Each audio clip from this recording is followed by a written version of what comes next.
Chapter 1 Vigil for Deceased. The sorrow fuel wind whisper soft here a val ofta departed, the relay trivials the gaiety soft meditation. Clang. The fragrant broth transforms into a bloodless decree, the deceased dries esto dharma platform. Clang. The three-footed sail beckons the souls, the boys from the five directions guide them forth. The day is ceremony is commencing, yet we has the vigil keeper not yet arrived. The village head tuckadioking pipainto his waistband, peering out towards the morning hall. A nearby woman keekly interjected, Shescoming, if call it that girl from the paper craft shop to assist with the vigil she saw bringing the floral wreath. The village head shikished, those and filial brats from sister West family, even if their mother spassing, they cannot be but the red to return. Heppendered for a moment before reading, that girl from the paper craft shop, does not fear staying gallen a through tonight. Fear not, she hasna coys her grandmother passed away leaving behind many debts, and she must go to university, surely she needs store in a veripany. The village head furrowed his brow sand two caffewy puffs from his pipe. Threeth has arrived a very one, please a lend a hand. Several young men hurried outside. At the entrance of the family, Iu girl rode in a natricycle, loaded with several floral wreath sandpaper fidgies. Dressed in a white t-shirt, she neatly tid backer, her faceno larger than a palm. Shedis mount at the tricyclined, along with several men, carried three sandaphigias into the morning hall. Hey, Wu Qiuqiu, I heard you're keeping vigil for Antwood night. Aren't you scared? Wu Qiuqiu placid three so neither side off to morning hall before responding, Doyo at meadow accompany am quite brave, Wu Qiuqiu and playfully, grinning. Wu Qiuqiu need around, spatuthergum, and kick tu Qiuqiu interior. Don't both mever yon shu mind thy own business. Laughter erupted from the group of young many arby. Zhong Qiao, I fear soidal, gos hovel that ungat the village in trans don't provoke Sister Qiuqiu. Exactly, Hodois note that her Qiuqiu has been accepted in town university, said a student the big city. You're no tworthy over. Wu Qiuqiu scritchethished, feeling somewhat indignant, but Wu Qiuqiu hadel read a walk it away. She's undead, with her father in prison, and she can't even gather an offer tuition what good is share education? Imarethaneno for. Him muttered under his breath. Achef has arrived de village drité. Wu Qiuqiu accept at the morning cloth, skillfully wrapped it around her head, forming a peak, and yet a hemp string around her waist, responding to the village head, in here, Uncle Village Head. Good, y'all lavy out up night ad, the village head patted Wu Qiuqiu on the shoulder. It sall be off to the ungrateful brats from sister Westfamalit they should fear their mothers restless spirit coming to see night the mouth. Wu Qiuqiu instinctively glanced at the coffin, then her jet the village head, there is nothing more to do our Uncle Village Head, you should attend to your matters. Shua soon certain oft he filiality of toast brats. Beautif the digitern, shwood no turn her 500 yuan. The ceremony hadieto concludias Wu Qiuqiu knelt before the coffin. In rural areas, the morning hall is typically to pint the main room. The coffin is positioned with the head lower than the feet, with the feet facing the threshold, symbolizing Aurelias from world lightias andas into Theblis full realm. On the altar directly before the coffin lay Antwas black and white portrait, facing Wu Qiuqiu. Wu Qiuqiu U-boat hairhead, casting yellow paper moon into the fire pit. Aunt Wu, your siblings scannet return to day will keep vigil for you at night, saw please arrestiacy. Ashes from the insensible upon the altar, and suddenly, the rooster in the northwest corner appeared agitated, flapping its wings. Wu Qiuqiu glanced at the portrait Tantwest gentle face Simo taken a killer at that moment. The ashes were up your black, still smoking. Wu Qiuqiu's eyes flickered. iPhone had burned and since, they would note the tin census who'd be grey. At present, these shes were re-black and still smoking her grandmother had on said these indicated dressment from the deceased. Tonight would likely not be peaceful. Before her grandmother passed, she had warned her to never get involved in karmic matters. Beautif something were to occur tonight, she might have an aquoy sputo act. The fish and toft heser manissi mid to have departed unnoticed. Suddenly, the morning hall felt as if it had been reduced to just Wu Qiuqiu, facing Antwas portrait. The clock and thule ticked tuttle forward, the rooster in the northwest corner remains alent, and the white candle light flickered. Wu Qiuqiu at Libyan at the papermony, attentively watching the clock and the rooster. The clock struck midnight. approaching the o'clock. The witching hour, that timeo Phoebiastine energy. Out of nowhere, a gust of wind swept through, causing the white kindlet to flicker wildly, and the hanging banners rustled ominously. The door to the morning hall suddenly slammed shut with a resounding bang, echoing jeerily into that off night. Then, it seemed, footsteps began to echo. Wu Qiuqiu seer spurked up she's it down ha paper money and stewed. Her right thumb pressed against her pinky, patting her shoulders from below, viewed up and turning, she found none sign sight. She approached at the door, swinging it open on the threshold, a trail of footprints sent Helamidusel do the door, then abruptly vanished. Wu Qiuqiu midear. Someone tapped Wu Qiuqiu on the shoulder. It was Antoine's voice. Wu Qiuqiu swallowed hard, unconsciously. She had come. These ways a summons from desperate she could neither respond nor turn back. She had just a sedastre to ignite the flames in her shoulders. Once set her need around, those flames would extinguish. Wu Qiuqiu feigned ignorance, repeating the gesture on her shoulders. The coffin suddenly emitted a sound, as if the lid were being pushed open. The rooster in the northwest corner flapped wildly, emitting a shrill cry, seemingly grasped by an unseen force. Wu Qiuqiu slowed where breathing, returning non-calent light at the coffin. It remained undisturbed, the lid intact. However, the portrait, whether it was an illusion or not, appeared to be smiling wider.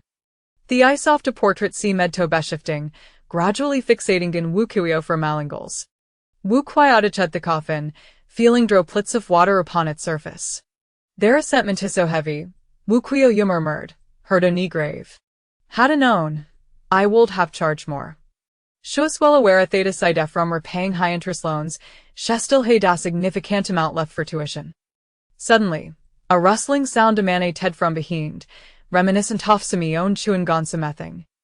Wu Qiuqiu turned to look, her pupils constricting in shock. An elderly figure crouched in the northwest corner, gripping the rooster ran biting through its neck. The earlier chewing noise was the sound of flesh being consumed. As if sensing Wu Qiuqiu's gaze, the figure turned its shed, blooded lips smeared with flesh and feathers. It was unmistakably Antoine's face. Unlike her gentle demeanor in life, Antoine worries in a sturgrin. Why, it's my dear Wu Qiuqiu auntie I so hungry. Antoine stood, still holding the lifeless rooster, and approached Wu Qiuqiu, her smile stretching grotesquely, nearly reaching her ears. As Antoine, Wu Qiuqiu heard the grave a piece of paper money and covered he eyes off the portrait. Money for these. Indeed, Antoine seemed to suddenly lose sight of Wu Qiuqiu. She continued to walk, glancing around. Wu Qiuqiu, where have you hidden yourself? Come out, no auntie has already seen you. Chapter 2 Crawl over here. Antoine slowly approached the coffin, standing directly before Wu Qiuqiu. Yet, even so, she could not see Wu Qiuqiu. Wu Qiuqiu, midear, auntie feels solemnly will you come keep me company? As Antoine spoke, she began to sniff the air. Any sound from Wu Qiuqiu would risk her being discovered. Pressing air back against Thule, Wu Qiuqiu kept the rise and Antoine wily inching towards the southeast, eventually sitting down in opposition of tranquility. She had to endure until the rooster crowed on letting could she safely pass the night. These wouldn't count as getting involved in karmic matters. Provided, of course, that the portrait remained undisturbed. Suddenly, there was movement outside the morning hall, and Wu Qiuqiu frowned, looking over. It was a familiar and sneaky figure. Wu Qiuqiu. What should worry the shower, instead of sleeping? Wu Qiuqiu, where are you? Wu Qiuqiu burst into the morning hall, calling out softly for Wu Qiuqiu.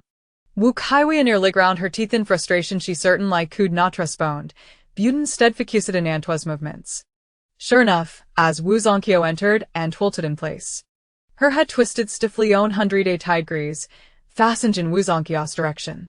However, Wu Qiuqiu could not see Antoine from where he stood. Where did Chernofto? Wu Qiuqiu muttered, reaching for a Napoleon thief ring to begin taking a bite. Why is this portrait covered?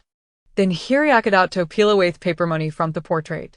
Wu Qiuqiu cursed Wu Qiuqiu's ancestors in her mind, snatching a nearby cigarette box and throwing it at them, trying to knock the paper from his hands. But it was too late. Paper had already been lifted. Wu Qiuqiu followed the direction of tea box and finally spotted Wu Qiuqiu.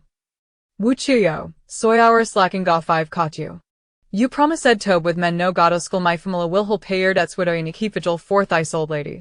I absolutely will nodal tia juffer. Hesta pet words Wu Qiuqiu, onlato ben met with her mortarous glare. You betur not belookin for death don't drog me down with you. Wu Qiuqiu as momentarily taken aback young grateful Wu Qiuqiu, I camahiriad of Googleto. Before he could finish a sentence, someone sudden lipided high month the shoulder from behind. Brother Qiao, I've found you. Wu Qiuqiu, doyo harthat. It's Santua's voice. Cold sweet bro couldn't Wu Zonkias for she intended to turn around Toluk. Don turned back, Wu Qiuqiu shouted, successfully scaring Wu Qiuqiu. Yet, he did not wish to appear cowardly before Wu Qiuqiu. Qiuqiu, trembling in fear through surely nothing there, Wu Zonkiu avadishan dismissively, feigning calmness as she turned edished. Wu Qiuqiu slapped his forehead and exclaimed, damn it, what an idiot. At that moment, Wu Zonkiu found himself in an intimate encounter with Antua's bloodied visage. With Anali texting with sheet on his shoulder, heckled clearly Sientu. Antua twisted her head a full 100 tide degrees, revealing a sinister grin brother Qiao. Are you happy Sientu? A ghost, Teresa ghost. Startled, Wu Zonkiu paid onto the ground, wriggling backward, clinging tight light to Wu Qiuqiu's leg. Acrost, it's acrost. Wu Qiuqiu tapped Wu Zonkiu's shoulder with 3 fingers, then had him interior get up, cover the portrait with paper money. Wu Zonkiu wasn't sprawling far away, his lips quivering. I can't go further. Arentio bold, no krill over here, Wu Qiuqiu glared at him why thy Isis harping conduit. Ignoring Wu Qiuqiu, she pressed her back against the land slowly made her way toward the altar. There lay a pair of golden gongs for a 10th Taoist priest. The gongs would scare away hosts, and Aunt Wu would undoubted liar treat in fear. Moreover, the altar bore the inscription Heaven, Earth, Sovereign, Parents, Teachers and Bold Directors. Aunt Wu would not dare approach. Rubbing his backside, Wu Zonkiu observed Wu Qiuqiu's apparent fearlessness and thought he must no tallow her to look down on him. Otherwise, she would hold Hymen of Enloera guard in the future. Resolutely, he crawled to the front of the coffin, trembling hands reaching for a piece of paper money, intending to cover Antoine's portrait. Yet, before he could act, he suddenly noticed that the portrait had moved. On the monochroma portrait, Antoine stared at them, her mood opening and closing. Brother Qiao, don't cover Aunt Sai's anti-smith staff right off the dark. Then, the head in the portrait drew closer, becoming increasingly animated, until eventually, Antoine had actual limmer jed from the portrait. Don't call me over here. Wu Zonkiu le head down in fright turned to fly. However, upon turning, he found Antoine standing before him, holding a dead chicken. Auntie Slin let down rights just right for a wand little Qiu to become on spirit children. Wouldn't that be lovely? Don't be afraid, Brother Qiao, hasn't Tantria Tediao before? Saying this, Aunt Wu Yizi-eyed Wu Zonkiu by that throat. Terrified beyond measure, Wu Zonkiu's sighs rolled back, and he fainted. Clang! At the critical moment, Wu Qiuqiu struck the gong fiercely beside Aunt Yu's ear. Aunt instantly released Wu Zonkiu, her expression filled with agony. Clang, the heavens respond, Wu Qiuqiu sang. Antoine retreated at the side of the coffin. Clang, the earth resonates. Antoine formed thin slightly you. How do I know this? Wu Qiuqiu paid her name in Clang, the four corner sonite. Clang, the 4th sound sends the departed soul. As the final sound echoed, and twivanish. The dead chicken, its neck bitten thruff, fell to the ground. Wu Qiuqiu, holding the gong, bent down to catch her breath. Then she reached out the coffin, which was still sticky. After a moment's contemplation, Wu Qiuqiu knelt before the altar, bowed 3 times, and then removed Heaven, Earth, Sovereign, Parents, Teachers inscription, add her into the coffin. The once damp coffin instantly became edry. Yet, Wu Qiuqiu knew that Aunt Wu was merely subdued for the time being. If she was not properly buried by the next day, she would become even more troublesome at that night. Another possibility was that if Antoine's children returned, perhaps they could dissolve harassment mentant and shari peaceful burial. Wu Qiuqiu glanced at the unconscious Wu Zonkiu and couldn't help but kick him. This fellow truly had an act for courting sister without suffering the consequences. Now that he had been singled out by Aunt Wu, he was bound to a full grave lyle. She fiercely smacked the Angferian Wu Qiuqiu's helder. Yethe ghosts and the Brigidanot collect, the spirits off to forsorners guide solshom. Then she folded twa piece off paper money and tucked them into Wu Qiuqiu's shields. These ways a plea for help from Theminor spirits sto guide the way. Miraculously, Wu Qiuqiu slowly stood up, eyes closed, as if in a trance, stumbling utoft his spirit the land making his way home. When Wu Qiuqiu awoke the next day, he would like believe it was a dream. Having completed these tasks, Wu Qiuqiu returned to her original position. When the first fell-profed morning arrived at the spirit the land saw the dead chicken, she could not suppress a scream. "Aunt, please call Uncle Village Chief form," Wu Qiuqiu said, her face slightly worried. The aunt was so frightened her face turned pale she quickly noted and hurried to summon the village chief.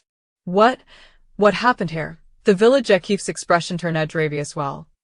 "Uncle Village Chief, we must bury in Tudo Day, or the consequences will be dire." Chapter 3. The portrait on the bed. However, the children of that family won't return until tomorrow, so it seems unlikely that we can bury her today. The village head took a few puffs of his dry tobacco. Having lived for decades, he had witnessed much. This dead chicken, he could tell at a glance, was not normal. He simply did not expect that Wu Qiuqiu had also noticed it. "Uncle Village Head, you have seen this dead chicken too. Do you think this is a normal situation?" Wu Qiuqiu inquired. "Did you doze off last night? Perhaps it was a weasel." The village head's sentence trailed off as he noticed Wu Qiuqiu's wide eyes fixed on him, as if silently questioning. "Do you even believe what you just said?" Indeed, the village head felt that his explanation lacked conviction. If it were a weasel, it would have carried the chicken away. "Either we bury her today, or her children return to keep vigil themselves. I'm exhausted, Uncle Village Head. I'm going to sleep now." Wu Qiuqiu removed her mourning cloth and hemp rope. "Little Qiuqiu, how do you know all this?" The village head asked. "Know what?" Wu Qiuqiu cast aside the items and shifted the topic. "Uncle Village Head, where's the money I lent you last night?" The village head patted his head and rummaged in his pocket, retrieving 500 yuan and handing it to Wu Qiuqiu. "Here, I'll call her children right away. Little Qiuqiu, go rest for now." Wu Qiuqiu nodded, tucked the money away, yawned, and left. The tricycle was parked neatly at the entrance. She hopped on and started it with a twist of the throttle. "Qiuqiu, you're back home." A few young men greeted her on the way. "Have you seen Wu Zhongqiu?" Wu Qiuqiu asked. "That lad has a fever and is sleeping at home." Wu Qiuqiu pondered for a moment. It seemed suspicious that he was ill. Upon returning home, she found the shabby courtyard still marked with payback in red paint. It was clearly the work of the debt collectors. Had it not been for her grandmother's kindness during her lifetime, she doubted anyone in the village would bother with a solitary girl like her. In the yard stood a quaint little shop with a sign that read Paper Craft Shop. Though it was called a shop, there weren't many families in the village, so business was scarce. With a father in prison, a mother deceased, a dilapidated courtyard, and a shattered self, Wu Qiuqiu felt a wave of self-pity before striding into the inner room. She opened the drawer by the bed, revealing a small locked box. Carefully, she placed the 500 yuan she had just earned inside. 3,782 yuan in total, after deducting the 2,000 owed this month. She had a remaining 1,007. Her tuition still fell short by about 5,000, with only a month and 5 days left before school began. Earning money is so hard, Wu Qiuqiu mused as she placed the box back in the drawer.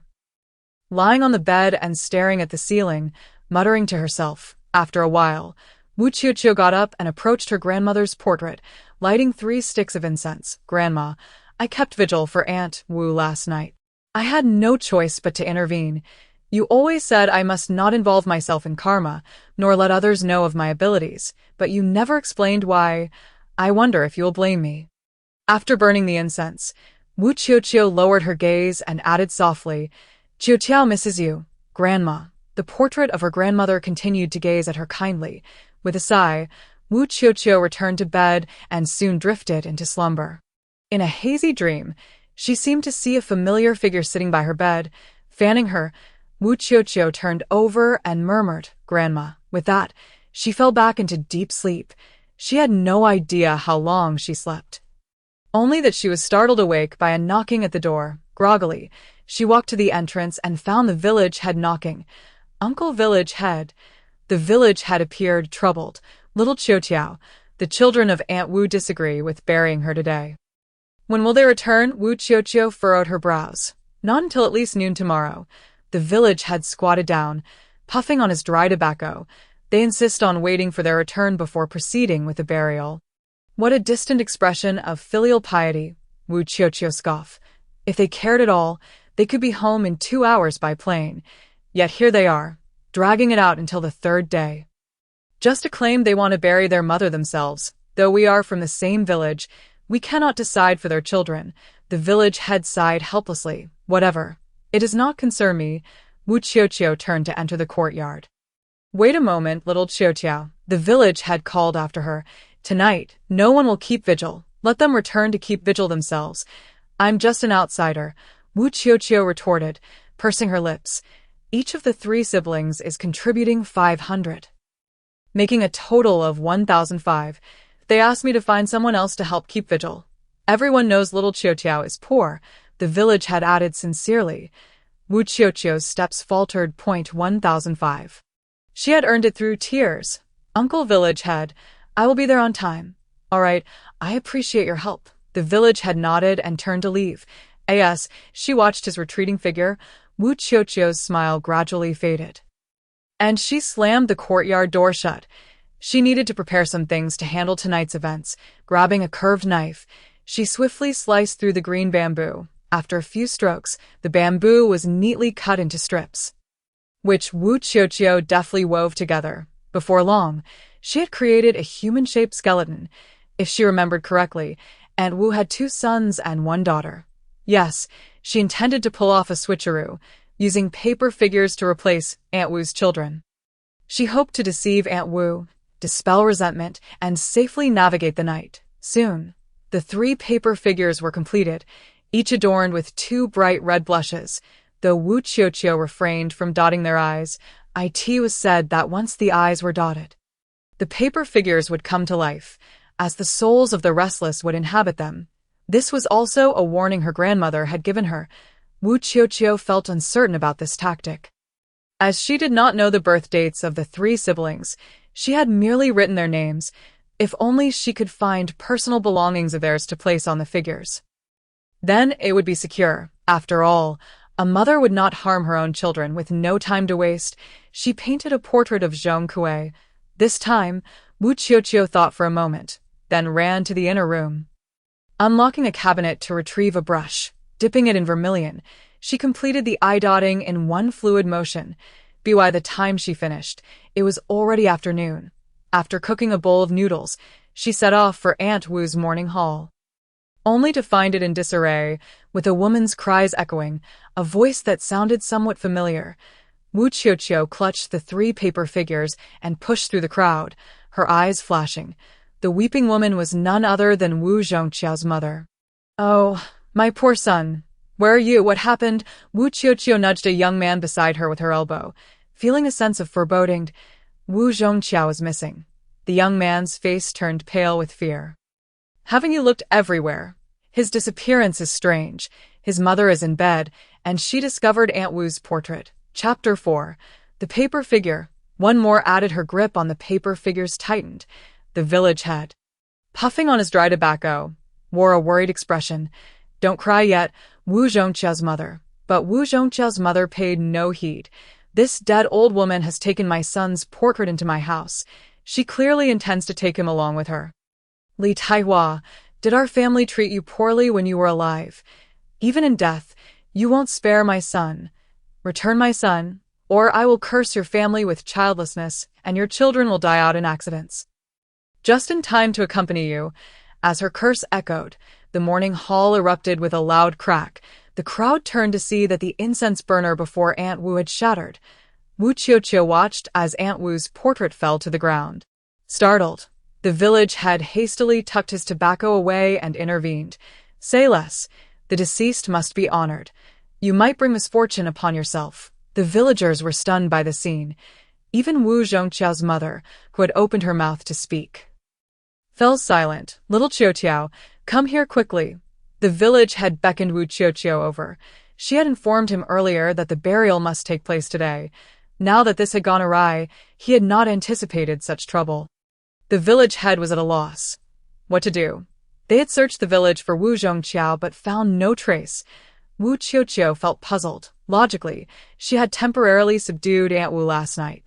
Wu Qiuqiu should have recovered from his fever within 2 days. Now, he was missing, and Aunt Wu's portrait lay on the bed. Everything felt strange. As she stepped into the morning hall, she indeed saw that the red paper covering the coffin had been removed. Likely by those who had come to help in the morning, on either side of the coffin, 2 rows of paper figures had been placed. These paper figures were all crafted by her own hands. One more has been added, Wu Qiuqiu muttered to herself. What do you mean by one more? The village had asked, puzzled. A paper figure, one more added. Wu Qiuqiu instinctively swallowed hard. She recalled Aunt Wu's words from last night, instructing Wu Qiuqiu to become a child spirit. Wu Qiuqiu walked straight to a paper figure holding a gold ingot.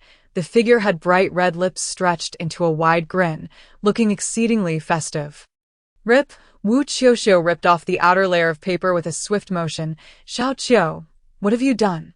The village chief's words trailed off, rendered speechless by the shocking scene that unfolded before him. Behind the torn paper, they beheld the face of Wu Qiuqiu, pale as the parchment itself. Wu Qiuqiu had been transformed into a paper effigy. Qiao, my son, his mother, in an instant, lunged forward, with a few swift tugs. She tore the paper figure apart, rescuing the unconscious Wu Qiuqiu. What kind of calamity is this?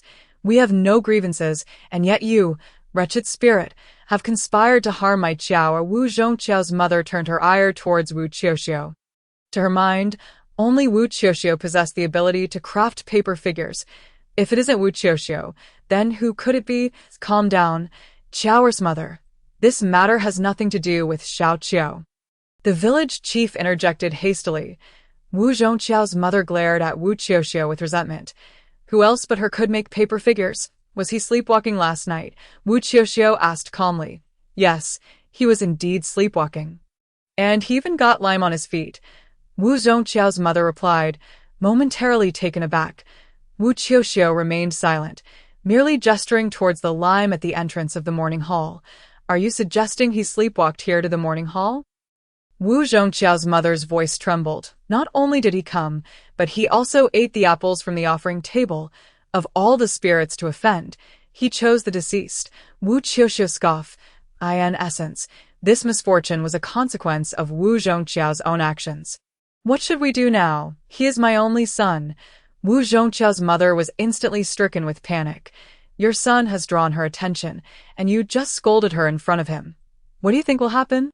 Wu Qiuqiu said maliciously. The last vestiges of color drained from the woman's face. Superstitions ran deep in rural areas, and Wu Qiuqiu's chilling words left her in a state of shock, observing her distress. Wu Qiuqiu ceased her intimidation. She approached and placed Wu Auntie's portrait upon the table, covering it with paper money before stepping towards the mother and son.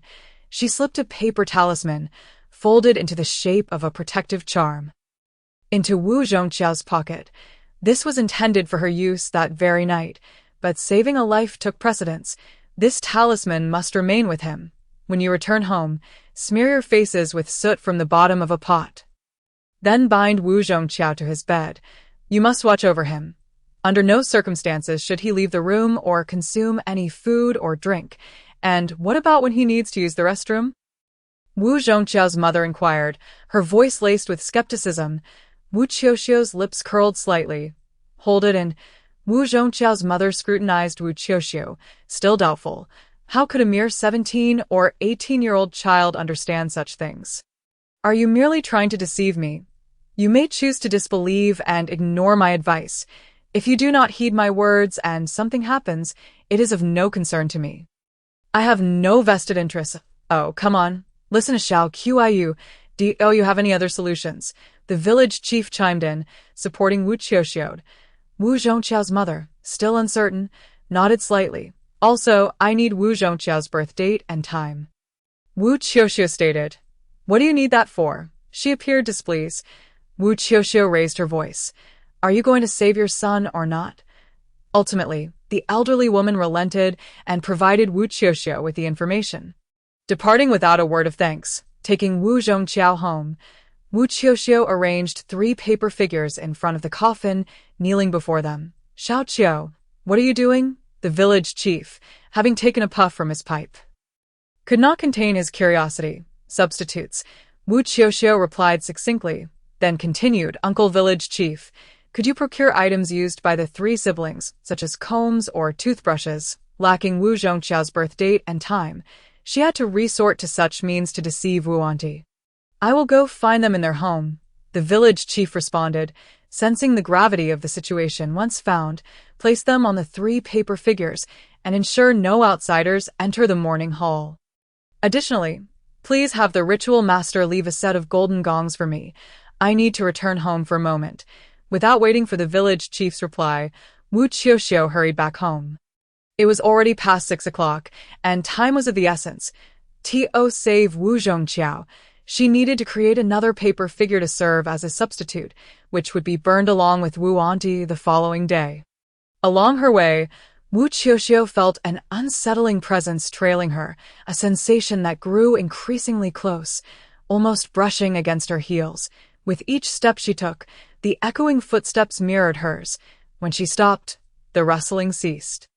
Wu Qiuqiu narrowed her eyes slightly, lifting her shattered phone to glance back, revealing only a narrow rural path. It wasn't until she entered her courtyard that the feeling of being followed dissipated entirely. Chapter 5. I do not wish to die. Come stay with me. Wu Qiuqiu pondered deeply. She had never experienced such a feeling before. Could it be that her actions last night had entangled her in karmic consequences? And who could be this presence that followed her? Moreover, it vanished the moment she crossed the threshold of her courtyard. Seemingly frightened of something, she gazed up at the bagua mirror hanging above the doorframe. Understanding dawning within her, without lingering on her thoughts too long, she set to work creating Wu Qiuqiu's paper figure. Ultimately, she inscribed Wu Qiuqiu's birth date and time upon the bamboo spine of the figure.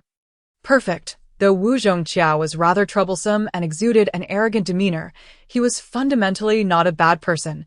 Whenever there were delicious treats or entertaining activities, he would always share with her family. Wu Qiuqiu was not heartless. She felt compelled to save him. Dragging the paper figure once more towards the morning hall, she recalled the events of the afternoon. Now, at 8 o'clock, the hall was empty save for the village chief, who sat smoking at the entrance. Qiuqiu, here are the golden gongs for you. The village chief brightened upon seeing Wu Qiuqiu. Despite being several decades older, he regarded the teenage girl as a savior. He himself was unaware of how he felt this way. I have tied the razor, comb, and toothbrush around the necks of the 3 paper figures, the village chief announced. Well done, Uncle Village Chief, Wu Qiuqiu praised. The village chief was momentarily taken aback.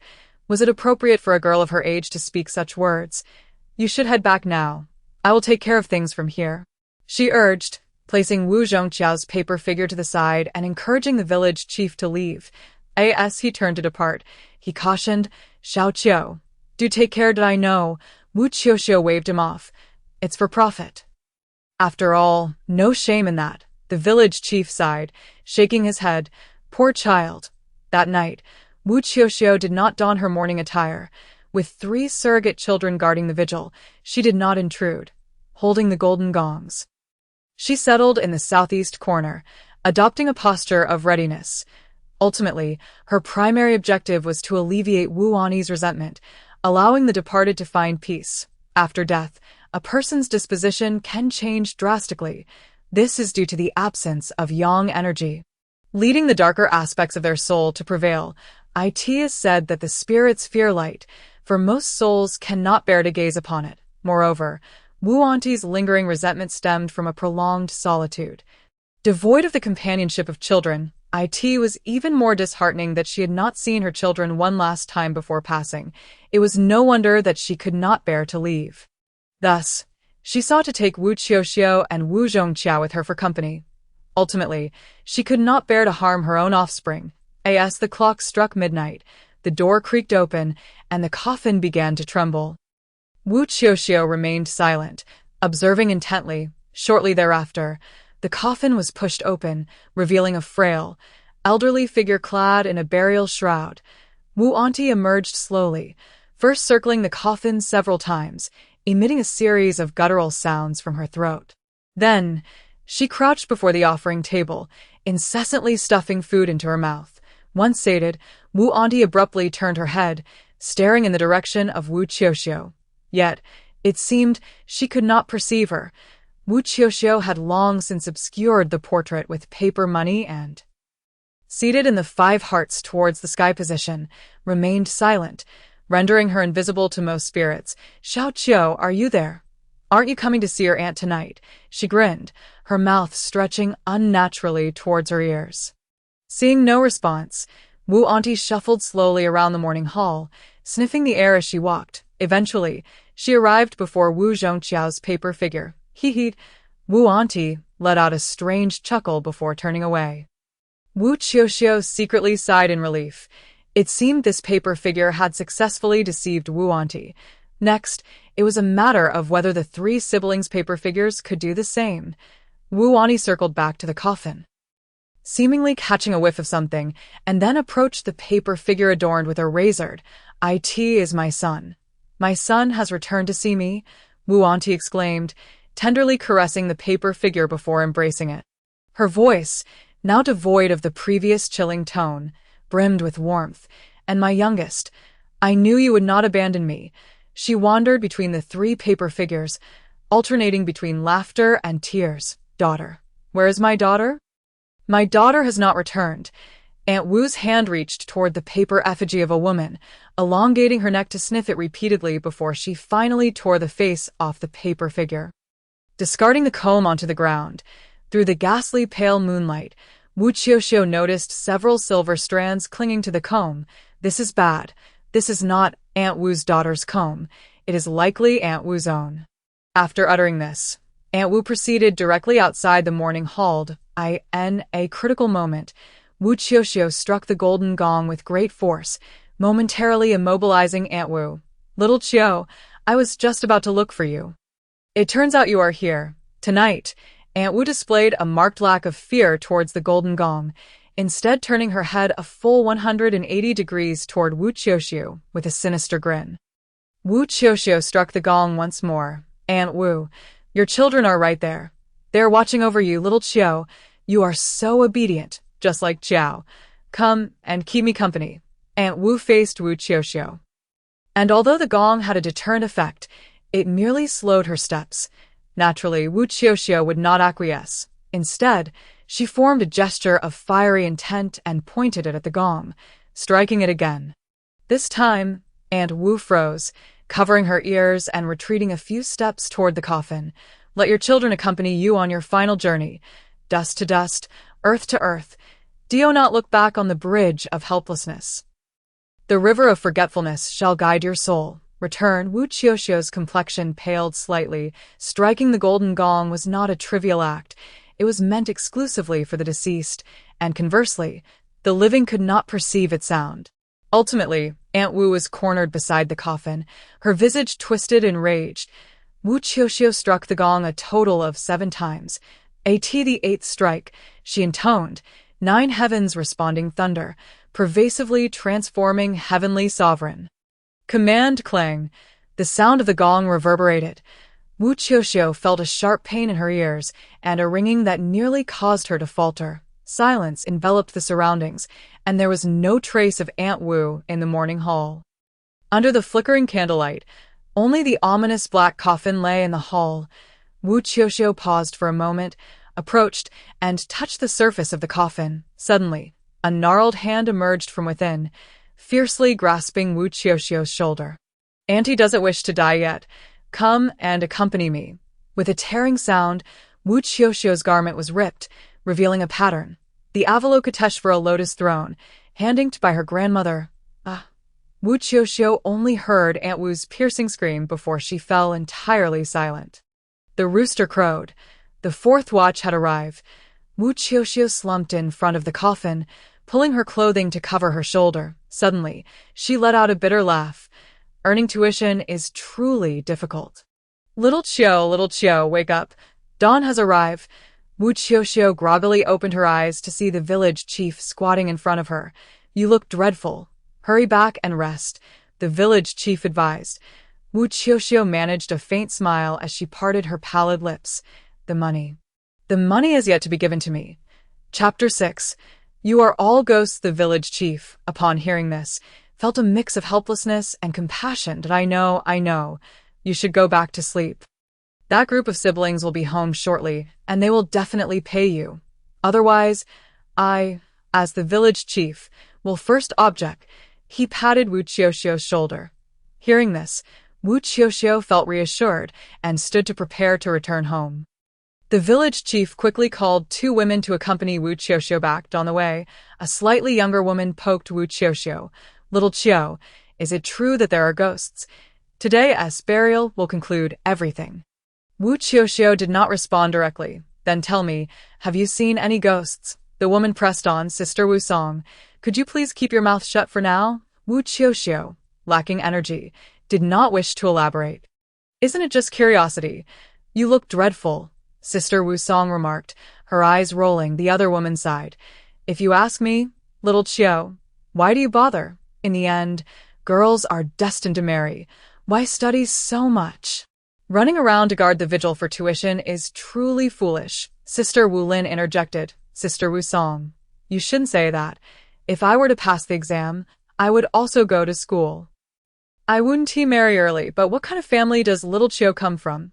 Her grandmother has died, her mother is gone, and her father is still in prison, burdened with a huge debt. What education can she pursue? It would be better to marry and use the bride price to repay the debts. After Sister Wu Lin spoke, she noticed that Wu Qiuqiu had fallen asleep in the back seat of the tricycle. The 2 women exchanged glances and made a shushing gesture, carefully placing Wu Qiuqiu on her bed and even going to the kitchen to fry 2 pancakes and leaving them on the table before departing. Wu Qiuqiu slept incredibly soundly. When she awoke, it was already midday. Seeing the 2 cold pancakes on the table, she grabbed one without a second thought and began to eat. She was starving, having only consumed a bowl of noodles from yesterday to today. Bang, bang, bang. Sister Qiu, are you awake? Someone was knocking at the door. Wu Qiuqiu poured herself a glass of water, munching on the pancake as she opened the door. What is it? The one knocking was a young man. Her classmate, who had not been accepted into university and was preparing to work out of town next year. His name was Wu Zhuangzhuang. He was also the son of Sister Wu Lin.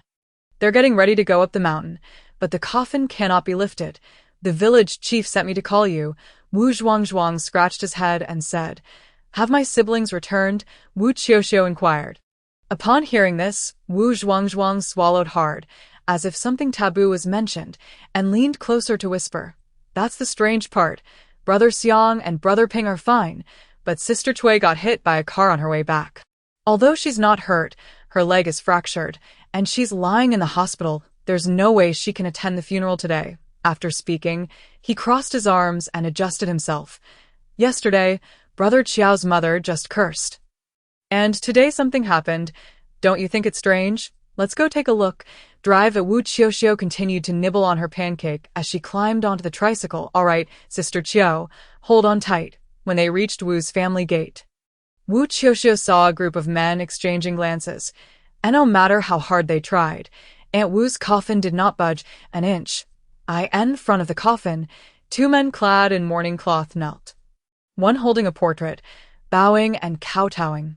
Mother, rest assured and depart. Do not torment us any longer. My younger sister encountered a mishap and cannot personally send you off. Once she recovers, I will have her come to the grave to apologize. Wu Xiang, the eldest, said with a face of helplessness. Wu Ping added beside him, Mother, I'm very busy with work, and your daughter-in-law is 7 months pregnant. I must return after I have sent you up the mountain. Please do not act strangely. Let your son send you up the mountain. All right. Both spoke earnestly. Yet alas, the coffin remained immovable. Wu Qiuqiu watched from the side.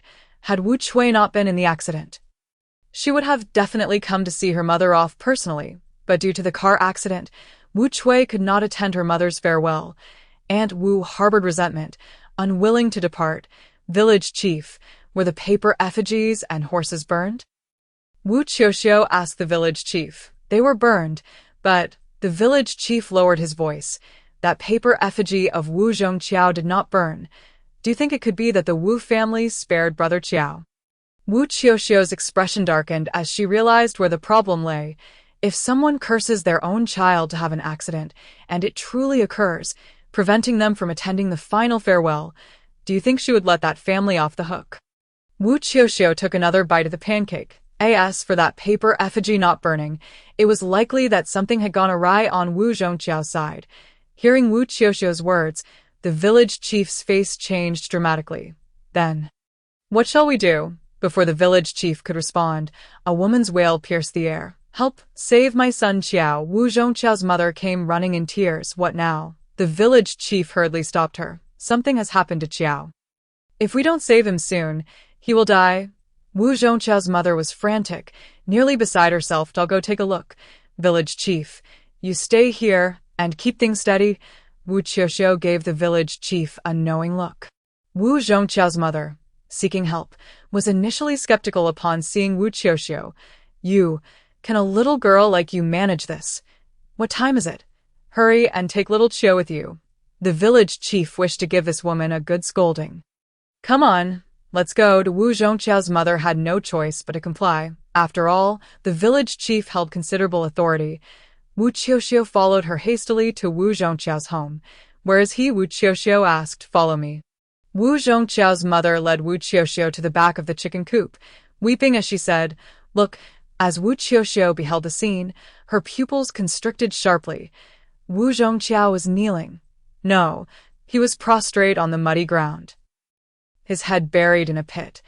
The direction he knelt faced the morning hall of Aunt Wu. This pit had not been there before. His father and I tried to pull him out, but it's as if he has taken root. We cannot budge him. Wu Qiuqiu's mother sobbed, her eyes swollen. A weary middle-aged man emerged from the house, shovel in hand. It was Wu Qiuqiu's father. "If we don't pull him out soon, he will suffocate." "It's not that we can't pull him out. It's that someone is preventing him from rising." Wu Qiuqiu hurried over, clapping her snow-white palms, contemplating how this young man had managed to plant himself in the ground. Who is he?" Wu Qiuqiu's father wore a fierce expression. He was a butcher by trade, exuding an aura of menace. Wu Qiuqiu chose not to elaborate further. She formed an unusual hand seal with her hands, touching Wu Qiuqiu's shoulders and back in succession. One finger connects yin and yang. 2 fingers summon the profound, and the mundane. 3 fingers stabilize the universe. "Rise," with a delicate command from Wu Qiuqiu. Wu Qiuqiu abruptly pulled his head from the earth as if uprooting a radish. His face was smeared with dirt, and his expression was vacant. "Ghosts, you are all ghosts," he murmured before his eyes rolled back. And he fainted. "Son, you frightened your mother to death." His mother rushed over to embrace him. Yet Wu Qiuqiu cast a glance towards the direction of Aunt Wu's morning hall. "It is not over yet." Chapter 7. Rest in peace. What does that mean? Wu's mother inquired. "First tell me, did you fail to carry out the task I entrusted to you yesterday?" Upon seeing the soot-stained face of Wu Qiuqiu, Wu's mother suddenly felt a pang of guilt, swallowing hard. "We tied him up. We didn't smear him with soot, and his father was guarding the entrance. In the middle of the night, he kept crying out that he was starving. And I felt sorry for him, so I gave him a chicken egg. I thought an egg wouldn't be a big deal, right? This morning, he said he was fine, called for me to untie him, and complained that the talisman in his arms was burning him, asking me to soak it in water. He seemed quite awake, so I did as he asked. Then I dozed off, and when his father went to the restroom, he came back to find him missing." After listening, Wu Qiuqiu let out a cold laugh. "Your son has not been harmed by you. That is indeed a stroke of luck." Wu Qiuqiu's mother wanted to retort, but vaguely felt that Wu Qiuqiu was right. Then Wu Qiuqiu asked again, "Were you cursing Aunt Wu's child outside the morning hall yesterday?" "I was just anxious, speaking without thinking. But today, Sister Wu got into a car accident and broke her leg." "Do you think Aunt Wu will hold you accountable?" Wu Qiuqiu paced, then added, "And then, will Wu Qiuqiu have to atone for his sins?" As soon as the words left her mouth, Wu Qiuqiu's mother turned pale, her legs giving way as she collapsed to the ground. How could this happen? You old hag, cursing people in front of the morning hall. Wu Qiuqiu's father scolded. I truly did not mean to. Qiuqiu, you are capable. Please save my son. I beg you. As long as you save my Qiuqiu, I will never stand in the way of your relationship with him again. Wu Qiuqiu's mother spoke to Wu Qiuqiu, her face ashen. Wu Qiuqiu nearly choked on her own saliva, hastily interjecting, Stop, tell your son not to approach me. Sensing Wu Qiuqiu's evident disdain for her son, the woman's expression soured. Then what shall we do? Wu Qiuqiu's father glared at his wife. Aunt, you and I will go to the funeral procession and sincerely apologize to Aunt Wu, compensating for our wrongs. Then we will burn Wu Qiuqiu's paper effigy. If the effigy burns successfully, it will mean Aunt Wu has forgiven us, Wu Qiuqiu instructed. And if it doesn't succeed, Wu Qiuqiu clapped her small hands. I can do nothing more. What does that mean? Wu Qiuqiu's mother asked. His father glared at his wife once more.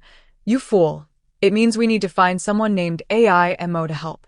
Qiuqiu, where can we find this AIMO? Wu Qiuqiu replied, Aunt, follow me. Remember to be sincere. All right, I will sincerely apologize. Wu Qiuqiu's mother agreed, and they went towards the funeral procession together. As expected, the coffin still could not be lifted. Wu Qiuqiu took the paper effigy of Wu Qiuqiu from the village chief's hands and handed it to Wu Qiuqiu's mother. It's your turn to perform. The two Wu Xiang brothers remained kneeling before the coffin, earnestly persuading. The next moment, a woman slid to her knees before them, slapping herself twice. Sister Taihua, I'm sorry, I spoke thoughtlessly. Please forgive me.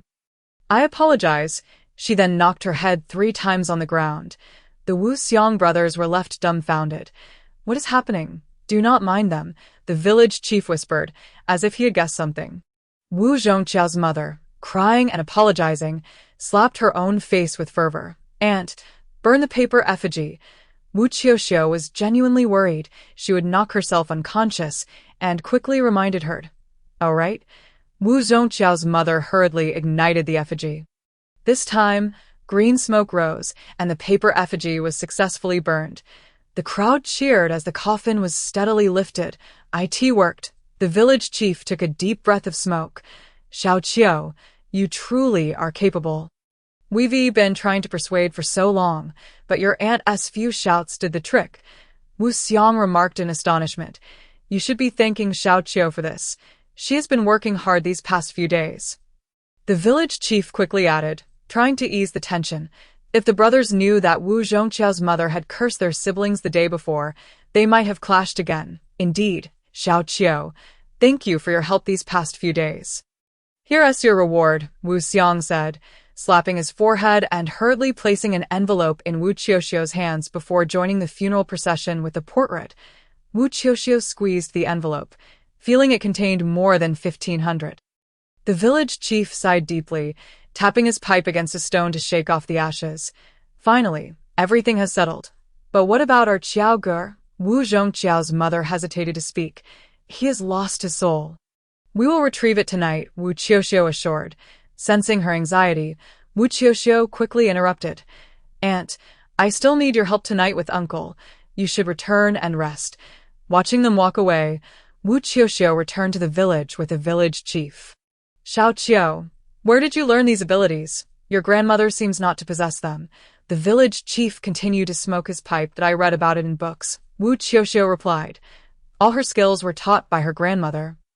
But she quickly realized her grandmother had never allowed outsiders to know. Did I see? By the way, Qiuqiu, how much more do you need for your tuition? The village chief asked. Not much, Wu Qiuqiu replied.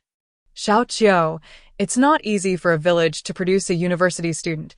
You must go to school. The villagers will surely lend a hand. Who in Wu family village hasn't he benefited from your grandmother's kindness? The bridge at the village entrance was built after your grandmother came here and paid for it. Wu Qiuqiu's thoughts stirred. She had never heard of her grandmother's past or seen her grandfather. Oh no, she had never even seen her parents. She had only her grandmother by her side since childhood. Was her grandmother not from Wu family village? The village chief took a puff of his pipe. Seemingly recalling something from long ago, to know when your grandmother came to Wu family village, I was only 8 years old, and your mother was still an infant in swaddling clothes. Did I remember the first time I saw your grandmother? I was struck by her beauty and elegance, unable to believe such a remarkable person existed in the world.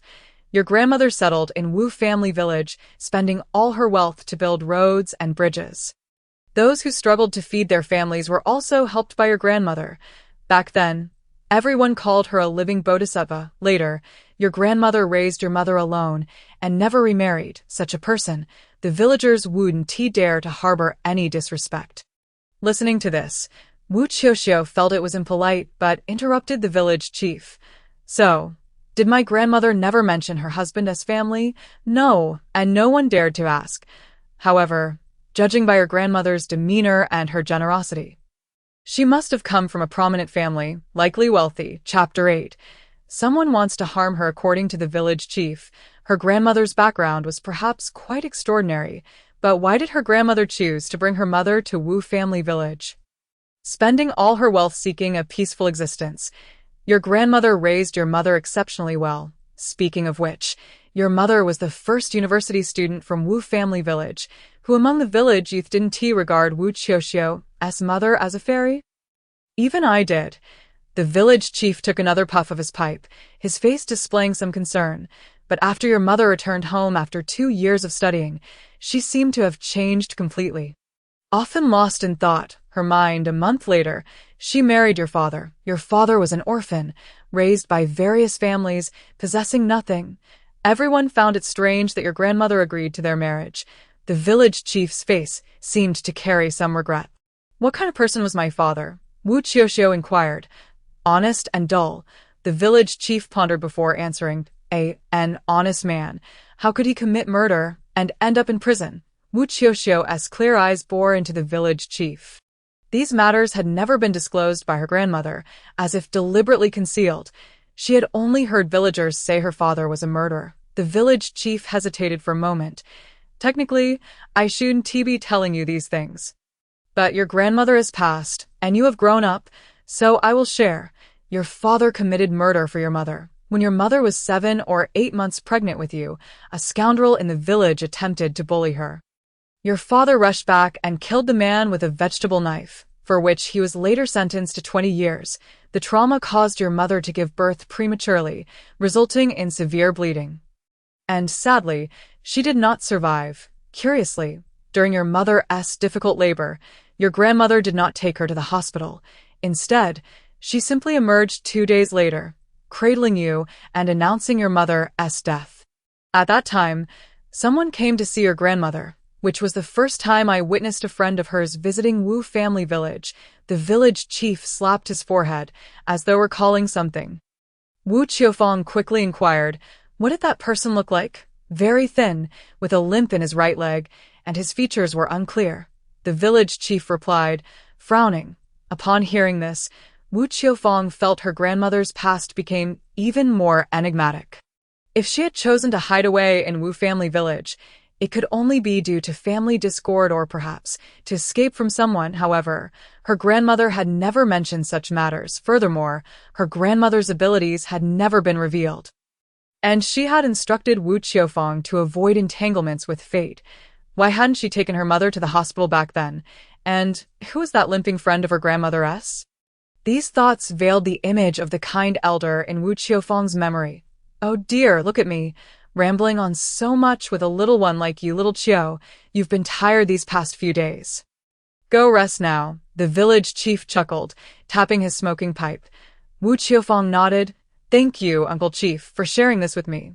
The village chief waved his hand and took a few steps forward, then paused. Little Qiu, did your grandmother leave you nothing after her passing? Wu Qiuqiu replied, yes, a heap of debts and a paper cutting shop. The village chief shot her a glare.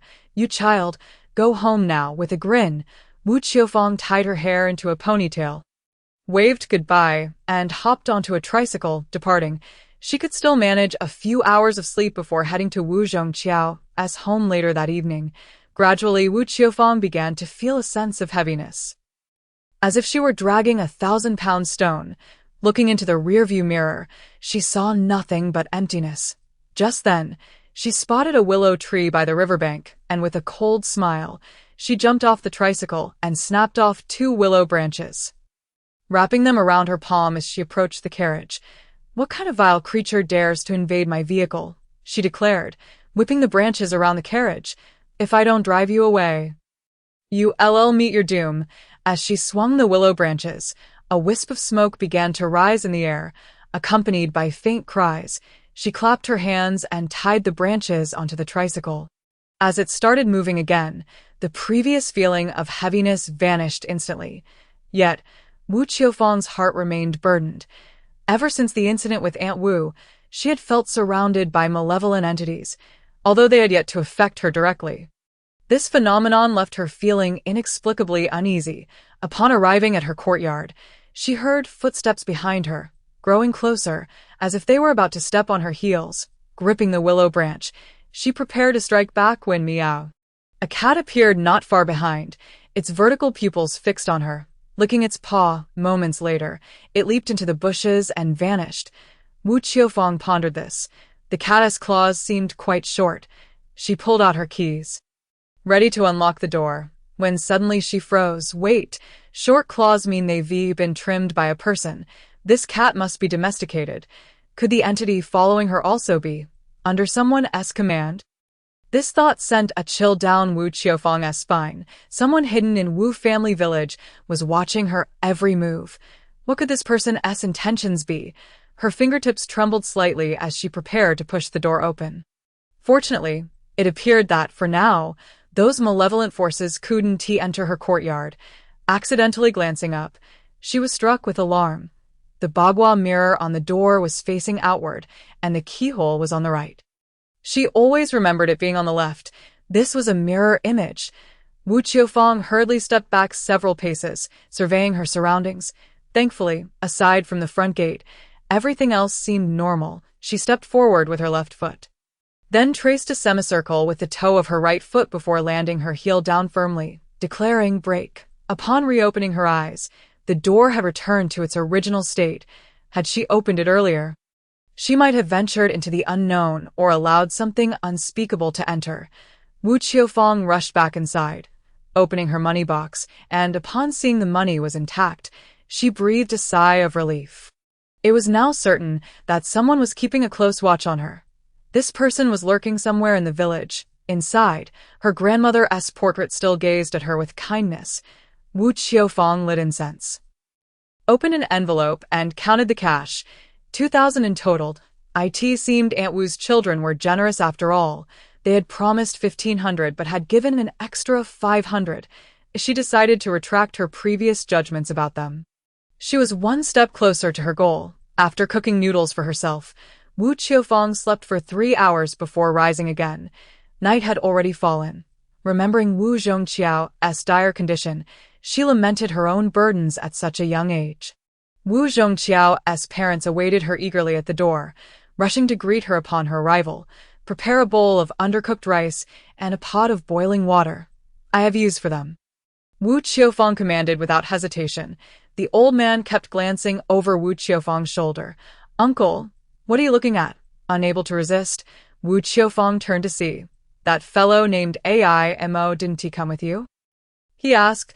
Wu Qiuqiu stifled a roll of her eyes in front of her elders. "Uncle, that person is irrelevant. Whether Wu Qiuqiu lives or dies depends solely on you and Aunt."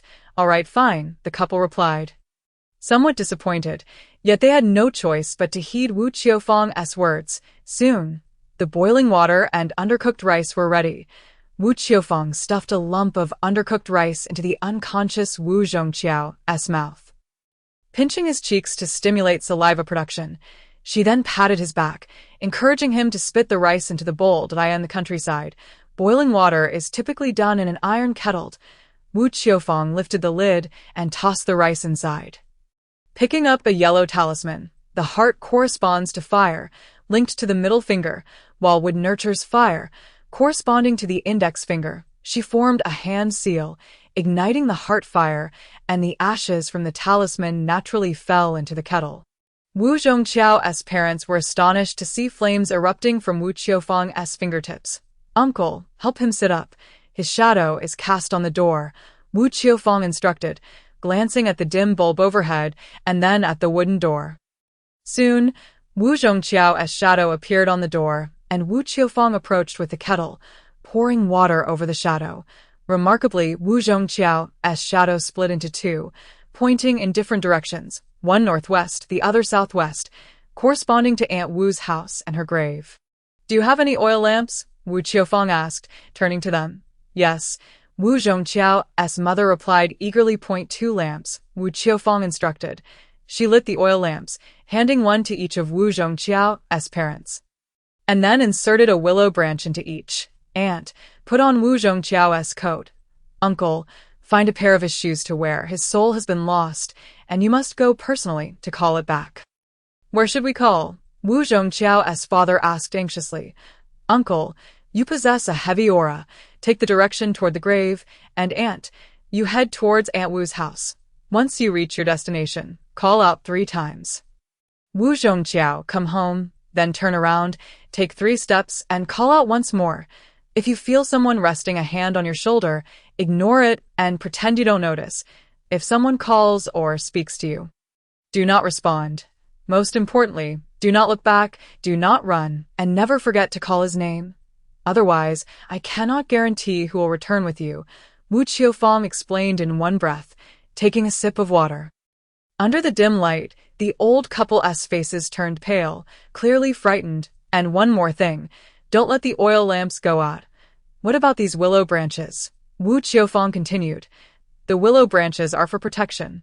If anything obstructs your path, regardless of who it is, do not acknowledge it, do not pause, just strike." Noticing the fearful expressions on their faces, Wu Qiufeng felt compelled to remind them, "Uncle, Aunt, I know you're scared. But Wu Qiuqiu's life rests in your hands. You must not falter." After hearing her words, the fear on the couple's faces gradually transformed into determination. "All right, I want to believe it. I've been slaughtering pigs my whole life. And I want to fear a wandering soul. Go now. It's up to you." Wu Qiufeng patted their shoulders, stoking the flames of courage within them. "What will you do?" Wu Qiuqiu's mother couldn't help but ask. Wu Qiufeng pointed her chin in Wu Qiuqiu's direction. "I'll guard his body. His soul is currently unstable and may be vulnerable to wandering spirits looking to possess him. Then I entrust him to you." "Little Qiu," Wu Qiuqiu's father said, and with resolve, he and his wife stepped into the darkness. Wu Qiufeng placed Wu Qiuqiu's shoes at the door, toes facing inward, guiding him homeward. She pinched her nose in disdain and remarked, glancing at the door of the Wu family, adorned with a door god, designed to ward off restless spirits. She realized it might also deter Wu Qiuqiu from returning home. She found 2 pieces of cloth to cover the door god and then grasped the butcher's knife belonging to the old man Wu Qiuqiu. With her left leg crossed over her right and her left hand braced on the ground, she rested the knife on her knee. This sitting posture, known as the Lotus King position, frightened the wandering spirits that passed by, causing them to flee in terror and moments of fear. This stance could bolster one's courage. After nearly an hour, the couple from the Wu family returned, their faces pale, clearly shaken by their journey. Wu Qiuqiu did not inquire about their experiences, but simply folded her posture and let them end. "My son, has he returned?" the old man Wu Qiuqiu asked. Wu Qiuqiu nodded. "Uncle, Aunt, you executed your task flawlessly. He has come back." She gestured towards the entrance where Wu Qiuqiu's shoes lay. "Look." As they focused on the shoes, they were astonished to see them moving as if an invisible person had donned them. Taking measured steps towards the bedside, since Wu Qiuqiu had mentioned this beforehand, they felt no fear, only overwhelming excitement. Their son had finally returned. The shoes halted at the bedside. Wu Qiuqiu approached, as if delivering a sharp slap to someone's forehead. "Return now." Suddenly, Wu Qiuqiu on the bed twitched violently, his legs arching high before settling back down, while his face, seemingly devoid of wisdom, displayed animated features. "It's all right. He'll be fine after a good rest." Wu Qiuqiu clapped her hands and yawned. The old woman Wu Qiuqiu rubbed her hands together. Xiao Qiu, we owe you a great debt. Otherwise, would you not stay over and return tomorrow? Wu Qiuqiu could easily discern the underlying disbelief in her words, implying that they wished her to guard the night once more. But who was Wu Qiuqiu? She completed her duties and would undertake no unnecessary tasks unless compensated. No, I am going home. Also, remember to ask Wu Qiuqiu to send me money tomorrow. The amount is for you to decide. After saying this, Wu Qiuqiu turned away without a glance at the couple's expressions and walked into the darkness. She vaguely recalled her grandmother mentioning that once one entered the profession, there were rules to abide by, such as not setting one's own prices, as the amount was determined by the client's wishes. In truth, she had independently accomplished 2 tasks, earning a considerable sum. This return home was remarkably tranquil, devoid of any followings. Perhaps the events of the afternoon had sufficiently deterred any lingering spirits. Wu Qiuqiu enjoyed the most restful sleep she had experienced in days. Wu Qiuqiu, rise and shine, you lazy bum. Are you still asleep? The sun is already high in the sky. Wu Qiuqiu, disheveled and groggy, climbed out of bed and opened the door. You rascal! Are you trying to summon souls at this early hour? At the doorstep stood the rejuvenated Wu Qiuqiu, arms crossed. I've brought you money. Why the fuss? Wu Qiuqiu raked her fingers through her hair, revealing her face, and extended her hand. Hand it over. Wu Qiuqiu swatted her hand away. Wait a moment. Aren't you supposed to deliver goods to the town in a few days? Chapter 10. The young lady is haunted by unclean spirits. Wu Qiuqiu paused, nodding. Every 10 days, she was to deliver goods to a funeral home in town. Though the earnings were modest, it provided a steady income. I recall your birthday is also in these days, right? Wu Qiuqiu teased with a grin. Stop with the chatter and give me the money, Wu Qiuqiu said impatiently. Wu Qiuqiu clicked his tongue. I was hoping to accompany you to town. Unnecessary. Reluctantly, Wu Qiuqiu retrieved a red envelope from his bag and handed it to Wu Qiuqiu. Honestly. Wu Qiuqiu, haven't I treated you well? My mother only gave 200. I practically begged her for an extra 300. You're only worth 200 to your mother, and even with the extra 300, it totals 500. You're a real piece of work. Now scram and don't disturb my sleep. Wu Qiuqiu rolled her eyes, preparing to close the door. Wu Qiuqiu calculated and realized she was right. Could it be they had another son behind her back? Wu Qiuqiu felt exasperated for his lack of intellect, the palpable foolishness on his face rendering her unable to scold him. Don't close the door. Seeing her attempt to shut it, Wu Qiuqiu hurriedly stopped her, then dashed to his motorcycle, returning with 2 bags. Here, 2 pounds of pork belly and some braised pig trotters made by my mother. Wu Qiuqiu blinked and accepted the offerings. Please thank your uncle and aunt for me. If you're good to me, my mom will cook for you every day. Wu Qiuqiu quickly tried to ingratiate himself. A swift kick to his backside was Wu Qiuqiu's response. Scram. With nothing to occupy her mind these days, Wu Qiuqiu devoted herself to crafting paper figures and horses, feeling fulfilled and grounded. 3 days later, she piled a full cart of goods, covered it with a black cloth, and took along her money box and ID. Today was her 18th birthday, an opportune moment to set up online banking. Making future repayments more manageable, Wu Qiuqiu patted the money box. I'll manage to save enough. After finishing her errands, she set off with a rev of her engine, upon delivering the goods and exchanging them for cash. She visited the bank, depositing 6,500, leaving herself with just over 200. This amount was meant to last her until the start of school. With 2,000 owed, she still needed to save at least another 2,000 before term begins to cover tuition. As for the delivery earnings, they would suffice for her monthly repayments. Calculating every penny as purpose, Wu Qiuqiu absent-mindedly arrived at a cake shop. She halted, eyeing a pink 4-inch strawberry cake priced at 28 yuan. Feeling her pocket, she turned and walked past the cake shop, nearly colliding with a young boy. He was clad in a high school uniform, appearing a year or 2 younger than her, with a handsome face. Sorry, did I bump into you? The boy asked hurriedly. And oh worries, Wu Qiuqiu waved her hand, sidestepping him.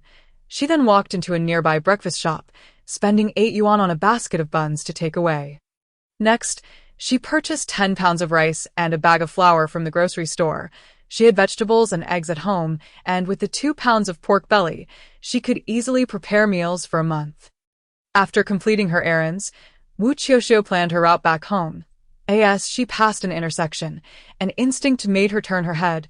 Across the street, a bus approached, and a girl walked straight into the road. Wu Qiuqiu immediately recognized the girl's vacant expression, her eyes hollow. She dropped her belongings and rushed over, pulling the girl back just as the bus driver realized the danger and swerved. After the blaring horn, Wu Qiuqiu and the girl ended up on the ground at the intersection. Sister, what's wrong? A boy rushed over, quickly helping the girl to her feet. The girl's face was unnaturally pale, but she seemed to snap back to reality. I don't know, you just ran into the street and nearly got hit by a car. The boy looked terrified. Then he turned to Wu Qiuqiu. Thank you for saving my sister. Thank you. He suddenly froze. Wait, it's you. I almost bumped into you earlier. I asked your sister. All right. Wu Qiuqiu nodded. The boy sighed. My sister has been ill for a month, plagued by nightmares. We've been to the hospital countless times with no improvement. The hospital wanted help. This young lady was clearly afflicted by unclean spirits.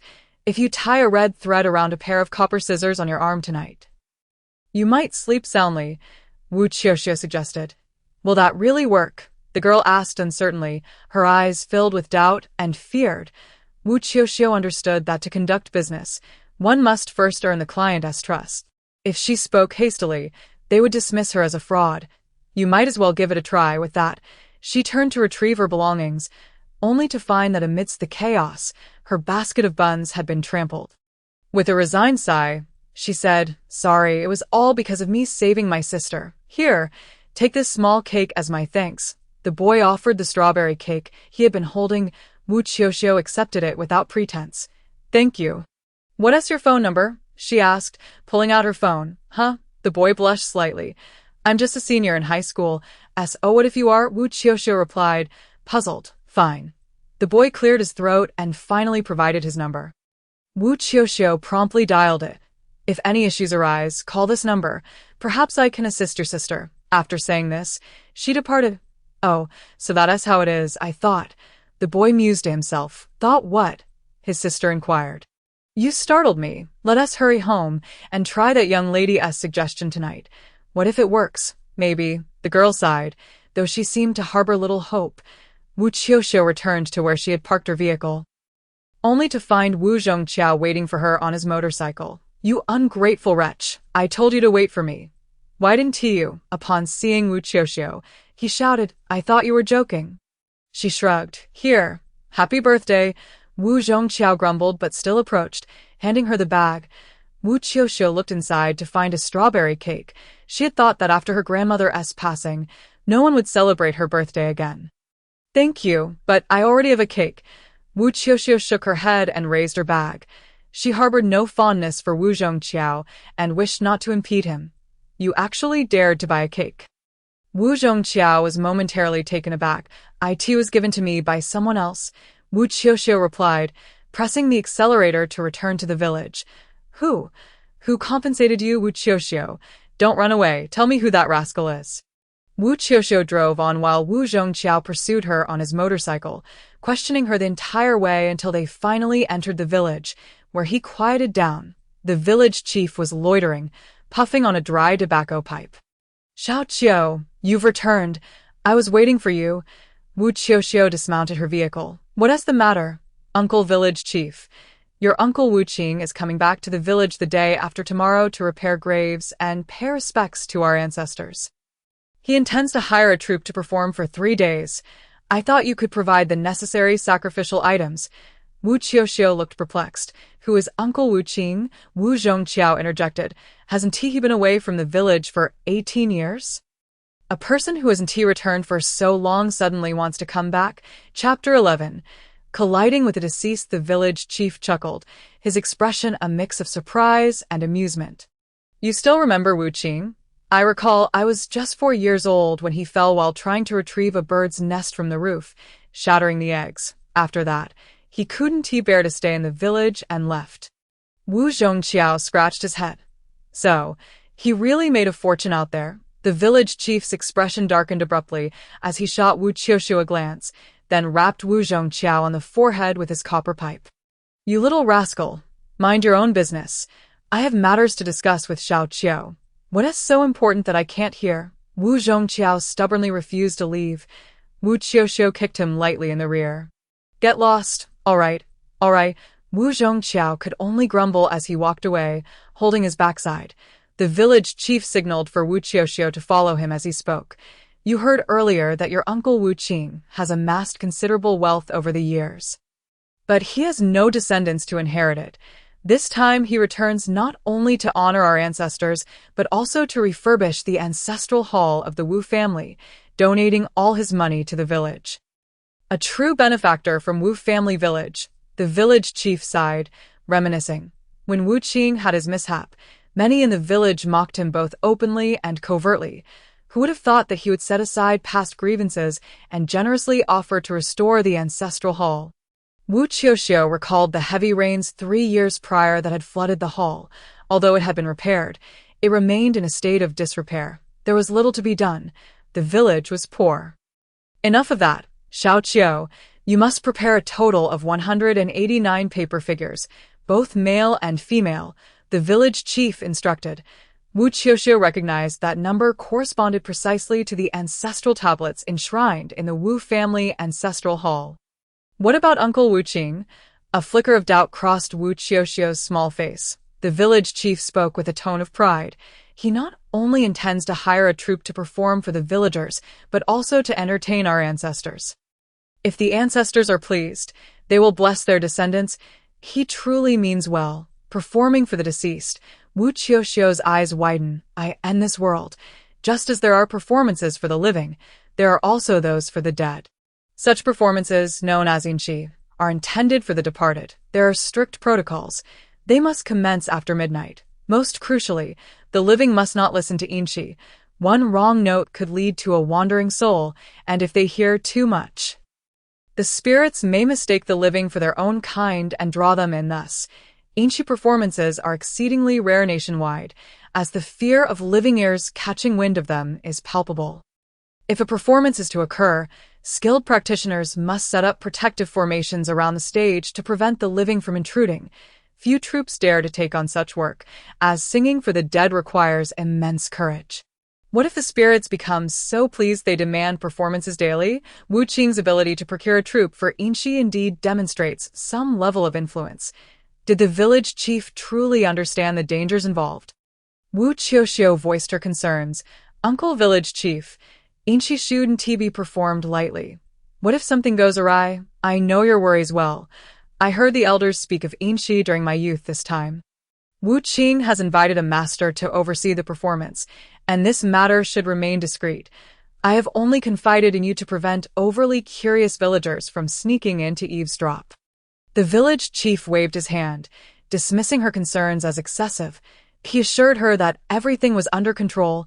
Besides, who can discern the truth from tales spun by the elderly? Having a troupe perform for ancestors is a grand occasion. Moreover, if you refuse, they will simply purchase items from the town instead. Then let me handle it, Wu Qiuqiu interjected, halting him. The items bought from the town might very well be made by her hands. If she could not prevent it, it would be better for her to take charge. Exactly. The village chief patted Wu Qiuqiu's shoulder with approval. Bring forth all that your grandmother taught you. The family tree is in the ancestral hall. You can retrieve it and prepare according to the names listed. Understood? Wu Qiuqiu nodded. The village chief, with hands clasped behind his back, turned and strolled away, his demeanor light-hearted. It seemed that the actions Wu Qing was about to undertake filled the village chief, who was entirely devoted to the welfare of the village, with great cheer. The ancestral hall lay conveniently on the path home, so Wu Qiuqiu decided to stop by a person who had once been derided and forced to leave their homeland. Returning to repair the ancestral hall might indeed be a great benefactor. Yet, She could not help but wonder which troop possessed such audacity to perform inshi. Wu Qiuqiu sensed something was amiss, though she could not quite articulate what felt peculiar. This world is rife with malevolence. Yet one cannot deny the existence of goodness. She offered herself this small comfort. Suddenly, something fell off. Wu Qiuqiu retracted her right foot, looking up at the sky. The sun hung low on the western horizon, casting shimmering reflections across the river that meandered through the village. She glanced at her phone to check the time. 4:30 p.m. Yet, she distinctly remembered glancing at the time not long ago. And it was the same. This meant time had not progressed, and yet, she had been walking for at least half an hour. The sun remained fixed in the same position, unyielding, but of course, time could not cease its flow. The anomaly lay within her vision. Someone in the shadows had cast a spell upon her. At this rate, she might wander aimlessly without ever reaching the ancestral hall. Determined, Wu Qiuqiu sat down cross-legged and retrieved 2 sheets of yellow paper from her backpack. If her vision was obscured, she would simply draw another pair of eyes. She took out a brush, dipped it in red ink, and painted a pair of eyes onto the yellow paper, securing them atop her head to cover her own eyes. With that, Wu Qiuqiu closed her eyes. She cast 3 coins, ancient Qinglong Tongbao, from her palm. Before her, the darkness did not prevail. Instead, a soft glow danced around her, and her feet felt as though they were treading upon clouds. The light grew closer, revealing a magnified copper coin. Without hesitation, Wu Qiuqiu leaped onto the coin, orienting herself towards Kun. No, that was incorrect. She adjusted her direction towards Sun, the southeast, and jumped onto the second coin. Next, she leaped onto the third coin. At that moment, something collided with her head, followed by a loud thud. Wu Qiuqiu awoke as if from a dream, her eyes wide open. Astonishingly, she found herself within the ancestral hall. Dimly lit candles flickered around her, casting shadows that danced chaotically. At her feet lay a broken ancestral tablet. She hurriedly picked up the shattered tablet, which bore the inscription Wu Yuanshan. Wu Yuanshan belonged to her grandfather's generation, and Wu Qiuqiu recalled he had passed away over a decade ago. And her moment of clumsiness, she had caused a disaster.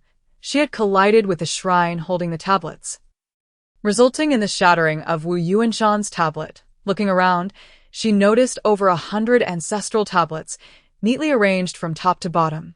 The dark red tablets appeared as though stained with blood in the flickering candlelight. She had indeed arrived at the ancestral hall but had been misled by the spirits, causing her to wander in circles. Had she not recognized the anomaly, she might have continued this aimless wandering indefinitely. Checking her phone once more, she noted the time. 7:30 p.m. 3 hours had inexplicably passed. Without a second thought, she attempted to place Wu Yuanshan's broken tablet back in its rightful position. But it refused to stay put. Wu Qiuqiu knelt down. Grandfather Yuanshan, please forgive your unfilial descendant, Wu Qiuqiu, for this unintentional collision. I promise to hire the village's finest carpenter to craft a new tablet for you, and will bow in apology. Having collided with the deceased, one must never be obstinate. This was a lesson imparted by my grandmother. Acknowledging one's mistakes is paramount. The smaller the karmic repercussions, the better. Within the tranquil ancestral hall, the only sound that pierced the silence was the gentle rhythm of Wu Qiuqiu's breath. Due to the prohibition against female relatives entering the hall, coupled with her grandmother being an outsider, and her father imprisoned as an orphan, Wu Qiuqiu had never set foot in this place since her childhood.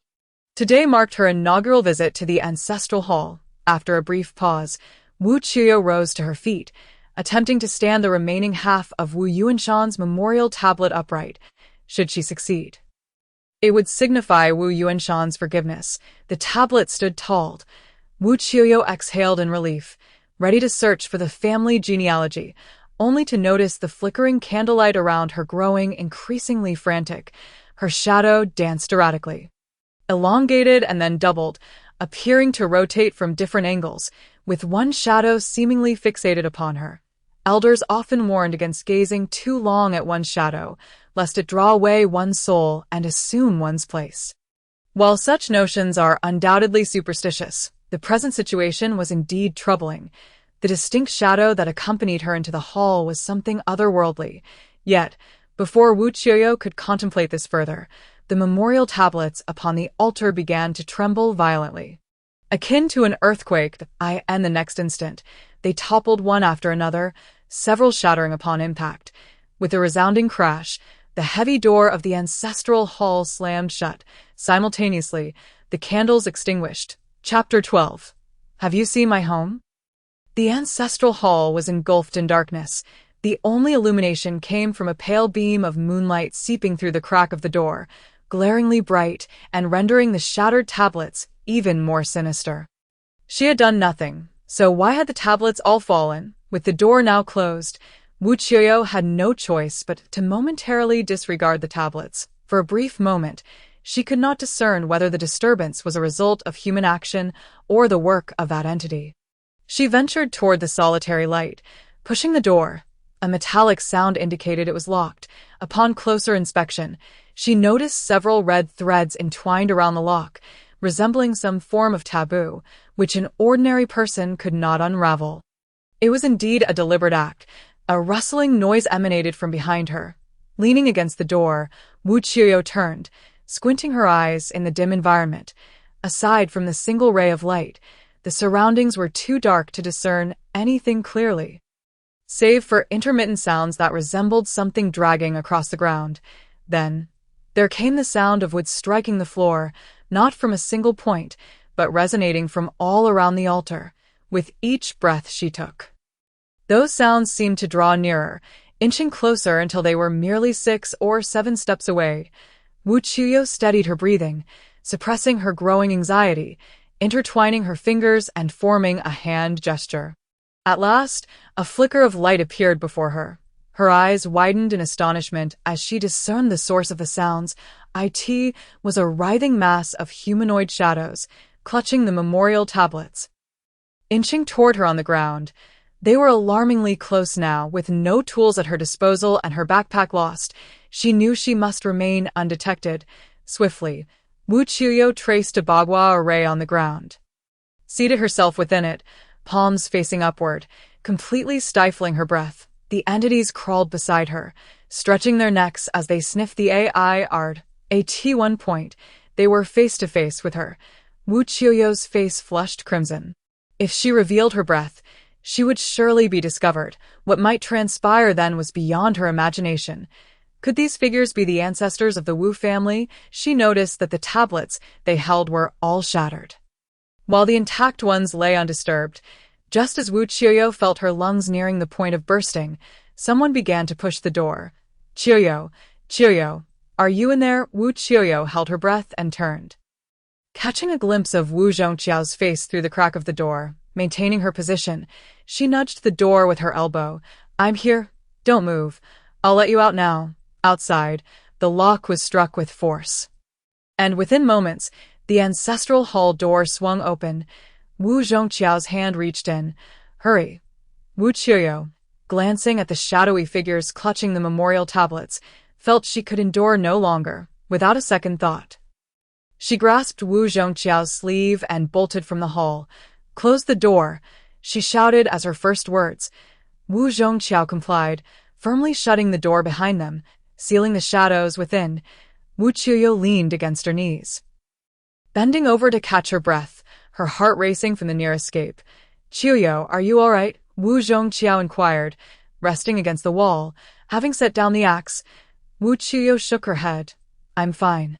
How did you know I was here? Just a bit oxygen deprived. I came with you. I went to the restroom and returned to find the ancestral hall locked. I have no idea who the hell would do such a thing. I grabbed an axe and came to find you, Wu Qiuqiu replied, waving his hand, his tone casual yet frustrated. Wu Qiuqiu located her backpack in the corner, along with a small cake nearby. Thank you. Qiuqiu, you don't need to be so polite with me. Come on, let me walk you home, Wu Qiuqiu insisted, getting back to his feet. Wu Qiuqiu did not respond directly, simply stating, let's go. Wu Qiuqiu walked ahead of her, continuing, if there really are ghosts, you won't be able to handle it. Your grandmother runs a paper effigy shop. Didn't she leave you some good luck charms? None, Wu Qiuqiu replied, her gaze fixed on Wu Qiuqiu's footsteps. The two quickly exited the ancestral hall. Doesn't that mean your grandmother had no habit of keeping notes or diaries? I think you should go back and check, Wu Qiuqiu remarked. Wu Qiuqiu unzipped her backpack. Clutching a few copper coins in her hand, Wu Qiuqiu, stop, Wu Qiuqiu halted as instructed. What is it, Qiuqiu? She squinted at Wu Qiuqiu's back. Who are you? I'm Wu Qiuqiu. Are you feeling dizzy from your scare? Qiuqiu, he replied. Stop your nonsense. Wu Qiuqiu spat disdainfully. Wu Qiuqiu always calls me by my full name. Who exactly are you? Hee. Suddenly, Wu Qiuqiu's head twisted 180 degrees. Turning to face Wu Qiuqiu, you've caught me. Though the face remained that of Wu Qiuqiu's, the smile contorted into something grotesque, stretching unnaturally toward his ears. Did I notice when you appeared? Wu Qiuqiu tightened her grip on the copper coins. How did you realize? Wu Qiuqiu inquired. The red threads were beyond the ability of ordinary people to untie. Not even an axe could sever them. The saying goes, to untie the knot, one must first tie it. And yet, she had no choice. The shadows were closing in thus. She was rescued by Wu Qiuqiu. Wu Qiuqiu suddenly burst into laughter, the initial normalcy of the sound gradually morphing into a piercing, shrill cackle as he turned his head. Axe in hand, advancing toward Wu Qiuqiu in reverse. Hand over what your grandmother left behind. Wu Qiuqiu hurled 2 copper coins at him, striking him squarely in the eyes. The head of Wu Qiuqiu wobbled violently, resembling a ball, before rolling down to Wu Qiuqiu's feet. The severed head's mouth continued to open and close. Hand it over. Hand it over. Meanwhile, the headless body did not cease its advance, closing in on Wu Qiuqiu. Wu Qiuqiu's lips barely moved. Ignite, and the next instant, the headless body and the severed head erupted into green flames with a resounding boom, leaving no trace behind within mere moments. Wu Qiuqiu, clutching her backpack, crouched to retrieve the copper coins. It seemed clear that those lurking in the shadows were after what her grandmother had left her. Yet, after all these years, she had no knowledge of what that might be. If she herself was unaware, how could outsiders possibly know? And what actions would this person take next? The events unfolding in the ancestral hall would have to wait until tomorrow to be disclosed to the village elder. With so many tablets shattered, she could only wonder how the villagers would blame her. It was indeed a headache. As Wu Qiuqiu took a few steps forward, she gradually realized that the surrounding environment was becoming increasingly desolate. This did not appear to be the path leading home. Turning back to survey her surroundings, Wu Qiuqiu's pupils dilated in shock. She found herself amidst a graveyard, aside from the occasional hoot of an owl. There was no other sound. Looking around, she saw graves lined up one after another. Under the ghastly pale moonlight, the place radiated an eerie chill. Tonight truly seemed endless, a hoarse weeping echoed from afar. It was not the sound of a woman, but rather reminiscent of an elderly man lamenting. The source of this sorrowful sound lay just beyond the grave mounds obstructing her view. Wu Qiuqiu noticed that the fiery warmth on her shoulder had inexplicably extinguished. In haste, she gestured to rekindle the warmth, yet it was a futile endeavor. Moreover, the old man's cries grew increasingly pronounced. Reluctantly, Wu Qiuqiu followed the sound, slowly making her way forward. As she traversed the first grave mound, a second grave emerged into view. It was an ancient burial site, the grass upon it lush and verdant. To her horror, an elderly man sat cross-legged before the grave, covering his face with his hands as he wept. Clad in a blue funeral garment and black shoes, he wore a matching blue hat. His cries resonated in Wu Qiuqiu's ears, painting a haunting picture, an isolated wilderness filled with graves, an old man in mourning at the foot of a tomb.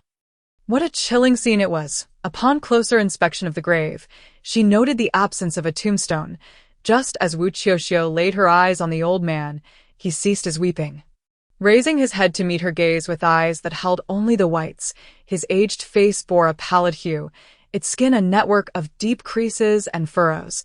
There was something unsettlingly familiar about that visage. Yet she could not place it. My home is gone. I can no longer enter my house. Have you seen my doorway? He implored. Standing up, he seemed to glide toward Wu Qiuqiu, his feet barely touching the ground. My home is lost. I cannot return. Diane. That moment, Wu Qiuqiu finally recognized him. Wu Yuanshan, Chapter 13, a toast not taken, a slap received, and oh wonder, he lamented his inability to enter his home. It was she who had shattered his memorial tablet. Yet, the old man appeared far from reasonable. In a flurry, Wu Qiuqiu rummaged through her backpack, retrieving a small paper figure, igniting it with a flick of her finger, and sending it ablaze. Forgive me, Grandpa Wu, I shall certainly reconstruct it for you in a few days. She then searched her bag further, her eyes lighting up as she discovered a small remnant of bamboo. Retracing her steps, she inscribed Wu Yuanshan's grave upon it before setting it alight. I apologize for any offense caused today, dear Grandpa Wu. I hope you will be lenient. At this moment, guilt weighed heavily upon Wu Qiuqiu, and she maintained her politeness. Meanwhile, she clenched a yellow talisman in her other hand. One must always prioritize courtesy before resorting to force. Wu Yuanshan continued to advance toward her, his hollow mouth gaping wider and wider, resembling an unfathomable abyss. Where is my doorway? He repeated, his voice a rigid echoed. Wu Qiuqiu now caught the scent of decay. As she maneuvered the talisman around her fingers, she formed a fiery gesture, clasping a copper coin. I respect you as an elder, which is why I attempt to reason with you. Should you persist in your obstinacy, it is akin to a toast not taken but rather a slap received. Wu Qiuqiu's tone hardened significantly. Wu Yuanshan seemed oblivious to her words, now merely 2 or 3 steps away, close enough for her to discern the intricate patterns on his funeral attire, narrowing her eyes. She swiftly heated the coin until it glowed red, flinging it toward Wu Yuanshan's right knee. His body jerked, and his leg buckled, severing at the knee. The doorway is open. Will you not return home? Wu Qiuqiu grasped another copper coin, her voice icy. This time, Wu Yuanshan shuddered, ultimately turning stiffly to retreat, dragging his injured leg back to the grave mound, his figure growing increasingly insubstantial until he vanished entirely. Only then did Wu Qiuqiu exhale in relief. To be honest, one should never disperse the souls of the departed unless absolutely necessary. This was the principle of cause and effect as taught by her grandmother. These repercussions, though they may not directly fall upon oneself, will inevitably be visited upon future generations. Wu Qiuqiu turned away. A sudden sharp pain pierced her mind, and she promptly fainted. Xiao Qiu. Awaken, time passed, and she felt someone shaking her body and another person patting her face. Wu Qiuqiu groggily opened her eyes to the familiar surroundings of the Paper Effigy Shop. Vibrant paper figures flanked her. Standing guard, the person before her was the village chief. Wu Qiuqiu sprang up, searching for her backpack, her gaze piercing as she regarded the chief. Are you real or an illusion? One connection led to another. She was uncertain of the authenticity of her current situation. What do you mean by real or illusion? The chief replied, Wu Qiuqiu, do you not realize you fainted at the entrance of the ancestral hall this morning?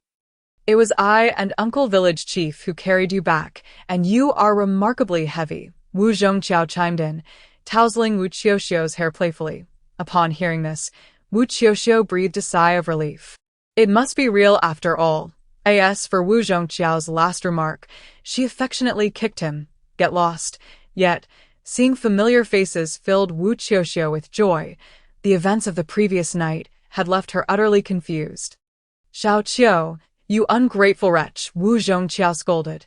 The chief rapped his smoking pipe on the table, surveying the room before ushering Wu Qiuqiu out. Qiu, what on earth transpired? How did you end up at the ancestral hall's entrance? When I found you, you were clutching the family genealogy. And what happened to all the memorial tablets in the ancestral hall? The village chief appeared visibly shaken by the scene he had encountered. He immediately locked the ancestral hall, refraining from making a fuss, and then called Wu Qiuqiu to assist in returning Wu Qiuqiu home. Wu Qiuqiu shook her head. I knocked them over myself. I have no idea how it happened. She refrained from divulging everything, only sharing snippets of the occurrences within the ancestral hall. How could this be? The ancestors must be enraged. The chief's expression darkened. Is it possible they disapproved of the shadow play? Wu Qiuqiu speculated. The chief, puffing on his pipe, fell into a contemplative silence. By the way, chief, was the lock on the ancestral hall broken this morning? It was perfectly fine, he replied. Strange. The line between reality and illusion is indeed vexing. With so many ancestral tablets shattered, if the villagers were to discover this, it would surely cause an uproar. The chief wore a troubled expression, his mind clearly preoccupied with Wu Qiuqiu's earlier concerns. This is all my fault, Wu Qiuqiu lamented. Who could have anticipated that the ancestors would descend one after another? Leave it to me. I shall summon a carpenter to remake the damaged tablets. The chief offered, perceiving Wu Qiuqiu's remorseful expression. You need only focus on the task I entrusted you with yesterday. He then handed the Wu family genealogy to her. I will cover the expenses. Wu Qiuqiu insisted. Not at all. It was my request. So how could I let a young child bear the cost? The chief waved his hand dismissively. No. What is mine must be borne by me. Chief, this is not mere politeness. Due to her actions, she felt it was only right to shoulder the financial burden. The chief nodded approvingly. What a good child you are. Your grandmother raised you well. He then imparted a few more instructions, mentioning that Wu Qing would return to the village in the afternoon, and they would share a meal at the chief's home. Wu Qiuqiu nodded in agreement. The chief then departed from the Paper Effigy Shop. Wu Qiuqiu pondered for a while, unable to comprehend why she had collapsed outside the ancestral hall when she had clearly been at the cemetery just moments before. With this thought, she rummaged through her backpack. The bamboo strips and small paper figures were indeed missing. Since realizing someone was observing her, Wu Qiuqiu had developed the habit of carrying several small paper figures and copper coins in her backpack for emergencies. The absence of these items indicated that the events at the cemetery were undeniably real. This meant that after she fainted, someone had moved her outside the ancestral hall. Wu Qiuqiu's expression darkened. The individual behind this was more formidable than she had anticipated. The crucial point was that at this moment, she could not discern whether the person was male or female, old or young. She could not afford to remain passive. They had come solely for the treasure, which explained why they had not harmed her. But what was this treasure? Wu Qiuqiu surveyed her surroundings, vivid paper figures and horses, along with other ritual offerings, cluttered the courtyard.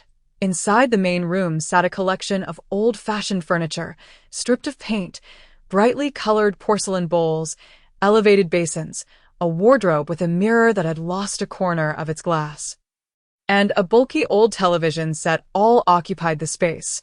None of these items resembled treasures. She got up, recalling that she had yet to eat. The small cake gifted by that boy lay on the table. She opened it, sniffing for any signs of spoilage. It was still good, though a day late.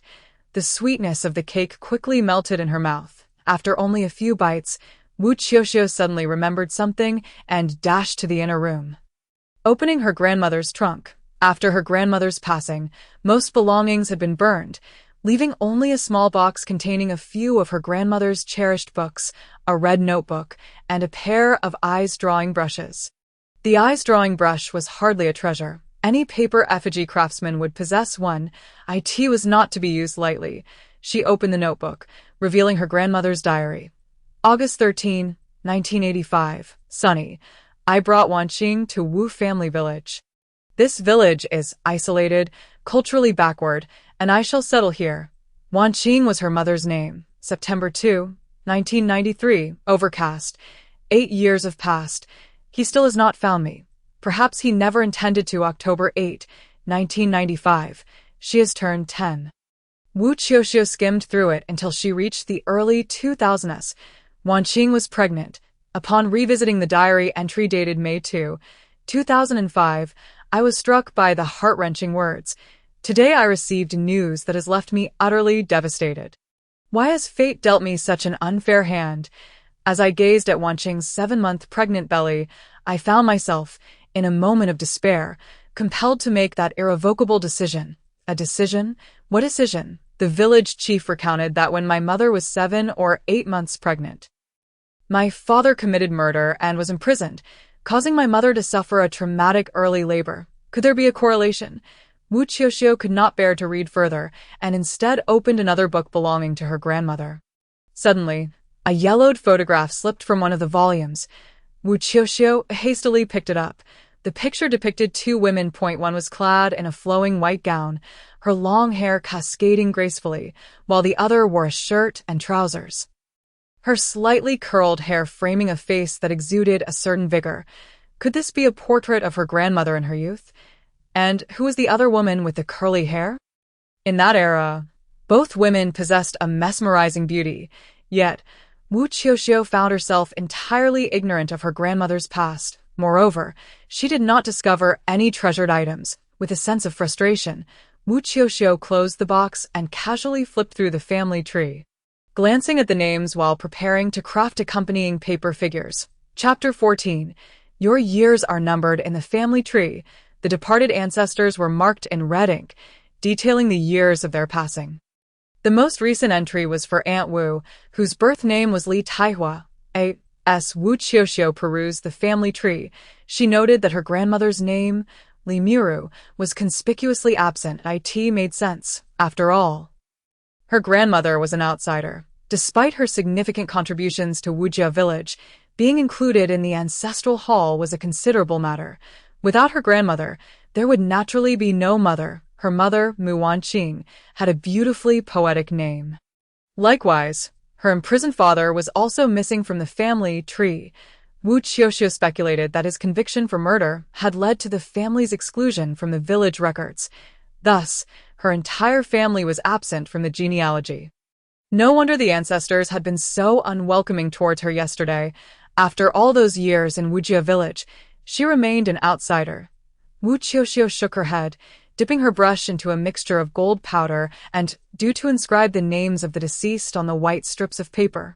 All the while leafing through the family tree, the gold powder was made by grinding gold into a fine dust and mixing it with dew, which is also known as rootless water. It is described as formless, neither reaching the heavens nor touching the earth. The names would ultimately be affixed to the backs of the paper figures, utilized during the performance of the ghost play. The rootless water summoned the dead, while the gold powder warded off malevolent spirits. Thus, this inscription served to remind them not to disturb the living during the performance. Although the village chief claimed that Wu Qing had invited a master to preside over the event, there were many who sought to gain fame through dubious means. Who could ascertain the reliability of this individual? Wu Qiuqiu was determined to prepare for any eventuality. Otherwise, should something go awry, she would bear the blame. Suddenly, as she turned to a particular page, Wu Qiuqiu paused. Wu Yunwei, born in 2000, departed in 2005. He had only lived for 5 years, having passed away the very year she was born. Intrigued, Wu Qiuqiu flipped through the subsequent annotations, which read, son of Wu Qingyu. Wu Yunwei was, astonishingly, the village chief's child, having died at such a tender age. Coupled with Wu Qiuqiu's disinterest in listening to the elders' gossip, she had been oblivious to the fact that the village chief had lost a child. She only knew that the chief had a daughter who had married and moved away. After meticulously inscribing these names and cutting the necessary paper, half the day had slipped away. Wu Qiuqiu glanced at the time. Realizing she would have to wait until the next morning to go up the mountain to gather bamboo, she boiled water, took a bath, changed into a clean white t-shirt, tied her hair into a ponytail, and slung her backpack over her shoulder as she headed to the village chief's home. At this hour, Wu Qing should have already arrived, a plain, youthful face, somewhat out of place among the villagers.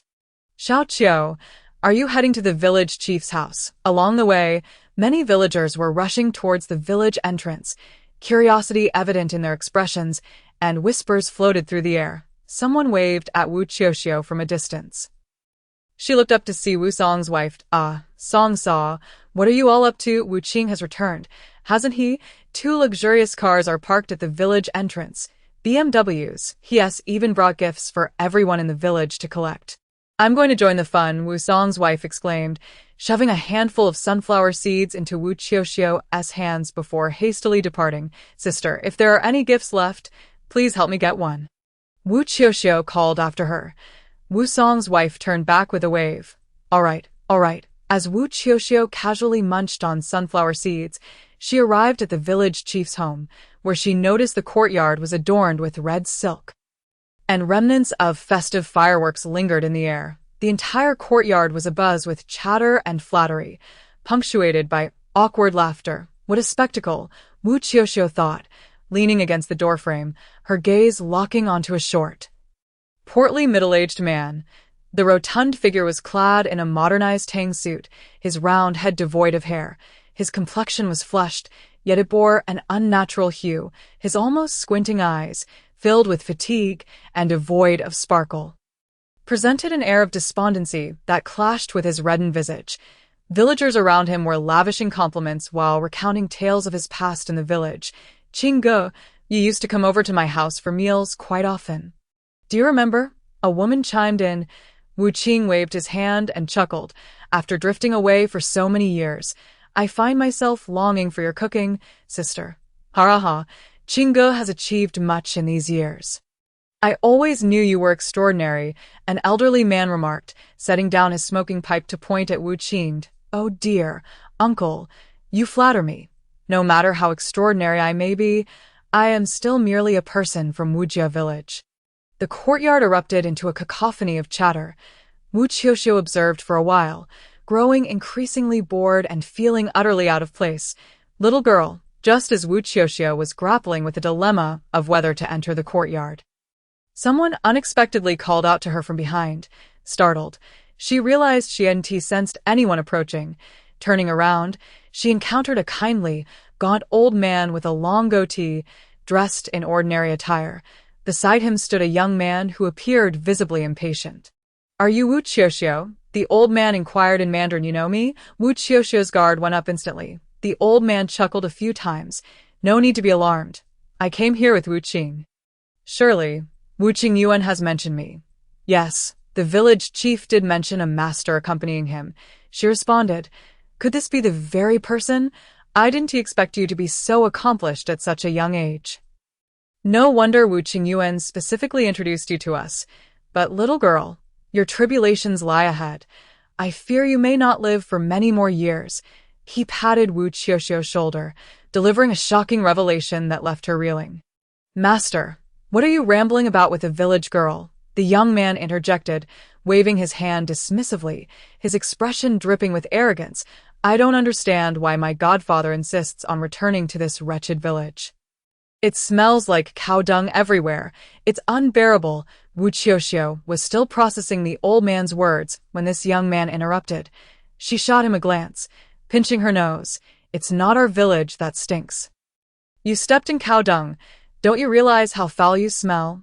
The young man followed her gaze, his face paling as he realized the truth. "Damn, what a filthy place." He shot Wu Qiuqiu a venomous glare, then turned to the old man. "I'll go change my shoes in the car." Once he left, the old man said to Wu Qiuqiu, "Come, little girl, let us go inside." "Wait, what did you mean by that?" Wu Qiuqiu grasped the old man's arm. The old man merely smiled mysteriously, waved a sleeve, and suddenly Wu Qiuqiu found her hands empty. He then walked into the courtyard, leaving her to follow, her heart heavy with unease. "Master, you have returned," Wu Qing exclaimed upon seeing the old man, rushing to greet him. Then he noticed Wu Qiuqiu trailing behind, and seeing this, the village chief quickly dismissed the other villagers. "Wu Qiuqiu, help us invite the ancestors to listen to the play." "Oh, Xiao Qiu, Qingyuan has mentioned you to me before. I'm glad you inherited your grandmother's skills. Otherwise, I would have had to fetch someone from the town." "You've saved me a lot of trouble," Wu Qing said, approaching Wu Qiuqiu and grasping her hand, his enthusiasm bordering on excessive. His lifeless eyes and flushed face rendered his demeanor unsettling. Wu Qiuqiu, lacking experience, could not discern the underlying motives. "You are too kind, Uncle Wu," she replied, awkwardly withdrawing her hand. Wu Qing returned to his seat, yet Wu Qiuqiu couldn't shake the feeling that his small, squinty eyes were constantly fixed upon her. Even while he conversed with others, it was as if his gaze never wavered, though perhaps it was merely her imagination. "Xiao Qiu, speaking of which," When I left that year, you were still in your mother's womb. You must have been 5 or 6 months along, as your mother's belly was quite pronounced. The aunties all said she must be expecting twins. Yet, it turned out to be just you. A delicate little girl. Wu Qing exchanged pleasantries with Wu Qiuqiu, his countenance betraying a certain dissonance that, if overlooked, might lead one to perceive him as exceedingly genial. Yet, Wu Qiuqiu felt no warmth, rather, an unsettling chill enveloped her. As if she were perched on the edge of unease, the old man, too, cast furtive glances in her direction, his gaze lingering just enough to provoke discomfort. Wu Qing spoke of visiting the ancestral hall for a ritual, suggesting a day to commence its repairs. The village chief, however, displayed visible reluctance. There were minor issues at the hall that necessitated postponement of the visit. With so many memorial tablets shattered, hiring a carpenter would take several days. Very well, then, let us first enjoy a performance. Qiuqiu, how long until you can prepare the paper figures for me? Wu Qing queried, seemingly unfazed. 3 days. Wu Qiuqiu replied, holding up 3 fingers. In that case, I shall wander about the village for the next couple of days. Having been away for so long, my heart aches for home. Wu Qing wiped a tear from his eye, yet his pupils remained keenly fixed on Wu Qiuqiu. Chapter 15. Someone is stealing your life. The meal left Wu Qiuqiu in a state of disquiet. In addition to Wu Qing's occasional prying gaze, she could not shake the old man's ominous words from her mind. What did he mean by few years left to live? Throughout her life, she had enjoyed robust health, excelling academically, and embodying the ideal of a well-rounded young woman. How could anyone suggest her time was limited? She felt compelled to confront the old man once more. During the meal, Wu Qing introduced his godson, Lu Lin, the young man who had stepped in cow dung. While Lu Lin's demeanor was one of arrogance, Wu Qiuqiu found him to be the most ordinary among them. After the meal, seizing an opportunity, she approached the old man privately. Yet, he merely shook his head in resignation. Someone is stealing your life. With that, he turned and departed, leaving Wu Qiuqiu in a state of shock. Standing there, frozen, the chill swept through her, as if she were caught in the depths of winter. Wu Jia village was isolated. Having grown up there, she had never ventured far beyond its confines, let alone encountered strangers. The circle of her acquaintances was alarmingly small, and within this minuscule realm, there was someone siphoning her very existence. And oh wonder, the old man had spoken of her limited lifespan. Wu Qiuqiu ruminated on every person who had crossed her path throughout her life. The faces that lingered in her memory were either beaming with joy or exuding kindness.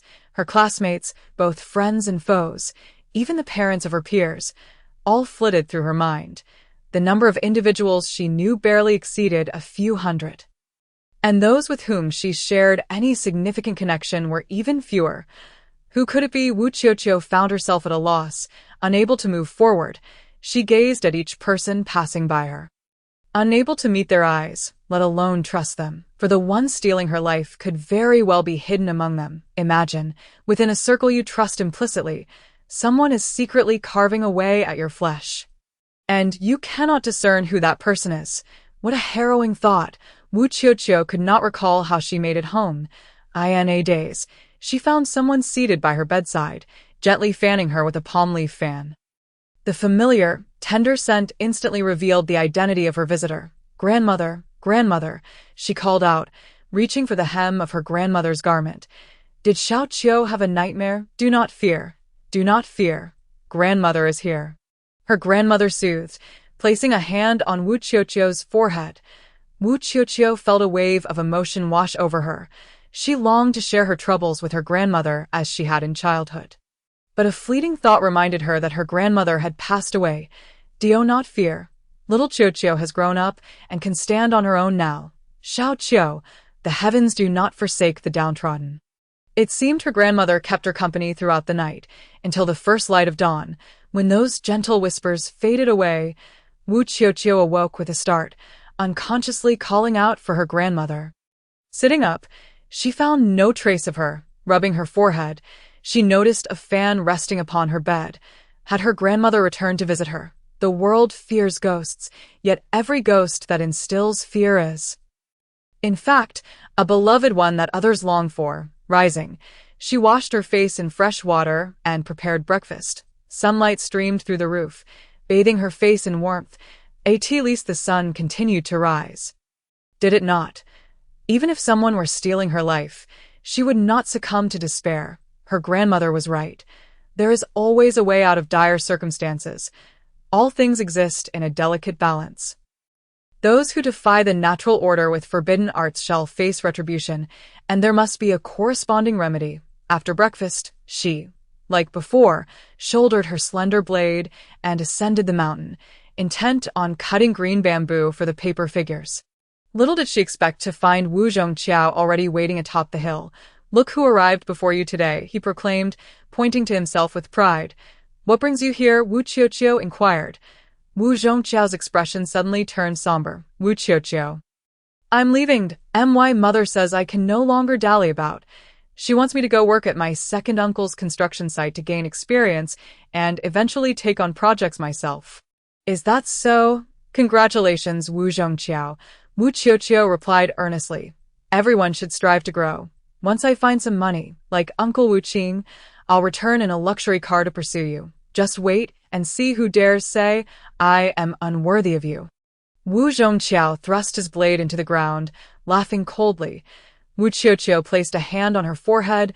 "Back off. Whether you find money is of no concern to me. I am serious, Wu Qiuqiu. Please give me a chance. I will be leaving in a few days." Wu Qiuqiu stood his ground, his honest expression betraying his intentions. "I do not harbor feelings for you, Wu Qiuqiu." Wu Qiuqiu replied with equal seriousness. With that, she sidestepped past him. "Wu Qiuqiu, it is all right. One day, you will see my worth," he called after her. Wu Qiuqiu felt exasperated. How could she explain that this was not a matter of worthiness? A turtle gazes at a mung bean only if it finds it appealing. How much more so with people? Yet Wu Qiuqiu was never one to dwell on his feelings, a trait Wu Qiuqiu deeply appreciated. After a round of banter, he picked up his blade to help her cut bamboo. He was unaware of her plans for the shadow play. He simply knew she came to harvest bamboo every few days, so he had risen early to intercept her. As they worked, two figures appeared, panting as they approached. Upon closer inspection, Wu Qing and his godson Lu Lin emerged. "Xiao Qiu, we are merely wandering about. Are you cutting bamboo?" Wu Qing inquired.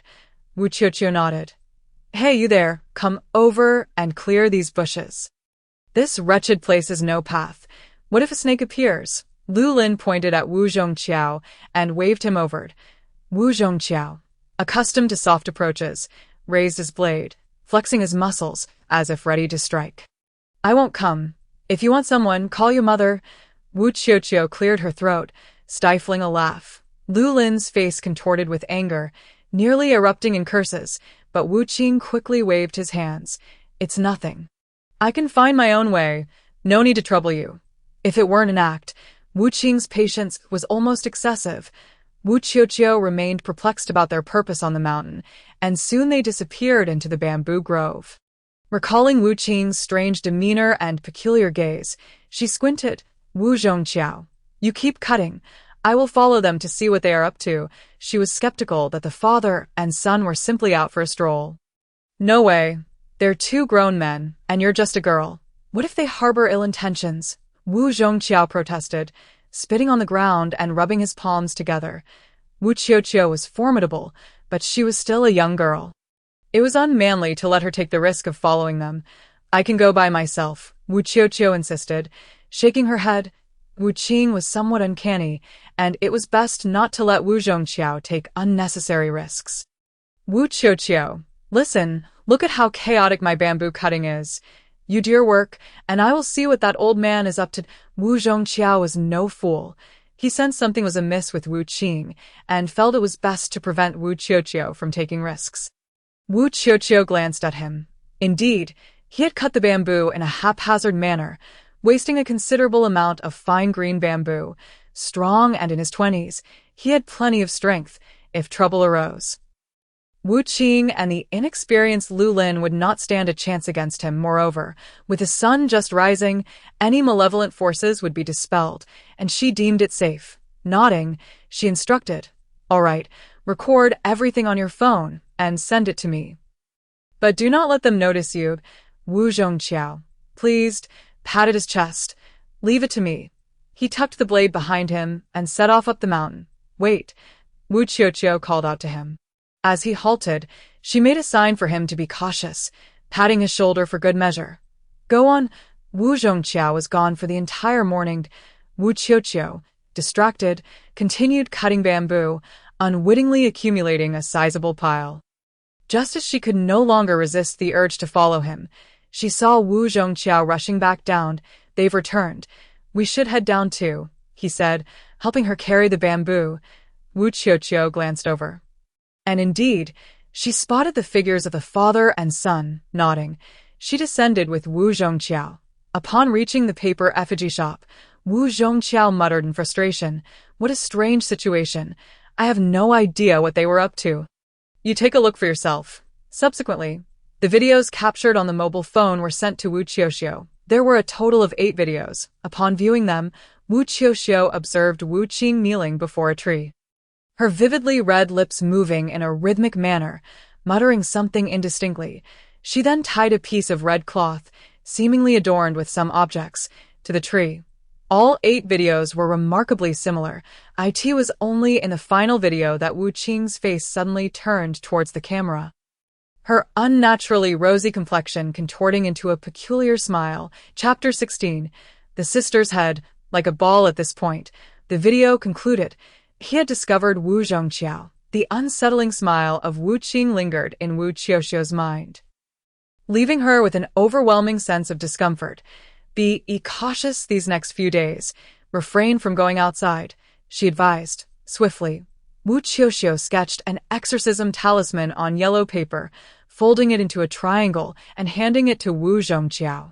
"What's the matter?" Wu Qiuqiu scoffed. "In Wu family village, I am the son of the patriarch. Even if they see me, what can they do?"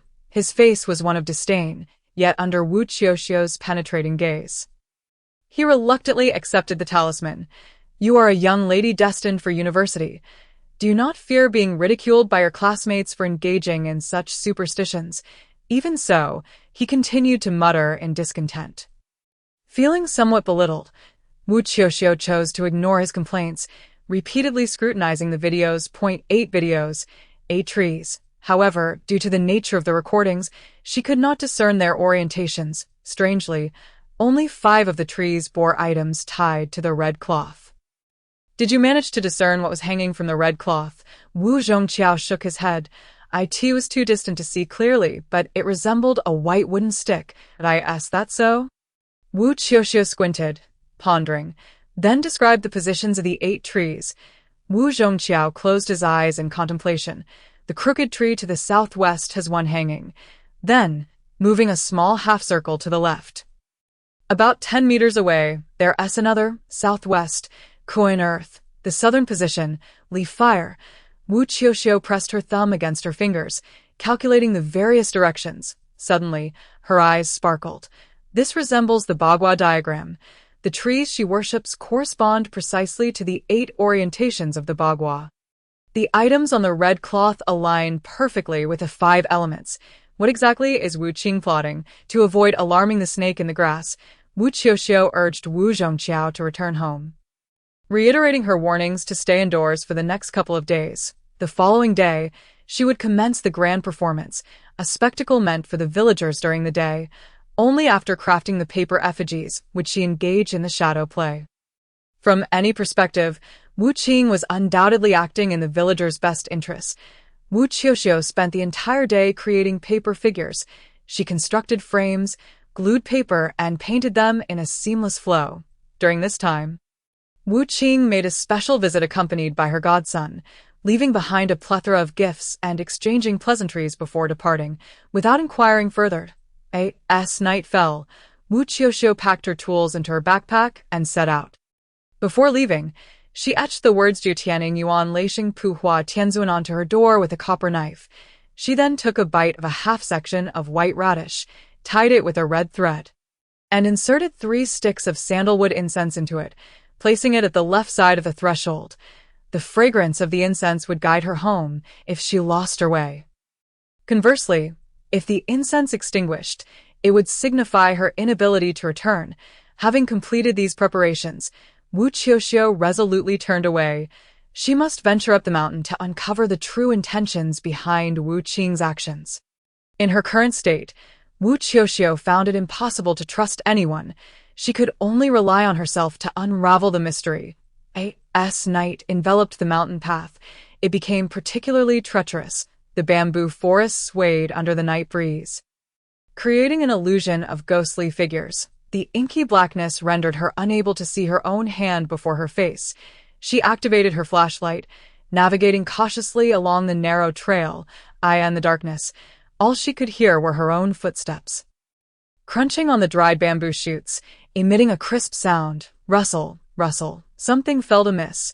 She halted. Rustle, rustle. The sound persisted. She took 2 more steps, and the rustling noise mirrored her movements, indistinguishable from her own footsteps unless listened to closely. When traversing a dark path, it is most perilous to look back or to run wildly in panic.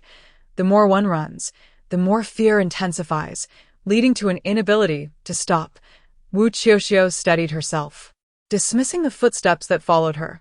As long as it did not attack, it could follow her. After walking for a while, she felt a tug at her heel. Wu Qiuqiu came to a standstill.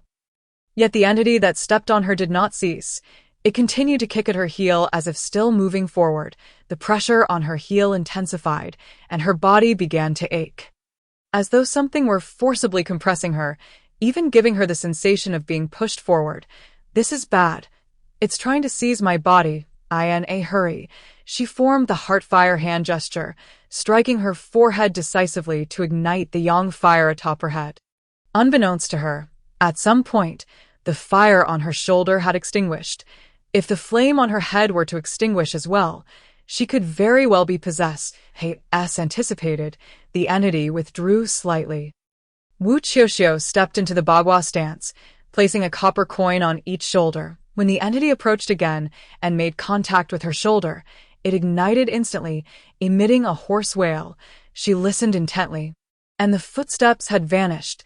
Wu Qiuqiu pressed on, vigilant of the yang fire on her shoulders. However, the ascent seemed interminable. Suddenly, someone tapped the back of her head. Wu Qiuqiu tilted her head slightly, but the entity was relentless, continuing to tap with increasing force. Wrapping red thread around her wrist, she strung together 2 copper coins and struck behind her head. Yet, nothing met her strike. That hand persisted in patting her head. This is not right. Suddenly, a realization struck her. Slowly, she raised her head, her pupils involuntarily narrowing. A pallid figure hung upside down from the bamboo, extending a hand to pat her head repeatedly. She could not recognize the face, but she surmised it belonged to a deceased villager. Emotionless, it attempted to extinguish the yang fire on Wu Qiuqiu's head and seize her body. With a swift motion, Wu Qiuqiu flicked the red thread from her palm, sending the 2 copper coins spinning through the air, which grazed the figure's mouth, leaving its upper face grotesquely disfigured. Nevertheless, it continued its relentless assault on Wu Qiuqiu's head. Growing increasingly irate, she once more hurled the coins, severing the entity's arm. Suddenly, moonlight cascaded down, elongating Wu Qiuqiu's shadow. After a few strides, she felt an unusual weight on her shoulder. Glancing at her shadow, she discerned a small child perched atop her shoulder. Pushing her head forward, Wu Qiuqiu felt as though her neck might snap. The child sang as it pushed, "Sister's head, like a ball. Your head looks like a ball." Wu Qiuqiu retorted angrily. These wandering souls and malevolent spirits sought only to claim her body. With a flick of her wrist, the red thread and copper coins flew forth once more, the seemingly short red thread extending long enough to ensnare the child's neck, completely immobilizing it and sending it tumbling down. The child landed on all fours, standing up slowly. Just as it was about to rush towards her, Wu Qiuqiu flung several copper coins, causing it to vanish. Indeed, ever since she had become entangled with karma, these malevolent spirits had sought her out. She began to comprehend why her grandmother repeatedly warned her against engaging with karma. However, it was not only the spirits. There were also people. Both human and ghost seemed to be fixated on her. She could no longer discern whether these entities were the machinations of those behind the scenes, or if they had always aimed to seize her body, having dealt with the child. Wu Qiuqiu withdrew her curved blade, typically used for cutting green bamboo, from her backpack. This blade had been in her grandmother's possession for decades, worn down and narrowed, with several notches along the spine. The handle was exceedingly smooth. With a firm grip on the handle, Wu Qiuqiu resumed her forward march, slicing through the underbrush with her blade. Oddly enough, after this, nothing else emerged. She safely arrived at the location depicted in Wu Qiuqiu's video and found the 8 trees to which Wu Qing had tied the red cloth. Feeling the surroundings, it was unmistakably aligned with the Bagua diagram. No, it was evidently a formation. Among the 5 trees, various objects hung from the red cloth. With the aid of her flashlight, Wu Qiuqiu discerned that they were palm-sized. Pale, humanoid dolls. The wooden sticks served as spines, and the fabric constituted their bodies. These entities bore a striking resemblance to paper effigies. Li fire, Kun earth, Kan water. Indeed, it was the art of the 5 elements. Wu Qiuqiu bit down on her flashlight, approaching the humanoid puppets.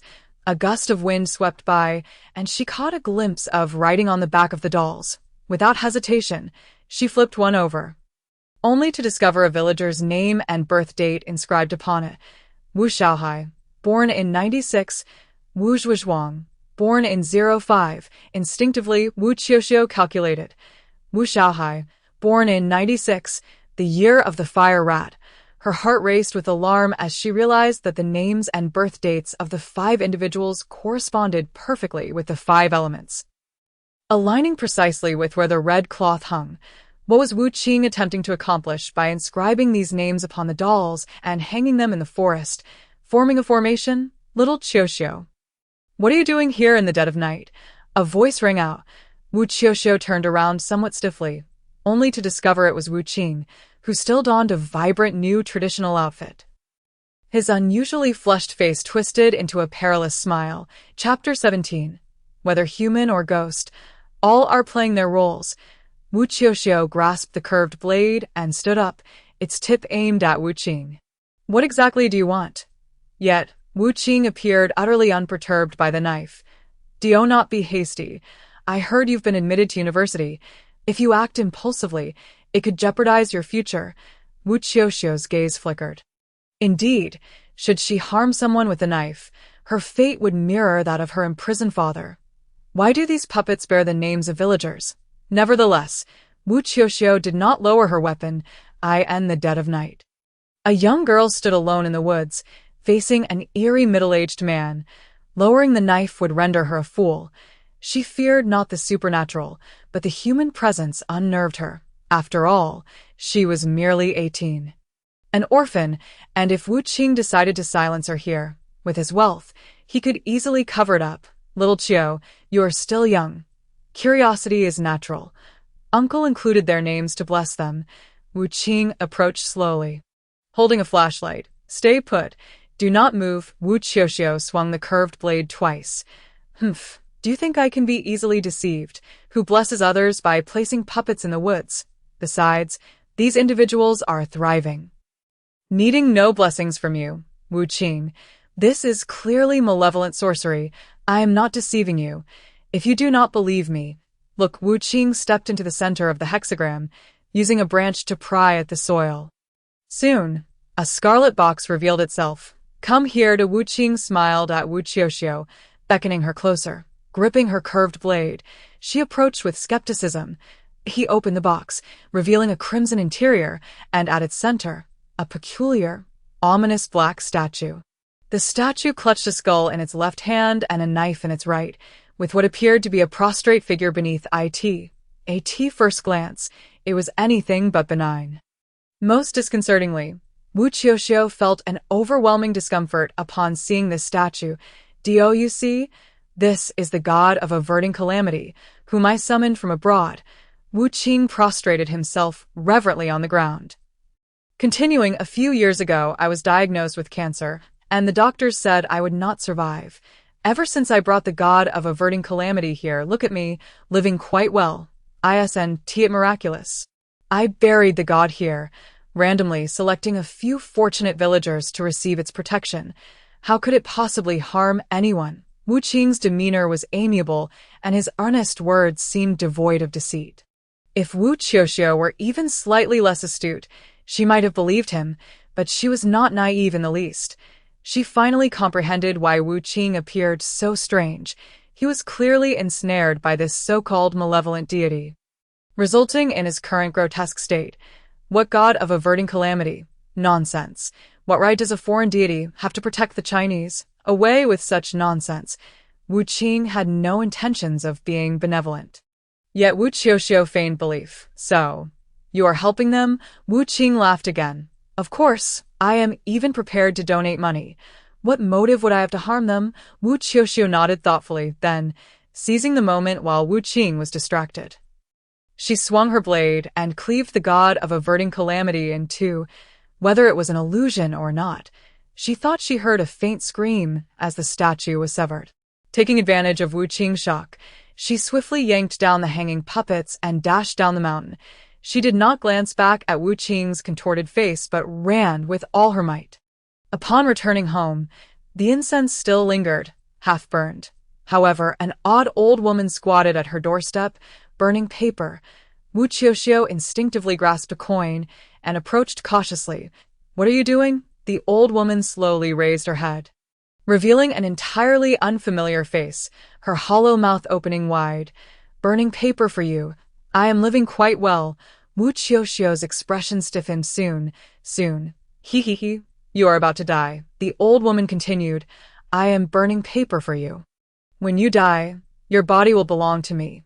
Her mouth stretched wide, revealing only gums, her smile unnaturally eerie. Wu Qiuqiu pursed her lips, remaining silent. Wrapping her wrist with a red string, she tossed 2 coins into the air, which instantly transformed into a string, then flew toward the old woman. The coin struck her neck, and her head wobbled before rolling away. Her dark mouth continued to move. You are going to die. You are going to die. Wu Qiuqiu suddenly awakened, realizing she stood at her own doorstep. There was no old woman burning paper. Everything had clearly been a figment of her imagination. Yet, there are no illusions without cause. What did the old woman mean by her impending death? Shaking her head, she approached the door and noticed that the markings she had inscribed had become slightly blurred. It seemed something had attempted to invade while she was away. Were they seeking her grandmother's belongings? The human heart is indeed more inscrutable than the ghostly. After a night's rest, Wu Qiuqiu awaited Wu Qing to confront him. Strangely, she waited all morning without a sign of him. She messaged Wu Qiuqiu, who replied with a series of nonchalant emojis, indicating he was fine. Wu Qiuqiu still cautioned him against wandering about. The stage had been set, and the troupe was performing. The entire village gathered to watch, while Wu Qiuqiu, warned by Wu Qiuqiu, grumbled loudly. Everything appeared perfectly normal, yet it was precisely this overwhelming normality that made Wu Qiuqiu uneasy. Logically, having disrupted Wu Qing's formation and shattered the god of averting calamity, Wu Qing should have been agitated, yet he seemed unfazed and attended the stage. How could this be right? Wu Qiuqiu slurped her noodles. Since he wasn't coming to her, she would seek him out. It was time to confront him. This puppet business would cease. Wu Qiuqiu first approached the village head, declaring her intention to stop making puppets. The village head, taking a few puffs from his pipe, inquired, Why, little Qiu, I feel uneasy about performing shadow plays. What if something goes wrong? Wu Qiuqiu explained. Not at all. Wu Qing has invited a master to oversee it. Besides, little Qiu, you possess your own abilities. What is there to fear? The village head shook his head, seemingly unconvinced by Wu Qiuqiu's rationale. Uncle Village Head, why are you so intent on pushing for this shadow play? Wu Qiuqiu questioned. Perplexed, the village head fell silent for a long moment before tapping his pipe and responding. To be honest, little Qiu, aside from wanting to please our ancestors, I have my own selfish motives. Wu Qiuqiu straightened, awaiting the village head's further explanation. If my son Xiaowei were still alive, he would likely be married with children by now. He was just 5 when he died. I once took him to town where he saw a performance, and from then on, he would often mention wanting to see it played. I kept promising to take him next time. But before I could fulfill that promise, he was gone. Watching a play was his lifelong wish, so when Wu Qing mentioned inviting the dead to watch, I thought perhaps my Xiaowei could see it too. Wu Qiuqiu recalled the family tree she had seen. So that was it. She felt unable to share the events of the previous night with the village head. It was too abstract, and at present, she dared not trust anyone. Little Qiu, at this point, even if you do not make the puppets, they can still go to town to procure them. Please consider it carefully if you truly do not wish to proceed. I can inform them. Seeing Wu Qiuqiu's troubled expression, the village head sighed, patting her shoulder, and did not press further. As Wu Qiuqiu exited the village head's home, she spotted Wu Qing and Lu Lin returning from the stage. Wu Qing appeared unchanged, even amiably greeting Wu Qiuqiu. Lu Lin, however, cast a disdainful glare at everything in Wu family village. Little Qiu, you didn't go to watch the play? Wu Qing inquired with a smile.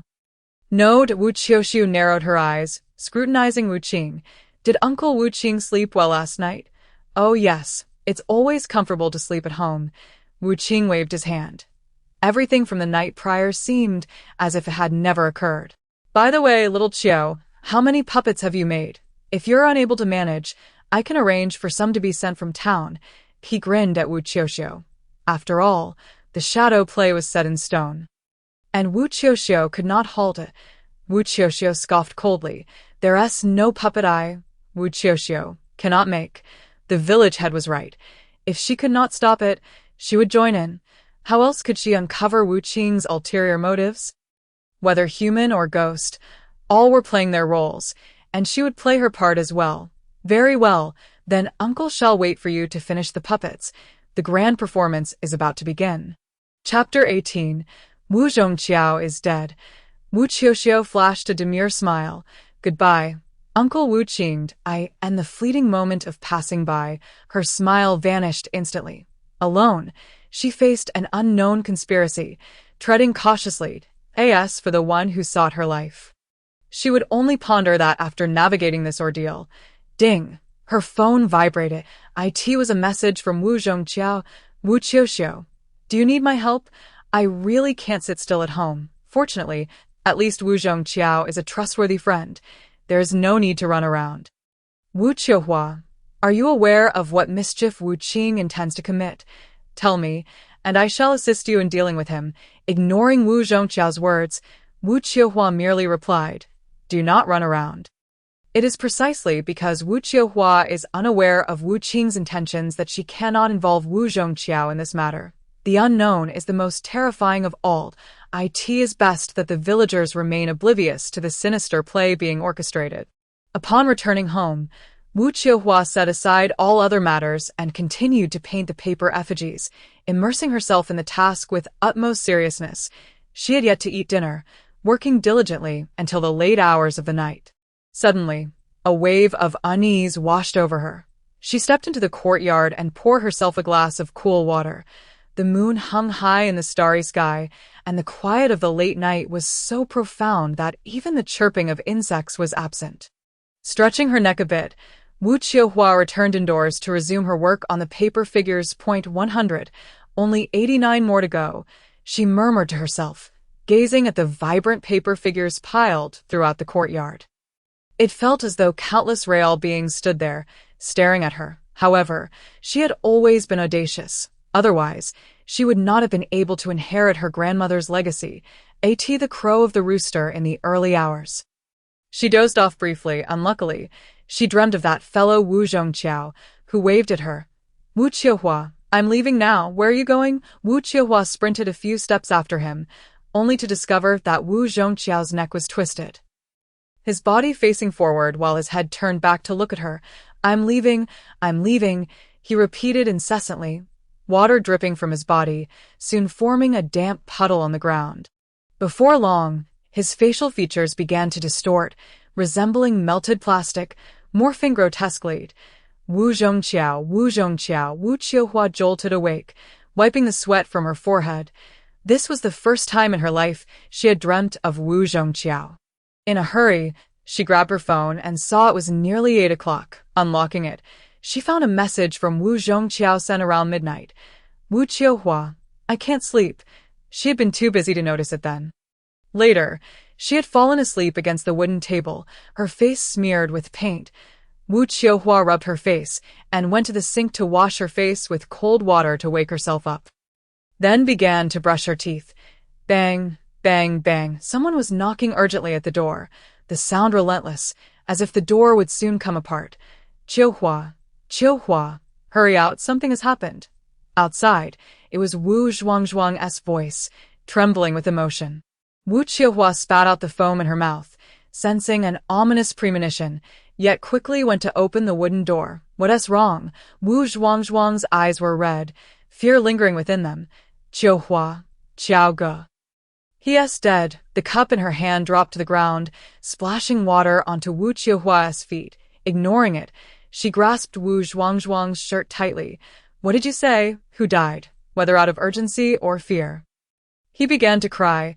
It's Qiuqiu. This morning, Grandpa went for a stroll and found Qiuqiu drowned in the pond. Wu Qiuqiu recalled the dream and the inexplicable anxiety she felt in the dead of night. It turned out that Wu Qiuqiu had been bidding her farewell. Let us go. She seized Wu Zhuang and sprinted towards the pond. Along the way, she imagined various scenarios. Perhaps Wu Qiuqiu had gone out for a midnight stroll and fallen in. Or was pushed in by someone, yet she never anticipated that the circumstances of his death would be so bizarre. The village pond did not harbor fish, and the water level was relatively high. One could easily wash their hands in it while squatting down. However, it was not particularly deep, about a meter at most. Wu Qiuqiu was 1 meter 80 tall. Under any awareness, he should not have drowned. Yet, Wu Qiuqiu saw him kneeling at the water's edge, his head submerged as if he were washing his hair. His entire body was rigid, lifelessly kneeling in the pond. This meant he had willingly submerged his own head in the water. Drowning himself, villagers surrounded the scene, pointing and whispering. Some claimed Wu Qiuqiu had encountered a ghost, becoming a substitute spirit. It was said that Wu Qiuqiu's mother had fainted from grief and had to be carried away. His father sat nearby, smoking one cigarette after another, his face aging rapidly, appearing worn and haggard. It was a heart-wrenching sight. Wu Qiuqiu was their only son, now dead before them in such an eerie posture. The village chief, Wu Qiuqiu, with some discernment, directed everyone not to approach the corpse, ensuring the scene remained undisturbed. Clearly, the police had already been notified. Wu Qiuqiu stood among the crowd, struggling to hear the murmurs of those around her. The words of Wu Qiuqiu from days prior echoed in her mind. If he had left the village a few days earlier, none of this would have transpired. Her head began to throb. And in her daze, she caught sight of something glaringly white across the pond.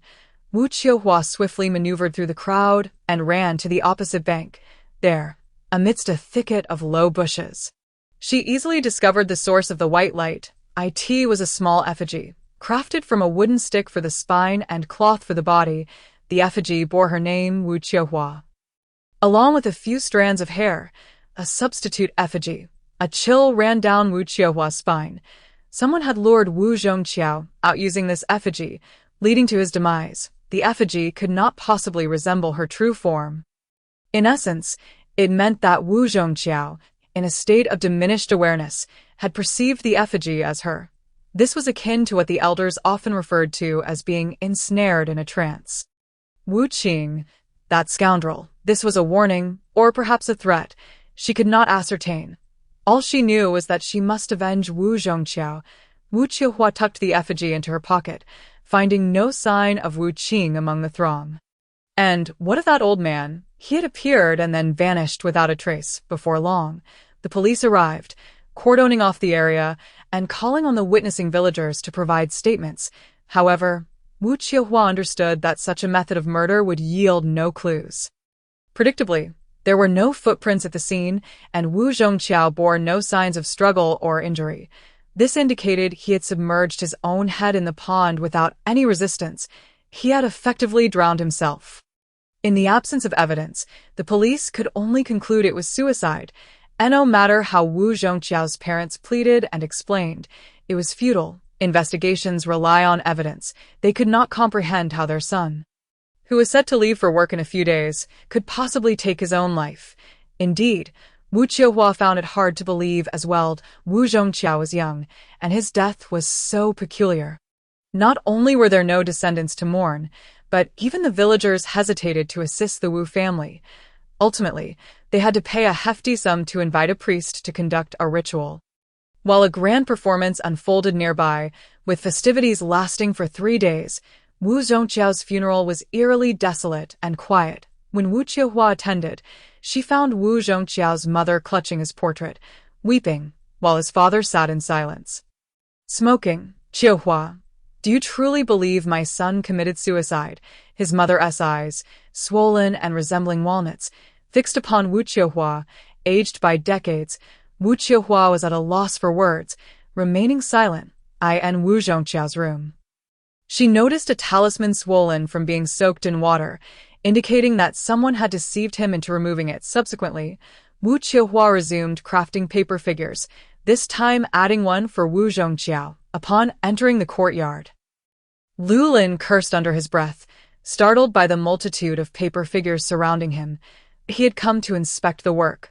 Count them. Wu Qiuqiu stood in the courtyard, wielding a curved knife, her demeanor cold. Lu Lin was taken aback by her sudden voice. You little brat, are you trying to scare me? He patted his chest repeatedly. Count. Wu Qiuqiu raised her chin defiantly. Lu Lin muttered a curse, counting the paper figures, which totaled exactly 190. Here's your payment. A sealed envelope was tossed at Wu Qiuqiu's feet, filled with arrogance. What are you so proud of? Uncle Wu Qing will donate this money to the village. You should expect nothing in return, right? Wu Qiuqiu suddenly remarked. Lu Lin halted, his back facing her. What does it matter to you? A mere village girl? Precisely. So what business is it of yours in Wu family village? Wu Qiuqiu crossed her arms. Lu Lin abruptly turned around, his expression darkening. That old fool's money is, of course, my concern. Why should he donate it? Chapter 19. Fuel to the fire. Upon saying this, he seemed to regret speaking so freely in front of Wu Qiuqiu and snorted dismissively. Wu Qiuqiu stepped closer, making a gesture of 6 with her fingers, tapping Lu Lin's shoulder 3 times from above. What are you doing? Do you want me to applaud you? Lu Lin took a few steps back, feeling an eerie chill from her presence, which was unsettling. It's nothing. Just leave. Wu Qiuqiu waved her hand with a smile. Lu Lin muttered a curse under his breath, calling her a little vixen. And, as if he had been tainted by some ill fortune, he hurriedly departed. Meanwhile, there remained a trace of ash on Wu Qiuqiu's thumb. With that gesture, she had extinguished Lu Lin's yang fire. The thumb corresponds to the spleen's earth, while the little finger corresponds to the kidney's water. Water and earth extinguish fire, effectively quelling Lu Lin's yang fire. For the next few days, Lu Lin would undoubtedly experience a streak of misfortune. And in times of adversity, one naturally becomes irritable and prone to blaming the heavens and others. After Lu Lin left, Wu Qiuqiu retrieved a lighter from her left hand, the flickering flame casting shadows upon her dimly lit face. Next, she ignited a match and inserted it into a radish. Let me stoke the flames for you. The match's flame shot upwards vigorously, showing no signs of extinguishing, unless unforeseen circumstances arose. The shadow play would commence this very night. Beginning only after midnight when the villagers had gone to sleep, she had to be present. Wu Qiuqiu secured her backpack, preparing herself for the midnight hour. When the hour hand passed 12, she donned her headphones, took up her curved blade, and stepped outside. The moonlight was eerily bright, and a shadow standing by the courtyard wall caught Wu Qiuqiu's attention. In her peripheral vision, she noticed the shadow repeatedly striking its head against the earthen wall. Tilting her head, she found that shape somewhat familiar. Wu Qiuqiu. Upon hearing Wu Qiuqiu call his name, the shadow turned around. Indeed, it was the figure of Wu Qiuqiu. He was drenched, water seeping from his head and face, trickling down to the ground, flowing in Wu Qiuqiu's direction. Slowly and unsteadily, Wu Qiuqiu approached her. "Do you have a message for my parents?" Wu Qiuqiu inquired cautiously. Wu Qiuqiu remained unresponsive, his head bowed and motionless. "Is there something you wish to convey to me?" Wu Qiuqiu pressed on strangely. She felt no fear of Wu Qiuqiu harming her. Still, he did not react. Wu Qiuqiu decided to step around him and continue on her way. However, Wu Qiuqiu shifted his body, blocking her path once more, his head lowered, allowing the water to drip down. This occurred several times. Each time she attempted to move, he would stand in her way. "Are you preventing me from reaching the stage?" Wu Qiuqiu squinted. This time, Wu Qiuqiu lifted his severely swollen face and nodded stiffly. "Is there danger over there?" Wu Qiuqiu asked. He nodded again. "You foolish spirit. Even in death, you come to warn me. You are quite the benevolent ghost." Wu Qiuqiu remarked as she attempted to circumvent him. "But I must go today." Yet Wu Qiuqiu, still drenched and muddy, grasped her arm firmly, clearly intent on preventing her from proceeding. This action only solidified Wu Qiuqiu's conviction that something was indeed amiss at the stage. At that moment, she felt a burning sensation on her wrists. It was the copper coins strung together with red thread that she wore as a bracelet, and each paper figure she crafted. She had placed a piece of red string inside. The shadow play had already begun. "Wu Qiuqiu, move aside. I must go and avenge you." Realizing time was of the essence, Wu Qiuqiu pressed 2 copper coins against Wu Qiuqiu's eyes. To her astonishment, his mouth began to stretch open, distorting beyond recognition as he uttered 2 words, "Danger." With a swift kick to his rear, Wu Qiuqiu sent him stumbling aside and hurried towards the stage. At the stage, the performance had already commenced. 4 actors donned in white costumes were present, their painted faces obscuring any signs of fear. Below the stage, a multitude of paper figures filled the seats.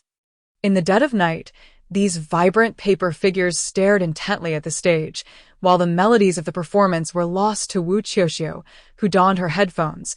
It resembled a silent play. This scene appeared even more unsettling under the moonlight.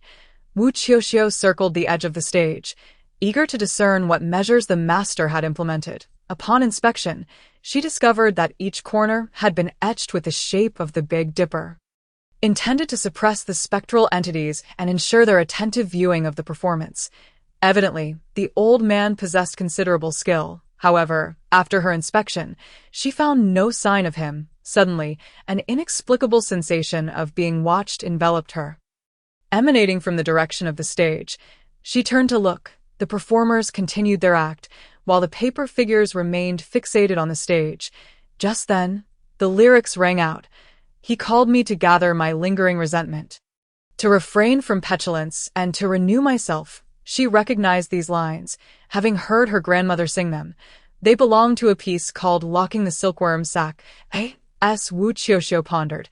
The feeling of being observed returned, more pronounced than before. Turning around, she found nothing amiss. Yet, one does not experience the same illusion twice, unless it is no illusion at all. This time, Wu Qiuqiu feigned a turn, casting a sidelong glance at the stage. Sure enough, as she turned, all 190 paper figures below the stage stiffly turned their heads to face her, their unblinking gazes sending chills down her spine. Even the actors on stage seemed to direct their attention towards her.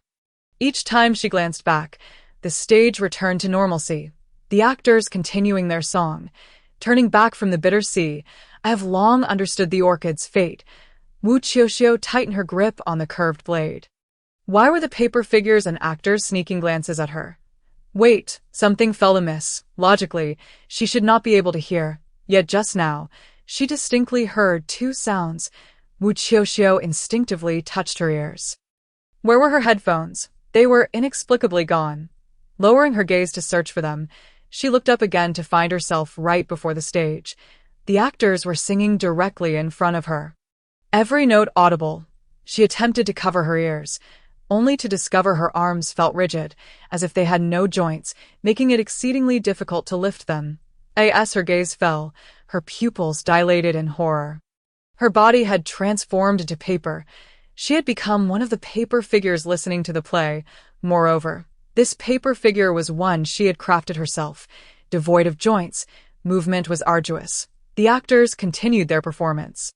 In a daze, she recognized a familiar outline on the heavily painted face of the actor.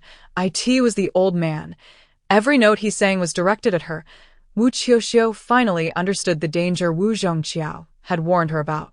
She tried to rise, but as the old man sang, he swung his sleeve forcefully, and Wu Qiuqiu felt an immense weight pressing down on her.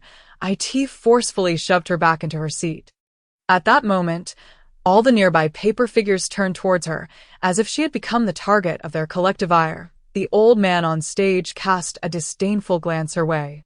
Wu Qiuqiu struggled to redirect her focus, forcing herself not to listen to the theatrical tones emanating from the stage. She shifted her body slightly and discovered her backpack at her feet. The curved blade lying on the ground. Seeing her belongings brought her a moment of relief. With great effort, she seized the blade and dragged her palm across its edge. Pain surged through her as she realized she was still human. She had not transformed into a paper figure that had merely been an illusion, yet she found herself amidst a sea of paper figures, and her intrusion had caused them to stand stiffly, as if enraged at this disruption to their performance. Wu Qiuqiu quickly stomped her foot on the ground, the copper coins on her wrist jingling. Above 3 feet, the universe is clear. Grant me a golden form, and invert the yin and yang. Command. The copper coins on the red thread multiplied from 1 to countless. Tossing them into the air, she snapped her fingers, each coin landing precisely atop the heads of the paper figures. The previously standing paper figures instantly fell silent, obediently returning to their seats on stage. The old man ceased his song, instead breaking into an even stranger rhythm. Serene green waters, drifting freely, souls rise and fall, moving with the wind. Arise. As he spoke, an inexplicable gust of wind swept through, threatening to dislodge the copper coins from the heads of the paper figures. The paper figures began to stir restlessly, their pale, cold faces fixated on Wu Qiuqiu. She noticed that some of the figures appeared to be soaked, planting her feet firmly in the koan stance. She stabilized the coins for the time being. Yet, these paper figures seemed somewhat off. After a moment's thought, she wasted no time in slicing open the nearest paper figure with her blade. Inside, instead of a bamboo frame, was a living villager from Wu family village. The paper had been soaked because the individuals inside had been keeping their eyes wide open for an extended period, leading to spontaneous tears that dampened the paper. Chapter 20.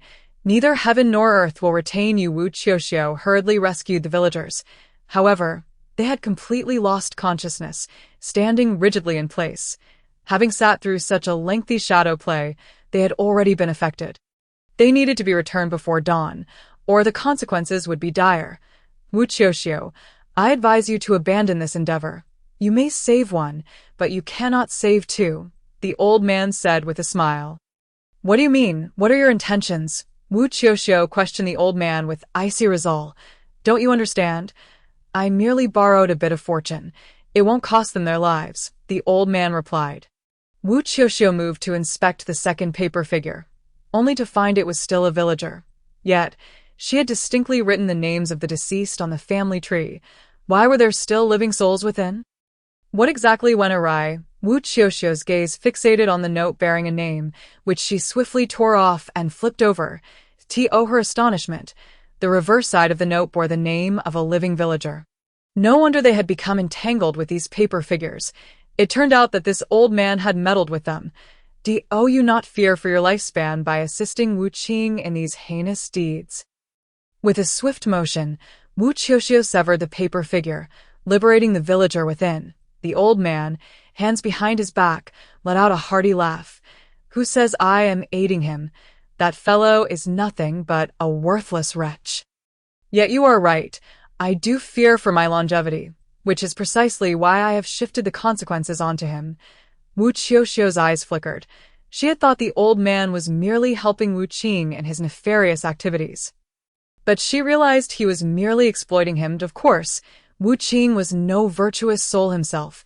It was only fitting that a dog bites another dog. Yet at that moment, Wu Qiuqiu's priority was to rescue the villagers. While verbally sparring with the old man, she tirelessly slashed at the paper figures, freeing the villagers trapped within. I asked that so. How do you transfer the consequences to him? You have wrought destruction. Naturally, you are aware of his dealings with the malevolent deity. Had it not been for me, he would have long been devoured by that vile entity. I taught him to offer a few living souls as sacrifices, utilizing the power of the 5 elements to mitigate the deity's backlash. This greedy rascal not only seeks to shift the backlash onto others, but also covets the fortune of Wu family village. Little does he know, he is already marked for death. He cannot bear even a modicum of fortune. Given that, why not assist me in making him a mere pawn? I shall absorb the fortunes of these individuals, while he faces his retribution, thus serving as his own form of atonement. The old man seemed unconcerned by Wu Qiuqiu's actions and even boasted about his own deeds. In his view, Wu Qiuqiu, at merely 18, despite possessing some ability, was still a novice. She could not stir any significant trouble beneath his watchful eyes. Was it you who caused Wu Zhongqiao's demise? Wu Qiuqiu inquired. He sought to kill him. After all, the retribution falls upon him, so I merely assisted, the old man replied casually, as if a human life were as inconsequential as wild grass. By this time, Wu Qiuqiu had freed all the villagers. However, upon their release, they stood as mere shells, motionless and vacant. Have you not yet discerned the issue? The names of the deceased were inscribed upon the paper figures, and I have added the names of the living. The living and the dead now share a single body. What do you suppose will transpire? The old man remarked. It is as if the deceased from Wu family village have possessed these villagers. They cannot escape the formation I have laid. Once the dead inhabit their bodies for 3 days, the fortunes they have lost will transfer to me. Wu Qiuqiu listened to the old man's words. Yet she sensed something was amiss. However, in that moment, she could not pinpoint what was wrong. She shook her head. You are mistaken. Oh, the old man responded, perplexed. These deceased are all from Wu family village. Do you truly believe they would harm their own kin and descendants? Upon uttering these words, Wu Qiuqiu knelt on one knee. She retrieved 2 radishes, inserted them into incense, and tied them with 2 red strings, each adorned with copper coins at either end. Then, Wu Qiuqiu ignited the incense. The smoke spiraled upward in delicate rings. Old man, do you understand the significance of this act? The smoke will briefly awaken the consciousness of the deceased. Ancestors, at this moment, those who inhabit your bodies are your living descendants. If you hear my words, please cause the copper coins to tremble. The copper coins at the ends of the red strings began to vibrate vigorously, even producing a sound. I beseech you, ancestors, turn back and guide your descendants home. If you agree, please cause the coins to tremble. This time, the trembling of the coins was even more pronounced, the 2 coins sliding together to collide, producing a crisp sound. Please, Wu Qiuqiu turned her back. Refusing to witness the villagers' actions, it is disrespectful to behold or listen to that which is improper. This is a mark of respect for the deceased. All the villagers from Wu family village began to move, their stiff limbs stepping toward their respective homes. Witnessing the scene, the old man squinted his eyes, hands clasped behind his back. Little girl, you possess the ability to connect the threads. I must admit, I have underestimated you. I devised this myself. Impressive, isn't it? Wu Qiuqiu rose, fixing a cold stare upon the old man. Clap, clap, clap. The old man applauded. I, Qin Sanhai, indeed regard you with newfound respect. However, their meager fortunes are inconsequential. Are you aware that my primary objective concerns you?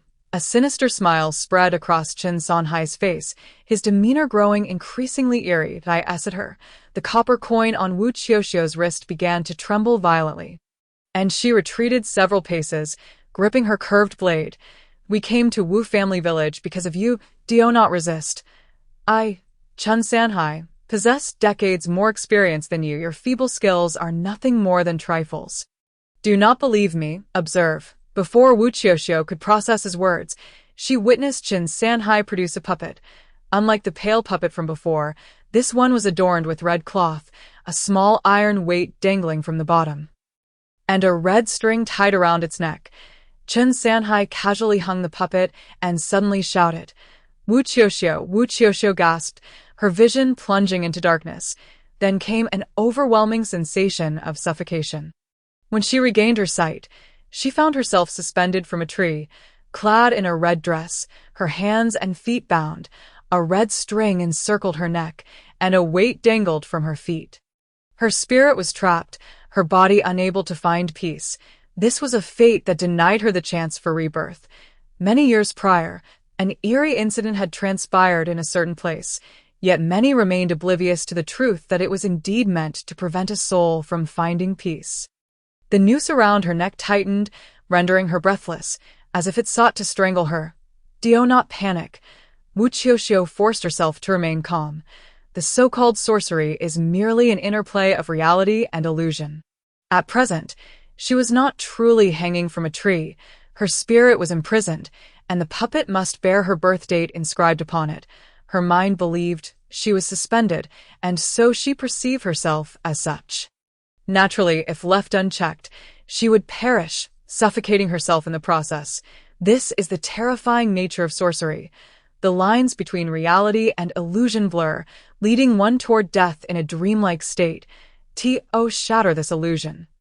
One must find what is real: the red dress, the forest, the weight, the night breeze, the moonlight. What is genuine? Yes, the shadow played. Wu Qiuqiu endured her predicament, silently reciting the lyrics to Locking the Silk Bag. Suddenly, the weight beneath her feet fell to the ground, and the noose around her throat loosened, causing her body to descend. Yet before she could catch her breath, she found herself lying down once more. Moments ago, she hung from a tree, and now she lay in a confined space, surrounded by a deep crimson hue, the space constricting, and her hands and feet remained bound. This is a coffin. She lay within a coffin. As she sat up, a series of knocks echoed from above, the sound of nails being driven in. Little girl, you are indeed impressive. You, Qin Sanhai's 3 doors, have managed to breach the first door. Qin Sanhai's voice resonated from all directions. Now, this is the deep coffin locking the soul. Do not struggle, for you cannot live for many more years. Rather than resist, why not fulfill my desires? It would count as a merit. Wu Qiuqiu spat. Old man, if you seek my life, then explain clearly why. Allow me to die with understanding. The sound of nails continued, while Qin Sanhai remarked, Then I shall enlighten you. You know that there exists a type of person in this world, neither accepted by heaven nor retained by earth.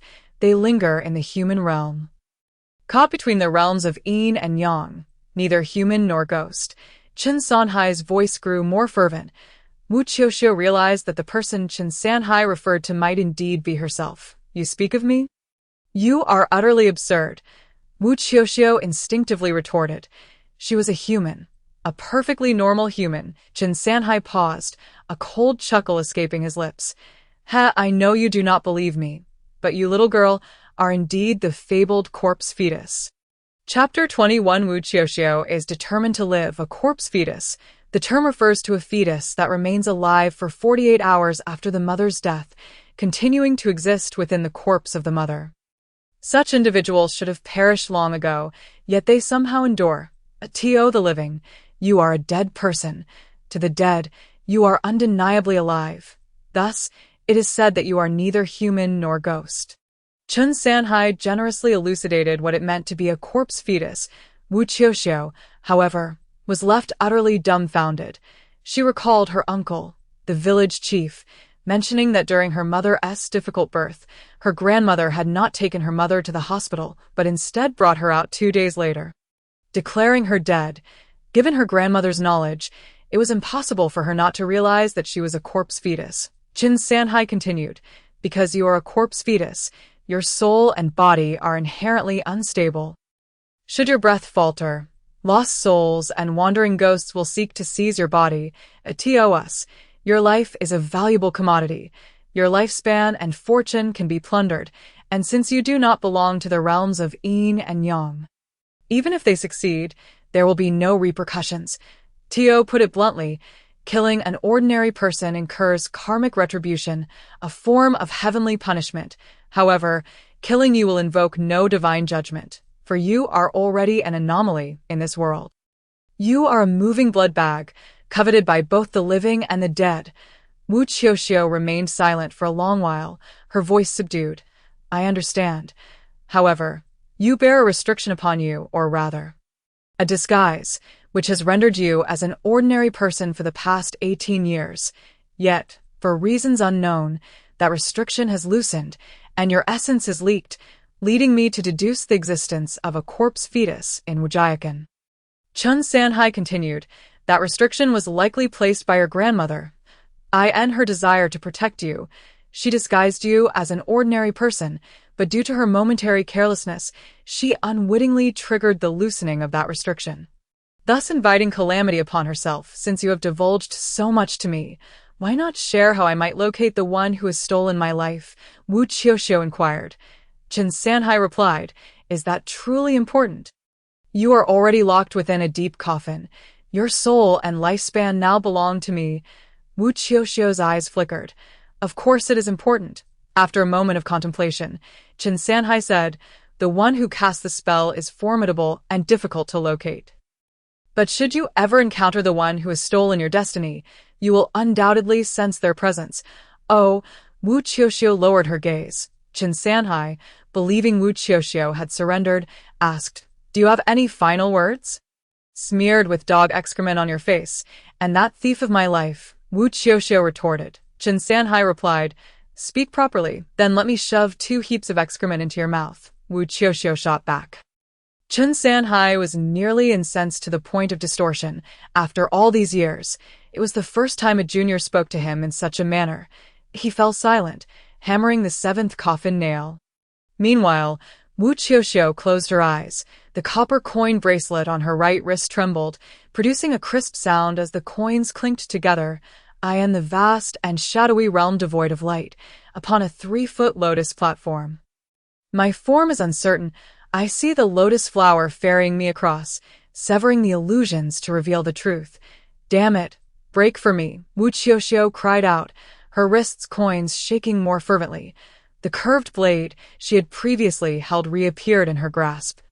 And she sat up, striking at the 7th nail with a single blow. Suddenly, a burst of light enveloped her, accompanied by Chun Sanhai's anguished scream. When Wu Qiuqiu opened her eyes again, she found herself still standing beneath the stage, while Chun Sanhai sat cross-legged atop it, spitting out a mouthful of blood. How did you break the soul lock of the deep coffin? Wu Qiuqiu's lips bore a trace of blood. Thank you for revealing all this. Allow me to impart a truth. I, Wu Qiuqiu, have never been one to resign myself to fate. What corpse fetus, what being not of this world, I, Wu Qiuqiu, shall live, and live with dignity. I have just been accepted into university. My life holds infinite possibilities. Why should I be confined within a coffin, deprived of sunlight, reduced to someone else's blood bag? Fine. I do not believe you can break through my 3rd gate. The sea of suffering is boundless. Chun Sanhai produced one final doll and a bowl, pouring in black water, biting his middle finger to stir it, before placing the doll inside. Wu Qiuqiu found herself drenched, submerged in an endless sea of suffering. The water was black, bubbling and frothing, with the remains of skeletons floating and sinking. As she swam forward, she felt something grasping her legs. Turning back, she saw the skeletons, clinging to her and dragging her deeper into the sea, intent on drowning her. However, having endured the previous trials, Wu Qiuqiu had gained experience. Chun Sanhai's so-called 3 gates were but a single ruse, leaving behind genuine sensations within the illusion's in essence. He utilized the doll inscribed with her birth details to bind her soul. All these sensations were real, and a moment's carelessness could cost her life. Wu Qiuqiu tossed the copper coin from her wrist. Although small, the coin, upon landing on the water, expanded to the size of a millstone. She kicked off a skull and climbed onto the coin, closing her eyes. Sitting cross-legged, she formed the fire seal. They say water extinguishes fire. Today, I shall set the sea ablaze. Burn for me. Her face flushed crimson. Her hair dry and frizzy, nearly igniting. The entire sea of suffering suddenly boiled, yet she remained unaffected upon the copper coin. A mere broken bowl dares to claim to be the sea of suffering. At a certain moment, Wu Qiuqiu heard the sound of the bowl shattering. The sea of suffering had been breached. When she opened her eyes, her face was pale, despite having broken through the 3 gates. Her body remained exceedingly weak, akin to an ordinary person who, after losing their soul, would feel weak for several days. How fortunate she was to even open her eyes. The 3 gates had been shattered. Yet Chen Sanhai faced severe backlash, blood streaming from his 7 orifices, instantly appearing several years older. You, how could you possibly break the 3 gates? Chen Sanhai exclaimed in disbelief. Many could not even pass the first gate. Fool, perish. Taking advantage of the moment, Wu Qiuqiu hurled 3 copper coins, extinguishing all 3 of his yang flames. Those in this line of work reap the consequences of their actions, having committed numerous misdeeds.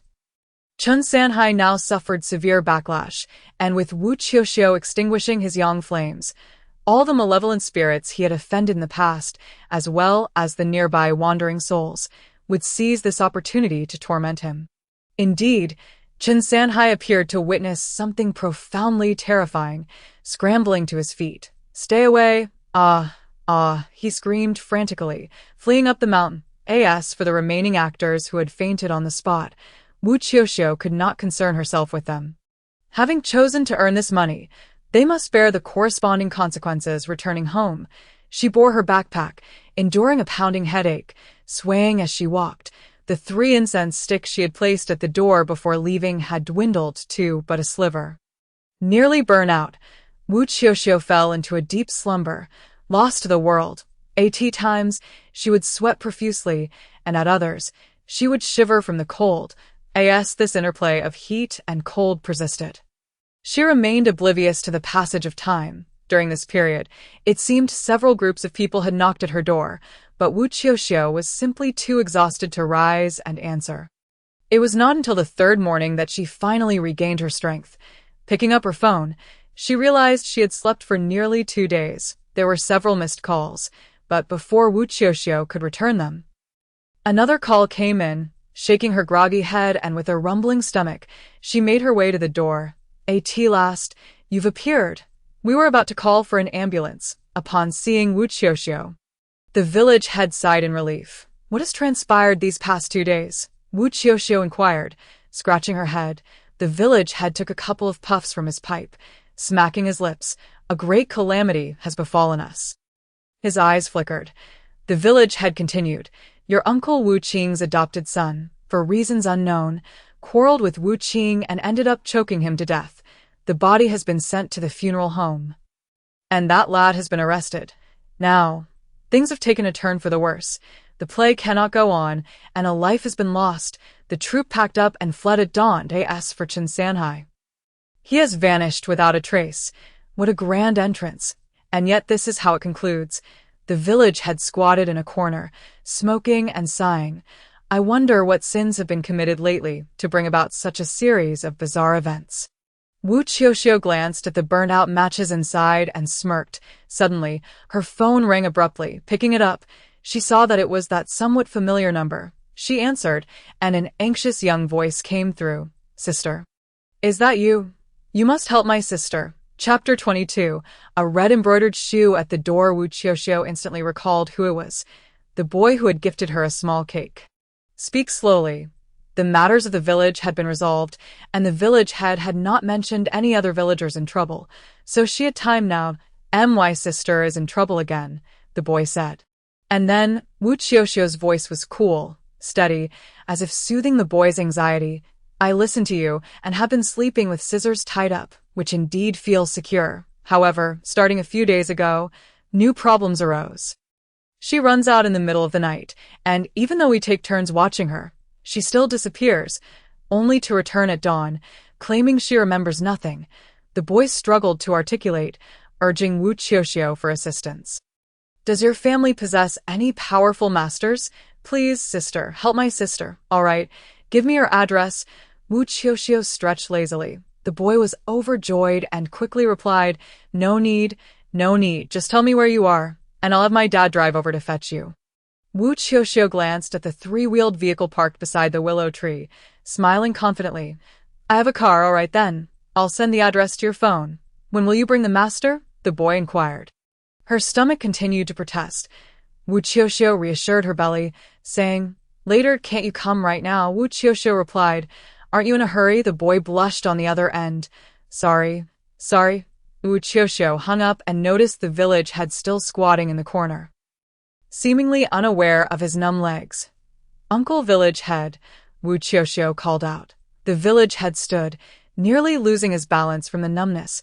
He quickly steadied himself against the wall. Qiuqiu, do you have something to attend to? Is the plaque finished? The village chief shook his head. I reckon it will take until the day after tomorrow. I have matters to attend to and won't be home for the next few days. Once the carpenter finishes, please let me know how much it is, and I will settle it for that young lady's predicament. It may take a day or two to resolve. She probably won't be able to return to the village for the next few days. All right, I will inform you by phone. The village chief readily agreed. After having her meal, Wu Qiuqiu counted her money once more. Although Wu Qing was not a good person, he was indeed generous, for 190 paper figurines. He had surprisingly given her 3,000 yuan. She casually tied her hair into a ponytail and delivered the entire sum to Wu Zhongqiao's parents. What are you doing, Qiuqiu? Wu Zhongqiao's father pushed the money back. Though they had lost their son, they could not accept money from an orphan. No. Take it back. Wu Zhongqiao's mother, whose hair had turned mostly gray, was tending to the chicken coop. Take it. The money I earn in the future will have a share belonging to Wu Zhongqiao. Wu Qiuqiu thrust the envelope into Wu Zhongqiao's father's hands. The tragedy that befell Wu Zhongqiao was ultimately due to her. Had she not helped him to track Wu Qing, he would not have been targeted. A life was thus unceremoniously lost. Qiuqiu, the elderly couple gazed at Wu Qiuqiu's retreating figure, momentarily at a loss for words. Wu Qiuqiu returned home to make further preparations. There was a copper pot in her house, filled to the brim with copper coins. She grabbed a handful and stuffed it into her backpack. Vermilion powder, small paper figurines, red string, and rootless water. After checking off the items and ensuring she had everything, she packed a change of clothes. Finally, she shoved her grandmother's curved knife into her backpack. Taking her water bottle, Wu Qiuqiu hopped onto a tricycle and set off. The young man's name was Qi Yuan, and he resided in the finest neighborhood in the county town. It would take 2 to 3 hours to reach him by tricycle. Just before arriving, Wu Qiuqiu called Qi Yuan. Sister will be there shortly. Thus, Qi Yuan awaited her eagerly outside the community point. 10 minutes later, he found himself staring wide-eyed at Wu Qiuqiu, who was driving the tricycle. Miss, I have found a parking spot for you. Is this your vehicle? Qi Yuan scratched his head. Had he known, he would have called his father to pick him up. Wu Qiuqiu replied with a pout. This way, please. Qi Yuan led Wu Qiuqiu to the parking area. Among a row of compact cars, Wu Qiuqiu deftly drifted and parked the tricycle in the most conspicuous spot. With such skill, she could conquer any mountain road. She slung her backpack over her shoulder and nimbly jumped down. Let's go and see your sister. Is it just you? Qi Yuan looked back at Wu Qiuqiu, hoping to see an elderly man with a white beard. After all, that was how it was portrayed on television. Surely, an old man would be reliable. You think there's a second person hidden in the tricycle? Wu Qiuqiu turned back to glance. Even if there were, they would be dizzy from the ride by now. Are you saying that you are the one here to help my sister? Qi Yuan swallowed hard. Didn't you call me to rescue your sister? Should I leave then? Wu Qiuqiu frowned. I did indeed call you. But I thought. Qi Yuan tugged at his hair, apprehensive about hurting Wu Qiuqiu's feelings. After a pause, he reconsidered. With Wu Qiuqiu's confident demeanor and the scissors indeed being effective, perhaps she was not to be underestimated. Come with me.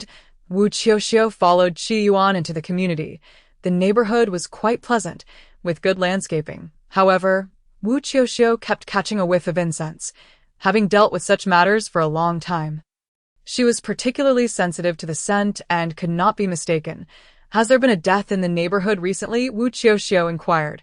Qi Yuan suddenly stopped, surprise evident in his eyes. How did you know?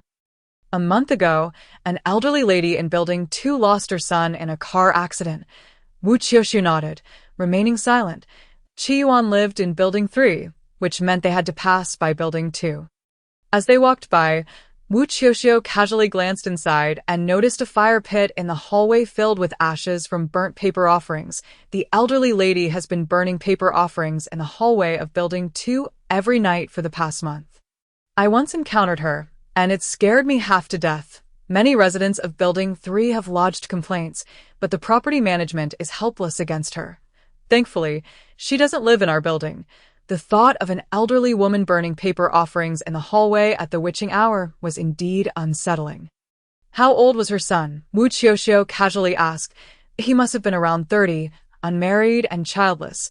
They lived together. Now that her son is gone, the elderly lady is quite pitiful. Qi Yuan shook his head as he led Wu Qiuqiu into the elevator. They lived on the 10th floor. The door was adorned with couplets and stood wide open, as if awaiting Qi Yuan's arrival. Mom and Dad, I've brought someone. Qi Yuan called out. The couple seated on the sofa hurried to the door, first offering warm smiles to Wu Qiuqiu before peering curiously behind him, and need to look further. It's this young lady. Oh, pardon me, I haven't asked for your name, Qi Yuan said, feeling a bit shy as he turned to Wu Qiuqiu. Wu Qiuqiu, she replied. The layout of their home was quite nice, clean, tidy, and bright. Definitely not a configuration that would invite misfortune. It seemed to stem from external forces. Is it this young lady? The middle-aged man, whose features were quite gentlemanly, was momentarily taken aback, finding it hard to believe. Indeed, Dad, this young lady saved my sister's life before. It was she who suggested that my sister sleep with the scissors, which brought a few peaceful days. Qi Yuan quickly explained. The middle-aged woman rushed to take Wu Qiuqiu's hand, saying, Thank you for saving our Xiaojing. Please come in.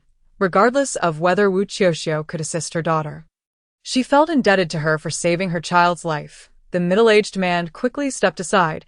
Yes, please do come in. Do you have shoe covers? Wu Qiuqiu noticed the cleanliness of their home and felt hesitant to tread on the floor with muddy shoes. Don't be shy, just wear my daughter's slippers, the woman said, handing over a pair of slippers. Although concerned for her daughter, she remained exceptionally gentle and kind. Once inside, Qi Yuan's mother went to the kitchen to cut fruit while Wu Qiuqiu settled onto the sofa. She noticed a bedroom door slightly ajar, adorned with a talisman meant to ward off evil spirits. Presumably, that was Qi Jing's room. Let's discuss the situation, Wu Qiuqiu suggested. Qi Yuan's father exchanged a glance with him. Appearing somewhat hesitant, I'll explain. Qi Yuan cleared his throat. 3 days ago, my sister kept running out at night, and by dawn, she would collapse at the door looking pale. We took turns watching her, or stayed awake to follow her. But as soon as we went downstairs, she would vanish. Each day she grew weaker, and now she can't even get up during the day. In such circumstances, reporting to the police is futile. Were there any signs before this began? Wu Qiuqiu's delicate brows furrowed. Qi Yuan's father pondered momentarily, just about to speak when Qi Yuan's mother, who had returned with the fruit, interjected, Yes, one night, after we had all gone to bed, someone knocked on the door. When I opened it, there was no one outside, but a red embroidered shoe was left at the doorstep. Red embroidered shoe. Wu Qiuqiu's throat constricted. In traditional Chinese culture, a red embroidered shoe symbolizes celebration, typically worn during a woman's marriage. However, it also represents ominous foreboding. A red embroidered shoe is worn only once in a lifetime. When a woman dons it, she walks toward her husband's home, under feudal customs.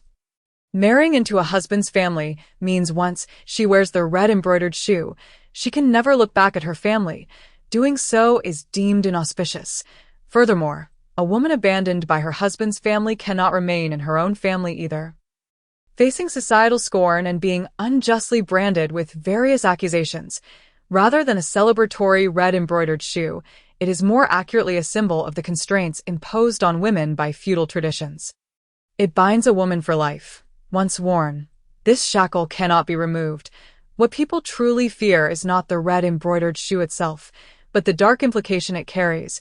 And then what happened? She continued, retrieving her thoughts to ask, which way was the shoe pointing? Qiuan's mother swallowed hard.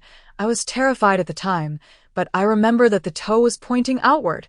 I called Qiuan's father and told him to throw that red embroidered shoe in the trash. When the toe points inward, it signifies something from the outside is to come in. When the toe points outward, it signifies that someone inside must go out. This red embroidered shoe was meant for Qi Jing. But then, something dreadful occurred. Qiuan's mother suddenly wore an expression of sheer horror. The next night, someone knocked on the door again, and another embroidered shoe was left at the doorstep. Qiuan's father said wearily, "We checked the elevator's surveillance footage and no one came up, which means that the shoe was likely not delivered by a person. We were all terrified, and that night we took the red embroidered shoe to the rooftop to burn it, thinking it would resolve the issue. But the result, Qiuan's mother trembled all over, and Qiuan's father quickly embraced her. On the third night, we stayed awake in the living room, waiting, just as it was getting closer. The knocking sound came again. Peering through the peephole, there was no one outside. I opened the door, and this time, there was a perfectly arranged pair of red embroidered shoes at the doorstep. Ever since that pair of shoes arrived, Jingjing has been disappearing at night. Even when I tied her up with a rope, it was of no avail. Qifu despondently rubbed his forehead. It was the creeping, unknown fear that was the most terrifying. Invisible and intangible, it left one powerless to resist, forcing them to watch helplessly as his daughter grew thinner by the day, a mere shadow of her former self. How could one not despair? Qiuqiu, I implore you, save my sister, help my family. Qiuan looked earnestly at Wu Qiuqiu, unsure when he had begun to refer to her as Qiuqiu, from the moment Wu Qiuqiu had discerned that someone had died in the community and calmly listened to his parents' lamentations. He felt she possessed the ability to rescue his sister. Take me to see your sister first, Wu Qiuqiu said, nodding. Since she had come, she was determined to take action, not only to save a life, but also for financial gain. All right. Without hesitation, Qiuan led Wu Qiuqiu into Qi Jing's room. It was evident that Qi Fu and Qi Mu adore their daughter, as the room was warmly decorated, complete with a shelf brimming with plush toys. Upon seeing Qi Jing, Wu Qiuqiu almost failed to recognize the figure bound to the bed, a mere shadow of the young lady she had encountered that day, although Qi Jing had appeared unwell then. At least she had retained a semblance of humanity. Now, her body was emaciated, her features sunken, and dark circles under her eyes hinted at her fading vitality. Your sister has been missing since last night. Today marks the third day, correct? Wu Qiuqiu inquired. Yes, Qiuan nodded. If she is taken again tonight, she will never return. Wu Qiuqiu's expression grew somber. Qiuan immediately felt a surge of anxiety. What do you mean? Qiuqiu, please save her. Wu Qiuqiu remained silent, furrowing her brow. When had they grown so familiar? She approached Qi Jing's bedside. Qi Jing appeared to be asleep. However, Wu Qiuqiu discerned a peculiar pink aura swirling at Qi Jing's brow. In an instant, understanding dawned upon her. She had been chosen to be a ghost bride, who would want my daughter as a bride. Qi Fu demanded angrily. Wu Qiuqiu glanced at him. The dead. The family turned pale. Wu Qiuqiu continued to observe Qi Jing. All 3 candles of yang fire were extinguished, yet fortunately, her soul remained relatively intact. Logically, after being entangled for so long, her spirit should not have been whole. Wait, Wu Qiuqiu sensed 2 distinctly different malevolent energies surrounding Qi Jing. This meant that there was more than one supernatural entity involved. Of course, it was also possible that during the time Qi Jing's yang fire had dimmed, other forces had latched onto her. Wu Qiuqiu examined the soles of Qi Jing's feet. She was wearing a pair of red embroidered shoes, invisible to Qi Yuan and the others, attached to her flesh. There was no way to remove them without tearing the skin, indicating that the other party was determined to have Qi Jing as their bride. Wu Qiuqiu grasped Qi Jing's hand. Pinching the tip of her middle finger, a small knife appeared in her hand, and without a word, she sliced Qi Jing's fingertip. "What are you doing?" Qi Fu exclaimed urgently, but Qi Yuan restrained him. Then, Wu Qiuqiu formed a heart-fire gesture, causing flames to erupt from her fingertips. She touched the flame to Qi Jing's wounded finger, the fire seemingly causing her no harm. Once the flames touched Qi Jing's blood, they intensified. Wu Qiuqiu then ignited Qi Jing's shoulders and crown. After several touches, Qi Jing's complexion visibly improved, since the middle finger corresponded to the heart and belonged to the element of fire. As long as the heart fire persisted, she would not perish. With the 3 candles of yang fire ignited, Qi Jing's condition stabilized significantly, and the malevolent energies that had entwined with her receded considerably. Wu Qiuqiu then used vermilion to draw a talisman on Qi Jing's forehead. The talisman glowed for a fleeting moment before vanishing. Almost immediately, Qi Jing's eyelids began to flutter, as though she was about to awaken. "Prepare something for her to eat. She's waking up," Wu Qiuqiu instructed Qi Fu and the others. Yes, I'll do it right away," Qi Mu exclaimed joyfully, rushing to the kitchen. Seeing her daughter's improved condition, any lingering doubts about Wu Qiuqiu dissipated. "Qiuqiu, you are truly remarkable," Qi Yuan admired, gazing at Wu Qiuqiu. "I never realized that prowess did not solely belong to old men with white beards." "You're thinking of Santa Claus," Wu Qiuqiu retorted, casting him a sidelong glance. After a moment, Qi Jing finally awakened. "No, don't come any closer." Her first words were a panicked scream. Qi Yuan quickly grasped Qi Jing's hand. "Sister, this is our home. Look who is in front of you." Qi Jing's emaciated form beneath her nightgown was alarming. She turned stiffly to face Wu Qiuqiu, as if her thoughts had slowed down. And after a long pause, she managed to say, "You're the one who helped me that day." "Yes," Wu Qiuqiu said, naturally lifting a bowl of porridge to feed Qi Jing. "Open your mouth." Qi Jing instinctively obeyed. "Ouch, it's hot." The steaming porridge scalded Qi Jing, causing her features to contort. Wu Qiuqiu glanced down at the porridge and then at Qi Jing, before shoving the bowl into Qi Yuan's hands. "Feed your sister.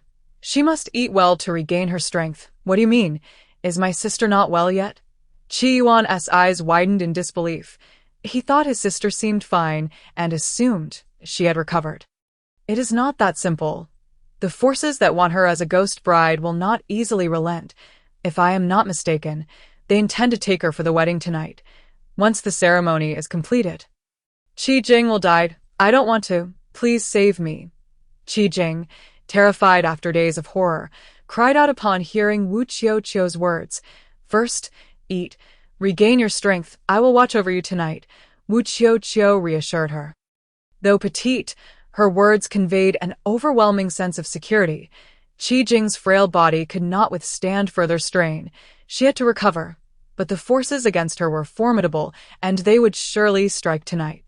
"Before you encountered these troubles, did anything strange happen?" Wu Qiuqiu inquired as Qi Jing absent-mindedly sipped her porridge. "Strange occurrences?" Qi Jing paused, seemingly deep in thought.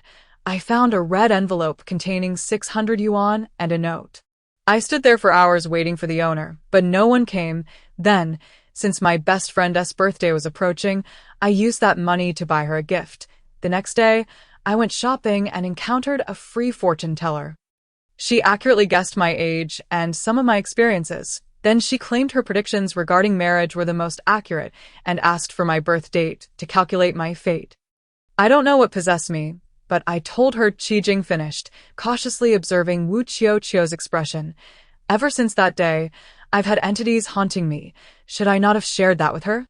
Wu Qiuqiu's expression grew grave. "You should never have picked up that red envelope, and even more so, you should not have spent the money. Sharing your birth date with strangers is a grave mistake." Qi Jing realized that despite being a few years older than the girl before her, she felt inexplicably intimidated and could only murmur softly, "I was waiting for the owner. If I hadn't, he picked it up. Someone else would have." "Do you understand what this is? It's a red paper marriage, using money as a medium, with white paper as the contract." Wu Qiuqiu fixed her gaze on Qi Jing, who was increasingly flustered. I don't understand. Did you read what was written on that white paper? Wu Qiuqiu asked. I just saw some strange words, like a middle school declaration. Didn't he look closely and tossed it away? Qi Jing replied, that was a marriage contract. If I'm not mistaken, it likely contained the groom's birth date, and that money was the bride price. By accepting it, you agreed to the arrangement. Hey S for that fortune teller. She was part of the scheme to obtain your birth date. Upon hearing this, Qi Jing's face paled even more than before. One misstep followed another, and she had unwittingly walked into a trap that had been laid for her. So they're targeting my sister? Qi Yuan clenched his fists. Qi Jing, filled with regret, lamented, it's my fault. If I hadn't picked up that red envelope, none of this would have happened. Wu Qiuqiu shook her head. Ordinary people are often caught off guard and unknowingly fall into traps. Qiuqiu, what should we do now? Qi Yuan grasped Wu Qiuqiu's hand. You're just a high school student, Wu Qiuqiu retorted, withdrawing her hand. I in Wu Jia village. Everyone her age called her Qiu Jia, except for the foolish Wu Zhongqiao. Thinking of Wu Zhongqiao made Wu Qiuqiu's expression darken. Tonight, I will ensure your sister does not leave this room. With that, she instructed Qi Yuan. Get me some lime. Qi Yuan hurriedly complied with Wu Qiuqiu's request. Meanwhile, she pulled a curved knife from her backpack. The sight of such a large, gleaming knife startled Qi Jing. What kind of good person carries a knife in their backpack? Then she watched as Wu Qiuqiu produced paint, bamboo strips, and a stack of white papered. Little Qiu, what are you planning to do? I'm making something for you. Wu Qiuqiu squinted her eyes. Assessing Qi Jing's height, her subordinates busily began to assemble a skeletal framed. Qi Jing, with her arms wrapped around her knees, watched Wu Qiuqiu work with rapt attention. To her astonishment, she witnessed the birth of a bamboo figure, nearly matching her own stature, in Wu Qiuqiu's hands. Once completed, Wu Qiuqiu applied a layer of white paper to the bamboo frame, casually sketching hair and facial features upon its visage. Is this truly another version of me? Qi Jing gazed at the paper figure's rosy cheeks, feeling a slight chill run down her spine. Doesn't it resemble me? Wu Qiuqiu stroked her chin, contemplating the similarity in height. Haha. Qi Jing forced a laugh. What about your clothing? Wu Qiuqiu paid no heed to Qi Jing's expression. You may freely select from the wardrobe. Qi Jing replied. Wu Qiuqiu opened Qi Jing's closet, and to be honest, she had never encountered such a dazzling array of beautiful garments in her 18 years. Who says I must wear them? I will adorn it myself. Wu Qiuqiu casually grabbed a dress and draped it over the paper figure. Viewed from behind, the paper figure truly mirrored Qi Jing's silhouette perfectly. Qi Jing exclaimed, Little Qiuqiu, you are indeed remarkable. Yet Wu Qiuqiu inquired, Are you afraid of pain? Qi Jing hesitated for a moment before answering, I am somewhat afraid of pain. Wu Qiuqiu pondered this, but had already seized Qi Jing's foot, her thumb and forefinger tracing what appeared to be runes upon Qi Jing's sole. She then mimicked the action of removing shoes. Naturally, Qi Jing's embroidered shoes did not actually come off. Qi Jing had accepted the betrothal letter, received the bride price, and disclosed her birth details. This amounted to an announcement to the heavens that she was willing to unite with that person, making it unlikely for the shoes to come off easily. Once they exchanged vows tonight, with the heavens as witnesses, they would be wed, and those embroidered shoes would be utterly inextricable. Even if her legs were severed, Qi Jing would undoubtedly meet her demise. At present, Wu Qiuqiu only intended to temporarily alter Qi Jing's form, using the paper figure to impersonate her for one night. To completely remove the shoes, one must locate the other party and compel the male to sign a divorce decree, severing their bond. There were other methods, such as overwhelming the male to the point of terror, thereby nullifying the relationship. However, such actions were only to be taken in dire circumstances. Furthermore, it was evident that there were others on the male ghost's side providing protection. This matter was not so easily resolved. Wu Qiuqiu contemplated. She grasped Qi Jing's hand and, without further ado, pricked the tip of Qi Jing's finger. Qi Jing winced, softly calling out. Wu Qiuqiu took the paper figure, smearing Qi Jing's blood onto its feet. Finally, she performed a gesture of putting shoes on the paper figure, concluding her work. All right, tonight it will help you pay your respects. Will this truly work? Qi Jing inquired. Pinching her fingertip, of course not. A paper figure can deceive the dead, but not the living. Upon arrival, the other party will undoubtedly realize it is merely a paper figure, if they possess even a modicum of conscience. Perhaps they will allow you to go unscathed with the paper figure. Conversely, if they are deranged, they will not spare you. Wu Qiuqiu responded matter-of-factly. Qi Jing's expression darkened with confusion. Why is the other party so fixated on me? Wu Qiuqiu shook her head. Who knows? She did not harbor much hope. This course of action was merely a means of biding time. By delaying for a night or two, Qi Jing's condition might improve, allowing her to take further action. The first step was undoubtedly to ascertain the identity of the other party. This also required the paper figure to scout. Additionally, she realized that there was more than one entity entangled with Qi Jing, making it unwise to act rashly. What if another entity struck while she was absent? The two fell into silence. Before long, Qi Yuan returned with a bag of lime, startled to see a paper figure seated at the dressing table. I nearly fainted. I thought this was my sister. Qi Jing shot Qi Yuan a glare. Are you blind? Can a paper figure resemble me? Really? It looks exactly the same to me. Qi Yuan scratched his head. Chuckling, Qi Jing retorted angrily. Get lost. Not going anywhere. I brought lime for Qiuqiu. Saying this, he handed the lime to Wu Qiuqiu. Wu Qiuqiu accepted it and smeared some on the feet of the paper figure. What are you doing? Qi Yuan asked. I wanted to leave a trace tonight, so I can locate the other party, Wu Qiuqiu explained. After completing this task, she clapped her hands. By the time everything was ready, it was already afternoon. Qi Jing's parents happened to arrive to summon them for dinner. This marked the first time in recent days that Qi Jing had the energy to dine with them at the same table. The Qi family was delighted, constantly offering dishes to Wu Qiuqiu, urging her to stay a few more days. Wu Qiuqiu naturally agreed. Uncle and aunt, please retire early tonight. After dinner, Wu Qiuqiu made a point to remind them. What is the matter, little Qiuqiu? Will that entity attack my daughter again tonight? Qi Jing's father inquired. Wu Qiuqiu did not respond directly, but instead said, May I stay with Qi Jing tonight? Qi Jing's parents could not have wished for more. They had already placed their trust in Wu Qiuqiu's abilities. With her guarding their daughter, they felt much more at ease. Qi Jing nodded vigorously, knowing full well that for her, the night had become an endless source of fear. Fantastic, with Qiuqiu here, my sister will surely be safe. Qi Yuan set down his bowl. I'll head back to my room to review my studies. The third year of high school is fast approaching. And I mustn't delay. Qi Jing's father shot Qi Yuan a disapproving look. Qi Jing's mother sipped her soup. Let him wash the dishes before he goes. Yes, dear wife.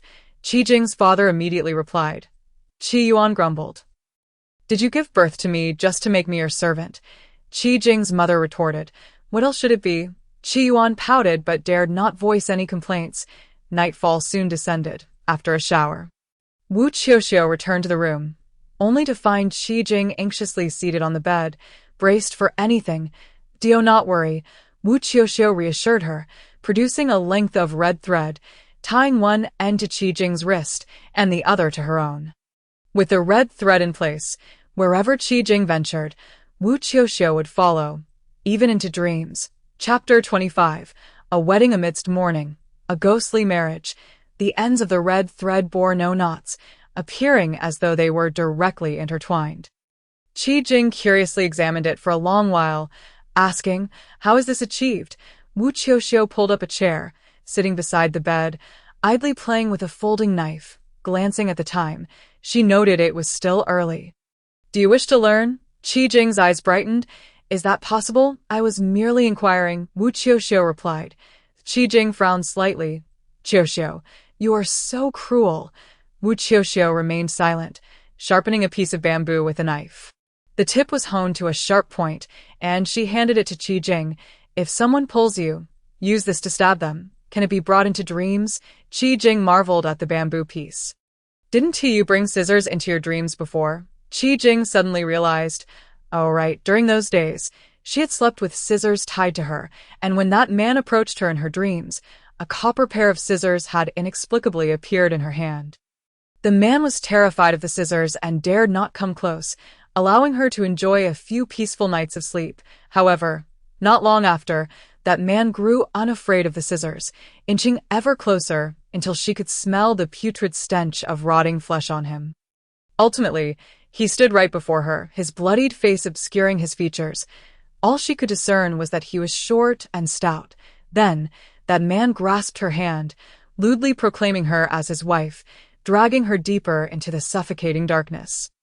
She fought desperately, initially only entering the mouth of that narrow path, but each night she found herself venturing further.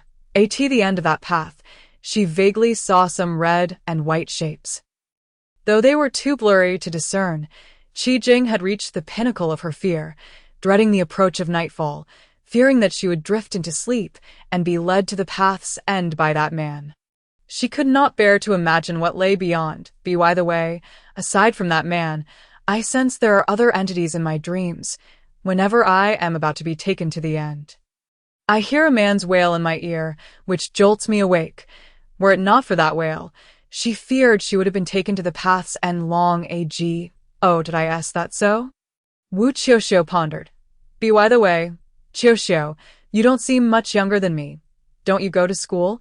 Qiuqiu carefully gauged her tone, worried she might offend Wu Qiuqiu with her words. Wu Qiuqiu casually replied, I do. In a month, I'll be starting university. I'm currently earning my tuition. She felt no shame in her actions, nor did she consider herself inferior due to her financial struggles. In her view, she was no different from anyone else. Which university will you attend? Qiuqiu tilted her head. The same as you'd. Wu Qiuqiu nodded, gesturing toward the photograph beside Qiuqiu's bed, which depicted her standing at the school gate upon enrollment. Qiuqiu clasped her mouth in excitement, then grabbed Wu Qiuqiu's hand. So, you'll be my junior in the future? Yes, that's wonderful. When school starts, I'll take you on a tour of the campus. Wu Qiuqiu glanced at the time again. It's about time. We should get some rest. Aren't you coming to bed? Qiuqiu noticed that Wu Qiuqiu was merely sitting at the edge of the bed and showed no signs of lying down. Wu Qiuqiu shook her head. She certainly could not allow herself to truly fall asleep. Thank you. Qiuqiu was somewhat moved, realizing that Wu Qiuqiu intended to stay by her side. Strangely enough, just a few minutes after her words fell.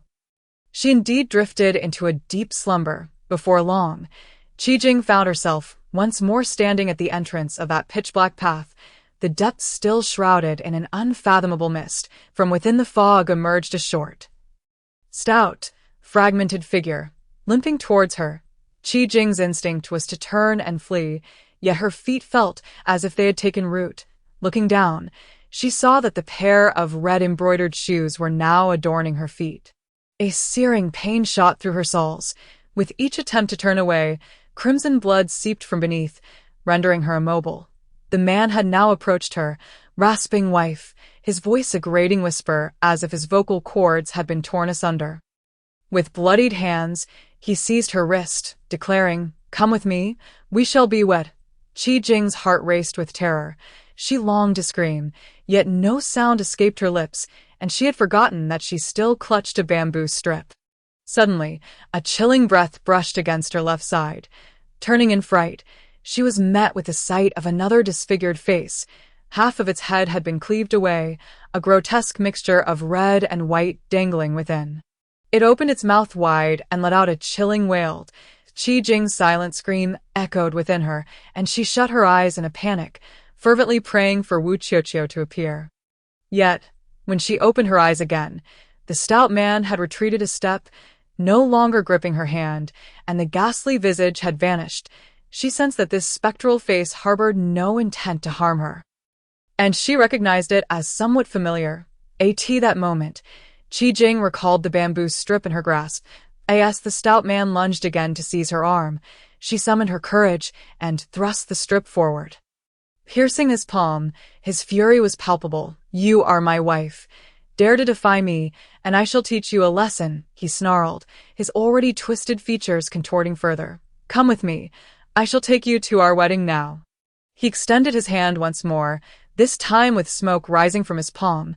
Qijing's feet remained rooted, and she could only flail the bamboo strip in desperation. Eyes shut tight, she felt her arm captured once again. A chill running down her spine, and the next instant, a hand gently patted her shoulder, and her immobilized feet regained the ability to move as someone nudged her from behind. Hesitantly, Qijing opened her eyes to find Wu Qiuqiu standing beside her. A red thread connecting them. "Qiu," she began, only to find her voice had returned. However, Wu Qiuqiu raised a finger to her lips, signaling silence. Only then did Qijing observe that they had moved to the roadside. The spot where she had stood was now occupied by another version of herself, still clad in the red embroidered shoes. "Paper doll?" Qijing inquired with her gaze. Wu Qiuqiu nodded and silently instructed. "Follow me." Qijing understood and nodded in agreement. The paper doll Qijing stood frozen, gripped by the man, moving stiffly along the path. Each step left a bloody footprint from the red embroidered shoes. A wave of dread washed over Qijing. Just nights prior, she had been dragged in the same manner to the path's end. Wu Qiuqiu and Qijing trailed behind, reaching the path's conclusion. What had once appeared blurry now came into focus. A procession of wedding bearers. A grand red bridal sedan chair was adorned with white flowers above the curtains. 8 stiff men hoisted the chair, their pallid faces smeared with ghastly rouge, identical smiles frozen on their lips, their eyes blankly staring ahead. From Wu Qiuqiu's experience, these 8 men were paper dolls, transformed into the living in dreams, clad in ghostly white garments. They bore red flowers on their chests, a wedding of the dead. The paper doll Qijing was placed into the bridal sedan chair, and 2 more boys with painted cheeks appeared from nowhere to assist. The procession played joyous music, while the flower children scattered round yellow paper money. They did not turn around but continued to carry the sedan chair, retreating slowly. Each face bore an unchanging, eerie smile. The scene was disconcerting, sending shivers down Qijing's spine. She stifled a scream with her hand, realizing that had it not been for Wu Qiuqiu, she would have been the one taken away in that paper bridal sedan. As fear rendered her body rigid, she heard Wu Qiuqiu whisper softly in her ear, "Do not fear. You are safe tonight." The departure of the paper doll Qijing signified her own safety for the evening. Qijing nodded in acknowledgement. The 2 followed the bridal sedan, but the mist ahead thickened, obscuring their vision, and any attempt to pursue was thwarted. "Let us return. This is where our journey ends for tonight." Wu Qiuqiu tugged on the red thread, signaling Qijing to retreat. "Return where?" Qijing questioned, perplexed. Wu Qiuqiu remained silent, raising her hand to gently tap Qijing's forehead. A haze clouded Qijing's vision, and she succumbed to unconsciousness. This slumber was perhaps the most restful she had experienced in recent times. The sounds of birds chirping outside roused her, and upon opening her eyes, she surveyed her surroundings, relieved to find herself lying comfortably in bed. Then she noticed Wu Qiuqiu standing by the window, deep in thought. "Qiuqiu, last night she began, but Wu Qiuqiu turned away. She already knows about the paper doll and has no intention of letting you go." Wu Qiuqiu opened her palm, revealing a copper coin shattered into 2 halves. Chapter 26. If nothing is amiss, stay indoors. Upon hearing Wu Qiuqiu's words, Qijing's complexion paled, although she had suspected as much. Hearing it confirmed ignited a sense of panic within her. "What do we do now?" Wu Qiuqiu approached the bedside. "First, let us eat." They dare not act during the day. Qijing had little appetite. But Wu Qiuqiu added, "Your health has improved, your vitality restored. They will find it harder to take you away." She nodded in understanding. Qijing rose from the bed and noticed something amiss in the room. "The paper doll.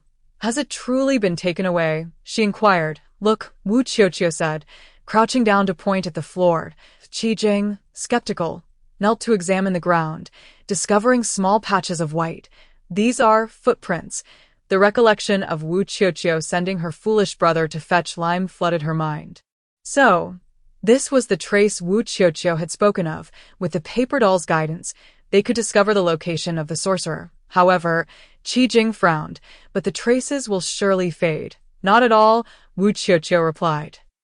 Producing a mineral water bottle filled with rootless water from her backpack, dipping her fingers, she sprinkled it on the ground, and the indistinct marks became clear and visible. This is incredible, Qi Jing murmured.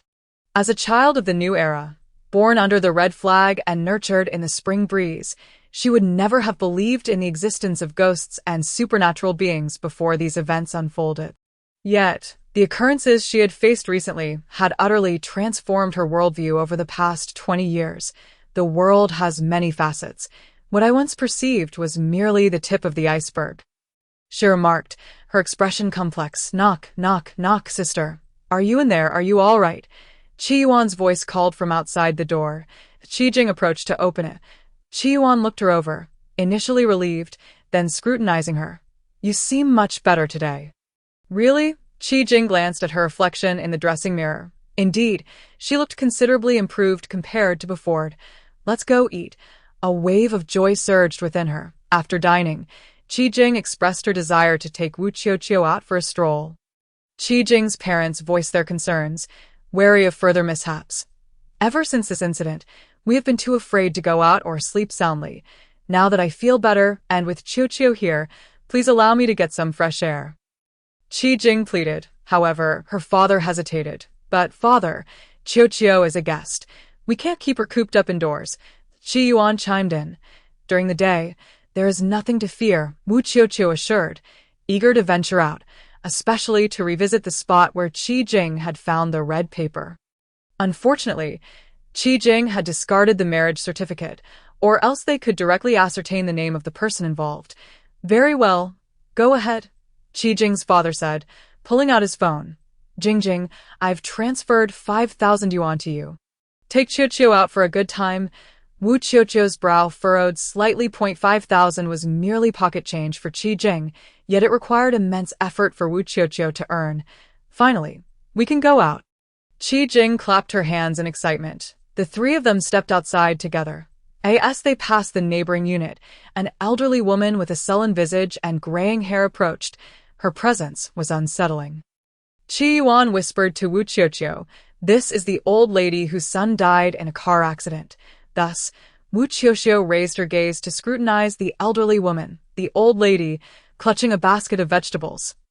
Approached directly, the Qi siblings instinctively stepped aside, wishing to avoid any contact with her. However, as the three brushed past, the old woman suddenly seized Qi Jing's arm and, lifting her murky eyes, inquired, "Are you the girl from the adjacent unit?" Qi Jing could not suppress a startled whisper. "What do you want? Let me go." She struggled against the woman's grip, which was surprisingly strong. "If there's nothing amiss, you should stay indoors," the old lady remarked before releasing Qi Jing. Qi Jing quickly grasped Wu Qiuqiu's hand and hurried a few paces away, feeling quite shaken. Ever since her son passed away, she has been somewhat unhinged, Qi Yuan commented. Wu Qiuqiu turned back, contemplative, only to see the old woman still standing there. Watching the three of them, "Have you ever seen her son?" Wu Qiuqiu inquired. Qi Jing shook her head. "I only come home during breaks from university. Perhaps I have seen him, but I have no clear memory. I remember him.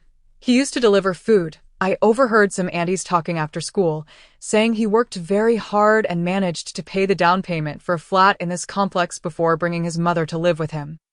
Qi Yuan said, rubbing his chin thoughtfully. Suddenly, his eyes widened. Qi Jing seemed to have an epiphany, exchanging a glance with her brother. "That can't be." The siblings shared the same thought. "No, I must ask her." Qi Yuan's expression darkened, anger evident on his youthful face. Wu Qiuqiu stopped him with a firm hand. "Don't go. Let me check tonight to see if it's true." "You're going out tonight."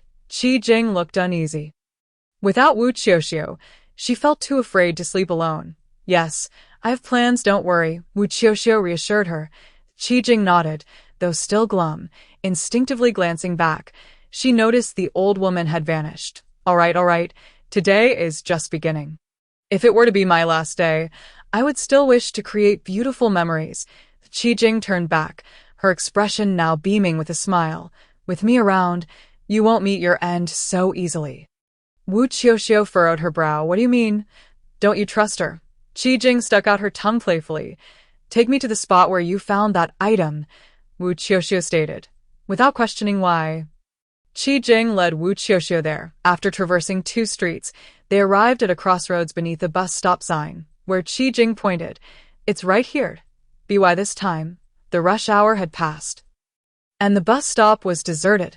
Wu Qiuqiu stepped forward, her wrist adorned with a red string that suddenly unraveled, releasing a pair of coins that transformed into 7 after tossing them into the air. They clinked as they landed on the ground, some facing up while others down. Quan, Wu Qiuqiu said, picking up one coin that was face up and taking 2 steps forward. Duize, she crouched down, her gaze fixed straight ahead at the bustling intersection. Wu Qiuqiu gathered all the coins, threaded them back onto the red string, which reverted to 2, and secured it around her wrist. Did something happen at this intersection? Qiuqiu, you're incredible, Qi Yuan exclaimed, his mouth agape, a hint of admiration on his youthful face. A month ago, there was a car accident right here. Wu Qiuqiu stroked her chin, tilting her head. The ends of her ponytail brushed against her fair cheek as she suddenly stood up and looked at Qi Jing. Dear Senior, is there something you haven't told me? If this was indeed the site of the accident, and Qi Jing had found the red paper not far from there, it seemed too coincidental. Qi Jing's expression grew uneasy, tinged with fear. After a moment, she spoke. I thought it was unrelated. I witnessed the accident. Qi Yuan was taken aback. What, sister? You saw the accident? Yes, it was during a gathering with some classmates. We were going to sing, and I had a bit too much to drink. I was in the back seat of a taxi when the driver stopped, saying there had been an accident ahead. I was feeling quite ill, and amid the heavy rain, I peered out the window from a distance. Catching sight of 2 bloodied figures being carried out on stretchers later, I took a nap and didn't think much of it. The accident wasn't my fault. I never even got out of the car. Qi Jing glanced at Wu Qiuqiu. I wasn't keeping anything from you. I simply never connected the dots. She only learned the next day that 2 people had died in the accident. Perhaps that fleeting glance of yours drew their attention, Wu Qiuqiu mused, gazing at the passing cars. INA days. She seemed to see a vague figure standing amidst the traffic. After a fleeting moment, it vanished. Those who died in accidents often harbor resentment and cannot rest in peace. If Qi Jing's glance coincided with the last gaze of the deceased, the impact of that final look could be immense. The entity would undoubtedly pursue Qi Jing relentlessly. This truly was a stroke of misfortune. However, if it were merely a restless spirit, it might be manageable. The real trouble lay in the fact that there was someone knowledgeable aiding it, intent on dragging Qi Jing into becoming a ghostly bride. Chapter 27. The old lady of Unit 2. Wu Qiuqiu remained vigilant. Those who dared to engage in such acts were formidable individuals, unafraid of sacrificing their own lives as a corpse fetus. She was an exceptional tonic for such people. Thus, she not only needed to assist Qi Jing with this matter, but also ensure her own safe exit. If the adversary was not particularly skilled and could not discern her true nature, it would be acceptable. However, encountering someone like Qin Sanhai would be quite problematic. The 3 of them were somewhat distracted thereafter. Nevertheless, Qi Jing insisted on dragging Wu Qiuqiu to purchase several new outfits, claiming that as a university student, she needed new clothes to wear. Wu Qiuqiu graciously accepted Qi Jing's goodwill. Upon returning home, Wu Qiuqiu took a small knife and began carving something on the door of the Qi residence. Find me a mirror, she instructed Qi Yuan after finishing her work. Qi Yuan complied, bringing a mirror, and Wu Qiuqiu carved a bagua, 8 trigrams, symbol onto its back before handing it to him. Hang this up. What is this? Qi Yuan asked, puzzled. A protective talisman for the house. After that, Wu Qiuqiu approached Qi Jing's door and carved a sword this time. A sword? Qi Yuan inquired. Yes, the 7 stars sword, Wu Qiuqiu confirmed, nodding. Tonight, you will guard your sister's door. If you see anything, use this sword to strike. Qi Yuan's jaw dropped as he eyed the small sword on the door, then looked back at Wu Qiuqiu. Are you sure I can wield it to strike at someone? He couldn't very well pry it off the door. Wu Qiuqiu casually whittled a piece of bamboo into a makeshift sword for him. Here, a sword. It resembled the wooden swords his grandfather had carved for him in childhood. albeit this one was far less refined. Is this even comparable? Qi Yuan said, a bitter expression on his face. Although he wished to help, he felt this was unduly burdensome. You'll understand soon enough, Wu Qiuqiu said, eyeing him with a tilted head. Her brow furrowed as if contemplating something, giving off a sense of hesitation. Qi Yuan felt uncomfortable under her gaze. She wouldn't actually have feelings for him, would she? Despite being his senior, such thoughts troubled him. Next year, we'll be attending the same university. Is it too early to think about that? Qi Yuan scratched his head. Just then, he noticed Wu Qiuqiu shooting him a bewildered glare. Are you acting coy? Huh? Qi Yuan was taken aback. Wu Qiuqiu suddenly leaned closer, seeing Qi's parents sitting in the living room, and whispered, Are you still a virgin? Qi Yuan's face flushed crimson. I asked this a question a young girl like you should be asking.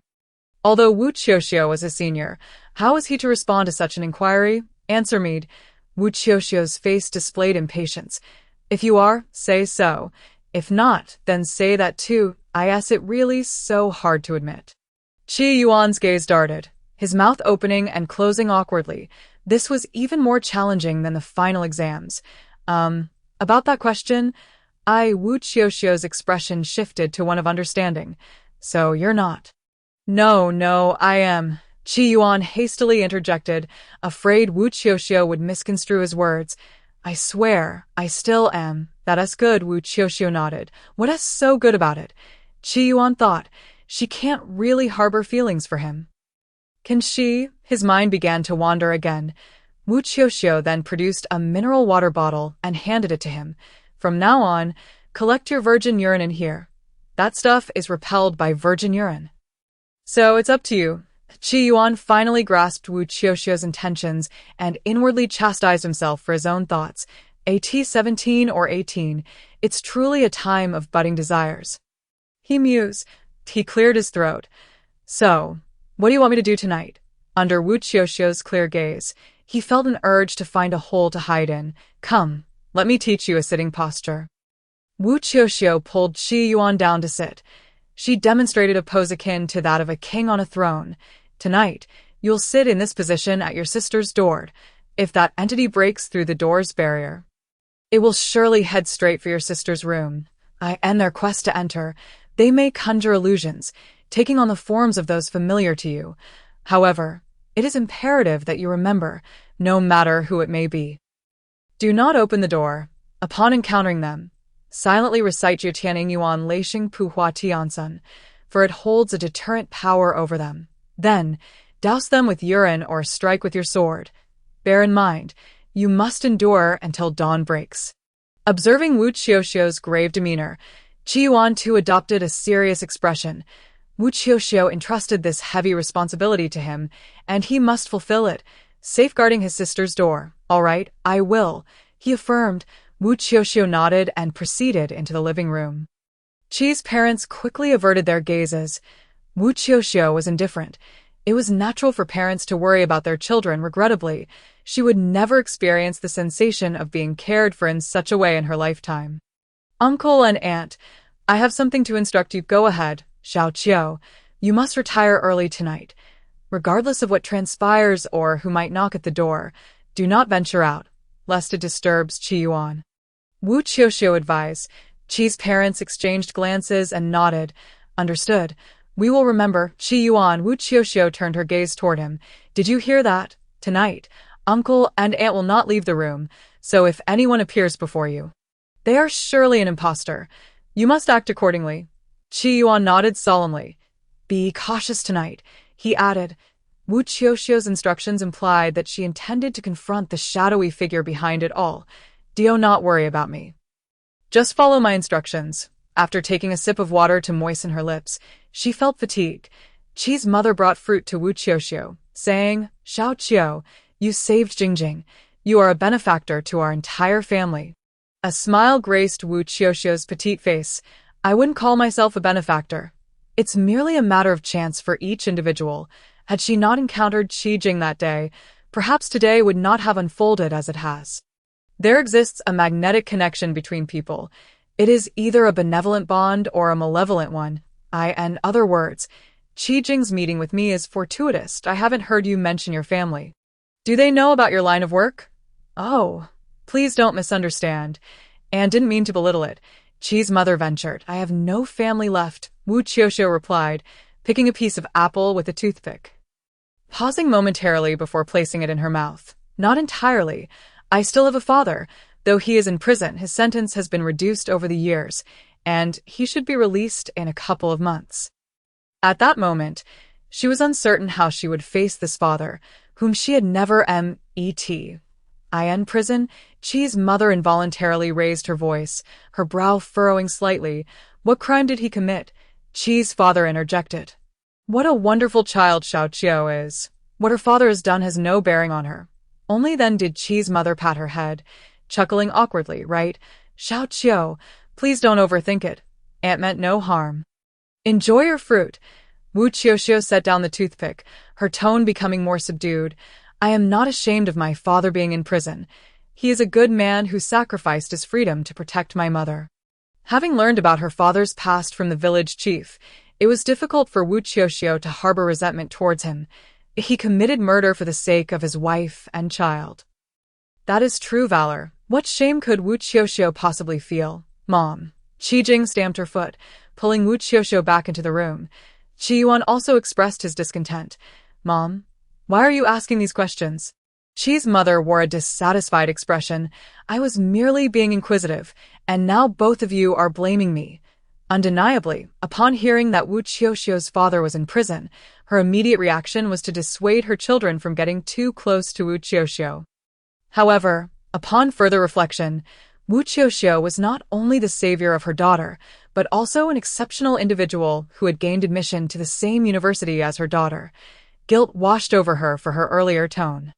To convey her sincerity, Qi's mother prepared an elaborate feast in the afternoon, continuously serving dishes to Wu Qiuqiu. After dining, the sky quickly darkened. Qi's parents, having heeded Wu Qiuqiu's advice, washed up early and locked their door. Qi Yuan sat anxiously at Qi Jing's door. On high alert, Wu Qiuqiu retrieved the rootless water from her backpack and sprinkled it on the living room floor. The footprints of the paper figure soon materialized. She reiterated her warnings to Qi Yuan and followed the footprints as she departed from the Qi residence. The footprints did not lead to the elevator, but rather down the staircase. Wu Qiuqiu hastily descended to the first floor. A familiar scent of incense and joss paper wafted through the air. Upon reaching the second unit, she noticed freshly burnt joss paper, still warm. This was the work of the elderly woman from the second unit, who had burned it for her son. Following the footprints of the paper figure, she ventured forth into the eerily silent community. She exited the neighborhood, crossing 2 streets. Ultimately, she arrived at the intersection she had visited during the day, only to see an elderly woman kneeling there, murmuring incantations while burning joss paper. The flames illuminated the woman's face. Wu Qiuqiu recognized her as the elderly woman from the second unit. Chapter 28. My son died at this intersection. Wu Qiuqiu squinted her eyes and drew a curved knife from her backpack, advancing toward the intersection. Yet, as she stepped into the middle of the road, a massive truck laden with steel barrels approached her, its headlights blinding her, and her narrowed vision. She even saw the driver yawning, his face contorting with terror upon realizing someone was in front of him. Wu Qiuqiu attempted to retreat, but found her feet immobilized. Looking down, she saw a half-bodied figure gripping her ankle fiercely. Its lower half a grotesque mass of flesh, intestines spilling from the severed section. No, don't goad. Wu Qiuqiu tried to raise her knife to strike, but her arm was also seized. The intersection was notorious for accidents, and these wandering souls were eager to drag her in as a substitute. With her spirit unstable and an innate draw to the Yin, they had set their sights on her. In a moment of desperation, someone pulled her shoulder back a step. The truck brushed past her. Little girl, you shouldn't wander here alone at night. It's time to go home. A somewhat familiar voice echoed in her ear. Wu Qiuqiu turned to see the elderly woman from the second unit. After speaking, she released Wu Qiuqiu and crossed the intersection. Wu Qiuqiu hurried after her. However, the moment she crossed the intersection, her pupils dilated in shock. She had returned to the previous intersection, where the elderly woman was again kneeling. Burning paper and chanting, was the earlier encounter an illusion, or was this the illusion? Glancing at her phone, she noted it was 11 o'clock. Wu Qiuqiu looked up. The intersection was only illuminated by the yellow light flickering. Surrounded by darkness, devoid of any vehicles, she hesitated, gripping her curved knife, and approached the elderly woman. Yet, the once tranquil road was once again invaded by the massive truck barreling toward her. No, this time, there was one behind her as well. Inside, two identical, terrified faces of drivers loomed. The two trucks advanced toward her from either end. Just like before, she found herself rooted to the spot, her body ensnared by a horde of wandering souls. This time with a hand over her mouth, preventing her from chanting spells, the trucks drew closer, the dazzling white light rendering Wu Qiuqiu unable to open her eyes. She seemed to smell the gasoline rushing toward her. Along with the screams, she envisioned herself being struck by the truck, crushed into a pulp, blood splattering everywhere. The shadow of death enveloped her entirely. In that moment, Wu Qiuqiu nearly ceased to breathe, her thoughts grinding to a halt. The piercing sound of the horn caused blood to seep from her ears. "Little girl, you shouldn't wander here alone at night. It's time to go home." Someone grasped her shoulder, uttering the same words in the same voice. It was again the elderly woman from the second unit. Wu Qiuqiu opened her eyes. She stood at the intersection, the yellow light still flickering, and trucks bore down upon her. The intersection was littered with ashes of burnt paper. And beside her stood the elderly woman, her expression shrouded in ambiguity. And Wu Qiuqiu began, wanting to ask something. The elderly woman shook her head, clasping her hands behind her back, and retreated into the darkness. In an attempt to validate her suspicions, Wu Qiuqiu again stepped forward, crossing the intersection. As she did, she squinted her eyes. She found herself at the same intersection once more, where the elderly woman was kneeling. Burning joss paper, the yellow light flickered, and the time was still 11 o'clock. Time had not moved at all. "Just as I thought," Wu Qiuqiu muttered to herself. "I am trapped at this intersection. Break free from this predicament." She must discover the true vessel. Otherwise, she will continually be struck by oncoming trucks, ultimately crushed into a pulp. Reflecting on recent events, she realizes that every crisis was averted by the timely intervention of the elderly woman from Unit 2. Yet, each time she approaches, she finds herself ensnared in the same plight, returning to square one. She turns around to see if reality aligns with her thoughts.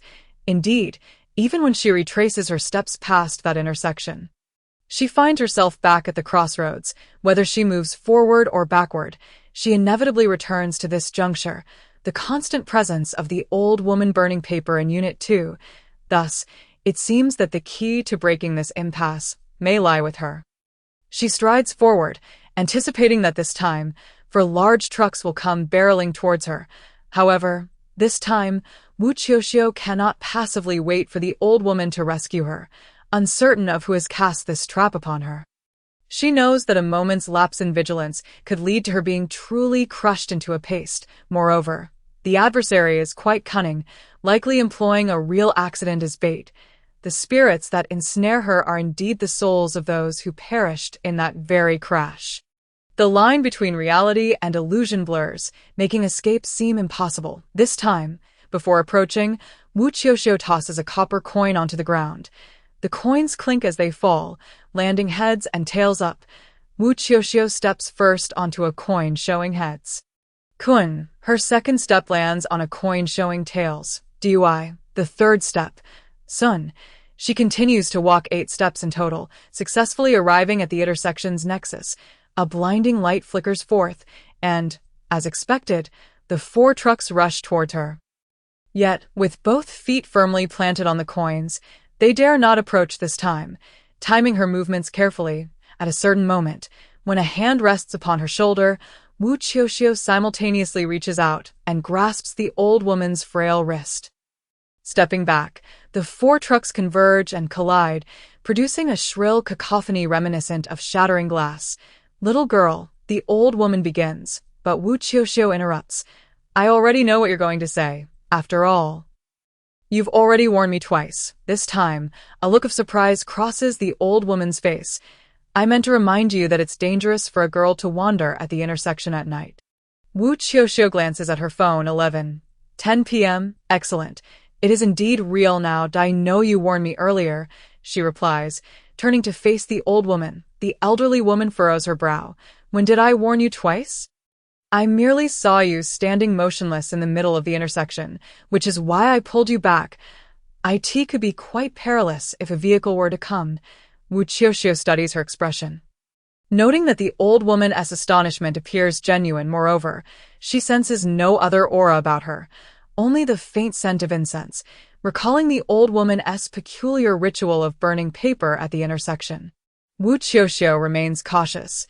Auntie, aren't you afraid of encountering spirits while burning paper here at night? Afraid? How could I not be? But if the spirit I encounter is my son, then I bear no regrets. The old woman raises the brazier filled with burnt paper money. The flames extinguish, casting half her face into shadow, while the flickering yellow light illuminates the other half. When you burn paper at the intersection, the money is received by the passing souls. Wu Qiuqiu ponders for a moment before speaking again. Burning paper at the intersection is meant for the wandering souls. Many elderly people say this. I know, the old woman replies, gazing sorrowfully at the intersection. Suddenly, she grips Wu Qiuqiu's wrist. Do you know the girl from Unit 3? I saw you leave together. Wu Qiuqiu's eyes flicker. Yes, the old woman's somewhat grim face leans closer. Tell her not to go out lately. Something has latched onto her. This moment, Wu Qiuqiu realizes she has misjudged the situation. Previously, she and Qi Yuan had speculated similarly, suspecting that the strange occurrences were orchestrated by the elderly woman from Unit 2. Her son had died in a car accident, and with no wife or children, combined with the bizarre behavior over the past month and the sudden warnings during the day, it was impossible not to draw connections. Yet now she understands how wildly off the mark she was. How do you know this? Wu Qiuqiu inquires. If you believe what I say, I will tell you. If you don't, then I have nothing further to say. Perhaps it had been too long since someone had spoken with her, for she slowly walks toward the bus stop and pats the seat beside her. Wu Qiuqiu sits next to the old woman. Please tell me. I believe you. The old woman's expression is one of deep sorrow as she points to the intersection. My son died in a car accident right here. It was pouring rain that day. He called me for the last time, saying he would be home after this delivery, asking me to make him a bowl of noodles and to boil an egg. I prepared the noodles and boiled the egg. But in the end, they grew cold, and he never returned. Instead, I received a call from the funeral home, telling me that he had collided with a drunk driver and both died on the spot. Chapter 29:3 Wu Qiuqiu. 2 people have died. Suddenly, Wu Qiuqiu recalls that Qi Jing had mentioned someone frightening her in a dream, but had not harmed her. Did you see a photo of the drunk driver? I did. What of it? My son cannot return. The old woman offers a bitter smile that on the 7th day after his death, he visited me in a dream, saying that the girl from Unit 3 had been targeted. On the day of the accident, she was at the scene, fixated upon by the one who killed my son, and he would not let her go. The old woman sighs. He mentioned that he once delivered food to that girl, and she was kind to him, offering him a drink of iced cola on a hot day. If that wicked driver were to take her away, it would be a grave sin. I come here every day to burn paper for the passing souls, hoping to convey a message to the one who killed my son, asking them to leave that girl alone. After speaking, the old woman stares blankly at the intersection. Tell me, my son never did a single bad deed in his life. Why did heaven take him away? This question leaves Wu Qiuqiu at a loss for words. Who can truly decipher the fate of each individual? Enough, enough, the old woman sighs. I have spoken too long without conversing with anyone. Dear girl, don't take it to heart. It's late.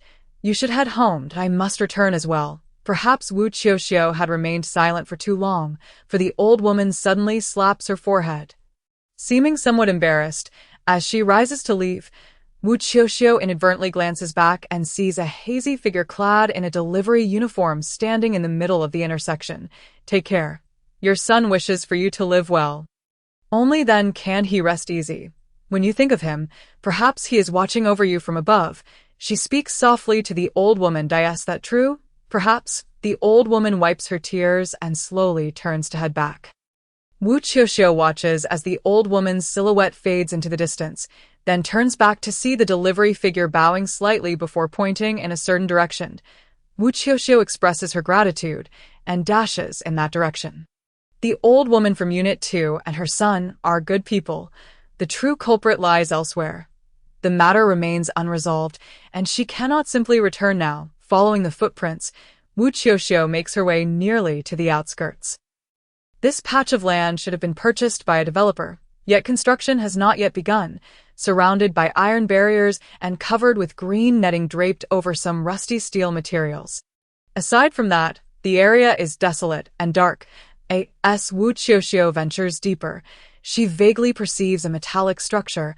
It resembles a mobile worksite cabin, devoid of light, yet a faint red glow seeps out from within. Her instincts heighten. One hand grasps a curved blade, while the other clutches the copper coins, and she brushes off her protective talisman before approaching with a series of precise steps. She intends to discern whether a human or a spirit awaits her. The closer she gets, the more her brow furrows. Small wooden sticks have been inserted on both sides, connected by red thread to tiny copper bells. This must have been deliberately arranged by someone. Clearly, this metal cabin holds something significant. Previously, Qijing had likely been brought here. These bells may serve to alert whoever is present that someone has intruded. Nevertheless, it matters little. The other party had already sensed Wu Qiuqiu's presence upon receiving the paper figure last night. Otherwise, they would not have attempted to ensnare her at the intersection. Wu Qiuqiu swiftly slices through the wooden sticks with her blade, then kicks open the metal door. Meanwhile, the Qi household is far from peaceful. Qi Yuan has been sitting in front of Qijing's door. Initially, there was merely the sound of knocking. The knocks came in a pattern of 3 long and 2 short. Qi Yuan, Qi Yuan.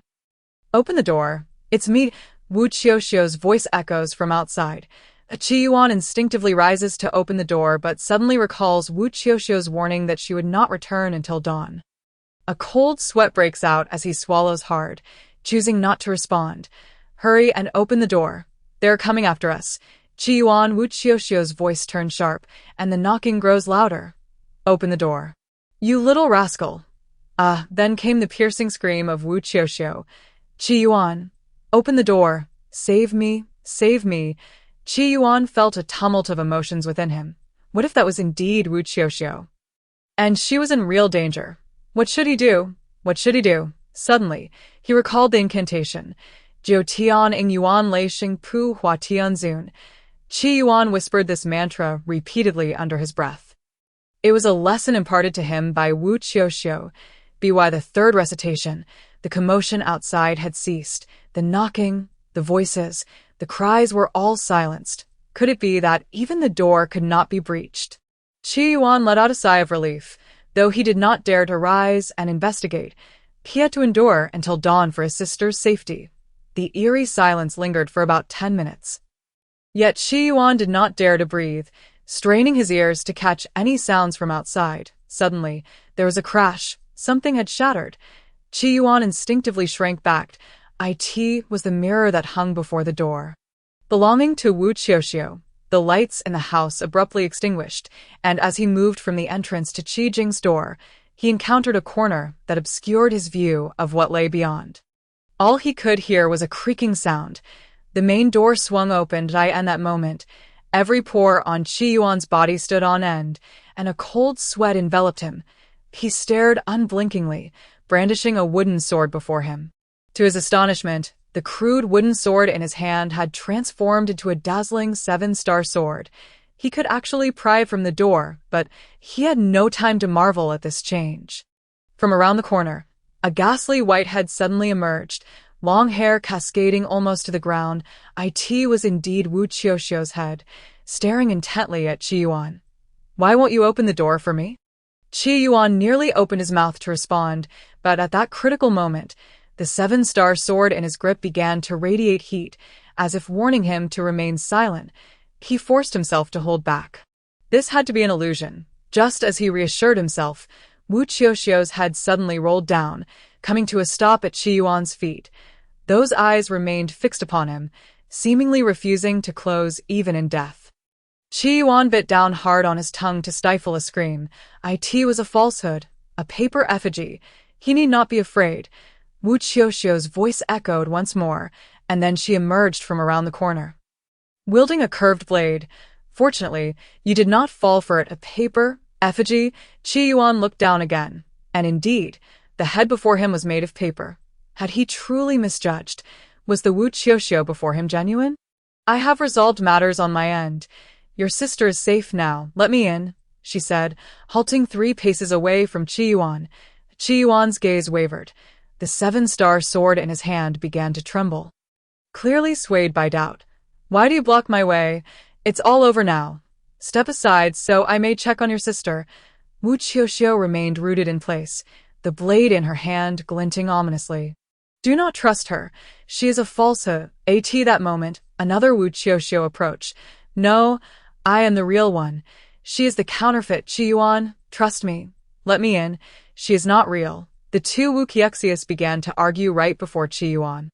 As Qi Yuan instinctively reached for the child's urine to throw it, he hesitated. What if the real Wu Qiuqiu was there? You do not believe me. Watch closely. The last Wu Qiuqiu scoffed, raising her curved blade and swiftly severing the head of the second Wu Qiuqiu. See for yourself. Still a paper effigy.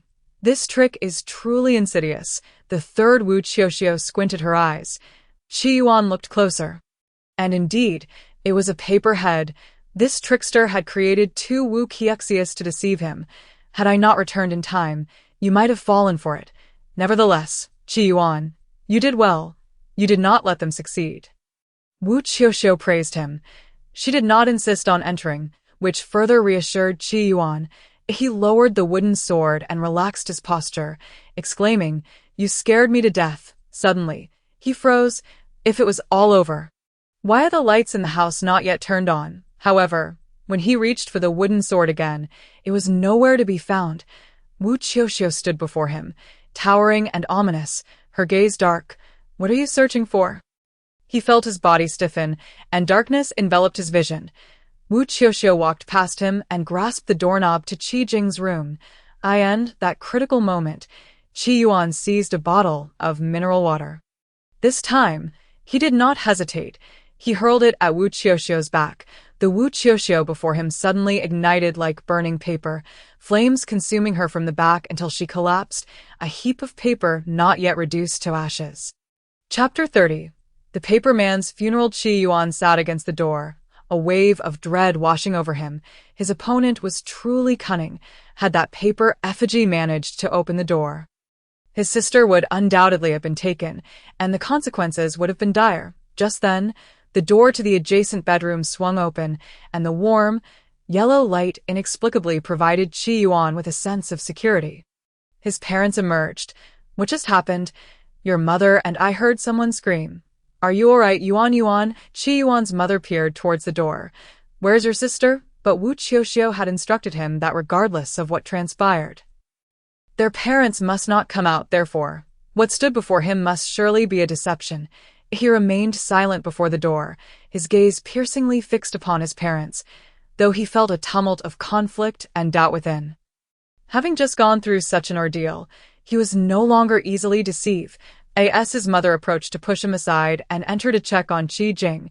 Qi Yuan raised the 7-star sword in his hand, shutting his eyes and gritting his teeth as he thrust it forward blindly. In a daze, Qi Yuan smelled blood and heard his mother scream. He opened his eyes in panic, only to see his mother covered in blood, collapsed in his father's embrace, the pool of blood spreading towards his feet. Mom. Witnessing this scene, Qi Yuan could no longer contain himself. The 7-star sword slipped from his grasp and clattered to the ground. Yuan, how could you harm your mother? His father cried, cradling his wife, blood pooling in his palms. His father's eyes bore into him, nearly torn apart with horror, vacant and chilling. Didn't he know? I thought you were fake. Didn't we agree you couldn't come out? Qi Yuan's face turned ashen, a mixture of shock and fear causing tears to stream down his youthful cheeks. His mother reached out a trembling hand towards him, her face pale, blood staining her lips. Yuan, Yuan, Yuan. Her hand fell limply before it could reach him. Her eyes remained fixed on Qi Yuan. Even as she drew her last breath, as if silently condemning him, Qi Yuan collapsed in despair, kneeling on the ground. Mom, please no.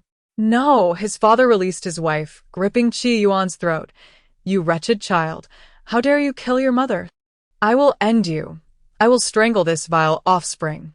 Those hands tightened around his throat, and Qi Yuan felt himself suffocating, as though drowning. All he could see were the hatred and murderous intent in his father's eyes. No, no. He clawed desperately at the ground. Suddenly, his fingers grazed the seven-star sword. The terror of death shattered his rationality completely, and in that instant, he thought of nothing else, grasping the seven-star sword. He plunged it into his father's back, once, twice, until his father's grip loosened, blood seeping from his mouth, splattering onto Qi Yuan's face, his body collapsing atop him. Only then did he realize what had transpired. He had once again killed his own father.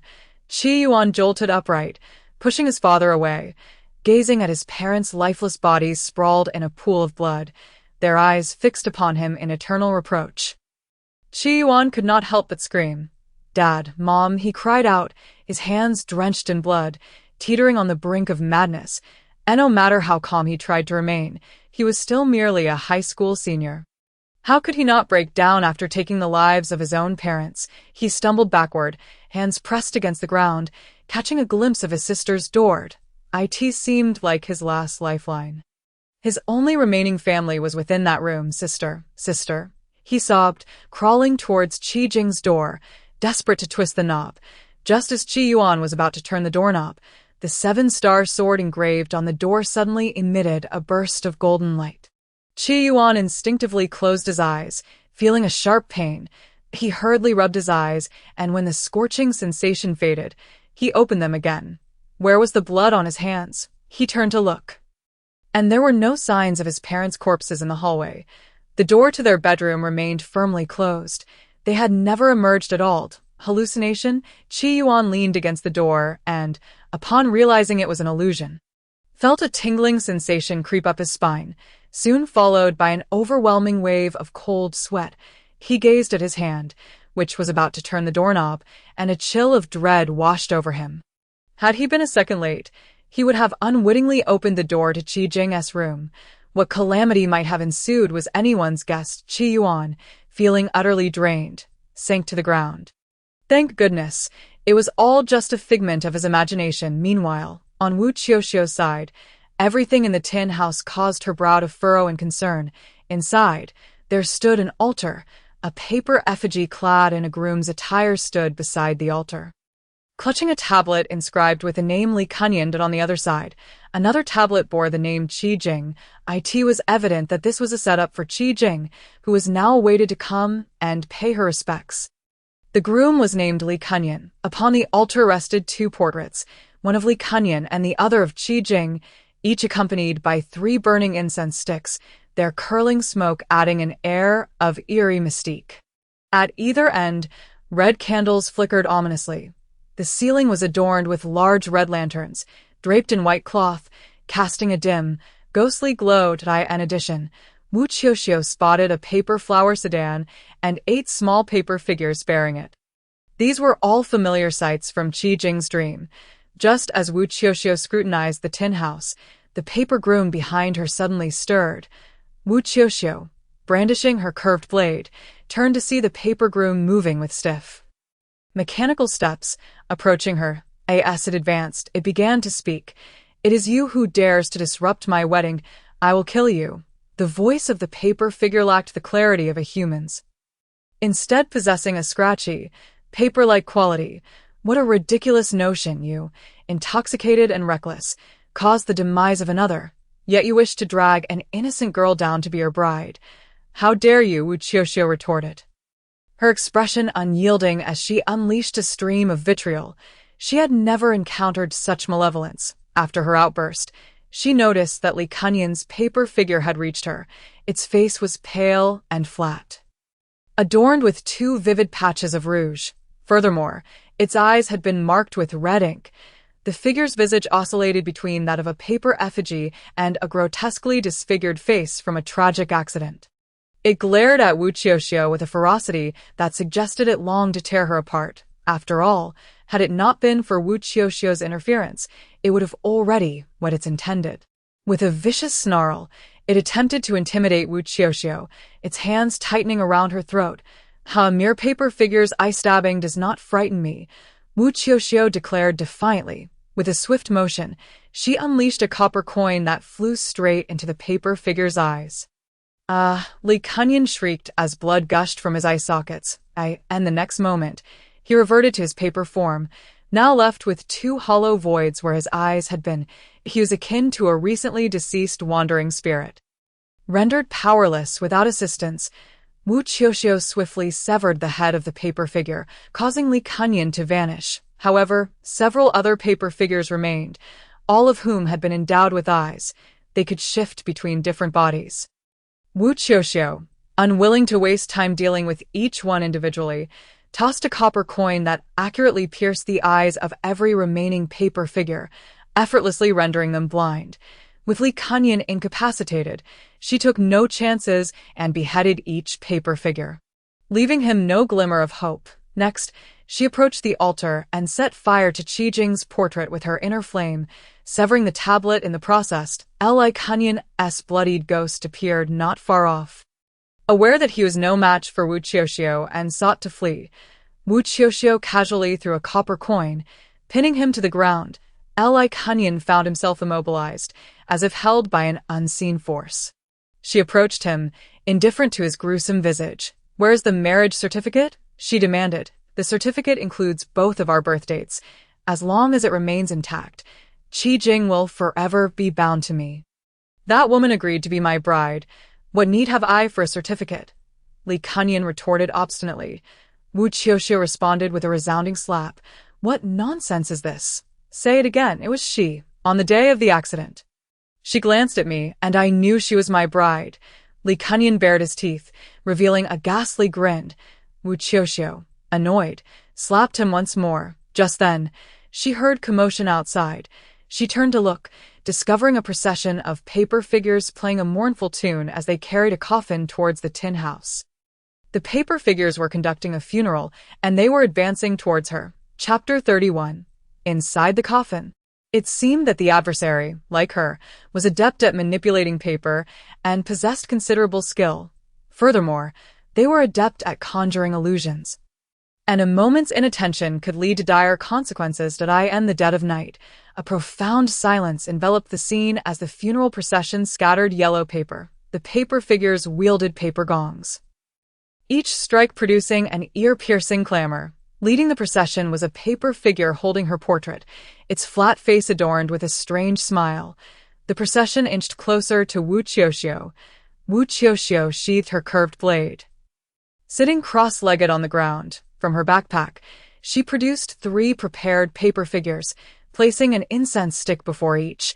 Without hesitation, she infused them with life. Simultaneously, she placed copper coins atop their heads, with the mournful winds. "I summon wandering souls. I light the golden lamp to guide them here. Spirits from all directions, lend me your ear and assist me in this endeavor." With that, Wu Qiuqiu cast yellow paper into the air, which instantly turned to ash. "Please enter," she called, inviting the spirits. These spirits, of course, were not divine beings but rather wandering souls. Wu Qiuqiu used the yellow paper to summon them to inhabit the paper figures and then employed copper coins to ensure their loyalty. Preventing any betrayal, as the saying goes, money makes the world go round. Once the yellow paper was consumed, a chilling wind swept through the area, tousling Wu Qiuqiu's hair. She understood that they had arrived. Seizing the moment, she inserted bamboo sticks into the paper figures' hands. The previously stationary figures now moved with stiff, jerky motions. The copper coins, seemingly carelessly placed atop their heads, were firmly affixed, refusing to budge, equipped with the bamboo sticks. They marched towards the funeral procession. The bamboo sticks appeared as sharp as blades, transforming the once immobile paper figures into warriors. With a swift strike, the paper figure playing the suona had its legs severed, crumpling to the ground in a heap of ash. Soon after, the other paper figures met a similar fate at the hands of Wu Qiuqiu's 3 little companions. The bearers of the coffin and those scattering yellow paper were ultimately reduced to piles of dark ash. How peculiar was the individual behind this, so easily dealt with? Wu Qiuqiu furrowed her brow. At present, only the ominous black paper coffin remained, eerily stationary. The 3 paper figures scrambled onto the coffin, raising their bamboo sticks, poised to strike. Suddenly, the paper figures ignited spontaneously, and amidst the flames, Wu Qiuqiu even heard screams. Even the little spirits she had summoned were consumed in the inferno. In a moment of urgency, Wu Qiuqiu swiftly formed a hand sign, retracting the copper coins to save the last remaining paper figure. The 3 copper coins burned fiercely, leaving black imprints on Wu Qiuqiu's palm. She stepped back, glancing at the 3 incense sticks, now reduced to 1. The others reduced to ash. Well done, Wu Qiuqiu said to the final paper figure. The figure climbed up her leg, settling on her shoulder, its small head trembling slightly. Before her stood the ominous black paper coffin. Until this coffin was resolved, the situation would remain unresolved. She had not forgotten her objective for the night, to tear up the marriage certificate and grant Qi her freedom. Her grandmother had taught her from a young age that the purpose of her craft was to save others and herself. Those who used their abilities to harm others were scoundrels deserving of punishment. Though Wu Qiuqiu was small and her abilities limited, she could not shirk her duty when faced with such a situation. She would give her all, honoring her grandmother's teachings. Gripping her grandmother's curved blade, she did not hesitate to draw it across her palm. The bright red blood instantly stained the blade's edge. Then, she advanced towards the coffin. With her left hand, she ignited a yellow talisman, tossing it onto the coffin. Boom! The yellow talisman erupted into flames, igniting the coffin. Though it was made of paper, the coffin did not burn away. Instead, from the inferno, a chilling aura seeped forth. Drip, drip, a liquid oozed from the coffin, not evaporating in the flames, but pooling on the ground. Wu Qiuqiu leaned closer, discerning that the liquid was blood. It would not burn away. Her pupils constricted. As the blood flowed, the flames noticeably diminished, eventually flickering out. The paper coffin remained in place, but its surface had turned crimson, now a more sinister shade of vermilion. While she contemplated, the red paper coffin suddenly began to tremble violently, as if struggling. Then, to her astonishment, the coffin stood upright, and its lid slid open with a swift motion. The paper coffin toppled toward her. Wu Qiuqiu hurriedly retreated. Yet, regardless of how swiftly or far she withdrew, the distance between her and the coffin remained unchanged, overshadowing the inky darkness of the night, leaving only a swath of red before her. Crashing down with a thunderous roar, it was as if she were entirely ensconced in the shadow of this coffin. No matter how she ran, she could not escape until she found herself completely enveloped within it. In that instant of being covered, Wu Qiuqiu swung her blood-stained, curved blade horizontally. She heard the sound of paper being torn and someone gasping as if spitting blood. Immediately afterward, the scene before her vanished, and she stood in an abyss of darkness. This blackness was so profound that she could not see her own hand before her face. She attempted to move in a certain direction. Thud! Her head collided with something. Gradually, a glimmer of light emerged. Looking up, she was astonished to find it was the traffic lights at an intersection. 7 lights in total, 6 of which were red, appearing as if stained with blood. Glaringly bright, in addition, there remained a solitary yellow light, flickering gently. How had she found herself back at the previous intersection? She reached out toward the feeble glow, and the burn marks left by the copper coin vanished. The wound on her left hand, inflicted by the curved blade, was also completely gone. This environment was an illusion, and so was she. The only thing that felt real was her sensation. Her soul was trapped. Without her backpack or curved blade, she stood alone at this desolate intersection. Suddenly, her shoulder felt itchy. She glanced with her peripheral vision, her eyes flickering slightly. "You've been brought in as well." Perched on her shoulder was the little paper figure from before. Inside the paper figure resided a wandering spirit, inadvertently caught up with her and brought into this place. The little paper figure stiffly nodded its head. Despite its painted smile, Wu Qiuqiu could distinctly perceive sorrow on its face. The rosy cheeks dulled. How innocent it was. It had merely played a prank, and now it was nearly doomed. I'm sorry. If we manage to escape, I'll offer you more sacrifices. Wu Qiuqiu forced a smile. With a ghoulish companion at the eerie intersection, her fear seemed to diminish. The paper figure nudged her ear with its head. The priority now was to devise a way to leave this intersection and return her soul to her body. Wu Qiuqiu looked up at the lights. She had stood there for quite some time. Yet the red light remained unchanged. The red light typically signified a prohibition, while the yellow light indicated a pause. However, she certainly could not think in the conventional worldview at this moment. She stepped forward and crossed the intersection. After about 20 steps, Wu Qiuqiu noticed the traffic lights above her head, and ahead was once again engulfed in darkness. She walked further. The little paper figure clutched her ponytail, shaking it gently.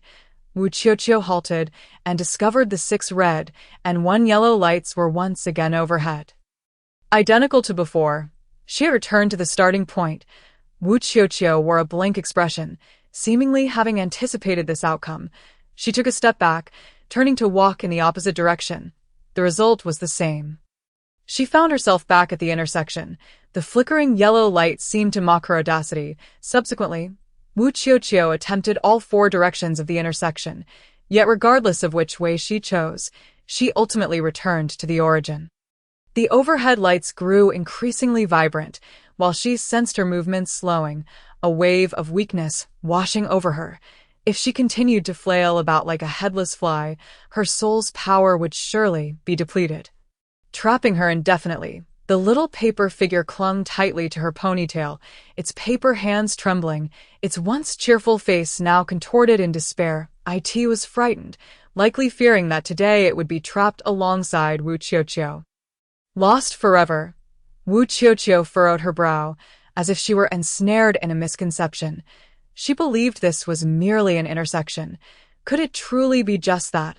Moments ago, she had been brought here, crushed beneath the paper coffin. Upon seeing the traffic lights, she instinctively assumed she had arrived at an intersection. The 7 lights corresponded precisely to 7 coffin nails, with the 6 red lights representing the 6 that had been driven in, and the solitary yellow light symbolizing the descendant nail. The descendant nail could not be driven in, hence its flickering glow. This was not an intersection at all. It was inside the coffin. Chapter 32. Treading on Bodies. Not faces. Having realized the truth, Wu Qiuqiu felt a sense of relief. All fears stem from the unknown. Once clarity is achieved, one merely needs to seek a solution. Currently, the key to unraveling this enchantment lay in that yellow light, the so-called descendant nail. Wu Qiuqiu pondered. In her current state as a soul, without her tools, it was impossible to remove the yellow light unless she climbed the pole. Furthermore, as time passed, she could feel her strength waning. Little one, could you help me? I promise to successfully lead you out of here. All right. Wu Qiuqiu gently patted the little paper figure's head. The little figure, clutching her ponytail, hesitated for a moment before gently nodding. After all, the worst outcome now would be to be trapped here, losing their souls. It was better to heed Wu Qiuqiu's advice, as perhaps escape was possible. Wu Qiuqiu softly moved her lips, reciting an enigmatic incantation. The next moment, she flung the little paper figure by its feet. Flames appeared out of thin air around its feet. Still dazed and groggy, it shook its head in alarm, nearly bursting with fright. As it found itself clinging to the red light, and there were flames on its feet. Fire was the little figure's greatest fear. It would incinerate it, leaving nothing behind. Ah, Wu Qiuqiu, you ruthless being, intending to burn it. They had promised to face death together, but unexpectedly, this seemingly kind woman had tossed it away as a sacrifice without a moment's hesitation. Ah, the heart of the most venomous woman, the little paper figure. Its limbs ablaze, suddenly stiffened, resembling a startled cat. Its smiling paper face transformed into one of anguish. Don't cry. The fire won't harm you. Burn that yellow light instead. Yes, yes, burn it, Wu Qiuqiu urged, tilting her head. The little paper figure retracted its limbs. Oh, it truly wasn't harmed. It climbed up the pole, reached the yellow light, and clung tightly. The yellow light visibly warped and melted at an observable rate. Finally, it extinguished completely. The little paper figure also tumbled down. Oh no, the little paper figure would fall to its demise. Wu Qiuqiu rushed over and caught the little figure. Look, we did it. Wu Qiuqiu patted the little paper figure's head. The yellow light above vanished. The scene before her began to shift, the air becoming thin. Wu Qiuqiu pushed against it. Indeed, she found herself lying within the coffin. She tested it, pushing against it, but could not break free. Fortunately, this time, the curved blade was at hand. She drew the blade and struck downward. With a single blow, the coffin was cleaved open. She easily pushed it aside and fled outside. What? She was back at the previous intersection. Moreover, this time, she felt markedly weaker than before. The little paper figure lay listlessly on her shoulder, a faint aura of despair creeping in. The opposing force was far more powerful than her. Wu Qiuqiu sat cross-legged, meticulously sifting through the information. First, it was undoubtedly correct that she was inside the coffin. The 7 lights corresponding to the coffin nails were also accurate. Destroying the yellow light to break the illusion and return to the coffin should also hold true. But why, after cleaving the coffin, did she find herself back at this intersection? Was it layers upon layers until her soul was depleted? Or was the scene before her merely a facade? Wu Qiuqiu rubbed her forehead. No, she must have overlooked some crucial information. The little paper figure lay there, looking pitiable. Wu Qiuqiu patted it. I will do my utmost to bring you out. Suddenly, her outstretched hand froze in midair. There were no traces of injury on her snow-white hand. Yes, the marks. When she was trapped in the coffin, she had cleaved a gap in the paper coffins. Previously, when she was inside, she had not noticed any opening, which proved she had been within the illusion all along. She was merely a part of the illusion. If it had been real, she would have certainly seen the gap in the coffin. Wu Qiuqiu stood up, gazing into the inky darkness, using the traffic lights as coordinates to calculate her position. It was here. This place was precisely where she had struck before. Little one, help me once more. Wu Qiuqiu patted the little paper figure. The little figure, listlessly raising its head, asked, Meh? Before it could nod, Wu Qiuqiu flung it out as before. Burn it at that spot. Wu Qiuqiu narrowed her eyes and let out a loud shout. The flames engulfing the paper figure swiftly ignited the inky darkness of the night. It was as if a thin sheet of paper had been ignited from the center, curling and turning to ashes, eventually forming a gaping hole. Soon after, Wu Qiuqiu found herself once again lying within a paper coffin. She shifted her body, placing her hands upon her chest, her fingers entwined with red thread, while copper coins pressed against the backs of her hands. In addition, coins were placed on her forehead, toes, and over her vital organs, meant to suppress her completely in this place. Glancing to her left, she saw the small paper figure quietly lying beside her. At this moment, her body felt tangible. Yet, the other party employed a spell that rendered her completely immobile. Wu Qiuqiu attempted to sit up, but the copper coins on her forehead suddenly became scalding hot. A searing pain surged from the depths of her soul, forcefully pushing her back down. Little one, Wu Qiuqiu called out twice. The once lifeless paper figure beside her wobbled to its feet. You're still here? Thank goodness for your company in this demise. Wu Qiuqiu sighed in relief. The small figure stabilized, only to begin trembling moments later. Its flat little face turned towards her, then it crawled up her shoulder to her face. Its tiny feet stomped on Wu Qiuqiu's face without hesitation. You wretched creature, you nearly brought about my demise, and now you revel in my misfortune. Ugh, enough with the face stomping. You little rascal, Wu Qiuqiu cried out. The little paper figure, indignant, scurried down and pounded on the coffin a few times, remaining utterly stilled. It seemed escaping was a challenge. Use my curved dagger. and see if you can break open the paper coffin. Wu Qiuqiu instructed the little paper figure.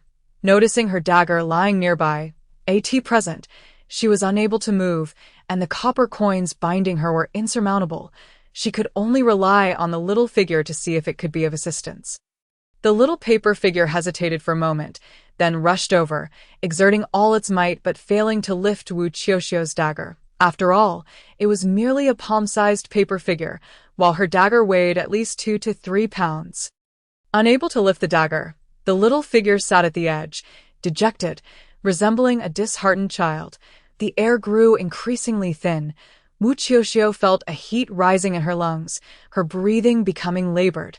If this continued, she would suffocate before the night was through. Then, an oppressive silence ensued. Wu Qiuqiu remained silent, lost in thought. The opposing force was overwhelmingly powerful, making a forceful escape nearly impossible. Little paper figure, come here. Wu Qiuqiu suddenly glanced to her left shoulder. She recalled the night when Aunt Wu suppressed her. Aunt Wu had pulled open her collar, revealing the guanine lotus pedestal on her shoulder, a mark given to her by her grandmother, that time. Aunt Wu had been so frightened that she dared not show her face. Now, at this desperate juncture, she had no choice but to it was better than suffocating here, though the little figure was thoroughly annoyed with Wu Qiuqiu. It obediently approached.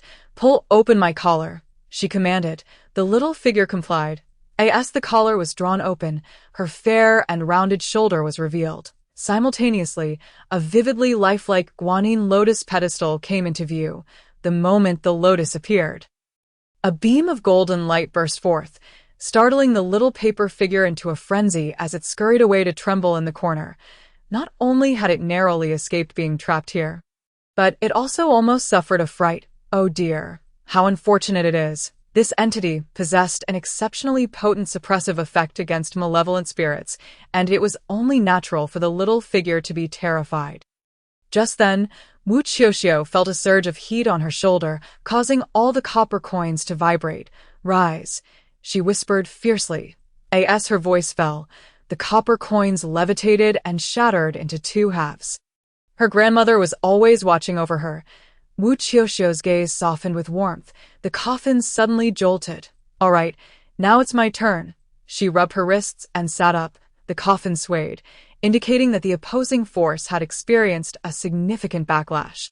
Come here, Wu Qiuqiu beckoned to the little paper figure, which climbed onto her shoulder with great effort. She brushed her palm across the blade of her dagger, and fresh crimson blood stained the edge. Break! Gripping the dagger tightly, she swung it down fiercely. The inky coffin was cleaved in 2, and everything vanished. She stood before a metal house, the once dark paper coffin reduced to a pile of ashes.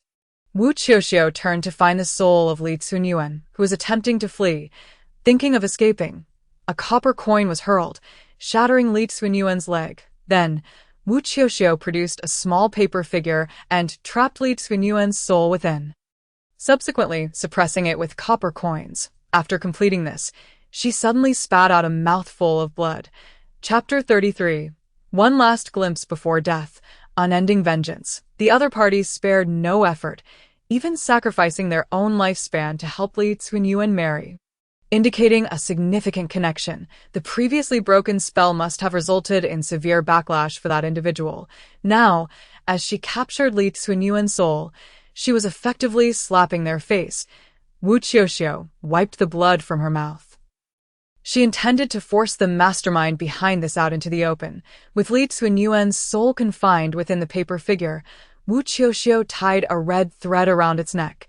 If you wish to avoid being annihilated, lead me to the altar. The altar referred to the source of the spell, akin to a sacrificial platform. Li Cunyuan's paper figure dared not act recklessly, tethered by Wu Qiuqiu's red thread, with the copper coins above it poised to obliterate its soul at any moment. It could only obediently guide Wu Qiuqiu onward. This route felt peculiar to Wu Qiuqiu, resembling an illusion.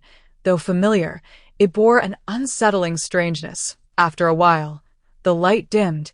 Wu Qiuqiu finally beheld the altar. It was a small paper house, approximately 1 square meter in size. Before the paper house stood a miniature funeral procession. Inside the paper house, everything mirrored that of the metal house. Spirit tablets, portraits, all identical.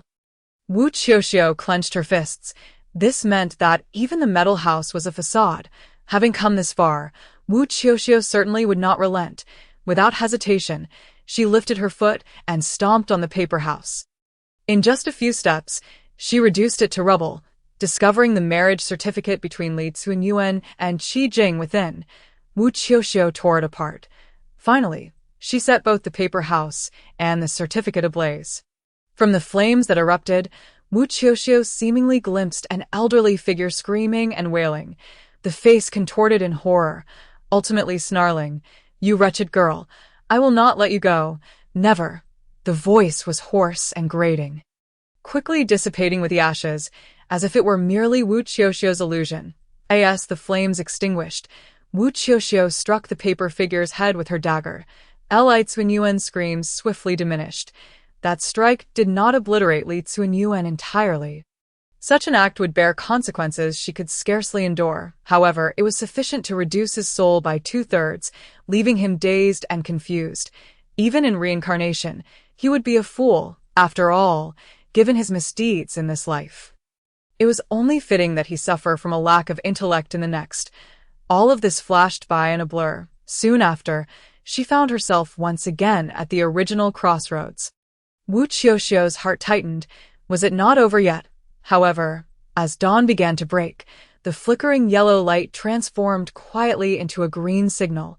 The gentle morning breeze caressed Wu Qiuqiu, and she glanced at her palm, where the wound had begun to curl, the blood having coagulated. This was real. Daylight had arrived. Everything was concluded. Wu Qiuqiu inhaled deeply, preparing to wait for the next green light, then return to the Qi family. Suddenly, a sharp screech of brakes made Wu Qiuqiu instinctively cover her ears. Across the street, an elderly woman with hair as white and unkempt as straw appeared, her skin completely parched, resembling a withered tree trunk, an utterly terrifying sight. She glared at Wu Qiuqiu with a dark and vengeful gaze, filled with malice and hatred. But in the next moment, the morning bus hurtled past. Wu Qiuqiu only saw blood splattering. The old woman was shattered upon impact. The severed head landed not far from Wu Qiuqiu on the sidewalk, its sinister eyes still open, 2 streams of vivid red blood flowing from its eye sockets. That gaze, unwavering, stared directly at Wu Qiuqiu. The morning breeze suddenly turned frigid, sending chills down Wu Qiuqiu's spine. Her hair standing on end, it felt as if she had been transported to the depths of winter, cold seeping into her back. One final glance before death. Unending vengeance. Wu Qiuqiu could not help but take 2 steps back. This old woman was ruthless. She must surely be the one behind Li Cunyuan, in retaliation for her interference with their plans. She chose to die before Wu Qiuqiu in such a manner, all for the sake of that final glance, embedded deep within Wu Qiuqiu's memory. After death, she would undoubtedly haunt Wu Qiuqiu relentlessly. Seeking revenge, a profound sense of unease settled within Wu Qiuqiu. Being targeted by such a vicious individual could only spell trouble. She tossed 2 copper coins onto the head, covering those unblinking eyes. Before the ambulance arrived, she left the scene with an inscrutable expression, returning to the Qi family. At this moment, Qi Yuan still stood guard at Qi Jing's door, his expression grim, clearly having exhausted himself the previous night. Qi Yuan, as Wu Qiuqiu observed the door wide open and the shattered mirror, she sensed that the previous night had been anything but peaceful. A wave of apprehension washed over her, prompting her to hasten inside. Whereupon she called out to Qi Yuan. He lifted his head, dazed and disoriented, and upon recognizing Wu Qiuqiu, a peculiar expression flickered across his pale visage. Almost immediately, he rose, gripping a wooden sword, and bellowed with a fierce snarl. "Who are you? Don't come any closer. This is all a deception. You are a fabrication. My parents are illusions. Everything is false. Stay back." Wu Qiuqiu had already surmised the general events that had transpired during that tumultuous night. She approached him, drew back the curtains in the living room, and allowed sunlight to cascade into the room. Then, she brandished her phone before Qiuan, saying, "Qiuan, dawn has arrived. It is all over now." The wooden sword in Qiuan's hand faltered momentarily as he gazed at the sunlight, instinctively raising his hand to shield his eyes. "Yes, at morning?" he murmured. "Yes." Wu Qiuqiu nodded affirmatively. "Are you real?" he inquired once more. Indeed, perhaps the rising sun was particularly blinding, or perhaps it simply enveloped him in warmth, for he relinquished the wooden sword. "It is real. It is real," he muttered to himself. Subsequently, Qiuan rushed forward and embraced Wu Qiuqiu tightly, exclaiming, "Qiuqiu, it is truly you. You have finally returned." The young man's tall frame trembled, his body icy cold, and Wu Qiuqiu felt droplets of moisture land upon her shoulder. His stature dwarfed hers, making it seem as though he were cradling a mere doll. Yet, it was he who was weeping. Wu Qiuqiu's hands hung limply at her sides, her eyes blinking rapidly in confusion. "What is happening?" After a brief pause, she gently patted Qiuan's back, assuring him, "It is me. Everything is fine now." At that moment, Qiuan's parents, having heard the commotion, emerged from their room. They had hardly slept the entire night, and upon hearing voices outside, they finally dared to venture forth. What greeted them was the sight of their son, a towering figure, weeping as he clutched a girl. Clearing his throat, Qiuan's father coughed twice. Qiuan hastily released Wu Qiuqiu and discreetly wiped his tears. "Mom, Dad," memories of the harrowing events from the previous night flooded back, causing him to tremble once more. Qiuan's father shook his head, glanced at the door to his daughter's room, and then regarded Wu Qiuqiu. "Xiao Qiu, you endured much last night about my daughter." Qiuan's mother also craned her neck, eagerly awaiting news. "She is inside." Wu Qiuqiu approached and turned the doorknob, inadvertently smudging blood from her palm onto the lock. "Qiuqiu, are you hurt?" Qiuan inquired urgently. "I am fine," she replied, shaking her head. "This injury is trivial." The more pressing concern was the vengeful old woman who sought to retaliate against her. The lingering dread from the shadows sent chills down her spine. However, she could not transfer this fear onto the Qi family. From this moment forth, the consequences were hers alone to bear. Unrelated to them, upon opening the door, she found Qi Jing still nestled in bed, seemingly lost in a deep slumber. Wu Qiuqiu placed a copper coin at Qi Jing's feet, mimicking the action of removing shoes. Finally, she gently blew upwards from beneath, as if to scatter dust or dispel malevolent spirits. "Qi Jing, it is time to wake up." Qi Jing's eyelids fluttered, and upon seeing Wu Qiuqiu's somewhat pallid face, she murmured, "Qiuqiu." Wu Qiuqiu nodded, but a sudden wave of dizziness overtook her, causing her to collapse onto Qi Jing's bed. Just before succumbing to slumber, she caught a glimpse of Qi Jing's worried expression. And thus, Wu Qiuqiu drifted into a deep sleep. Throughout this time, the Qi family tended to her with utmost care, ultimately deciding against taking her to the hospital. Had Wu Qiuqiu been aware of their decision, she would undoubtedly have expressed her gratitude for not being admitted, for in a hospital, given her current state, her spirit could have been seized countless times. Around dusk, Wu Qiuqiu awoke. Qi Jing, noticing her stir, turned to her and asked, "You're awake?" Wu Qiuqiu observed her friend's pallid complexion. "What is wrong?" Qi Jing handed her the phone, displaying a news article. This morning, shortly after 6, another accident had occurred at that very intersection. The victim was none other than the grandmother of the person who had been tormenting Qi Jing. Upon hearing this, Qi Jing's phone slipped from her grasp and fell onto the bed, her face as pale as parchment. Chapter 34, Acceptance of Fate. Although Wu Qiuqiu had witnessed the accident firsthand, seeing the blurred video footage now evoked a haunting recollection of the splattering blood and the anguished screams, transporting her back to that dreadful scene. She could still envision the dark, vengeful eyes of the deceased. Those eyes lingered in her mind, refusing to fade, no matter how hard she tried to dismiss them. They remained, watching her, inescapable. "Qiuqiu, Qiuqiu." Qi Jing waved her hand before Wu Qiuqiu's eyes, rousing her from her trance. "Oh, I'm fine. The matter has been resolved. I should return home now." She feared that lingering here might inadvertently involve Qi Jing in her troubles. However, Qi Jing obstructed Wu Qiuqiu's exit, stating firmly, "You saved my life. Our entire family is grateful to you. You cannot just leave like this. My parents have booked a restaurant. We're going there for dinner. You are not allowed to leave today." Qi Jing was well aware of Wu Qiuqiu's modest circumstances and that returning home meant she would be alone. She felt gratitude towards Wu Qiuqiu, but also a deep sympathy for her. Wu Qiuqiu recognized Qi Jing's goodwill and, after some contemplation, consented. She deemed it necessary to inform Qi Jing about the maternal connection that had been troubling her. They were strangers, yet Qi Jing's fortuitous act of kindness had shielded her for so long. Without her, Qi Jing would have long since perished. Qi Yuan's father treated Wu Qiuqiu to a meal at the finest restaurant in the county town, presenting her with a generous red envelope during the feast. "Xiao Qiu, had it not been for you, my daughter might not have survived. Should you ever encounter difficulties, do not hesitate to seek out Uncle Qi. From now on, we are family," he declared earnestly. "If Uncle Qi could introduce me to more clients, that would be even better."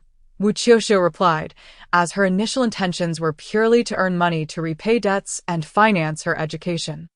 "Of course, I will definitely introduce more clients to you, Master Xiao Qiu." Qi Yuan's father chuckled heartily, not perceiving Wu Qiuqiu's ambition as greed. In his eyes, it was commendable for a young girl who had just entered university to strive for her livelihood and tuition. He resolved to look out for her in the future, recognizing her diligence. "And do remember to visit Auntie's home often. I will prepare delicious meals for you," Qi Yuan's mother added as she served Wu Qiuqiu some food. "My mother is an excellent cook. Qiuqiu, when you go to report to school, make sure to find me. We can go together," Qi Jing urged. "As your senior, it is my responsibility to look after you and protect you during your 4 years ahead." Qi Yuan and his sister chimed in, eager to offer their support. "Next year, I will also be taking the entrance exam for that university," Qi Yuan declared. This warm and harmonious gathering stirred a mix of emotions within Wu Qiuqiu, both nostalgia and admiration. After their meal, they passed by the second unit. The corridor bore no traces of burnt paper. "Strange. Why hasn't that old woman been burning paper anymore?" Qi Yuan murmured. Wu Qiuqiu speculated that perhaps the old woman had relinquished her obsession. "That aunt is a good person. Not only did she help Qi Jing, but she also aided me last night." All of this chaos stemmed from that reckless Li Kenyan. Drunk driving harms both the perpetrator and the innocent. Wu Qiuqiu reflected on her 18 years of life, having never encountered someone so malevolent. At least, in the next life, that wretched soul would be reincarnated as a fool, as for Li Kenyan's grandmother. Wu Qiuqiu felt a heavy sorrow settle within her. Consequently, she shared everything with Qi Jing. Upon hearing the revelations, Qi Jing's expression grew complex. You're saying her son contacted her in a dream, urging her to pray for me, and she has been burning paper at the intersection daily to plead my case. "Yes," Wu Qiuqiu confirmed. Qi Jing lowered her head, seemingly lost in thought. After a while, she spoke. "When I gave him that cola, it wasn't out of kindness. I merely feared gaining weight." So, she revealed that she was not as altruistic as the delivery person had presumed, which left her feeling shameful. Regardless of your intentions at that moment, your actions indeed conveyed goodwill, and that is why he chose to protect you. You need not feel ashamed. "You deserve it," Wu Qiuqiu replied, tilting her head slightly. This incident had profoundly transformed Qi Jing's perspective. The following day, Wu Qiuqiu remarkably indulged in a rare line. Being in someone else's home made her feel somewhat guilty, yet the Qi family understood her exhaustion and expressed their complete understanding. "Qiuqiu, come with me for a moment," Qi Jing said, taking Wu Qiuqiu's hand. "I must return home." Wu Qiuqiu blinked in surprise. It had been several days, and she needed to return to her village soon. She was due to deliver goods to the town. "No, you must accompany me for this," Qi Jing insisted stubbornly. She then led Wu Qiuqiu to purchase gifts worth over 1,000, heading straight to the second unit, where she knocked on the old woman's door. Upon opening, the old woman appeared visibly surprised. "Auntie, I am aware of everything now." "Thank you," And also, thank you to your son, Qi said, bowing deeply in genuine gratitude. The old woman looked at Wu Qiuqiu, seemingly having guessed what had transpired, and sighed. Come in. A portrait of a deceased individual hung within the room. A benevolent young man. Qi stepped forward, lighting incense before the portrait. Uttering a heartfelt thank you, it was only now that she realized that the terrifying figure from her dreams had, in fact, been aiding her. The troubles of that little girl had been resolved. Yet it seemed that the young man had entangled himself in considerable peril. The elderly lady poured 2 glasses of water before addressing Wu Qiuqiu, her perceptive gaze revealing her insight. Wu Qiuqiu had always suspected that this elderly woman was no ordinary person. After all, it was this very woman who had pulled her from the clutches of illusion that fateful night. However, the old lady appeared reluctant to engage in the web of fate. Wu Qiuqiu naturally refrained from exposing the truth. Indeed, a grand misfortune that may well lead to death, she admitted, though her silence did not prevent her from feigning vulnerability. Oh, she has been quite pitiable. Someone, do lend her assistance. The elderly lady suddenly summoned a dog. Wu Qiuqiu glanced left and right but found no dog. Finally, she looked down at herself, concluding that she certainly did not resemble one. The door on the side was nudged open, and a gray rabbit scampered into the elderly woman's embrace. Little Bai, are you hungry? Auntie, it's not a dog, Qi interjected. Oh, is it not permissible for an old lady to wish for a dog? Qi felt a bit awkward. Auntie, this isn't even white. Wu Qiuqiu coughed lightly. Must it be white to be called Little Bai? The elderly lady shot Wu Qiuqiu a sidelong glance. Do you believe that one must appear virtuous to be virtuous? Wu Qiuqiu shook her head. The troubles you have incurred are no trifling matter. Should she perish before you, her hatred will be profound, and she shall not rest until you are dead. The elderly lady succinctly articulated Wu Qiuqiu's current predicament. What? Qiuqiu, what trouble have you gotten into? Qi complexion paled dramatically. The elderly lady, cradling the rabbit, nodded towards the television, which was broadcasting news of a car accident. Qi scrutinized the footage frame by frame until she glimpsed Wu Qiuqiu's silhouette in the corner. That person died before you. Qi's face turned ashen, and she grasped Wu Qiuqiu's arm tightly. What should we do? Qiuqiu, will you be in danger? It was all her fault. Had she not gotten into such troubles? Wu Qiuqiu would not be affected. So far. Nothing has happened. Wu Qiuqiu reassured her. You seem utterly unafraid, the elderly lady observed. Her eyes widened in surprise. I am afraid, but it is of no consequence, Wu Qiuqiu replied. Fiddling with a small blade, the elderly lady frowned. With your constitution, the other party is even less likely to let you off easily. Wu Qiuqiu was not surprised that the other party had discerned her identity as a corpse fetus. Instead, she felt a surge of anxiety. Her very essence was coveted by both the living and the dead. Not only must she guard against malevolent spirits, but also against the darkness lurking within human hearts. Ha ha ha, little girl. You need not fear, the elderly lady cooed, stroking the rabbit as soft as you are. My son has already reincarnated. I, an old woman, do not wish to live in solitude for decades more. Your fate holds no interest for me. Furthermore, you have long since become a sustainer for others, and your lifespan is all but diminished. Accept your fate, little girl. Your life is destined to be one of tragedy. Wu Qiuqiu gazed at the small gray rabbit nestled in her arms. The rabbit squinted its eyes, basking in the bliss of being cared for. I refuse to accept it, she murmured softly. Her grandmother had imparted countless lessons, yet never had she taught her to submit to fate. The elderly lady regarded Wu Qiuqiu for a moment before rising to return to her room. Upon her reemergence, she held a glass jar filled with tiny flowers, each no larger than a thumb. I often fold these in my spare time. Take them with you. These flowers were all crafted from round yellow paper money. The elderly lady's home was adorned with various paper flowers. Chapter 35. The gruesome corpse. The elderly lady was indeed assisting her, albeit indirectly. Thank you.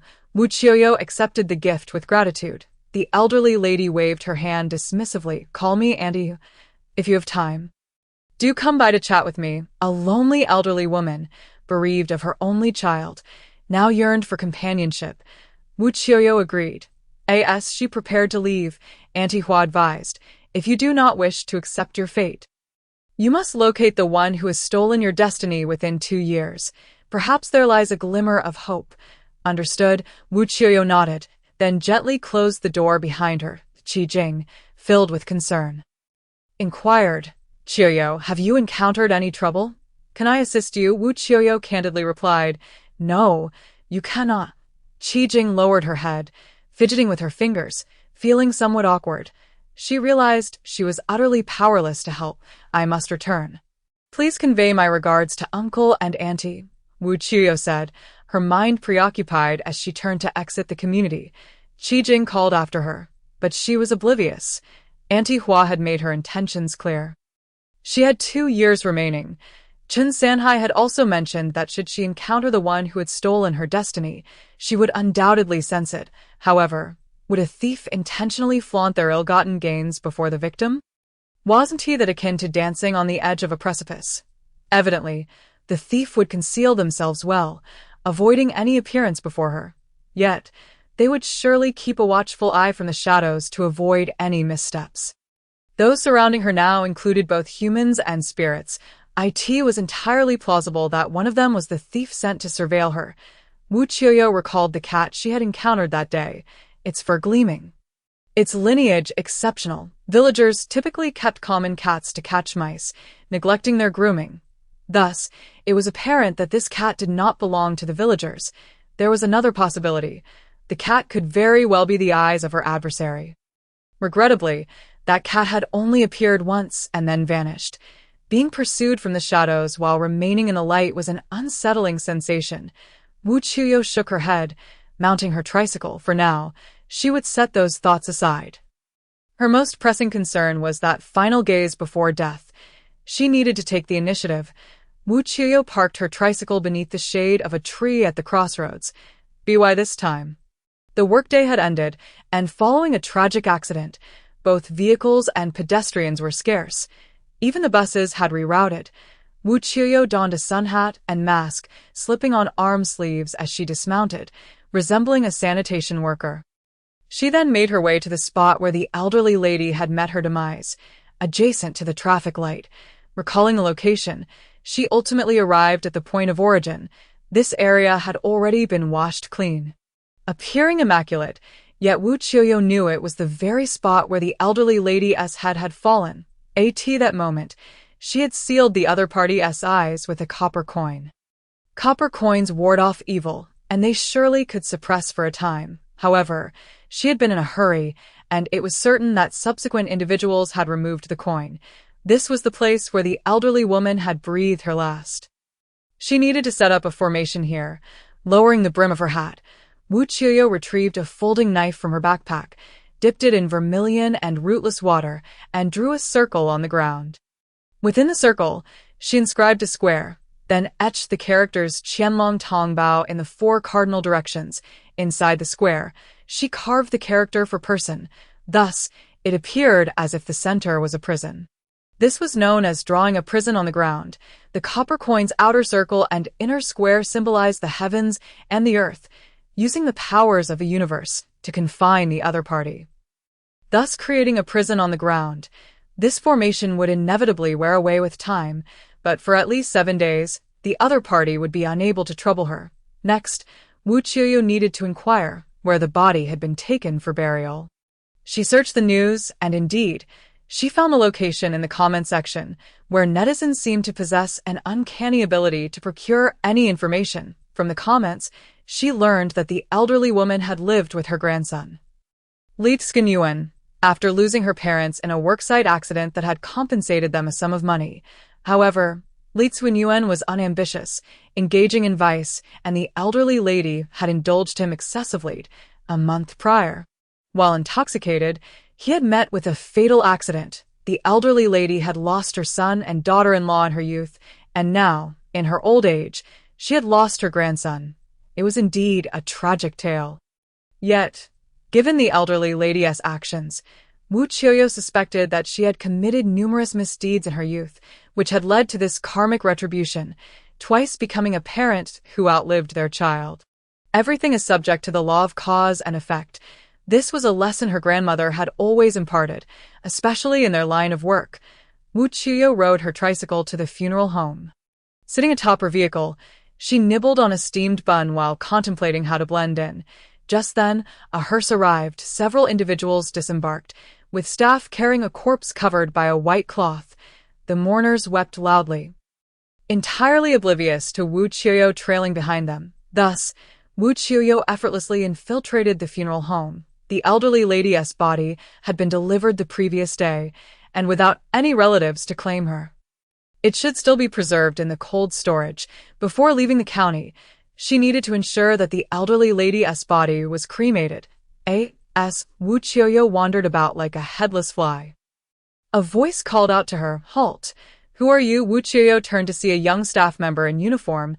"I wish to select an urn," she replied, carrying her backpack, her ponytail swaying, her fair face adorned with a gentle smile that evoked no sense of suspicion. Observing her student-like attire, the staff member thought little of it. "I'll take you there," he said with a smile.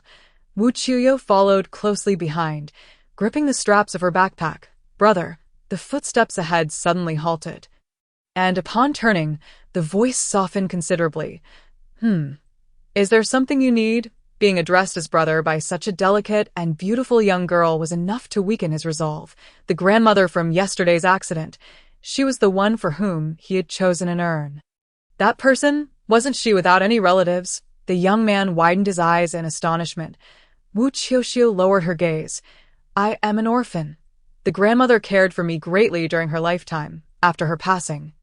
I wish to take her ashes and lay her to rest in our village so I can honor her. Little sister." The young man reached out to tousle Wu Qiuqiu's hair, "But that doesn't comply with the regulations. I can register my identity. I only want to take my grandmother's remains for a proper burial." Wu Qiuqiu looked at him with pleading eyes. "Brother, please help me." She needed to obtain the ashes to perform a burial ritual. Suppressing the spirit with a formation, Wu Qiuqiu was not a particularly kind-hearted individual, especially when the other party was entangling her in such a relentless manner. It would be impossible for her to take no action. With a sigh, the young man relented. "All right, follow me to register." He led Wu Qiuqiu to complete the registration and then assisted her in selecting an urn. Wu Qiuqiu spent a substantial amount to choose a black urn. "If they approve it, we can send the body for cremation immediately," the young man informed her. "May I see her one last time?" Wu Qiuqiu implored. The young man felt his heart soften but remembered the cold storage filled with corpses. Perhaps it's better not to. Inside, there are only bodies. What if it frightens you? "I am not afraid." Unable to resist Wu Qiuqiu's earnest pleas, the young man ultimately decided to take her to the cold storage as they stood in the elevator. He warned her, the old lady's death was rather gruesome. Although our instructor stitched her up, well, perhaps we should reconsider. He genuinely did not want this young girl to suffer nightmares, despite his years of experience. He had never encountered a corpse so horrifically mutilated that merely glimpsing it could induce nightmares. Wu Qiuqiu shook her head. When the elevator arrived, the young man guided Wu Qiuqiu to the compartment housing the old lady's body and hesitated as he inserted the key. "Little sister." His expression was troubled. Even he did not dare to take another look at the corpse. "I can handle it. Just turn around," Wu Qiuqiu urged, gripping his arm. With a resigned sigh, the young man unlocked the cold storage. He pulled out a body wrapped in a long bag. "Are you sure you want to see?" he asked. Wu Qiuqiu nodded and pushed him to turn away. The young man, unwilling to look again, complied and turned his back. Wu Qiuqiu slowly unzipped the body bag. The horrific sight of the corpse quickly met her gaze. First, she saw the pale head, nearly devoid of hair, revealing the stark white scalp beneath. The sunken, aged skin bore witness to its suffering, and the blood had been nearly cleaned away. The neck was stitched with black thread, leading down to a body that was torn and fragmented. Stitched together, yet still missing pieces, resembling a patchwork of torn paper fastened with staples. Suddenly, the young man gasped behind her. "What's wrong?" Wu Qiuqiu turned to inquire. Just as she did, the lifeless body of the old lady sat up without warning. The stitched head turned rigidly towards her. Chapter 36. It feels like a knife cut upon hearing the young man's bewildered voice. Wu Qiuqiu realized she had been deceived. As he began to turn, she urgently cautioned, "Don't look back. Little sister, what is the matter?" he asked. Wu Qiuqiu caught a glimpse of the corpse sitting up and swiftly retrieved a leaf from her backpack. Igniting it, she sent the leaf flying before the young man's eyes. A leaf obscured his vision. Now, he could no longer see the unfolding chaos. Wu Qiuqiu turned her attention to the corpse, pulling out a curved dagger from her bag, responding, "It's nothing. I am just saying goodbye to my grandmother." "Oh, hurry up," the young man urged. Wu Qiuqiu remained silent, indifferent to the prospect of beheading the old lady once again. Suddenly, the entire cold storage trembled, as if an earthquake had struck, causing the other compartments containing bodies to shake. The locks seemed to fail, swinging open one after another. Wu Qiuqiu understood that if all these corpses were released, the transformation would be catastrophic. The old lady's body swayed and stood up, her head, as if being pulled back, twisted to reveal a grotesque and terrifying grin, her eyes filled with malice. Wu Qiuqiu's wrist transformed as she cast 7 copper coins, which landed on the ground, forming the arrangement of the Big Dipper. For the moment, the old lady's body was trapped within, yet it continued to grin malevolently.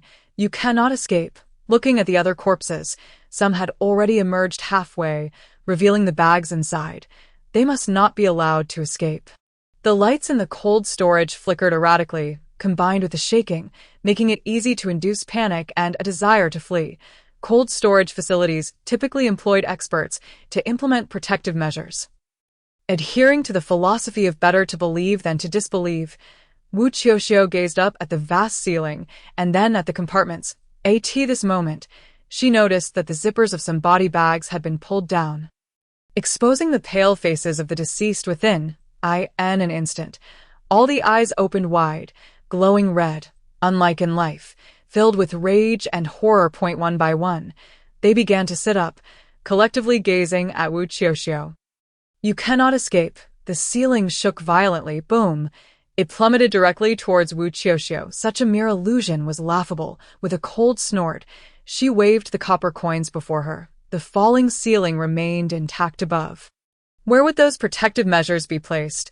Wu Qiuqiu furrowed her brow in contemplation.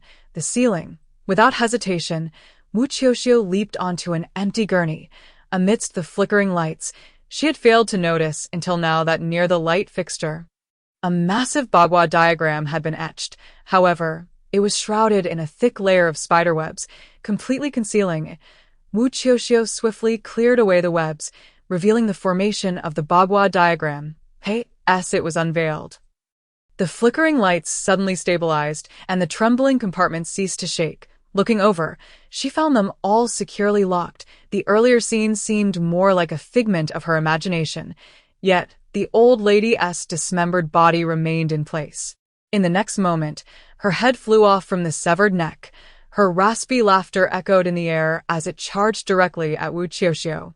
Without hesitation, Wu Qiuqiu raised her dagger and swung it down. However, the anticipated outcome of cleaving the head in two did not materialize. It vanished into thin air. Not only that, but the old lady's body lay back down in the cold storage compartment. The young man patted Wu Qiuqiu's shoulder. "Have you finished looking? We should leave." "Not yet." Wu Qiuqiu squinted, stepping forward to unzip the body. As expected, it contained a headless body. The old lady's head was nowhere to be found. "Where is it?" she asked. "Looking for me," the young man beside her suddenly spoke. Wu Qiuqiu glanced over, and without hesitation, her dagger sliced through the air. The young man's head had inexplicably transformed into that of the old lady, who smiled at Wu Qiuqiu with a malevolent grin. "Come, swing your blade. Go ahead." He even seized Wu Qiuqiu's arm, using his strength to force the dagger toward his own neck. That fleeting moment. As the dagger descended, Wu Qiuqiu clung to it desperately. And once the blade fell, it could very likely sever not the old lady's head but the young man's instead. She could not be deceived. However, his grip was as unyielding as iron. threatening to crush her arm. Strike, little girl. Sever this head. The old lady's head laughed maniacally, exerting an astonishing strength, and no matter how hard Wu Qiuqiu tried, she could not reclaim the dagger. Watching helplessly as it grazed the young man's neck, blood seeping out. At the critical moment, Wu Qiuqiu kicked the young man squarely in the chest. This kick drained nearly all her strength. Dead old lady. Get away, finally. She managed to push him away. The old lady's head remained suspended in midair. Wu Qiuqiu tilted her head and, free from any burden, swung the dagger down. In an instant, she cleaved the head in two. Yet before it could land, it vanished once more. Suddenly, Wu Qiuqiu felt a sharp pain in her arm, a piercing agony. She lifted her arm to find something trying to emerge, causing her flesh to ripple. Gradually, the shape became clearer. It appeared to be a human face. The features became increasingly distinct. It was the old lady's visage. Wu Qiuqiu's pupils dilated as she realized the old lady's face was attempting to break through her arm. The mouth behind her skin opened and closed, laughing hoarsely. I told you, you cannot escape. You cannot escape. Hee. Wu Qiuqiu grasped that face tightly, only to discover that her right arm was also beginning to writhe. As a human visage took shape, almost immediately, an excruciating pain surged through her abdomen. Wu Qiuqiu clearly saw beneath her t-shirt a face straining to emerge, and that was not all. Her shoulders and calves also reacted. Those identical faces erupted into uproarious laughter. There was no escape. You cannot flee. At that moment, Wu Qiuqiu's body felt like a vessel, each part revealing the face of that old woman. They aimed to burst her veins, tear through her skin, and emerge from within, rendering her body riddled with wounds. She could hardly even grip the curved knife. With a clatter, it fell to the ground. Suddenly, a burning sensation surged through her back. Wu Qiuqiu's backpack tumbled to the floor.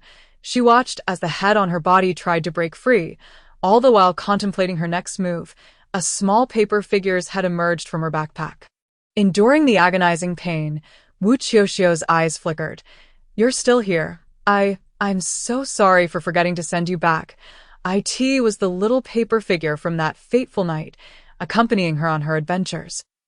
Only to be forgotten in the chaos. The small figure crawled out of the backpack, initially stiffening its limbs as though startled, then attempting to approach Wu Qiuqiu. Alongside it came the paper money vase gifted by Aunt Hua. Little one, please do me a favor and open that vase. Upon seeing the glass vase, Wu Qiuqiu felt a surge of hope. Salvation was at hand. Indeed, the little paper figure helped her open the vase. The paper flowers inside seemed to awaken, bursting forth into the air. They swirled above, landing on the faces upon Wu Qiuqiu's body. Then, they ignited spontaneously, a brilliant display of sparks, and the faces began to wail in unison. As the paper flowers burned away, all the faces on Wu Qiuqiu vanished. She felt as if awakening from a dream. Standing before her was the body bag of the old woman. The corpse lay intact within. Wu Qiuqiu squinted, unzipping the bag to reveal the old woman's body, now marked with charred traces, as if it had been scorched. She realized how perilous the situation had been, had it not been for Aunt Hua's paper flowers. She might have. This old woman was truly malevolent. Even a mere corpse could incite such chaos. After having suppressed it at the crossroads, had she taken no measures, Aunt Hua's paper flowers would surely have been powerless against this old woman. Wu Qiuqiu retrieved a pen and inscribed a binding formation upon the corpse. As the formation completed, the corpse turned increasingly pale. Once finished, Wu Qiuqiu zipped the body bag back up and turned to her brother. All right. Brother, let us go. Oh, did I scare you? Let us hurry. It's uncomfortable to linger here. Her brother couldn't help but marvel at Wu Qiuqiu's audacity, then accompanied her into the elevator. Throughout the descent, he continually rubbed his neck. It hurts so much. Feels like I've been slashed. Chapter 37. Repaying 300,000 in 3 months. Wu Qiuqiu touched her nose. Cough, cough. Indeed, she had inflicted a wound. Yet, no mark was visible. Perhaps it was an insect bite. I have some floral water. I can apply it for you. Wu Qiuqiu quietly took out the rootless water and tiptoed to dab it on her brother's neck. It truly doesn't hurt anymore," he exclaimed, moving his neck in surprise. Once they arrived upstairs, Wu Qiuqiu was informed that once registered, the body could be sent directly to the crematorium. She breathed a sigh of relief. Once the body was completely incinerated, she would seal the ashes with a talisman and bury them underground. The old woman's seventh day would pose no threat. Coincidentally, the seventh day of the old woman fell on the ghost festival. If it wasn't resolved before then, she certainly wouldn't withstand the spirit's return. It was only after 3 in the afternoon that Wu Qiuqiu received the old woman's ashes. She placed the ashes into her backpack and returned to Wujiao village. Consulting her grandmother's book, she selected a spot of utmost yang energy, sealed it with a yellow talisman, and buried it. Moreover, she placed coins atop the urn to suppress it. This moment, Wu Qiuqiu was unaware that her every action was being observed by someone lurking in the shadows. Having completed all this, Wu Qiuqiu finally found time to lie down and rest. After a while, she rose to pay respects to her grandmother. Suddenly, she halted. The red suitcase of her grandmother, which she had intentionally left locked before her departure, now faced the door. Someone had come while she was away. Her family was so impoverished that even a thief would leave with only a bowl of noodles. Who would come to steal from her? Unless it was not for wealth, but rather to seek something left behind by her grandmother. Ridiculous. She had no idea what her grandmother had left. Outside, someone honked, followed by the laughter of several lewd men. As the wooden door was pounded relentlessly, Wu Qiuqiu had already deduced their identity. Debt collectors. She brandished her curved knife and opened the door. "Oh, sister, what do you need that knife for? My brothers are not afraid of that." The leader, a young man with bleached hair, pulled a cigarette from his mouth and blew a smoke ring towards Wu Qiuqiu. Behind him, 3 other ruffians lurked. "What do you want again? I sent the money a few days ago." Wu Qiuqiu waved away the smoke in front of her. "That was just interest. You haven't repaid the principal." The bleached-haired man scrutinized Wu Qiuqiu from head to toe. "We agreed on 2,000 for the first installment," Wu Qiuqiu said coldly. The man took another drag from his cigarette. "Sister, the market has changed. The principal is one thing, and interest is another. Here's the deal. If you pay us 3,000 today, we'll leave immediately. Otherwise, we'll have a hard time explaining, and we might just have to take you along. My brother has other ways to make you earn money quickly to repay us." Their other ways implied forcing her into selling herself, a notion Wu Qiuqiu was all too aware of. Yet, as a solitary girl, she lacked the power and confidence to withstand them. Wu Qiuqiu swung her knife, striking the ground beside the bleached-haired man's feet, nearly severing his leg. "You want me to give you 5,000? Or should I just chop off your leg, and you can kill me right away?" Her petite face bore no fear, nor did she retreat, instead radiating a fierce determination to fight to the end. Seeing this, the young ruffian behind the bleached-haired man cracked his knuckles and stepped forward. The bleached-haired man flicked away his cigarette butt, waved his hand, and shifted his gaze from the knife on the ground to Wu Qiuqiu's face, suddenly grinning. "Sister, what are you doing? We are legitimate collectors and wouldn't dare resort to violence. We want to engage in illegal activities, but don't make it difficult for my brother. How about this? Just 3,000, and we'll leave immediately. You wouldn't want us bothering you every day, would you?" Upon finishing, he reached out to pinch Wu Qiuqiu's chin. "But if you can't even come up with 3,000, we truly have no choice but to take you with us." Wu Qiuqiu slapped his hand away. "Let go of me." The bleached-haired man and the young ruffian exchanged glances. This girl was genuinely fierce. They were aware that Wu Qiuqiu was broke, having thoroughly investigated her. She was an orphan with no money. Today's mission was simply to bring her along on their brother's orders. A wildflower like her was quite intriguing. Wu Qiuqiu quietly entered her home to retrieve the red envelope given by her father.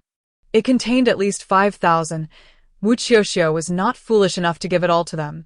When they said 3,000, she would only hand over 3,000, thus, she counted out 2,000.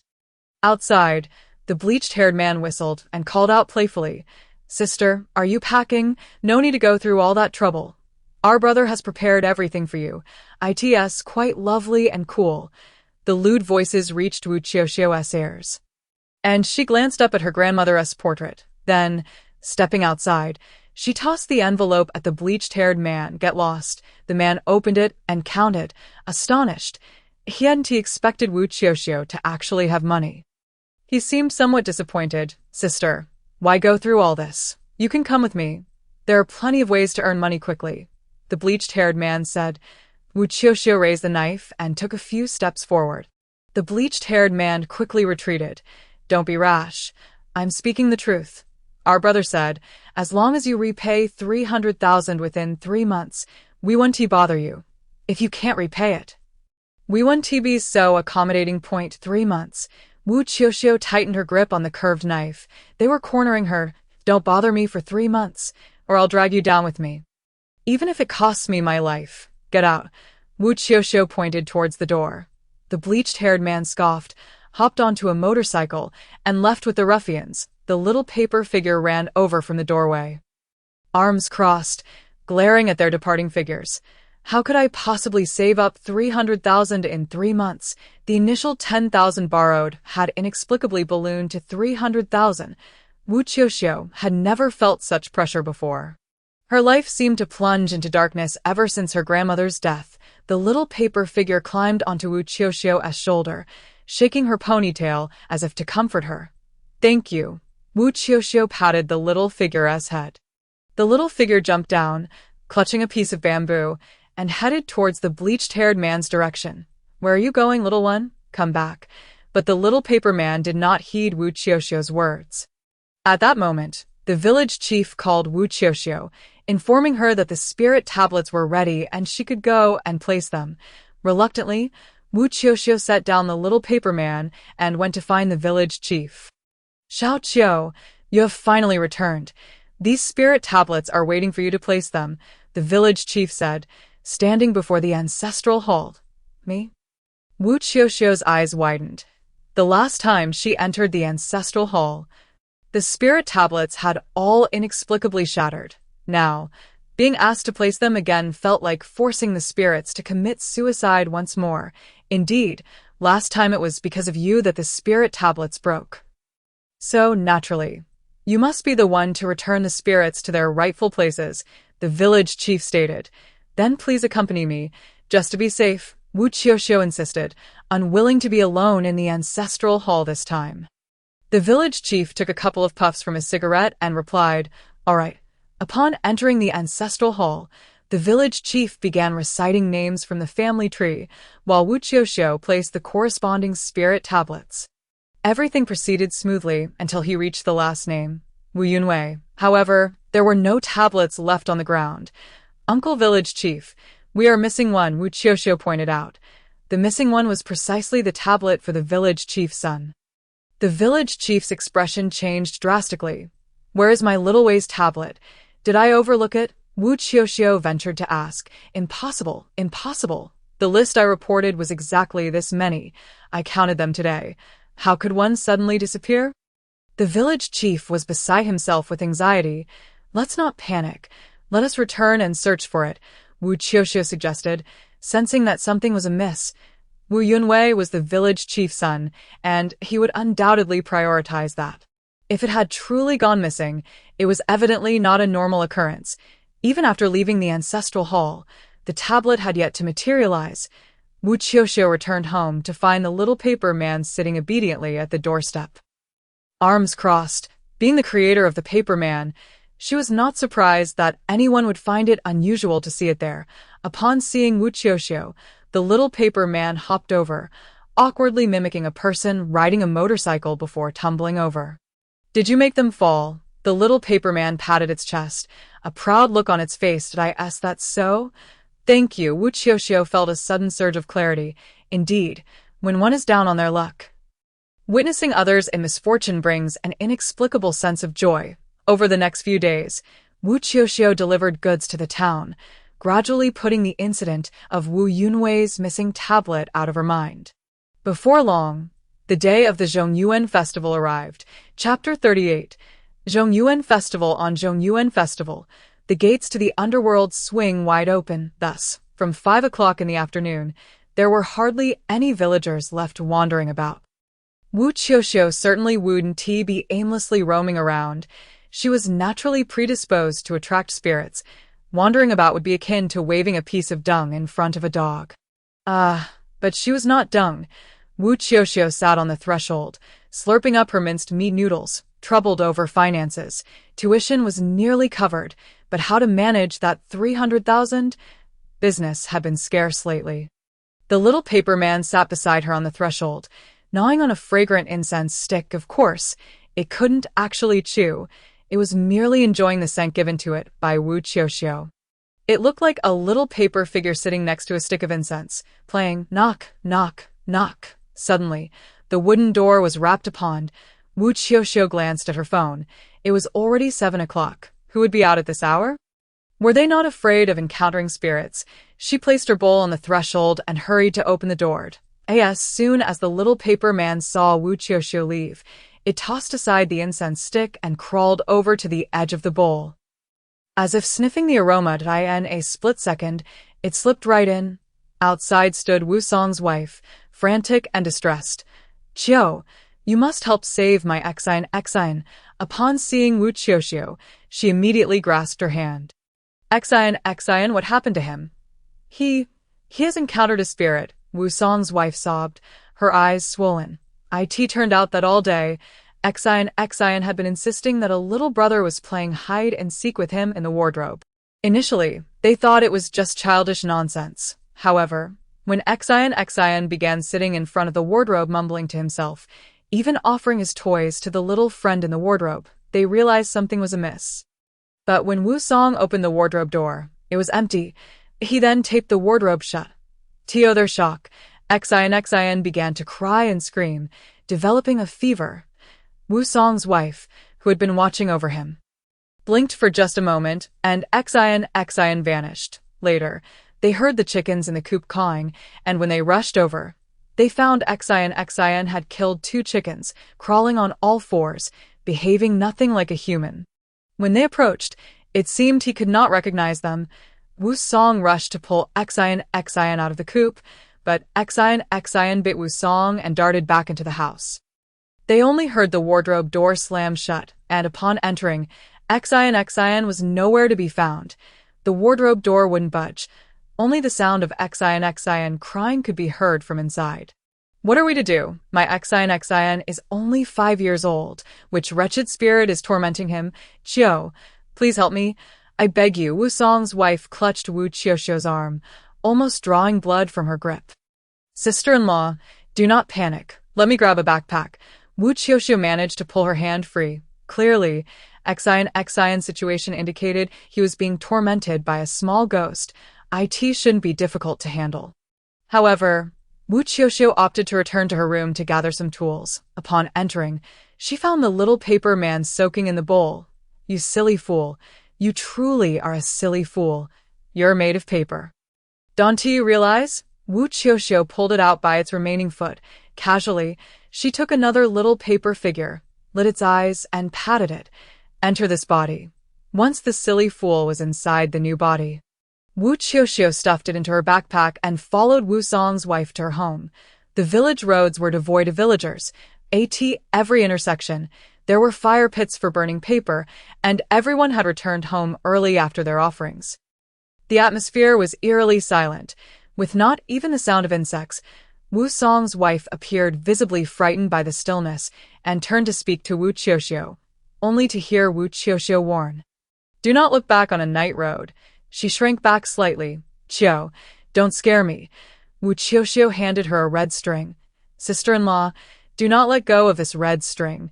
It's better to be safe than sorry. Given your constitution, it would be quite unbecoming if nothing occurred tonight.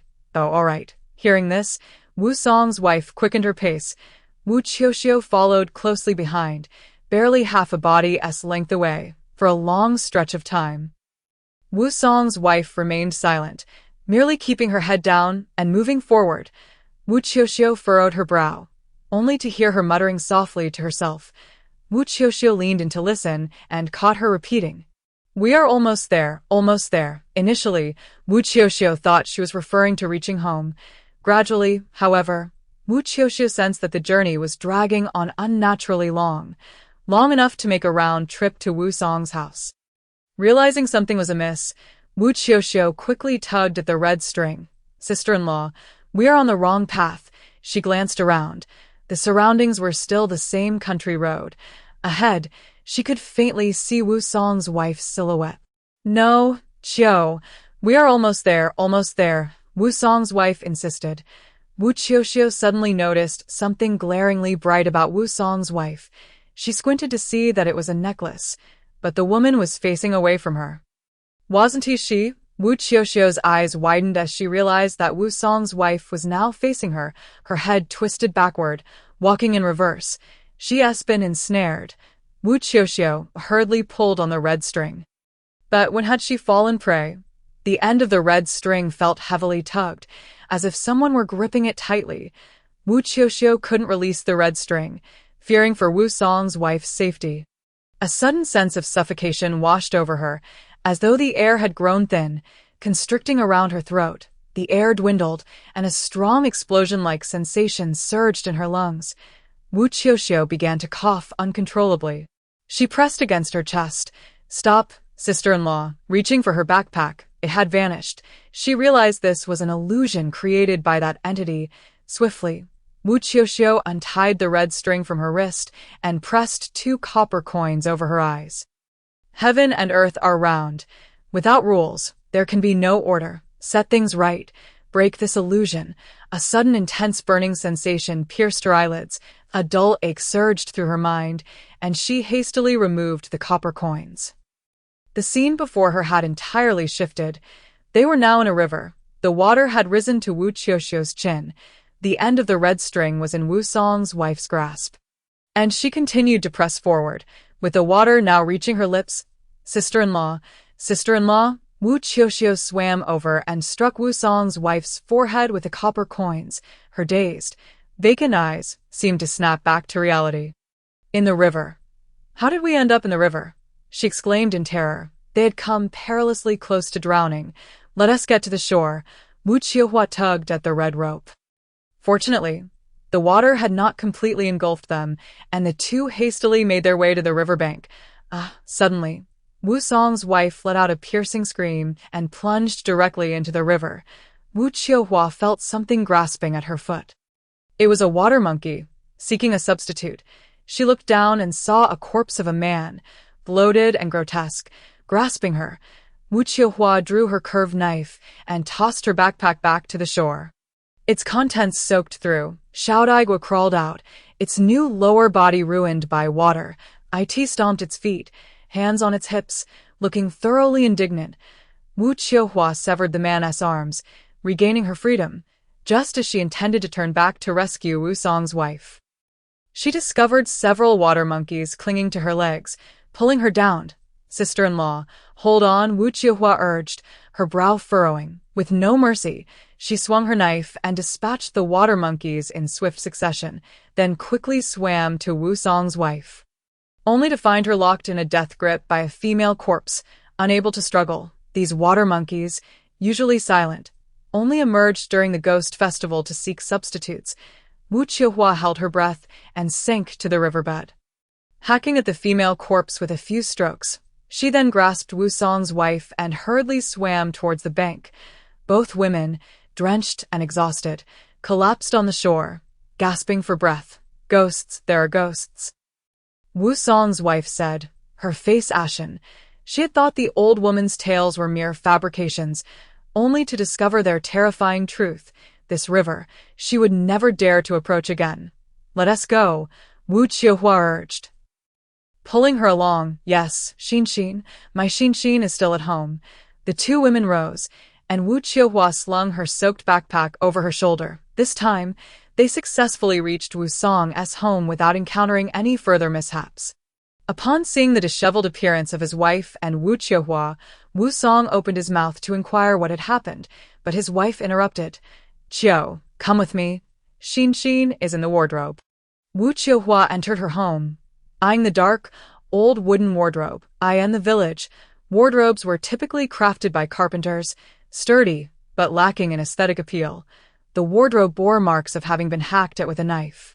It must have been Wu Song trying to rescue Xinxin, yet, instead of wood shavings, bright red blood seeped slowly out from the cuts. Chapter 39. Mischief afoot. As expected, Wu Song's next words were, "I did it. I intended to save Xinxin, but the wardrobe is bleeding." "Daddy, Mommy," faint cries of Xinxin echoed from within the wardrobe. The couple's hearts were racing with anxiety. Wu Qiuqiu reached for the wardrobe door, attempting to open it. It wouldn't budge. Not only that, but her hand felt sticky, a chilling aura seeping into her pores. The entity within harbored deep resentment. Wu Qiuqiu opened her backpack, preparing to ignite a talisman, only to discover that all her paper figures and talismans had been rendered useless by the water. Thankfully, the yellow paper flowers in the glass bottle remained intact. She turned to Wu Song's wife and instructed, "Sister-in-law, prepare some half-cooked rice and a bit of meat." Wu Song's wife hurried off to comply. Wu Qiuqiu then instructed Wu Song, "Brother, see if you can find any unused paper money, preferably stamped." Wu Song nodded. "All right." Wu Qiuqiu settled cross-legged in front of the wardrobe, waiting, had it not been for Xinxin trapped inside. She could have confined the entity using a boundary spell and disposed of it in the mountains, but now, with the goal of rescue, she had to proceed with both courtesy and force. "Xinxin, don't cry. Aunt Qiu will teach you a song, all right?" During the wait, Xinxin's sobs continued unabated. Wu Qiuqiu, adopting a soothing tone, spoke gently to Xinxin. When fear grips a person, singing or speaking aloud can embolden them. "Aunt Qiu, why won't the older brother let me out?" Xinxin asked from inside. Wu Qiuqiu's eyes darkened. To avoid provoking the entity, she feigned a smile. "The older brother is just playing a game with you. But he's always watching me. I'm scared, don't be afraid. Sing for him. Aunt Qiu will teach you." Wu Qiuqiu licked her lips and clapped her hands. "Makabaka, akawaka, mikamakamu." Xinxin echoed her from within. "Wah wah wah. Aunt Qiu, the older brother is covering his ears." Wu Qiuqiu snorted softly. This tactic held little harm against the entity, but it was beneficial for her own morale. Before long, Wu Song and his wife arrived. Wu Qiuqiu placed the half-cooked rice and dishes before the wardrobe and instructed Wu Song, "Brother, pour in half a bowl of cooled boiled water and 3 chopsticks." "Oh, all right." Wu Song did not question, simply following her orders. Once the water was ready, Wu Qiuqiu grasped the 3 chopsticks and placed them upright in the water. "Wu family asks good food and hospitality. Please release Xinxin." The chopsticks would not stand. This indicated the entity's unwillingness to let Xinxin go. Wu Qiuqiu's expression darkened as she ignited the yellow paper, tossing the rice and dishes into the water bowl before attempting to stand the chopsticks again. "To honor you as a guest, let us not make things too ugly. Release the child, and we shall treat you well." The principle of courtesy before force was essential. This time, the 3 chopsticks stood upright in the water. With a creak, the wardrobe door opened slightly. Wu Song hurried to pull it open, but Wu Qiuqiu stopped him. The gap revealed a bottomless darkness, as inscrutable as a pitch-black void. Wu Qiuqiu squinted, scrutinizing the interior. Suddenly, a blood-red pupil appeared, locking eyes with her. Beneath the pupil was a cracked mouth, stretching open to reveal jagged teeth. A scarlet tongue slithered out, and then a pale hand reached out, snatching the bowl before retreating. With a bang, the wardrobe door slammed shut once more. Wu Qiuqiu tapped her fingers nervously against the ground. Approximately 3 minutes passed. The paper money had completely burned away, yet the wardrobe remained silent. "Why won't it release my Xinxin?" Wu Song's wife, who had nearly been terrified out of her wits, now awaited Xinxin's emergence with bated breath. Yet still, no response came. "Little friend, this is a bit ungracious. Isn't it? We've offered you good food and hospitality. Shouldn't you release her?" Wu Qiuqiu's grip tightened around her curved knife. "I kindly request that you don't refuse hospitality, or you may face consequences." Her words. The 3 chopsticks crashed down, and the bowl shattered, spilling the cooled, boiled water everywhere. All right, there is no room for negotiation now. Wu Qiuqiu smirked. Brother, sister-in-law, you both step outside first. She turned, pushing Wu Song and his wife out the door. The wardrobe could not be violently forced open, as that would endanger Xinxin inside. Wu Qiuqiu opened the glass bottle and withdrew 2 paper flowers. The flowers ignited spontaneously in midair, landing on the wardrobe handle, which instantly became scorching hot, and the sticky sensation dissipated. I peeked through the gap once more, seemingly enraged this time. Wu Qiuqiu held her knife upright and stabbed it in. A piercing scream erupted. She gripped the handle of her knife and spun it around. Open the door. This time, the wardrobe door swung wide open. Xinxin lay unconscious in the corner, while another boy, seemingly of similar age, squatted within the wardrobe, his body a pallid blue point. One of his eyes had been pierced by Wu Qiuqiu's knife, blood dripping down, while the other eye glared with malice at her. In his arms, he cradled a spirit tablet. The darkness obscured the words inscribed upon it. In an instant, the boy slapped Xinxin on the back of her head and dashed out of the wardrobe.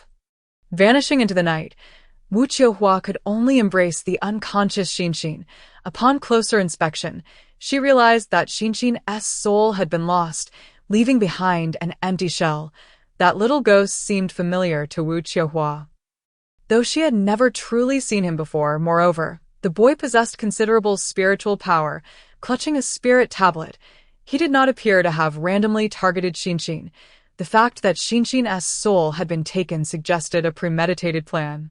Brother, sister-in-law, hide Xinxin in the stove. Why? Wu Song instinctively thought of rushing his son to the hospital upon seeing him unconscious.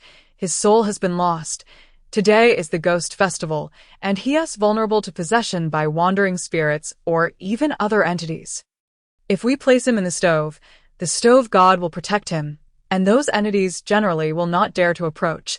Upon finishing her words, Wu Qiuqiu flicked the warmth of the sun off her shoulders, slung her backpack over her shoulder, and raced out. The path seemed endless as she chased after, delving deeper into the back mountains. It was then that Wu Qiuqiu received a call from Wu Song. Xian has vanished. They had followed Wu Qiuqiu's instructions to place Xian in the stove, only to discover that he had disappeared. Wu Qiuqiu was certain that these entities would not dare to cause mischief beneath the watchful eyes of the Stove King. It could only be the doing of a person. She followed the lingering aura, climbing to the highest point of Wu Village's back mountain. This mountain, known as Tiger Tooth Mountain, was typically referred to as the back mountain by the villagers. Wu Qiuqiu seldom ventured to the peak, usually only gathering bamboo halfway up. At the summit, she was met with the sight of a coffin. Unlike that of an adult, this coffin was clearly meant for a child. Beneath it, blood dripped steadily. Wu Qiuqiu stepped forward without hesitation and pushed it open, revealing a boy approximately 4 or 5 years old. It was the same child who had hidden in Wu Song's wardrobe just moments ago. Clutched in his arms was a spirit tablet. Before Wu Qiuqiu could reach for it, a hoarse voice echoed from behind her. Reacting swiftly, she flung a coin, repelling the wandering spirit. As she turned, a gasp escaped her lips. The sides were suddenly filled with a dense throng of corpses. With Wu Qiuqiu's movement, they all opened their eyes simultaneously and turned their heads to fixate on her, though unfamiliar to her. She could vaguely surmise that they might be the long-deceased villagers of Wu Village. But why had these corpses manifested here? Was it for the child in the coffin? The clouds shifted in the sky, obscuring the ethereal moonlight. The mountaintop was instantly shrouded in darkness, making the corpses clad in funeral garments appear even more eerie. In the dim light, Wu Qiuqiu suddenly witnessed the ancestors of Wu Village.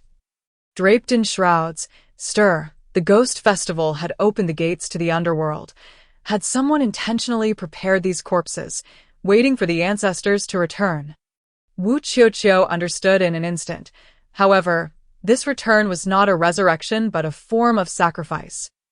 Harnessing the power of the ancestors' return to aid that child. Was it an attempt to bring him back to life? Wu Qiuqiu's eyes flickered. Suddenly, footsteps echoed nearby, moving slowly, Pausing not far off, Wu Qiuqiu concealed her curved blade behind her back. Tilting her head slightly, "No need to hide. Come out, I know who you are. Isn't that right, Uncle Village Chief?" Chapter 40. Grandmother's Bell. As Wu Qiuqiu's voice fell, the footsteps hesitated momentarily before resuming. Stepping cautiously over dry branches, emerging gradually from the shadowy woods was Wu Qiuqiu, the village chief. "Little Qiu, when did you figure it out?" he asked, cradling a child in his arms. None other than Xian. His expression was a mix of shock and curiosity. He was certain he had concealed himself well. How could Wu Qiuqiu have anticipated it? When did I start to suspect? Wu Qiuqiu tilted her head in contemplation. "Perhaps it was on the day you asked me to go to the ancestral hall alone." Wu Qingyuan's brow furrowed. "You are even more astute than I imagined. Indeed, village chief. Everything falls into place now. It was you who tore the red paper off the coffin to test me, wasn't it?" Wu Qiuqiu continued. "And you were the one who locked me inside the ancestral hall that day." "Correct, so it was all your doing. You truly are a master of concealment, Uncle Village Chief." A hint of sarcasm danced in her gaze. Wu Qingyuan's face twitched, yet he replied, "So what if you guessed it?" "Little Qiu, you know I never intended to harm you. Why won't you hand over the items left by your grandmother?" Wu Qiuqiu secretly observed Xian's condition, relieved to find there was still hope. In response to Wu Qingyuan's shameless words, she merely smiled disdainfully. "I knew it was you who rummaged through my things. You couldn't find what my grandmother left behind, and now you're desperate, are you? But unfortunately, my grandmother left me nothing, and I have no idea what you seek." "You lie," Wu Qingyuan suddenly erupted. "You are her only granddaughter. She could not possibly have left you nothing. Little Qiu, I beg you. I have waited 18 years for this moment. Just tell me, please." With that, he fell to his knees before Wu Qiuqiu, tears streaming down his face. "My little Wei has been dead for 18 years. If you give me your grandmother's bell, I can bring him back to life." Faced with an elder kneeling before her, Wu Qiuqiu showed no inclination to retreat. Indeed, it was all for the resurrection of Wu Yunwei. Yet, what method could possibly bring someone back to life? Even emperors throughout history had failed to accomplish such a feat, let alone an ordinary person. Moreover, she had no knowledge of any bell. "I do not possess the bell you speak of. And your notion of resurrection is utterly impossible." Wu Qiuqiu shook her head. Wu Qingyuan's expression twisted with rage. "Wu Qiuqiu, have I not treated you well all these years? You cannot possibly lack the bell. If you give it to me, my little Wei will return. 18 years. I've waited 18 years. Wu Qiuqiu narrowed her eyes. "You began scheming 18 years ago. The year she was born was also the year Wu Yunwei had died. Why wait 18 years to act?" Wu Qiuqiu's gaze fell upon Xian in Wu Qingyuan's arms, her eyes widening in realization. Xian, this year, Xian is 5 years old, the same age Wu Yunwei was when he died. She pondered, realizing that even their birthdays were the same. Thus, he was the new vessel chosen by Wu Qingyuan for his son. "I am only doing this for my son's revival. Wu Song and his wife are still young. They can have more children, but my son has missed this chance. I cannot wait another 18 years. Wu Qingyuan spoke without remorse. "So, little Qiu, please help me. I saw your grandmother use that bell to save your mother's life. Your mother had died, but because of that bell, she lived 2 more days to give birth to you. As long as that bell is placed on my little Wei, my method will surely succeed. And my son will live again." If Wu Qingyuan spoke truly, then the bell must exist. Yet, why had her grandmother never shown it to her? Moreover, she had not encountered such a bell among her grandmother's belongings. Shaking her head, she realized that the pressing matter was not the bell's whereabouts, but the deranged elder before her and the unaware Xian. "The bell is non-existent. Release Xian. There is no such thing as resurrection in this world. Your actions will only lead to the demise of an innocent soul, yielding no benefit." As she spoke, Wu Qiuqiu moved closer to Wu Qingyuan. "Very well, Wu Qiuqiu, you are refusing good wine and opting for punishment wine. Then perish. We shall see whether you value your life or that bell more." Seeing Wu Qiuqiu unyielding, Wu Qiuqiu cast aside pretense. He raised a knife to his mouth and swiftly cut his own wrist. "May the ancestors assist me." The yellow paper soaked in his blood ignited. In that instant, the corpses sprang to life, surging toward Wu Qiuqiu. The moon in the sky vanished completely, and the mountaintop plunged into utter darkness. Driven by the allure of the blood-soaked paper, an increasing number of lost souls and wandering spirits converged upon the mountain. In a moment, this peak would become a realm of the dead. Wu Qiuqiu cursed Wu Qiuqiu's ancestors with fervor. To her dismay, she noticed the old woman's cold head floating not far away. The old woman, whom she had sealed beneath the earth, had been released by this elder? At that point, Wu Qiuqiu cursed him and his lineage. Why engage in such self-destructive acts?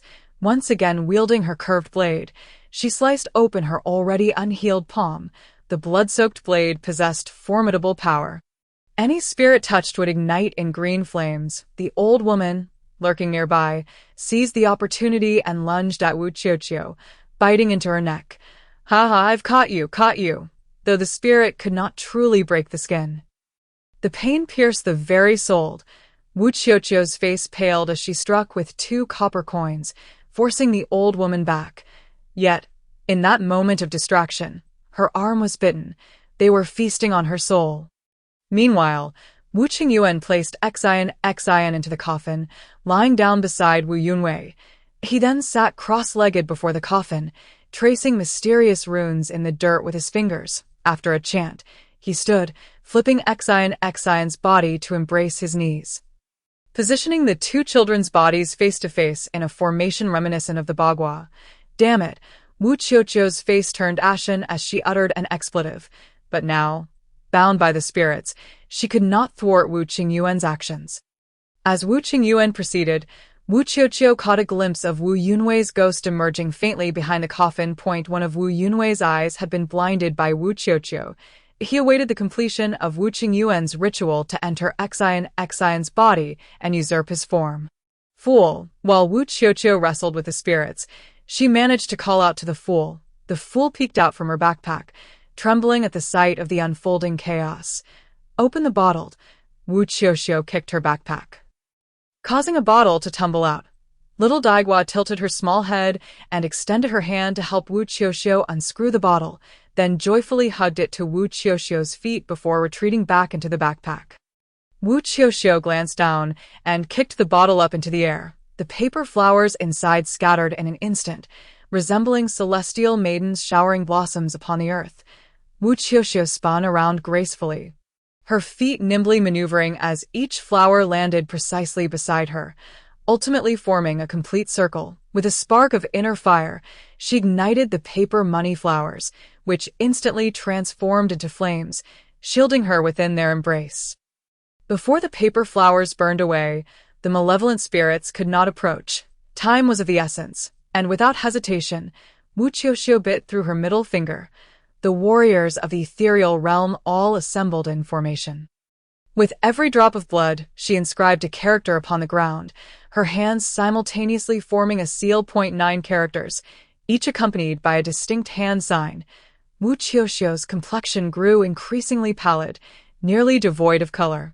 As the final character was inscribed, the last paper flower ignited, and the malevolent spirits surged forward once more.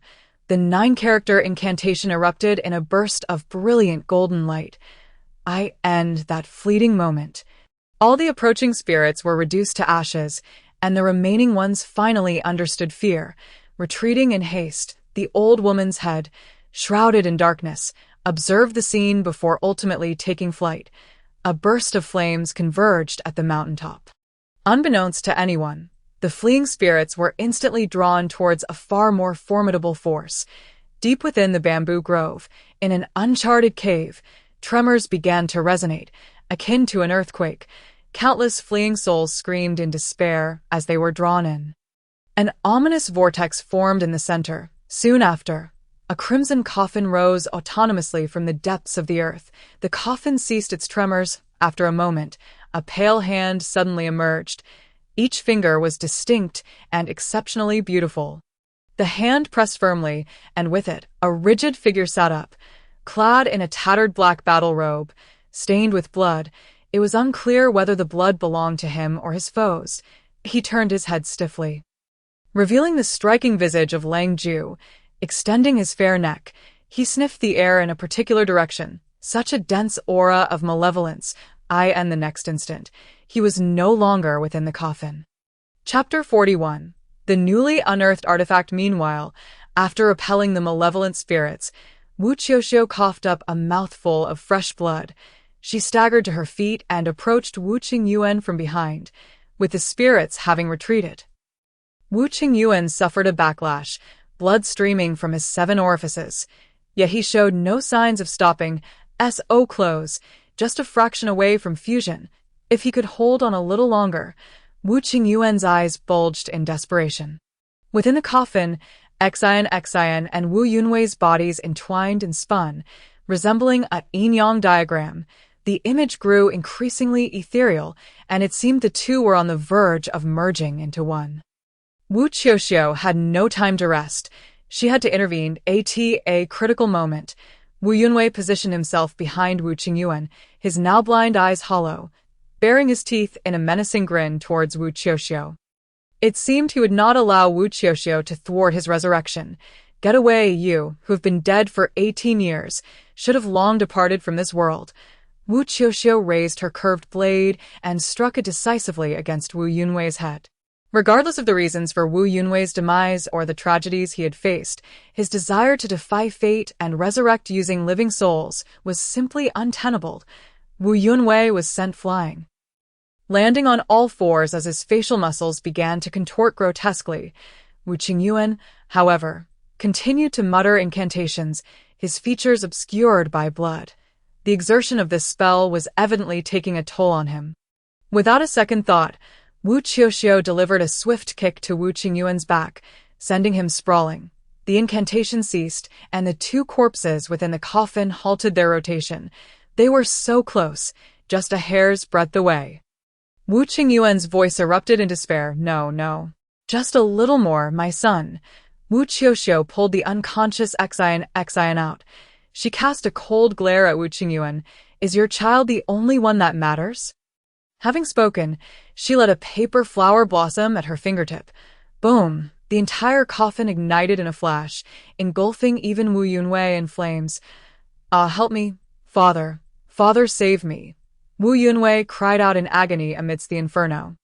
This was the first time Wu Qiuqiu had resorted to such ruthless measures. Firstly, Wu Yunwei, having lingered in the mortal realm for 18 years, could no longer be reincarnated. Secondly, his singular desire for resurrection would undoubtedly bring calamity if he remained among the living. Thus, Wu Qiuqiu resolved to utterly incinerate him. Son Wu Qiuqiu, bloodied and battered, crawled towards the flames. Wu Qiuqiu, you have killed my son. I will make you pay. He turned to glare at Wu Qiuqiu, his face twisted with resentment. I did not kill him. He died 18 years ago. The one who remains deluded is you. Wu Qiuqiu frowned. If you wish to die, wait until I descend the mountain. Otherwise, I will not be able to extricate myself. With that, she strained to drag Wu Qiuqiu away from the flames, clutching Xian as she turned to descend the mountain. She was utterly exhausted. Encountering another foe would spell doom, for the safety of herself and Xian. She had no choice but to tear open her collar, revealing her tattoo. Thus, nothing would dare to cling to her any longer. Her steps grew increasingly labored until she came to a complete stop. Wu Qiuqiu stared at the man before her, clad in battle attire. He resembled a youthful general from a bygone dynasty, his armor stained with dark red blood, and a gaping wound marred his chest, leaving a significant hole. Inside, there was an abyss of darkness. The ominous aura radiating from him was palpable, as if he had emerged from a battlefield littered with corpses and rivers of blood. That dense malevolence emanated from him. He stood in the way of her descent, showing no intention of moving aside. Wu Qiuqiu recognized that he was not human. Clearly, he was an ancient artifact recently unearthed. 10 of him would pose an insurmountable challenge, especially in her current weakened state. What do you intend to do? Wu Qiuqiu's lips still bore traces of blood. Xian was a healthy weight of over 40 pounds. And given Wu Qiuqiu's petite frame, she could not spare a hand to wield her curved blade. Moreover, she lacked the strength to grip it. The man closed his eyes slightly, sensing the atmosphere, with a wave of his hand. Wu Qiuqiu found herself directly before him. "How long have I slept?" he inquired. Wu Qiuqiu's body was restrained, her eyes rolling back in frustration. How was she to know how long this fellow had been asleep? No idea. The man narrowed his eyes, his malevolent aura intensifying. Incompetent. Wu Qiuqiu felt anger rising within her. "You just woke up and immediately pounce on me for answers? How absurd," Wu Qiuqiu muttered under her breath. He frowned deeply. "What do you mean by that?" "I commend your excellence, O noble one.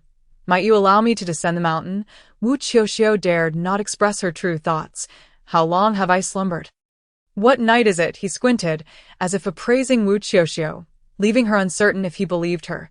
Wu Qiuqiu coughed up another mouthful of blood, yet still managed to respond. "The year is 2024. What?" He released Wu Qiuqiu, revealing the bright moon once more, and gazed into the distance. "The enemy remnants linger. I have perished. It has been hundreds of years." With that, he began to laugh, a sound tinged with profound sorrow. Wu Qiuqiu calculated in her mind.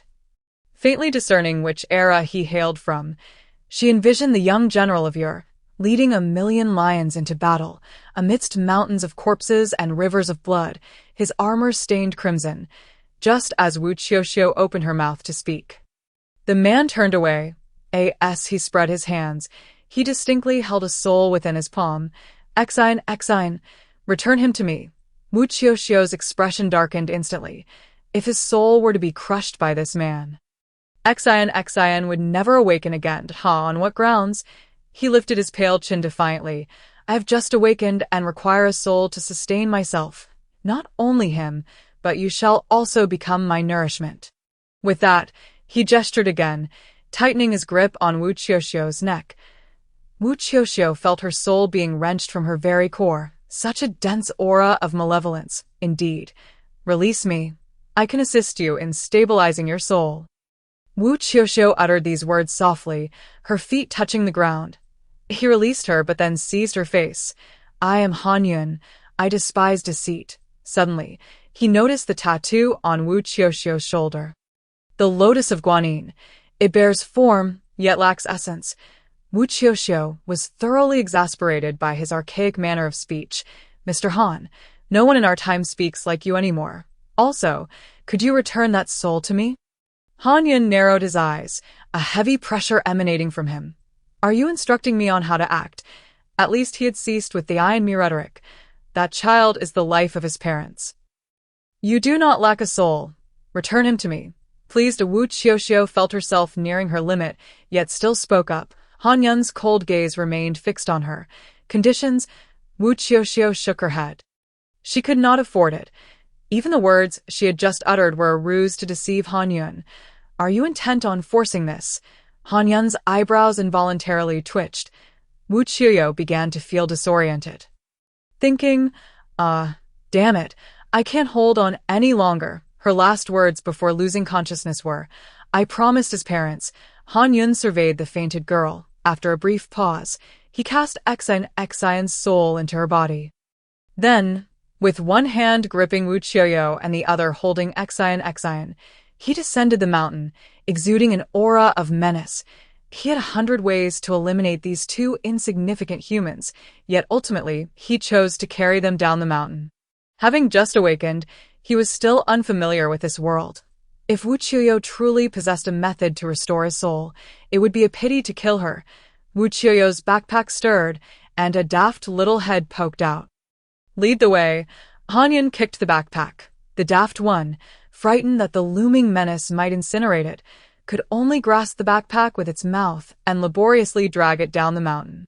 Upon reaching the foot of the mountain, Han Yun struck Xian's back with his palm. Although Xian's eyes were dazed, her feet automatically began to carry her home.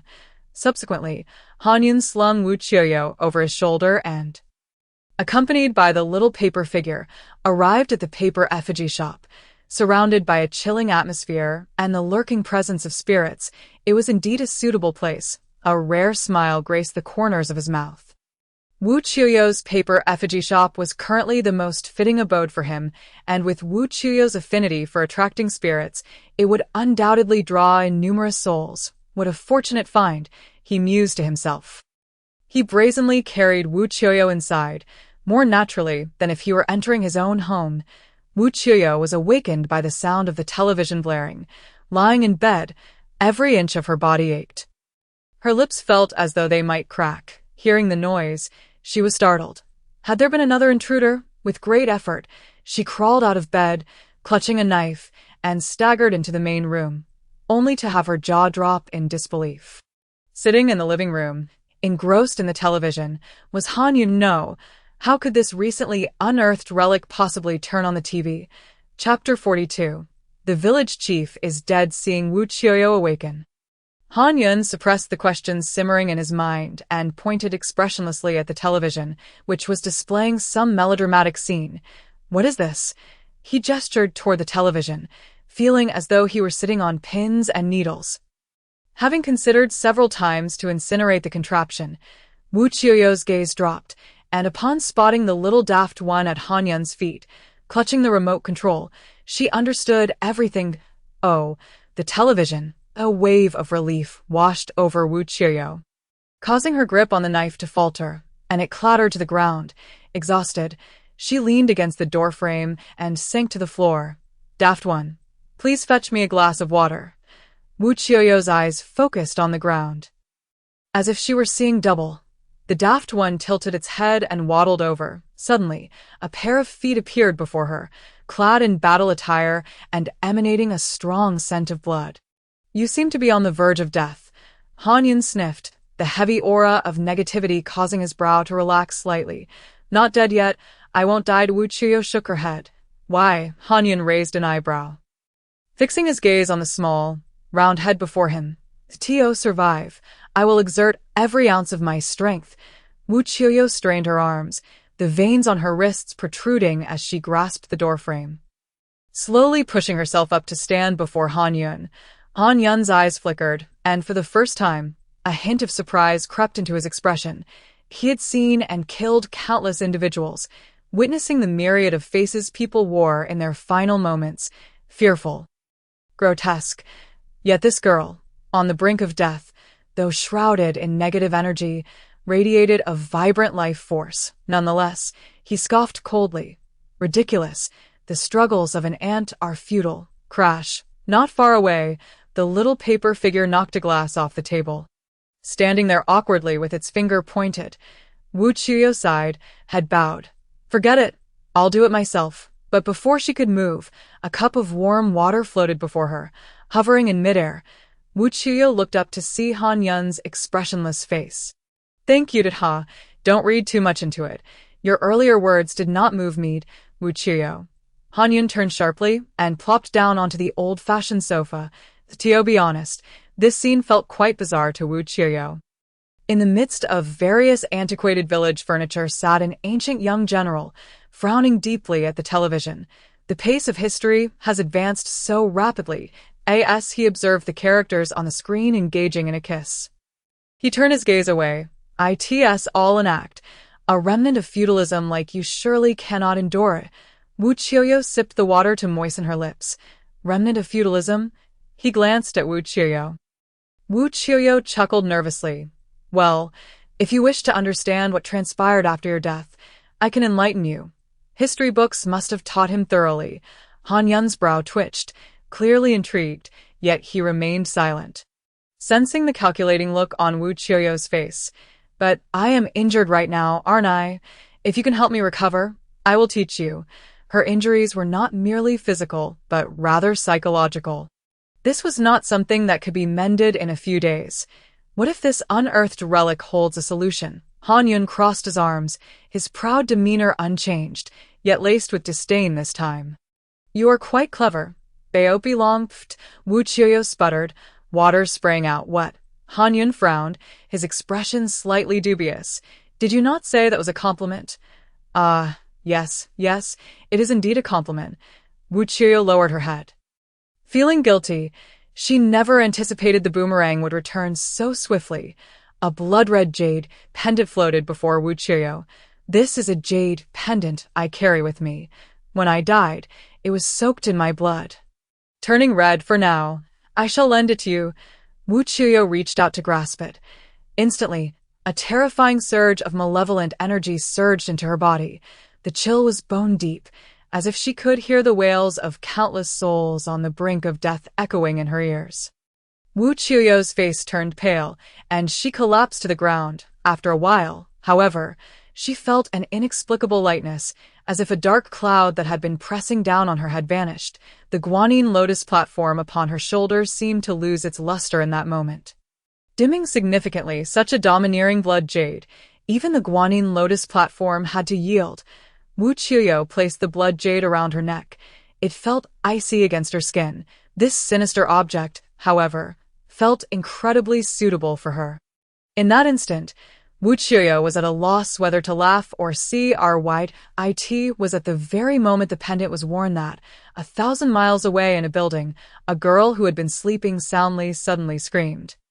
Waking with a twisted expression, her face devoid of color, she clutched the bedsheets, her body seemingly being pulled upward by some unseen force. Finally, she vomited a mouthful of fresh blood, splattering it against the ceiling. Subsequently, she fell into unconsciousness. Daughter, a man and a woman rushed in, horrified at the sight of the fainted girl. Outside, an elderly man observed the scene, calculating with his fingers. His expression changed immediately. The life lock is malfunctioning. Something must have transpired over there. What is happening? Will my daughter be all right? After all these years, she's been fine. Why today? The man turned anxiously to look at the elder. The elder raised a hand. Do not panic. I will send someone to check over there. The last 2 years cannot be in vain. I asked my daughter in danger while she is unconscious. For now, it seems stable. She will awaken, the elder stated before heading downstairs. The man and woman exchanged worried glances. Wu Qiuqiu remained blissfully unaware of this.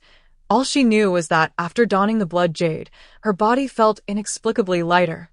Thank you, she expressed her heartfelt gratitude. No need for thanks. It will need to be returned. Han Yun, seemingly peering through Wu Qiuqiu, sensed an underlying layer to her presence, but chose not to mention it. The Tio put it plainly, whether Wu Qiuqiu lived or died was of no consequence to him. What you mentioned earlier about helping me stabilize my soul, how do we proceed? Han Yun inquired again. Wu Qiuqiu's heart skipped a beat. What stabilization of the soul? That was a fabrication, yet she could vaguely surmise that Han Yun had been dead for centuries. Just awakening, and his consciousness was unstable, likely to slip back into slumber at any moment. Thus, he needed to consume negative souls to replenish his own. His earlier intention to devour her and Xion's souls must have stemmed from this. To preserve her life, she had uttered it casually, but now, faced with Han Yun's inquiry, Wu Qiuqiu's breath slowed. Once I fully recover, I will assist you. Wu Qiuqiu lowered her gaze. Very well, I have time. I can wait patiently. Wu Qiuqiu. Han Yun's tone was devoid of warmth as he casually picked up the textbook Wu Qiuqiu had left on the table, his fingertip resting on her name, even with such a mild manner. It sent chills down her spine. Wu Qiuqiu nodded. All right, I shall rest now. He rose and directly entered Wu Qiuqiu's room, elegantly reclining on her bed, hands resting on his abdomen, eyes closed. In that moment, Wu Qiuqiu's heart surged with myriad emotions. Yet it all condensed into a single thought. Very well, you rest here. I shall take the sofa. Make yourself at home. On Yundao, Wu Qiuqiu gripped the cup tightly, reminding herself that this was her home. Cursing inwardly, she nevertheless settled down on the sofa. She was in urgent need of time to recuperate. Wu Qiuqiu gathered all her high school history books and handed them to Han Yun. Once you read these, you'll understand what happened after your demise. Han Yun, with an elegant demeanor, picked up the textbook and gently flipped it open, despite being stained with blood and having a large hole in his chest. It did not diminish his grace in the slightest. Noticing his earnestness in reading, Wu Qiuqiu prepared to tiptoe away. Stop. The voice from behind made Wu Qiuqiu stand still immediately. The shadow of Han Yun's sharp yet handsome brows emerged from behind the textbook. Wu Qiuqiu. Come here, what is it? Speak. Wu Qiuqiu thought about visiting Wu Song's home, hoping to distance herself from the calamity that was her household. Han Yun's slender finger pointed at a character. What does this character say? Wu Qiuqiu blinked and stared at Han Yun. Under Wu Qiuqiu's gaze, which seemed to question his literacy, Han Yun felt quite uncomfortable and retorted angrily. With changing times, different scripts emerge. It is perfectly normal not to recognize them. There was some truth to that. Wu Qiuqiu taught him, then said, I have something to attend to. Do not wander off, and certainly do not kill anyone indiscriminately, without waiting to gauge Han Yun's expression. She slipped out the door. However, she found that today, Wu Qiuqiu was particularly desolate. The villagers were all heading in one direction. Auntie, what has happened? Xiao Qiu, you are not aware. The village chief has died. The elderly woman glanced around and whispered to Wu Qiuqiu. How did he die? Wu Qiuqiu's eyes flickered. She was not particularly surprised by Wu Qingyuan's death. I don't know. When he was found, he was already lying in the coffin, having breathed his last. Chapter 43. The tablet bears Wu Qiuqiu's name in rural areas. Many elders prepare their coffins in advance. However, it is still rare for someone as young as Wu Qingyuan to do so. It was said that his wife was looking for him everywhere in the morning, and upon arriving at the room where the coffin was kept, noticed signs of movement, only to discover Wu Qingyuan's corpse upon opening it. His wife was immediately terrified. Subsequently, firecrackers were set off. In rural customs, firecrackers are lit to inform everyone that someone in the family has passed away. Wu Qingyuan's death was rather mysterious, so everyone appeared a bit hesitant. Xiao Qiu, do you think people can really foresee their own deaths? Otherwise, why would he lie down in the coffin, waiting for his last breath? He was usually healthy.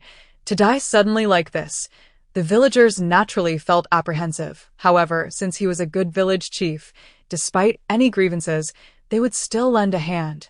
What they did not know was that this good village chief had been plotting for 18 years to resurrect his son. After descending the mountain last night, Wu Qiuqiu had not paid any attention to Wu Qingyuan. Now, with the manner of his death, she felt it was not so simple. I will go with you. The elderly woman nodded. All right. After your grandmother passed, the village chief took good care of you. Wu Qiuqiu forced a smile. His kindness was merely a means to obtain some trinket from her grandmother. She had begun to piece together why she was a corpse fetus. Her mother had died in childbirth, and her grandmother, in a bid to save her, had turned her mother into a living corpse, sustaining her for 2 days until Wu Qiuqiu was born. Wu Qingyuan had witnessed all of this. If that so-called trinket truly existed, where could it be? Why had her grandmother not given it to her? Suddenly, Wu Qiuqiu realized that her grandmother had left her with countless secrets. Of course, what she wanted to know more was why her grandmother, possessing such formidable abilities, had failed to detect that her life had been stolen. Could it be that the perpetrator's skills had reached a level so high that even her grandmother could not perceive them? As these thoughts swirled in her mind, Wu Qiuqiu had already arrived at Wu Qingyuan's home. A few women stood at the entrance, whispering amongst themselves. Several tables had been set up in the yard, where men were smoking and playing cards, while a few respected elders sat in the courtyard, puffing on their pipes, seemingly discussing Wu Qingyuan's affairs. The morning hall was also being hastily arranged. From a side room, several men worked together to carry out a pitch-black coffin. Even though Wu Qingyuan had died lying in the coffin, he still had to be taken out for purification, grooming, and to be dressed in a burial suit before being placed back inside. Wu Qiuqiu was lost in thought as she stared at the coffin when someone called her name several times before she snapped back to reality. Songgo, I was just about to go to your house. How is Xian? Last night, Han Yun had taken her home, so Xian must have been returned as well. Xian is fine now. Thank you so much, Xiao Qiu. Here is some money. Please don't refuse. Wu Song pressed several hundred yuan into Wu Qiuqiu's hand before heading off to help others. Ultimately, Wu Qingyuan's coffin was carried into the yard. Next, they had to lift the body out, but the men exchanged glances. hesitant to step forward. After all, Wu Qingyuan's death was peculiar. I'll do it in the end. It was old Wu Qiuqiu who stepped up. I've slaughtered pigs my whole life. I'm not afraid of anything. Uncle, I'll help you too. Wu Song also stepped forward. Then several young men joined in. They stood on stools, preparing to lift Wu Qingyuan out. However, upon opening the coffin, their faces changed drastically. What's wrong? Why is the corpse lying face down? Wasn't it supposed to be lying flat? Did the corpse turn over by itself? As this thought crossed their minds, fear gripped them further. And they dared not move. It must have been when we carried the coffin. It got flipped over. In broad daylight. Don't scare yourselves. Old Wu Qiuqiu shouted, perhaps due to his years of witnessing death. He exuded a certain authority. Hearing his words, everyone relaxed. Thus, they worked together to lift Wu Qingyuan's body onto a nearby plank they had prepared earlier. The moment they saw the corpse, the women recoiled. Unable to look, only Wu Qiuqiu remained fixated. Wait, there is something else in the coffin. It seems to be a tablet, Wu Song said as he reached in to retrieve it. Upon seeing the inscription, Wu Song was so frightened that he fell off his stool, his face paling. The crowd quickly gathered around. Old Wu Qiuqiu picked up the tablet and exclaimed, This is impossible. His expression shifted. And finally, he turned to Wu Qiuqiu in the crowd. Qiuqiu, this tablet bears your name. Wu Qingyuan intended for her to die, never to be reborn. Wu Qiuqiu took the tablet, a cold smirk forming in her heart. She feared that on the day the carpenter crafted the tablet, Wu Qingyuan had already prepared it for her. Wu Qiuqiu marched to the kitchen, casually picked up an axe, and with a couple of swift strikes, shattered the tablet. Uncle, you continue. I will bring several paper figures, horses, and gold ingots for the village chief tonight. She smiled, seemingly unfazed by the tablet's matter. Perhaps, Qiuqiu, you should wait and not come over. We don't need a little girl like you here. An elderly man approached Wu Qiuqiu and said, This old Wu had considerable respect in Wu Qiuqiu. His words hinted at something, fearing that Wu Qiuqiu might be in danger by staying there. But Wu Qiuqiu knew that tonight Wu Qingyuan would surely rise from the dead, and those who had witnessed his death would likely not survive. How could she possibly stay away? Soon, the news of Wu Qiuqiu's name being pressed beneath the corpse in the coffin spread throughout the village. The villagers looked at Wu Qiuqiu with increasingly strange expressions. However, Wu Qiuqiu paid no heed to their gazes. She was preoccupied with how to resolve this situation. Clearly, Wu Qingyuan would not let her off easily. Upon returning home, Han Yun was still engrossed in his reading. I'm hungry. I need to eat, he commanded. Wu Qiuqiu prepared 2 bowls of noodles, topped with meat sauce, placing one in front of Han Yun. Lighting a candle and burning some paper money, the noodles that were on the ground were now in Han Yun's hands. The deceased cannot consume the food of the living because they cannot lift bowls. Offerings must be made with incense and candles for them to partake. Wu Qiuqiu then brought over the other bowl. Is this what you offer me? Han Yun's face darkened with anger. I want meat. Wu Qiuqiu frowned. You don't eat. What family eats meat every day? My family as small shrine cannot afford this great Buddha. Starve to death if you want to eat. Han Yun crossed his arms with a cold laugh. Wu Qiuqiu rolled her eyes. When you were out fighting, did you have such high demands? Eat if you want. Ghosts can't die of hunger anyway. She was annoyed. Han Yun narrowed his eyes dangerously. 10 minutes later, he set down his bowl. Wu Qiuqiu, go get another bowl. Wu Qiuqiu, weren't you just saying you wouldn't starve if you didn't eat? She muttered and grumbled as she dutifully returned to the stove to prepare another bowl. What could she do? Under the eaves, alas, those eaves belonged to her as well. Once Han Yun had his fill, he indeed fell silent and turned to his studies. Wu Qiuqiu surmised that he was simply too eager to make progress. She ventured into the yard to craft paper effigies in preparation for the night ahead. The early autumn night remained oppressively warm. Wu Qiuqiu strapped on her backpack and moved the paper figures onto the tricycle, placing a radish head as usual, and inserted 3 incense sticks at the threshold. By the time she arrived at Wu Qingyuan's home, a considerable number of people had already left, a few young filial sons. clad in mourning attire, were playing cards to keep vigil. The mourning hall stood empty, devoid of any presence. She positioned the paper figures on either side of the hall. Xiao Qiu, weren't you told not to come? Wu Song approached her. Brother Song, why haven't you left? She inquired. My wife asked me to keep an eye on things, he replied. Just as he finished speaking, Wu Qiuqiu's father appeared as well. Uncle, what brings you here? Wu Qiuqiu glanced behind him. I worried tonight might be unsettled, so I came to take a look. Wu Qiuqiu's father replied, still carrying the pig-slaughtering knife on his back. Wu Qiuqiu nodded and took out a red string from her backpack. Quietly wrapping it around the mourning hall, as the night deepened, almost all the helpers departed. Wu Qingyuan's wife returned to the east room. The vigil was being kept by Wu Qingyuan's nephew, Wu Hao, who sat idly in the mourning hall engrossed in a game, oblivious to any unusual occurrences. Why aren't you going home, Wu Qiuqiu? I can handle this alone, Wu Hao said to her. Just then, his words were abruptly interrupted as the main door of the mourning hall slammed shut with a bang, causing the candle flames to flicker. Before he could rise, the portrait of the deceased fell heavily onto Wu Hao's face. Adhering tightly to him, Wu Hao collapsed to the ground, blinded, his hands clawing helplessly at the floor, blood soon streaming down his face. Witnessing this, Wu Song rushed over, trying to lift the portrait, but it seemed as if it had fused with Wu Hao's face.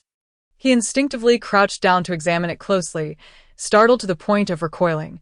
The mouth of Wu Qingyuan's portrait had latched onto Wu Hao's nose. Chapter 44.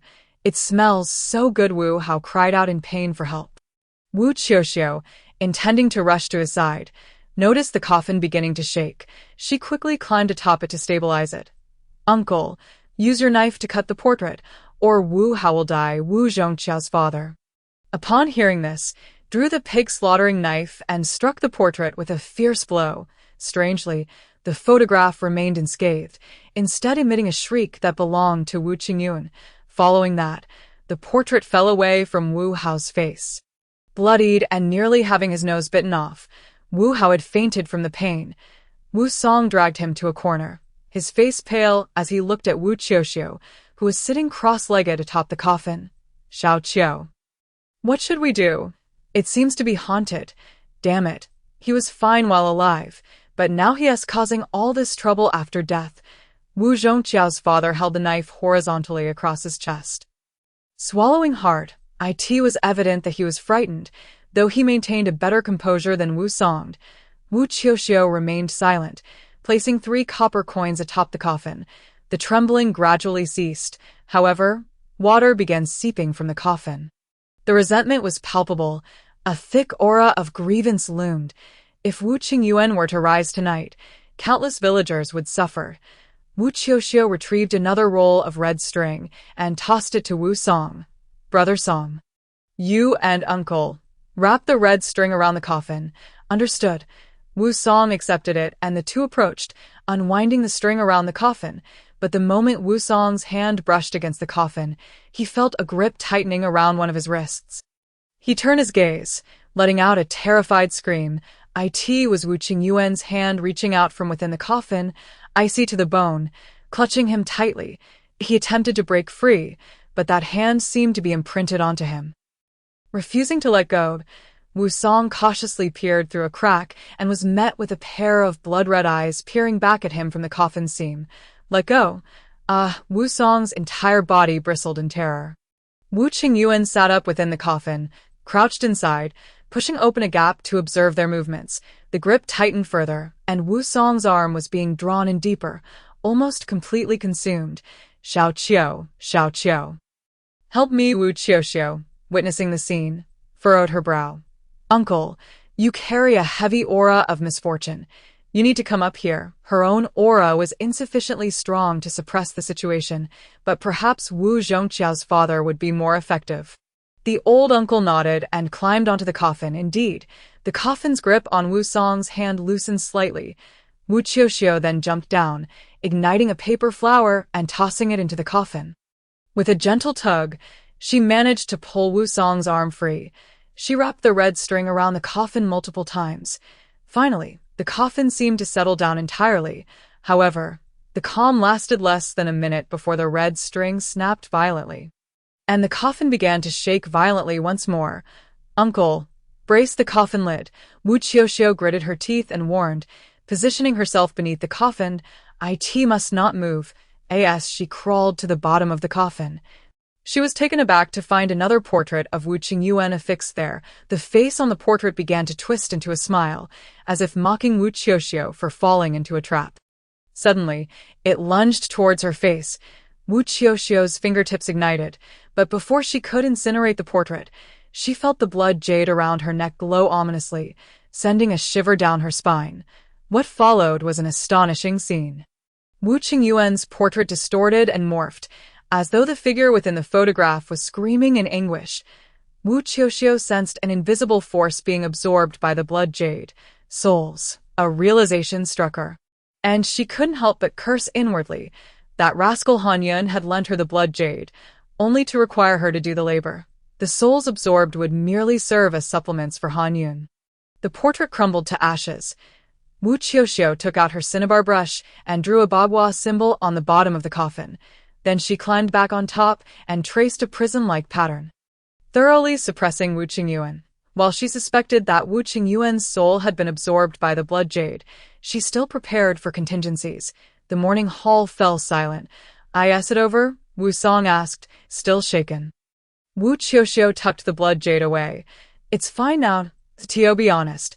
Had it not been for the blood jade's assistance, the night would have required even more effort.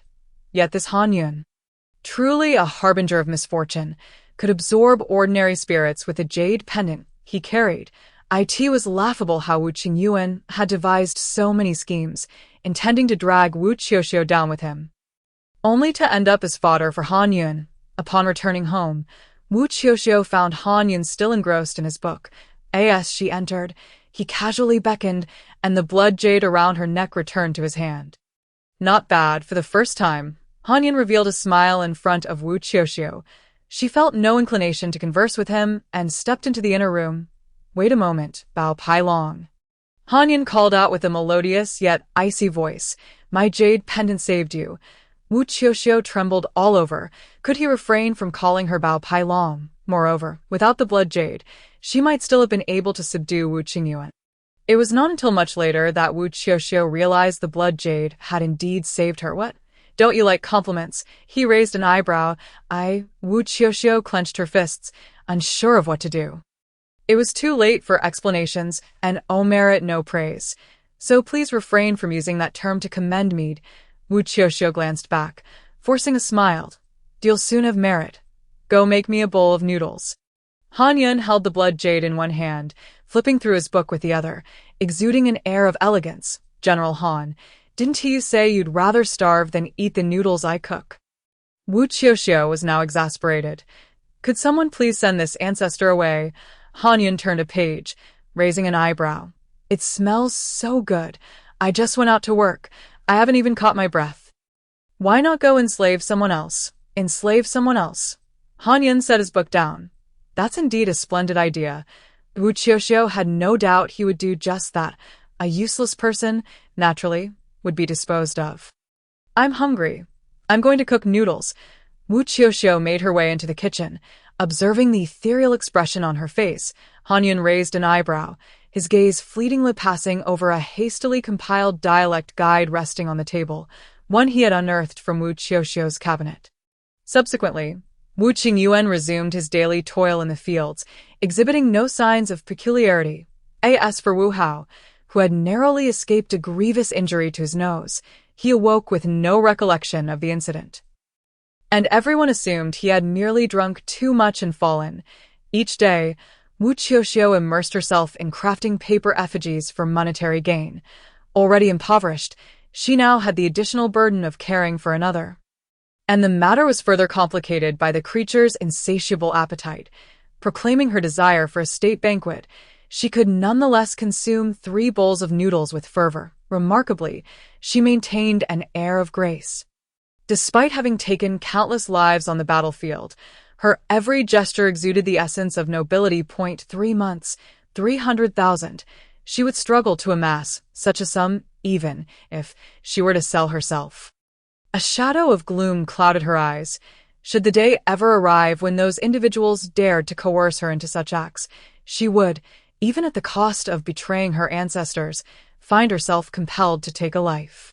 In her line of work, killing was an effortless endeavor, often executed in secrecy, much like Wu Qiuqiu. However, it was also due to Lu Lin's inherent murderous intent towards Wu Qiuqiu that she had stoked the flames of animosity.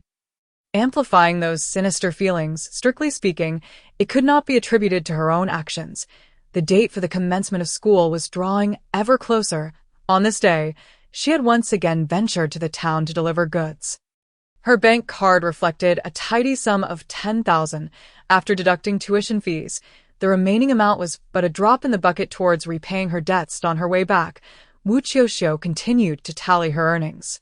Suddenly, a luxurious Mercedes-Benz came to a halt beside her.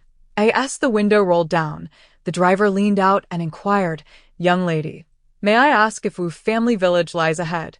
The navigation seems faulty." "We've circled this area several times." Wu Qiuqiu noticed two individuals seated in the back, one elderly, one young. The young man possessed sharp features, his striking visage undeniably handsome, with an aura of mist lingering about his forehead. That was fortune, rich and discernible to the eye, indicative of either wealth or nobility. Yet, within that mist, a wisp of darkness seemed to tarnish his luck. He cast a glance at Wu Qiuqiu before averting his gaze. While the elder, adorned with dark sunglasses, remained inscrutable. What business did they have in Wu Family Village? Nonetheless, Wu Qiuqiu pointed the way. "It's just ahead." The driver expressed his gratitude, but as the vehicle's exhaust fumes enveloped her, Wu Qiuqiu shook her head and pedaled her tricycle down the shortcut to the village entrance.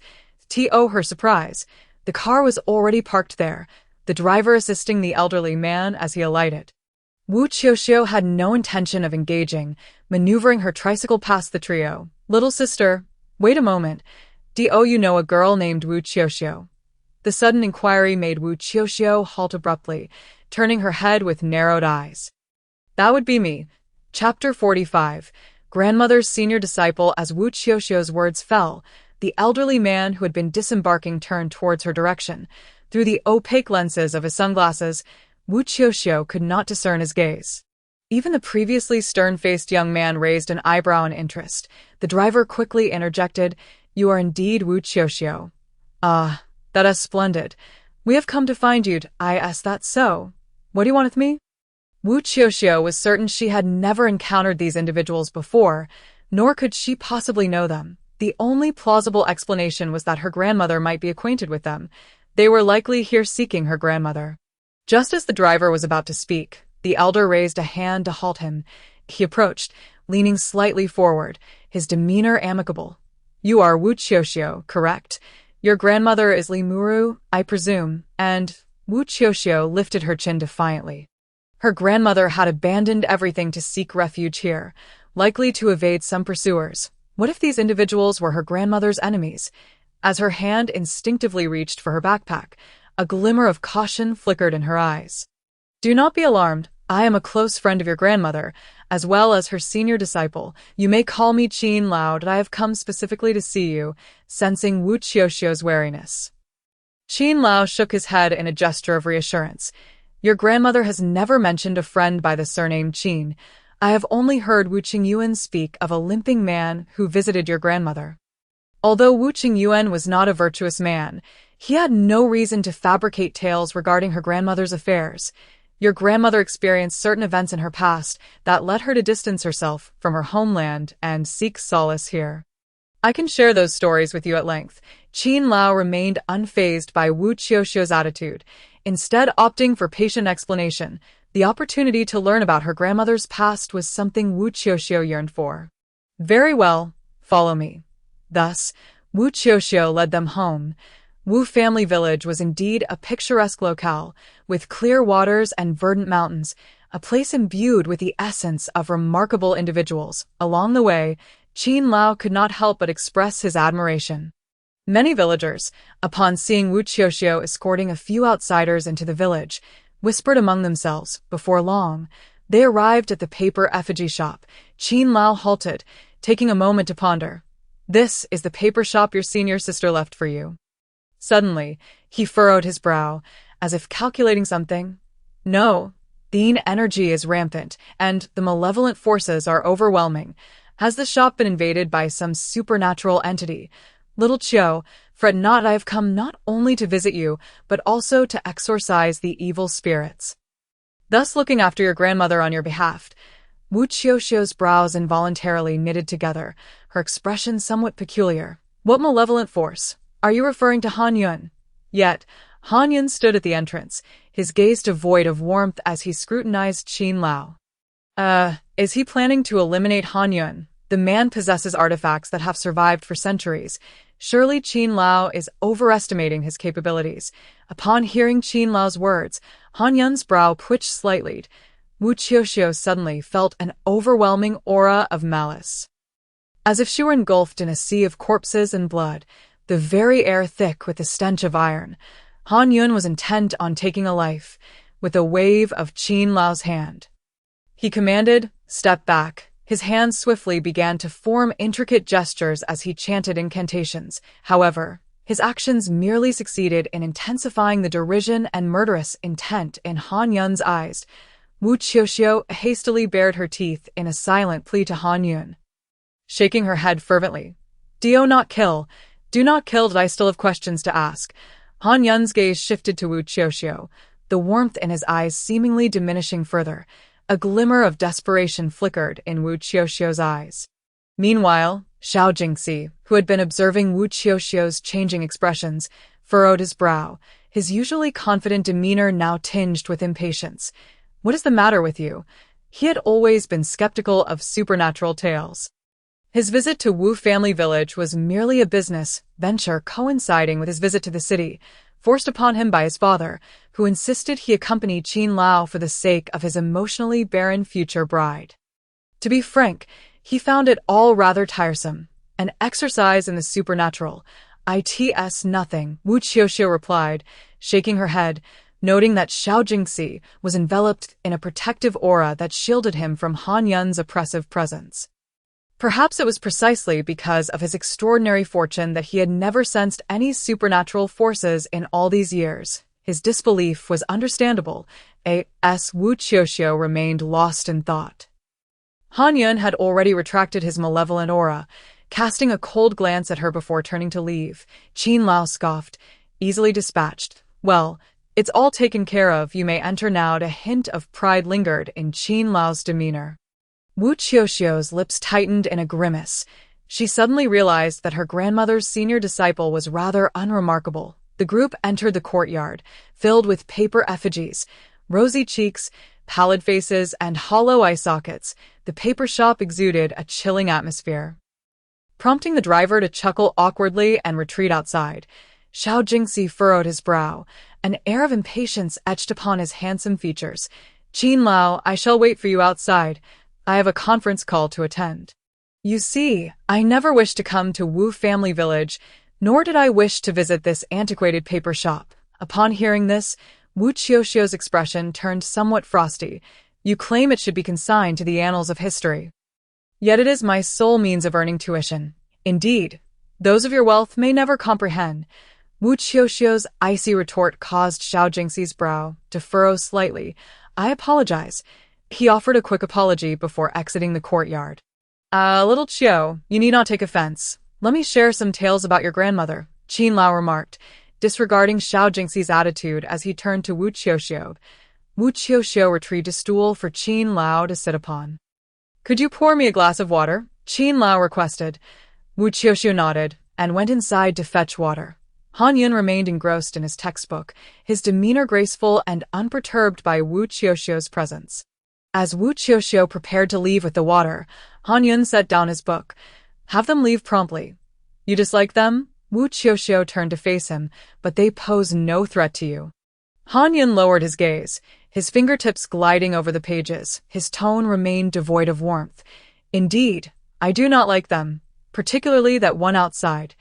Wu Qiuqiu understood that Xiao Jingxi's extraordinary fortune marked him as favored by fate. And it was only natural for Han Yun to harbor disdain for such an aura. The realms of yin and yang were inherently at odds. It would be much later that Wu Qiuqiu comprehended why Han Yun was insistent that these individuals depart. Very well, I shall let them leave once I have finished my inquiries. Wu Qiuqiu nodded in agreement. Han Yun remained silent. Returning to his reading, Wu Qiuqiu placed her phone beside Han Yun. If you have matters to attend to, make sure to unmute your phone. Do not come out. What if that Qin Lao discovers you? After finishing her words, she stepped outside. Han Yun's gaze fell on her phone before returning to the pages of her book. Yet, there was a noticeable warmth in her expression. Meanwhile, old Qin began to recount stories of Wu Qiuhua's grandmother during her youth. Your grandmother endured great hardships. She was separated from her family at a young age and was taken in by my master. It was only after she grew up that her family found her.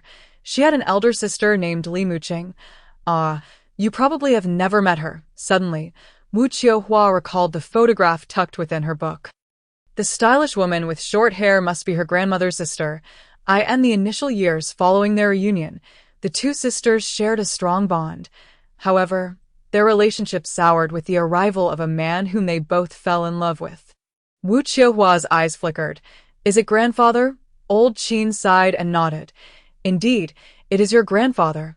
He was not a good man, as he hurt both women simultaneously. Your aunt, disregarding the sisterly bond, employed unscrupulous methods to take your grandfather away and became pregnant with his child. Yet, unbeknownst to many, your grandmother was also expecting your mother at that time. She endured immense suffering, gave birth to the child alone, and then moved far away to settle in Wu Qiuqiu, severing ties with everyone. It was only many years later that I discovered her whereabouts. My intention in coming this time is solely to see you. You may even call me Grandpa Q. At this point, old Qin paused. Seemingly lost in memories of the past, Wu Qiuhua lowered her eyes, deep in thought.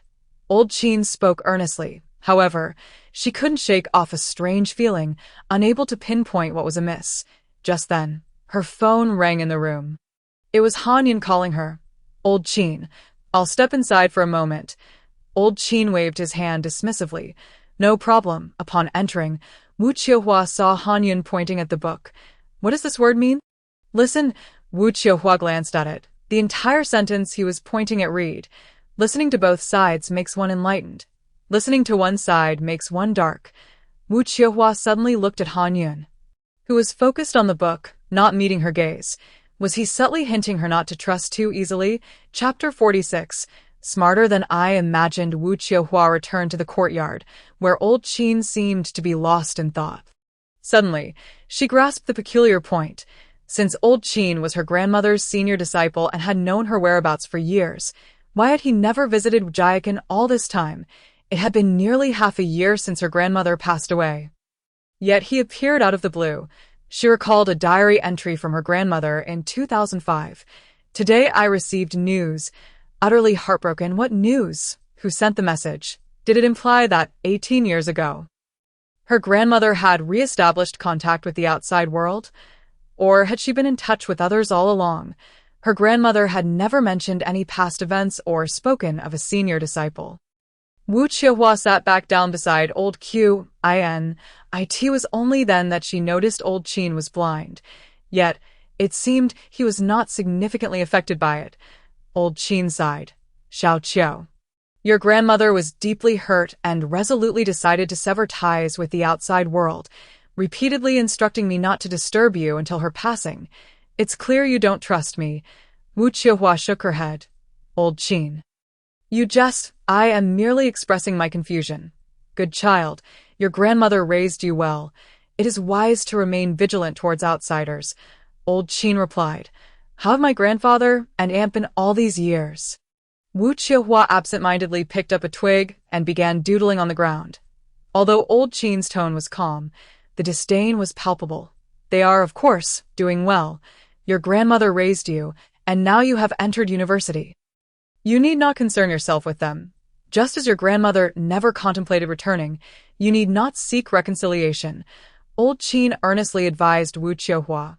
Without his reminder, Wu Qiuhua had never considered reconciliation. However, The fact that old Qin was aware of her university admission indicated he had been keeping tabs on her.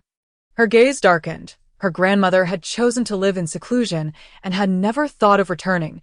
How could she, in her eagerness, seek to reconnect? At this juncture, old Qin appeared fatigued.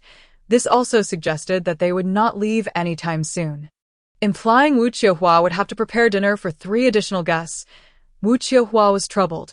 Her kitchen was cleaner than her face. The already strained household was further burdened by these unexpected visitors. Meanwhile, Han Yun appeared even more displeased than Wu Qiuqiu. He stood ominously behind her, his eyes icy enough to freeze. Didn't you ask them a question and let them go? In our society, it is impolite not to invite guests to dine. Wu Qiuqiu rubbed her temples. Han Yun scoffed. Your family is so impoverished that even a thief would leave 2 taels of silver. And you lecture me on manners? Wu Qiuqiu's lips curled into a smirk. His words were venomous. So, I am contemplating what to do. Han Yun crossed his arms, a chill emanating from the gaping hole in his shirt. No need to ponder. Just offer them the wind from the northwest and dig 2 taels of soil in the yard. Why are you speaking so sarcastically today? Wu Qiuqiu frowned. Just then, the driver, Xiao Hai, arrived from the back seat, carrying bags of groceries. Miss Wu, there wasn't much to buy in town, so I just picked up some random items. You should take a break while I handle things in the kitchen. Oh, you brought your own ingredients. Wu Qiuqiu felt relieved. Thank you for your hard work. Thus, the kitchen was entrusted to Xiao Hai, and Wu Qiuqiu returned to the courtyard. Xiao Jingxi had also finished his conference call and was conversing with old Qin. Upon noticing Wu Qiuqiu's arrival, he paused. Wu Qiuqiu caught a snippet of their conversation. If you're ill, you should go to the hospital. Xiao Jingxi nodded slightly at Wu Qiuqiu. Miss Wu, he approached her. Do you truly believe in ghosts? Yes, why not? Wu Qiuqiu gazed intently into his eyes.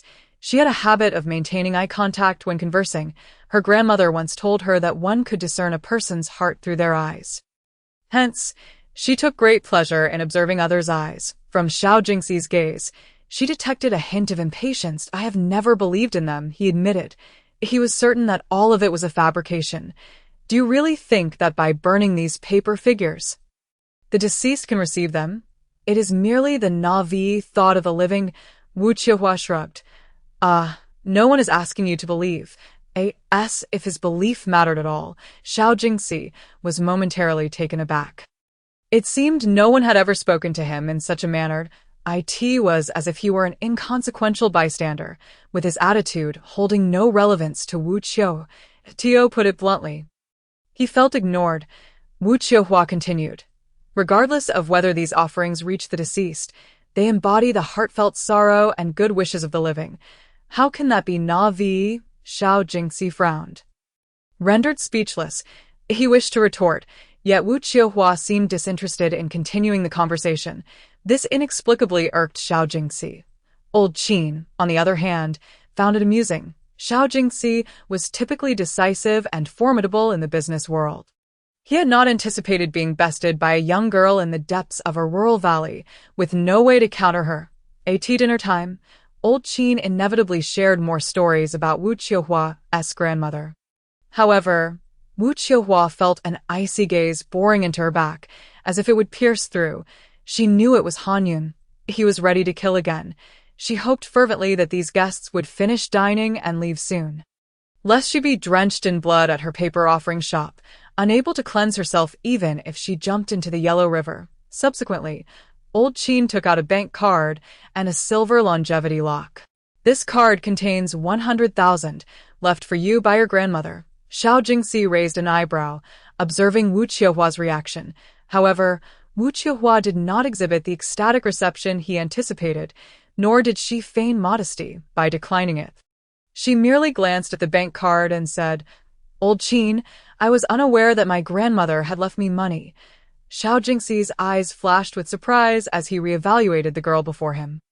Wu Qiuqiu was in dire need of money, yet she was wary of accepting funds with an unknown origin. Qi Jing's experience loomed large in her mind. Ha ha. Old Qin suddenly laughed. You truly are cautious. You may take a look at this letter, he said, handing Wu Qiuqiu a note. The letter contained her grandmother's handwriting.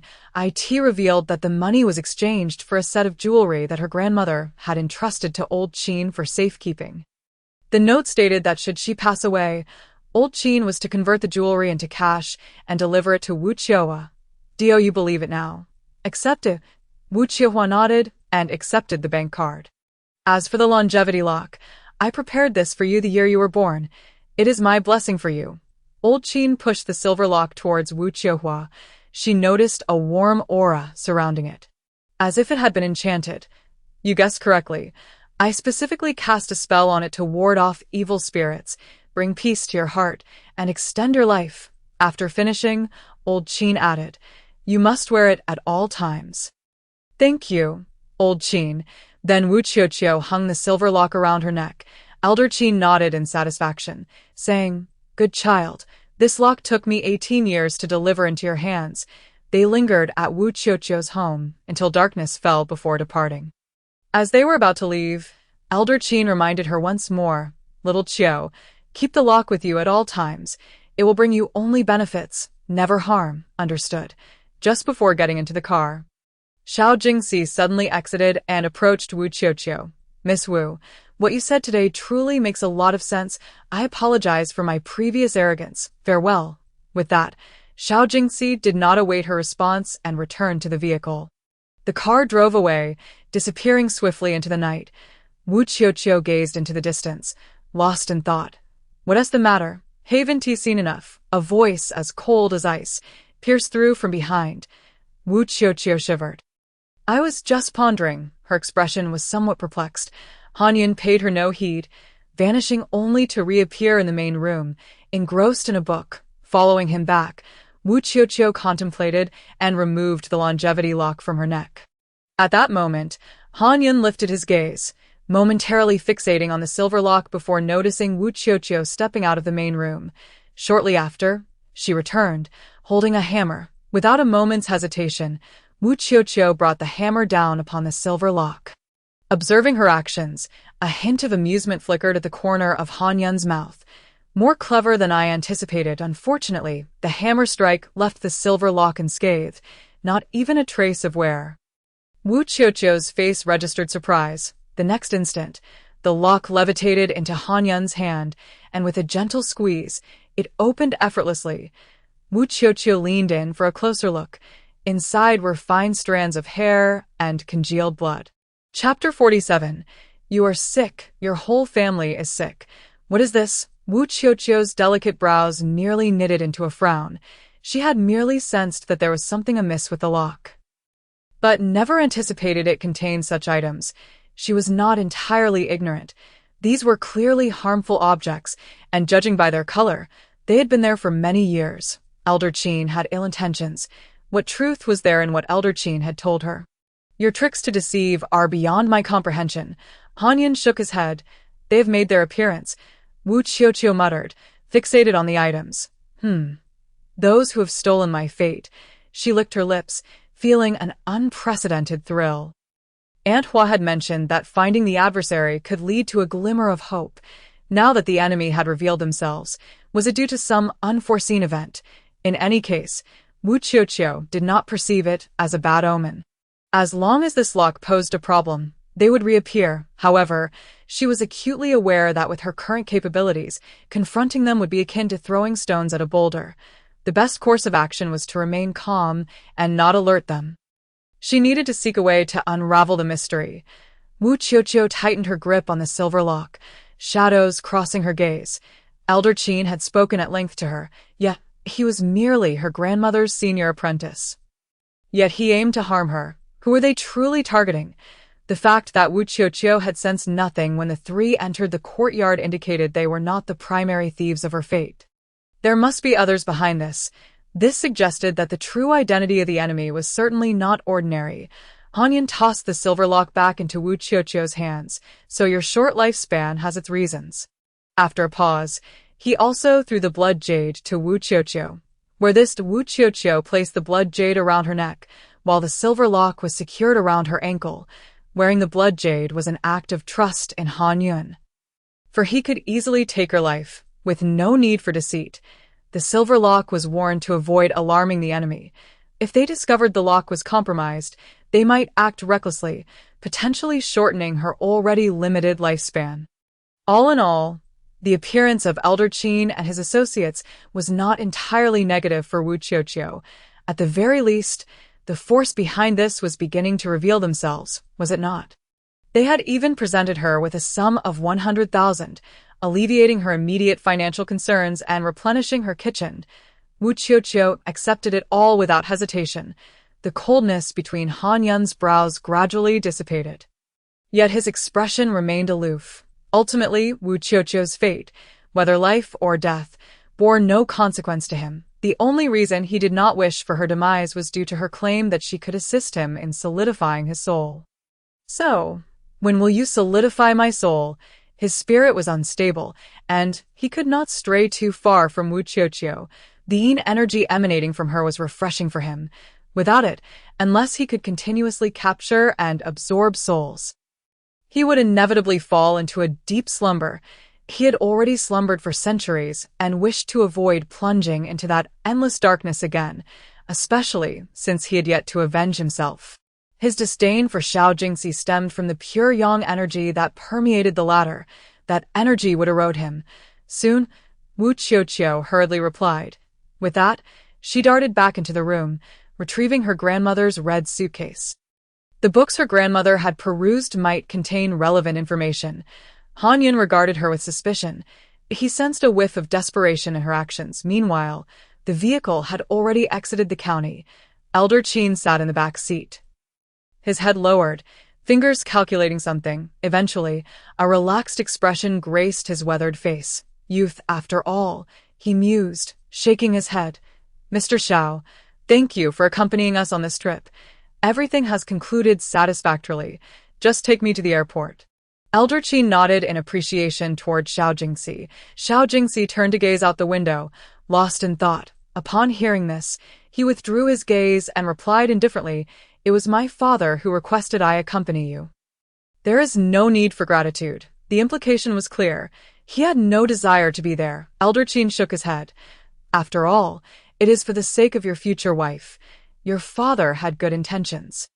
Xiao Jingxi's expression darkened. I never stated I would marry her. It was a betrothal forced upon us by our families. Once her health improves, I shall annul the engagement, so as not to hinder her prospects. At this, Elder Qin's expression soured. Mr. Xiao, such words may wound the young lady's feelings. Xiao Jingxi waved his hand dismissively. Let us not speak of this. You mentioned she is ill, and that you came to Wu family village to aid her. Yet I have not seen how you intend to assist her. Instead, you and Wu Qiuqiu seem to be reminiscing. Elder Qin exhaled a sigh of relief. You need not inquire. Matters have been handled. A flicker of suspicion crossed Xiao Jingxi's eyes as he furrowed his brows, directing his gaze at Elder Qin. What do you mean? How is her rescue related to that girl? Elder Qin, oblivious to the suspicion in Xiao Jingxi's eyes, patted the latter's shoulder. You need not worry about it, Mr. Xiao. However, Xiao Jingxi was not inclined to let it go. What does it mean? What have you done? Has it harmed Wu Qiuqiu? Were you not skeptical? Elder Qin countered. I indeed am. For some reason, Wu Qiuqiu's eyes suddenly flashed in Xiao Jingxi's mind, yet he still asserted, I do not believe you. Then I have done nothing at all. Elder Qin shrugged, feigning sleepiness. Xiao Jingxi? Yet for some reason, he felt that this matter was somehow intertwined with Wu Qiuqiu. The vehicle swiftly transported Elder Qin to the airport, once Xiao Jingxi departed. Elder Qin made a phone call. The matter has been resolved, but it seems Xiao Jingxi harbors some suspicion. I always said he should not have accompanied us. And the following days, Wu Qiuqiu immersed herself in the books left behind by her grandmother. She found no references to any life-for-life spells. However, there were indeed methods to solidify the soul, though they were far too challenging for Wu Qiuqiu. The most straightforward approach involved absorbing souls, in simpler terms. Every wandering soul possessed soul essence, which could be absorbed and cultivated by other spirits. The strength of yin entities varied. Advanced yin entities not only cultivated their power over time, but could also devour other souls to gain strength. Yet, given Han Yun's cultivation level, the amount he would need to consume would be staggering. There was another method, known as the Red Moon of Crimson Calamity. First, one had to locate a place of extreme een and extreme calamity. Set up a formation, and during the full moon, channel the een calamity towards the moon, with the red moon hanging high. Then, Han Yun could enter the formation, not to mention whether Wu Qiuqiu had the capability to perform the Red Moon of Crimson Calamity. Merely locating a place of extreme een and extreme calamity was exceedingly difficult. She had never even heard of In summary, neither of these methods was feasible for Wu Qiuqiu at present. Fortunately, Han Yun did not press her. The start of the new school term drew ever closer. After her final trip to town to deliver goods, she simply awaited her enrollment at school in a few days. One day, while Wu Qiuqiu lounged in a rocking chair in the yard, basking in the sun and cracking sunflower seeds, a few stray seeds fell to the ground. She noticed that whenever this occurred, Han Yun would furrow his brow deeply, then proceed to pick up the fallen seeds. Is he obsessive-compulsive?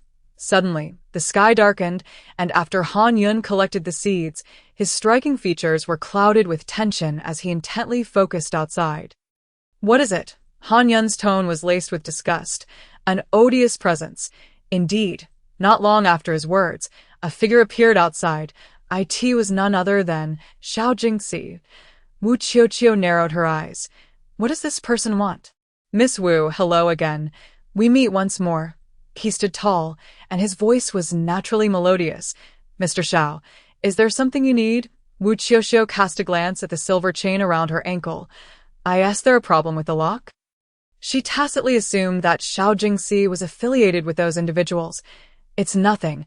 I merely wanted to inquire if you've been feeling unwell lately. Xiao Jingxi asked earnestly. Wu Qiuqiu responded with a puzzled expression.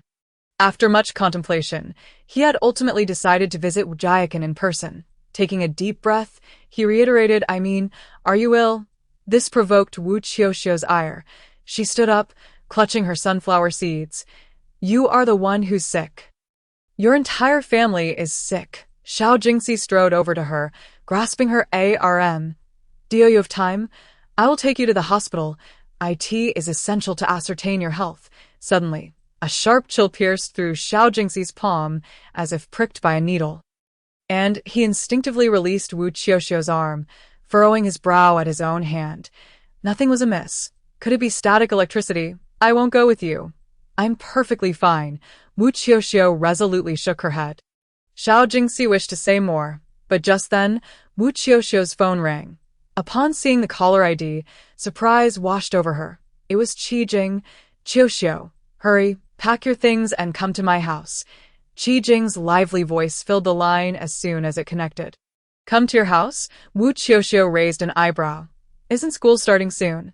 However, before the semester began, the senior had a grand gift for her. A friend of mine's cousin has encountered some peculiar issues.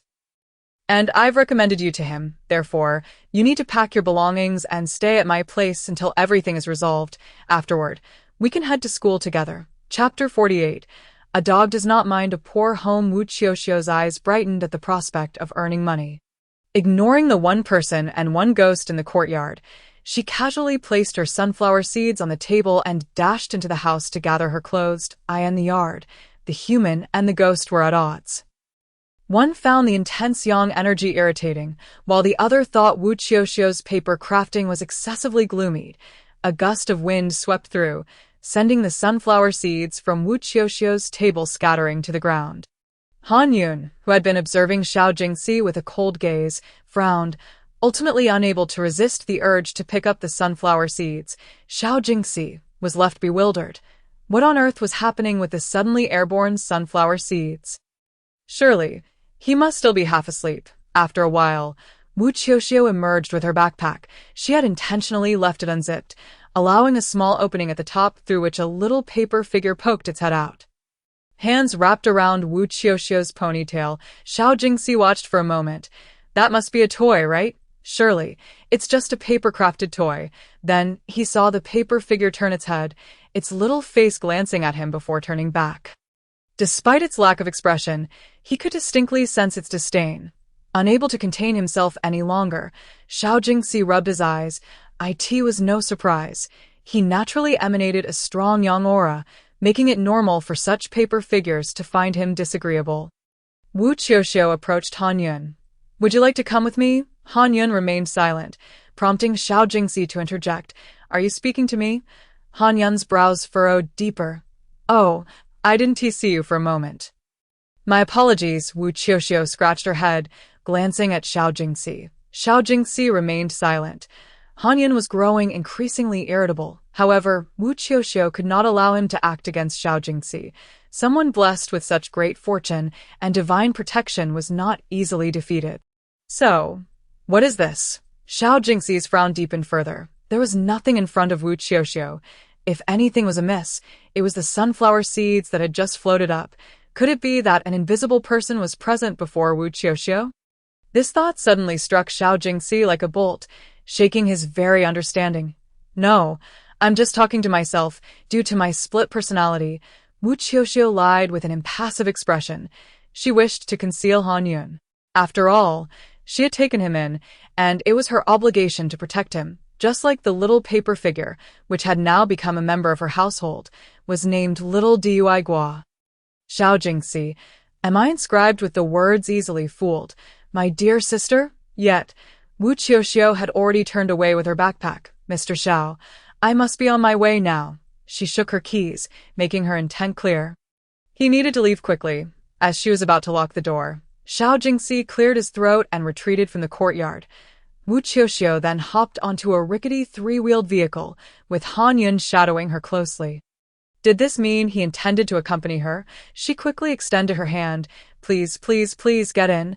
Han Yun observed the shabby vehicle's cargo area, his handsome brows twitching with amusement. Fine. I'll just fly there. His reason for following Wu Qiuqiu was simply that her dense aura made him feel comfortable and would prevent him from falling into a deep sleep for a while. How disdainful, Wu Qiuqiu pouted, muttering. They say a dog does not mind a poor home, but before she could finish her sentence, she felt a sudden chill at her neck, only to find Han Yun glaring at her icily. It felt as though a human head were merely temporarily residing upon her neck ahem. She pressed down the accelerator, and the three-wheeler sputtered and protested, signaling its refusal to cooperate. What a stroke of bad luck. Wu Qiuqiu was flabbergasted. She jumped down and kicked the vehicle a few times. What do you mean, you piece of junk? Just wait until I have money, and I'll replace you immediately. Han Yun floated by her side with an air of nonchalance. A dog does not mind a poor home. Wu Qiuqiu's expression darkened instantly, and she squatted by the roadside, rubbing her face in search of a solution, clad in a white t-shirt and khaki shorts. With a red backpack slung over her shoulders, she resembled a vibrant red mushroom. Xiao Jingxi approached. Miss Wu, where are you headed? I can give you a ride. Wu Qiuqiu stood up, studying Xiao Jingxi with a serious expression. As if pondering something, rest assured, Xiao Jingxi, would never abduct little girls or anything of the sort. You won't charge me, will you? Wu Qiuqiu inquired. Xiao Jingxi's voice faltered momentarily. He collected himself and replied. No charge, great. Let us go. Wu Qiuqiu's face lit up as she dashed to his car. The driver, catching Xiao Jingxi's glance, quickly opened the door, and Wu Qiuqiu hopped into the back seat, to her surprise. Han Yun followed suit. This guy had been eyeing the vehicle for a while. Having seen plenty of such contraptions on Wu Qiuqiu's television, he was now curious enough to join her inside. The driver, seated in the front, felt an icy chill envelop him, as if a ghost were hovering behind him. Just a moment ago my vehicle refused to move, and now you're jumping into a luxury car? Wu Qiuqiu's words trailed off as Han Yun shot her a frosty glare, silencing her. She realized too late that she had been rather indiscreet in front of this esteemed presence. My apologies. I spoke a bit too loudly. It's fine. Just tell me the destination, Xiao Jingxi said from the passenger seat as he fastened his seatbelt. Wu Qiuqiu pondered. Is it possible she wasn't actually speaking to Xiao Jingxi? She relayed the address to him, and Xiao Jingxi signaled the driver to commence their journey. However, the temperature inside the car felt particularly peculiar today. The driver sensed a chill creeping up his back. While the area beside Xiao Jingxi felt inexplicably warm, This dichotomy left the driver in a conundrum. Turning on the air conditioning made the atmosphere frigid as ice, while not using it led to an unbearable heat. Is the car malfunctioning? He glanced at his boss's impassive face and decided against voicing his concerns. The two occupants of the vehicle seemed entirely unfazed by the oddity. To be honest, Wu Qiuqiu was perplexed as to why Xiao Jingxi had made a special trip to her home today. After Xiao Jingxi had appeared alongside Elder Qin, Wu Qiuqiu had instinctively categorized him with those who sought to steal her fate. Yet, upon closer reflection, one with such fortune and divine protection could hardly be a villain. Nevertheless, she was reluctant to reveal the truth about her fate lock, fearing that he might uncover hints and employ new tactics against her. Now, she needed to shift her perspective, transitioning from the light to the shadows. Assuming the role of prey and gradually uncovering his identity, Xiao Jingxi was an excellent starting point. Elder Qin had been in and out swiftly, leaving no tangible information behind, making it impossible for her to investigate. The other party was undoubtedly confident in viewing her as a mere rural orphan, leading them to act so brazenly in their attempts to deceive her. In simpler terms, they regarded her with disdain. Believing she could stir no waves, they looked down on her, convinced she possessed no connections or resources, struggling at the brink of survival, and would be utterly lost in a big city. What threat could someone like her possibly pose? This appearance was likely not only to trick her into donning the fate lock, but also because her abilities had recently come to light, prompting them to come directly to her and probe. How utterly condescending. Mr. Xiao, what about Elder Qin? Wu Qiuqiu casually brought him up. At the mention of Elder Qin, Xiao Jingxi's brow furrowed. He too was puzzled as to why Elder Qin sought Wu Qiuqiu. If it was for that individual, what connection did it have to Wu Qiuqiu? He observed Wu Qiuqiu, full of vigor and seeming not to have fallen victim to any trickery. Bah! What trickery? He did not believe in such nonsense. However, he understood that they would not act without reason, so it was best to wait until he clarified the matter himself. If he spoke carelessly, the young lady before him might plunge into panic. Thus, Xiao Jingxi chose to remain reticent. Old Qin and the others have returned. They were acquaintances of his grandmother, and he had actually forgotten to inquire about where he lived. Wu Qiuqiu sighed. Xiao Jingxi glanced at Wu Qiuqiu's expression in the rearview mirror, but for some reason, it felt as though an invisible presence was coldly scrutinizing him. He shook off that strange sensation. Kyoto was a considerable distance away. Kyoto, indeed. Wu Qiuqiu counted on her fingers, estimating over 2,000 kilometers, and she had never even ventured beyond this small county. It was truly remote. Wu Qiuqiu gazed out the window, lapsing into silence, after more than an hour. The car halted outside Qi Jing's residential complex, where Qi Jing and her brother had long been waiting. Upon seeing the luxury vehicle, Qi Jing was momentarily stunned, and when she caught sight of the man in the passenger seat, she was so astonished that words escaped her. Qi Yuan also cast several glances at Xiao Jingxi. When had Qiuqiu made the acquaintance of such a formidable individual? He certainly exuded an air of authority. We've arrived, Miss Wu. I'll take my leave now, Xiao Jingxi said politely yet coolly. Wait, handsome, could you give us a ride for just a bit longer? It's not far. Qi Jing hastily interjected, explaining that her father had business today, and she had no driver's license, initially intending to take a taxi. Now that there was a ride available, why not seize the opportunity? Xiao Jingxi frowned at Wu Qiuqiu. Where are you headed? Wu Qiuqiu scratched her head. To catch ghosts, Xiao Jingxi suddenly chuckled coldly. Get in the car. He was curious to see how this little girl intended to deceive him. Chapter 49. No ghosts in the room. Qi Jing also attempted to get into the car. Wu Qiuqiu quickly and tactfully reminded her, "There's someone here." Qi Jing looked at the empty seat. Where exactly is the person? Wu Qiuqiu promptly retrieved a small paper figure from her backpack and placed it on Han Yun's lap. This paper man counts as a person too. The little paper figure remained motionless, dutifully acting as an inanimate object. You're worried I might encounter danger and don't want me to join you, right? Qiuqiu, you truly are a good person. Qi Jing immediately grasped the implication, feeling deeply touched. Yes, then I'll just go directly. since you already sent me the contact number for the rendezvous. Wu Qiuqiu, feeling guilty, lowered her head. It wasn't that she didn't want Qi to join.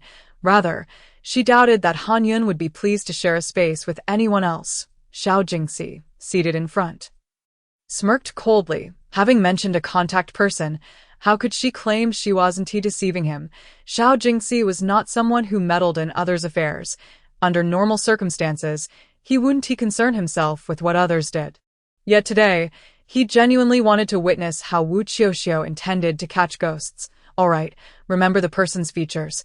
Buck teeth, glasses, with 3 silly tufts of hair on top. He is the most abstract one in the crowd. Named Yuan Jujing, no. Yuan Jujiu, Wu Qiuqiu. Qi Yuan approached. Qiuqiu, be careful. Before Wu Qiuqiu could respond, the car window was rolled up and Xiao Jingxi's indifferent voice came through. Let us depart. Since leaving Jiakan, Han Yun had not uttered a single word. Wu Qiuqiu tried to strike up a conversation, softly asking, "What are you thinking?" But she only saw him turn his head and let out a cold chuckle. What else with that chuckle? Who doesn't he know how to snicker? As Wu Qiuqiu felt flustered, she heard him say, observing the nation's rapid transformation. She nearly choked on her own breath. It seemed all that recent study of modern history had not been in vain. The red light illuminating children's faces was nearly manifesting the party emblem. However, this general, clad in a blood-stained ancient battle robe, speaking such words, didn't that seem somewhat incongruous? Yet Wu Qiuqiu was still concerned that Han Yun might become bored. If he grew bored, he might resort to violence, devour souls, or set fires while emitting a villainous kikik laugh, subsequently attracting countless reclusive masters to hunt him down, ultimately revealing that the great demon was released by her. Wouldn't that be a case of innocent suffering? Out of this long-term worry, Wu Qiuqiu tenderly pulled out her phone, opened the TV app, and adjusted the picture quality to 480p. Let us watch some television. She recalled that aside from reading, Han Yun adored Bright Sword. As she heard the line, 2nd Battalion Commander, where the hell is your Italian cannon? From the front seat, Xiao Jingxi's stern face almost cracked. They were watching Bright Sword, yet they were also supposed to catch ghosts. Wasn't the red light's influence already comprehensive enough? Not long after, they arrived at their destination. It was an apartment. Typically small units for rent. A few people passed by outside. Wu Qiuqiu immediately spotted the rather abstract-looking person Qi Jing had mentioned. Yuan Jujing, or rather, Yuan Jujiu. After getting out of the car, Wu Qiuqiu called Yuan Jujiu. Upon answering, he turned his gaze and waved at her. He hurried over. You finally made it. I've been waiting for you for ages. He then directly bypassed Wu Qiuqiu to shake hands with Xiao Jingxi. Xiao Jingxi raised an eyebrow. Wu Qiuqiu. It's me. Yuan Jujiu suddenly felt embarrassed. I knew at first glance you were extraordinary. Qi Jing wouldn't deceive me. Wu Qiuqiu. Come on. Follow me quickly. My cousin isn't home right now. He'll chase you away when he returns. Yuan Jujiu eagerly led Wu Qiuqiu toward the apartment building. During their conversation, Wu Qiuqiu learned that Yuan Jujiu was not from this area. He had merely been admitted to a university in this city, her university. In fact, he occasionally visited his cousin for a few days during breaks, and this time he had come specifically to hang out with him before the new semester. He had brought many local specialties for his cousin, who would have thought that upon arriving, he would find his cousin behaving very strangely. He sits alone in the living room in the dead of night, talking to himself sometimes, and even crying. One night, I got up to go to the bathroom and saw him standing on the balcony, arms outstretched and laughing in a way that was terrifying. If I hadn't pulled him back, he would have jumped. As he spoke, Yuan Jujiu shivered. Then I saw a red-dressed ghost staring at my cousin through the balcony glass. By now, they had reached the 3rd floor of the apartment building, and Yuan Jujiu was about to open the door. Xiao Jingxi's cold voice suddenly rang out. Talk of ghosts and gods is merely self-deception. Hey, why haven't you left? Wu Qiuqiu looked at Xiao Jingxi in surprise. Xiao Jingxi. What? Does he seem so inconspicuous? However, leaving could also be of assistance to me, Wu Qiuqiu suddenly remarked. Oh, Xiao Jingxi raised an eyebrow.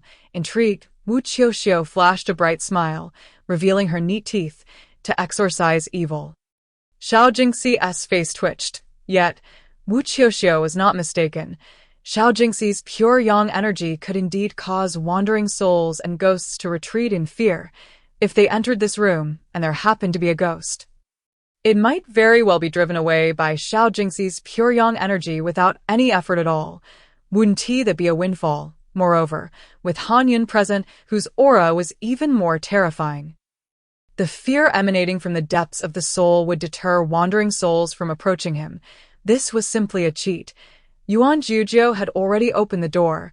Do you want me to set up a table for you to perform your spell? Wu Qiuqiu looked at Yuan Qiuqiu in disbelief. Have you watched too much television? I'm not uncling. There's no need for a table. Yuan Qiuqiu scratched his head, wanting to contribute, but he hadn't expected Wu Qiuqiu to be so dismissive. Wu Qiuqiu had already stepped into the apartment. As soon as she entered, she lit a candle. The apartment was not large, consisting of 2 bedrooms and a living room. However, upon entering, a strong scent of perfume assailed her senses. Wu Qiuqiu, unaccustomed to the smell, instinctively covered her nose with her hand. The place was spotless, the furniture gleaming as if new, and not a single hair was visible on the floor. Even the walls were as smooth as if they had never been lived in. It was as if no one had ever resided here. This kind of environment was indeed comfortable for Han Yun. In contrast to the room's decor, Wu Qiuqiu's attention was drawn to the balcony. It was broad daylight, yet the blackout curtains were tightly drawn. Had it not been for Yuan Qiuqiu turning on the lights just in time, one might think it was night. Why aren't the curtains opened? Wu Qiuqiu inquired. My cousin won't allow it. I noticed he has become extremely afraid of light. He even has to carry a black umbrella when going out, and the curtains absolutely cannot be opened. Yuan Qiuqiu shook his head. He clapped his hands. Afraid of light? Isn't that precisely what ghosts fear? Don't you think so? I'm certain my cousin has encountered a ghost. Hearing Yuan Qiuqiu say this, Wu Qiuqiu felt it was not entirely implausible. A sudden and drastic change in a normal person's behavior usually indicates some significant upheaval. Otherwise, even if one were to suffer from amnesia, it wouldn't alter their character or habitual behavior. These are all subconscious matters. Additionally, it could mean a ghostly possession. Has your cousin always kept the place this clean? Wu Qiuqiu reached out to touch the wall. The scent was overwhelmingly strong, prompting her to don a mask. Yes, my cousin is a neat freak. The room must be spotless. If even a grain of rice sticks to the wall, he would go mad. Yuan Qiuqiu nodded slightly, every time he came to stay for a while. His cousin's home was always impeccably tidy. What is your cousin's name? Would it be convenient for you to take me into the bedroom to have a look, if this room were haunted? Wu Qiuqiu would undoubtedly sense it. However, even after entering the room, she had yet to perceive the presence of any spirits. This was not merely a matter of heightened sensitivity. Rather, it was a shift in the magnetic field that she failed to detect. Most notably, the candle remained completely still, showing no signs of movement.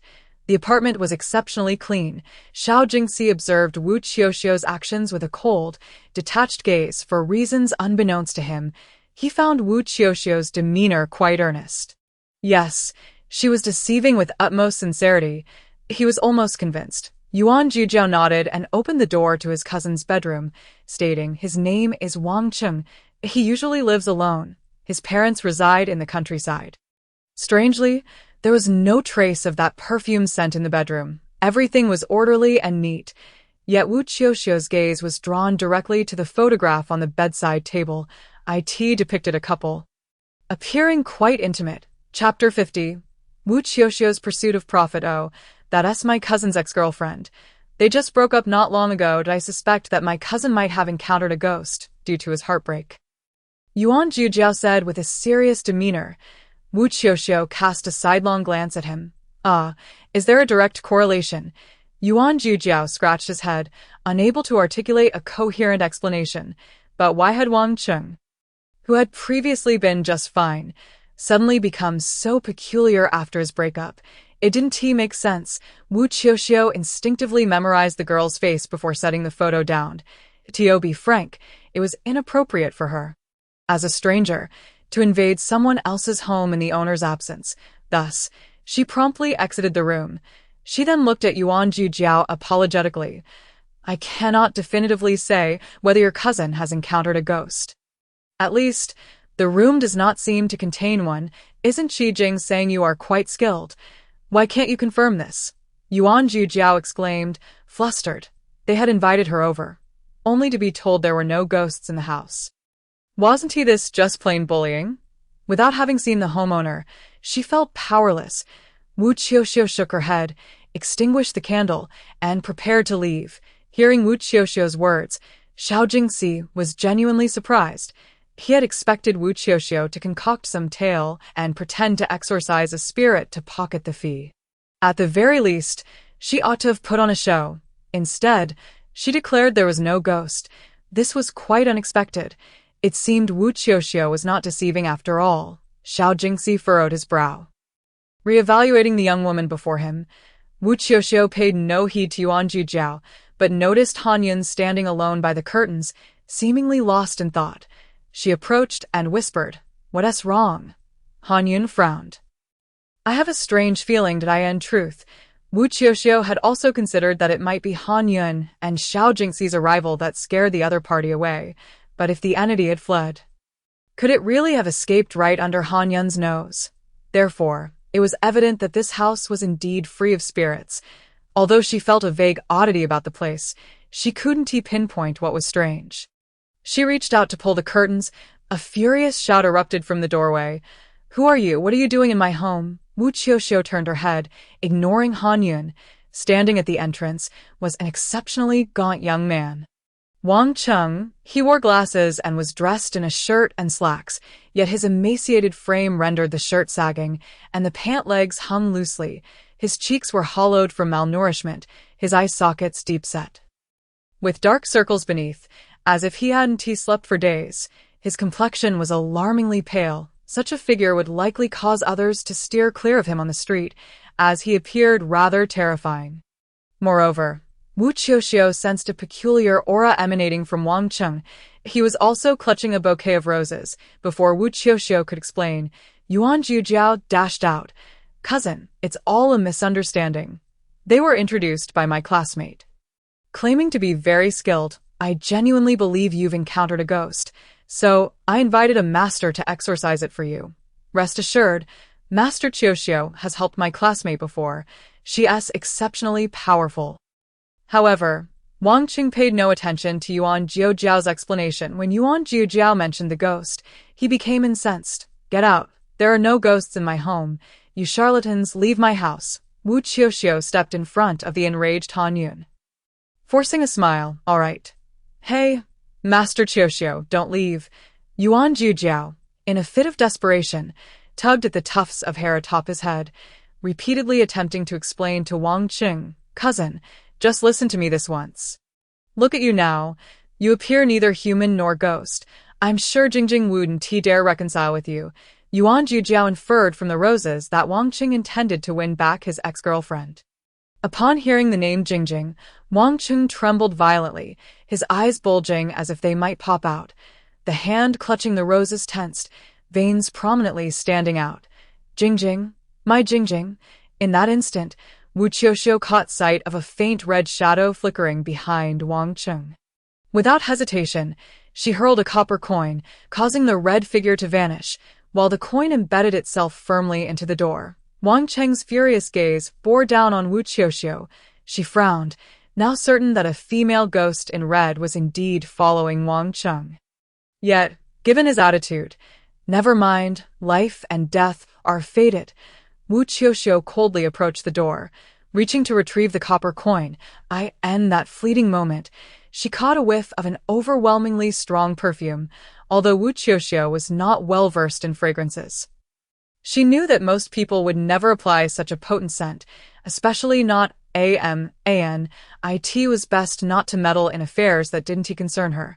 Wang Qing shot her a disdainful glance. His eyes filled with contempt. However, before he could retract his gaze, he suddenly felt a chill envelop him, as if an evil spirit had seized his throat and plunged him into icy depths, leaving him gasping for breath. But this sensation lasted no more than 10 seconds before it dissipated. He looked around in terror, finally gathering a glimmer of fear in his eyes. Xiao Jingxi passed by. His gaze fell upon the mark left on the door, and he involuntarily flinched at the deep impression the copper coin had made. This was indeed peculiar.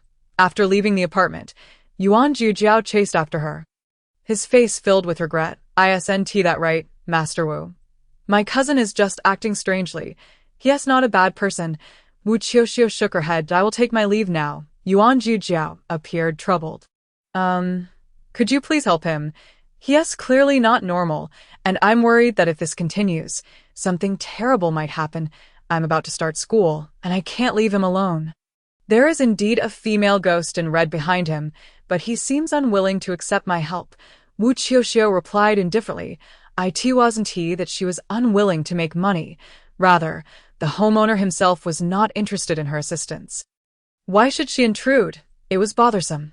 Nonetheless, Wu Qiuqiu found it somewhat strange. Logically, given Wang Cheng's current state, he should be more aware than anyone else that he had encountered a ghost. "Master Wu, please open your WeChat." Yuan Zhujiao seemed to have made up his mind.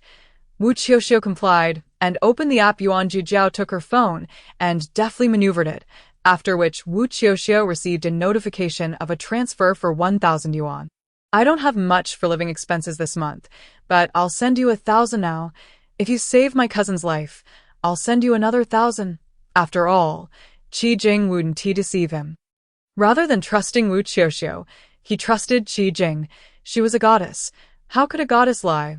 "Why are you helping him so much?" Wu Qiuqiu stared at the 1,000 yuan transfer, having accepted the money. She felt compelled to assist. She needed money. With funds in hand, enduring some disdainful looks was inconsequential. "I'm studying here, and since I'm unfamiliar with the area, my cousin has been looking after me."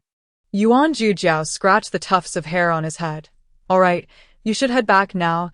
Wu Qiuqiu rubbed her face, retrieving an amulet from her backpack and handing it to Yuan Zhujiao. "Find a way to have him wear this." It wasn't he, as if there was no way to handle it. She could send the little fool to check on things tonight. Yuan Zhujiao headed upstairs. This moment, Xiao Jingxi crossed his arms and said, "Miss Wu, I have matters to attend to. I'll take my leave." His tone was cold. Upon witnessing Yuan Zhujiao transferring money to Wu Qiuqiu, who did not refuse, he concluded that Wu Qiuqiu was indeed motivated by profit.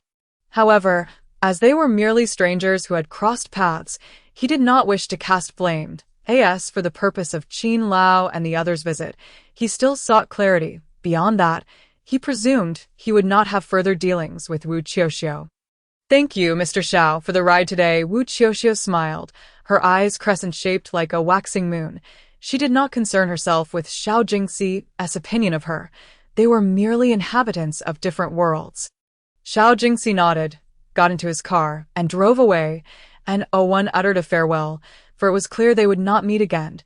Wu Qiuqiu felt a bit awkward about hailing a taxi to Qi Jing's home for a free meal.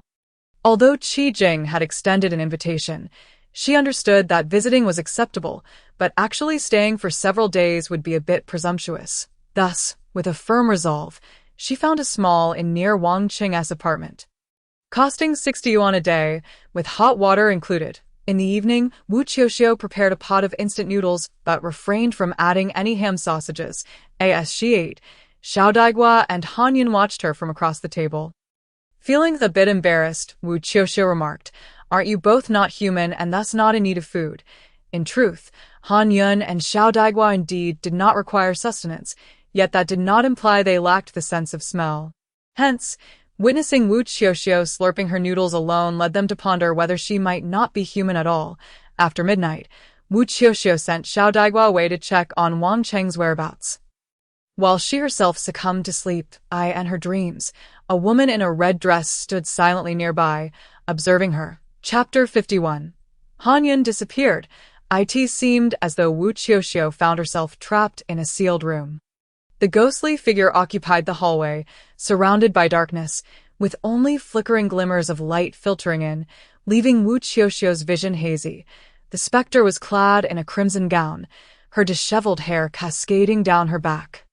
Quietly fixated on Wu Qiuqiu attempted to rise, only to discover she was ensnared within this dream, utterly immobile. Was it sleep paralysis? No. With Han Yun present, no malevolent spirit would dare approach. Thus, it was undoubtedly a dream. Since she could not move, Wu Qiuqiu relaxed and narrowed her eyes to gaze ahead. Tick-tock, tick-tock. A sound resembling flowing water reached her ears. Wu Qiuqiu then noticed blood trickling at the ghost's feet. An endless stream that spread towards the sofa. The ghost lifted her bare feet, stepping into the sanguine pool. Plop, plop. She traversed with great difficulty, yet she advanced step by step towards Wu Qiuqiu.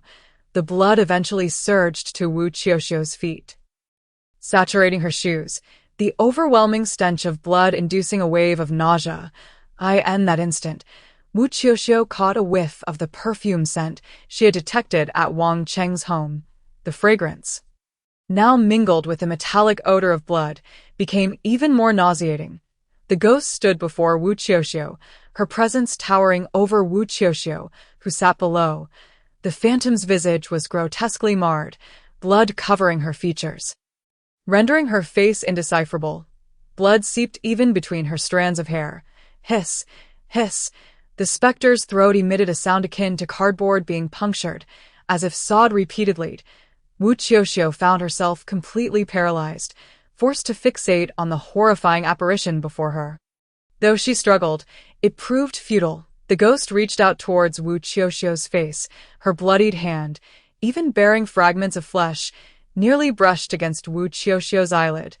Crimson droplets splattered upon her face, blooming into an ominous, blood-colored flower. Thud, thud, thud. The kitchen echoed with the sound of a knife chopping wood. The bathroom seemed to have someone incessantly pressing the toilet. The ghost remained motionless, yet the stench of blood and perfume intensified. Even though Wu Qiuqiu was accustomed to various terrifying sights, her scalp prickled at this moment. Suddenly, an icy chill crept up Wu Qiuqiu's neck, as if countless silver needles had pierced her skin.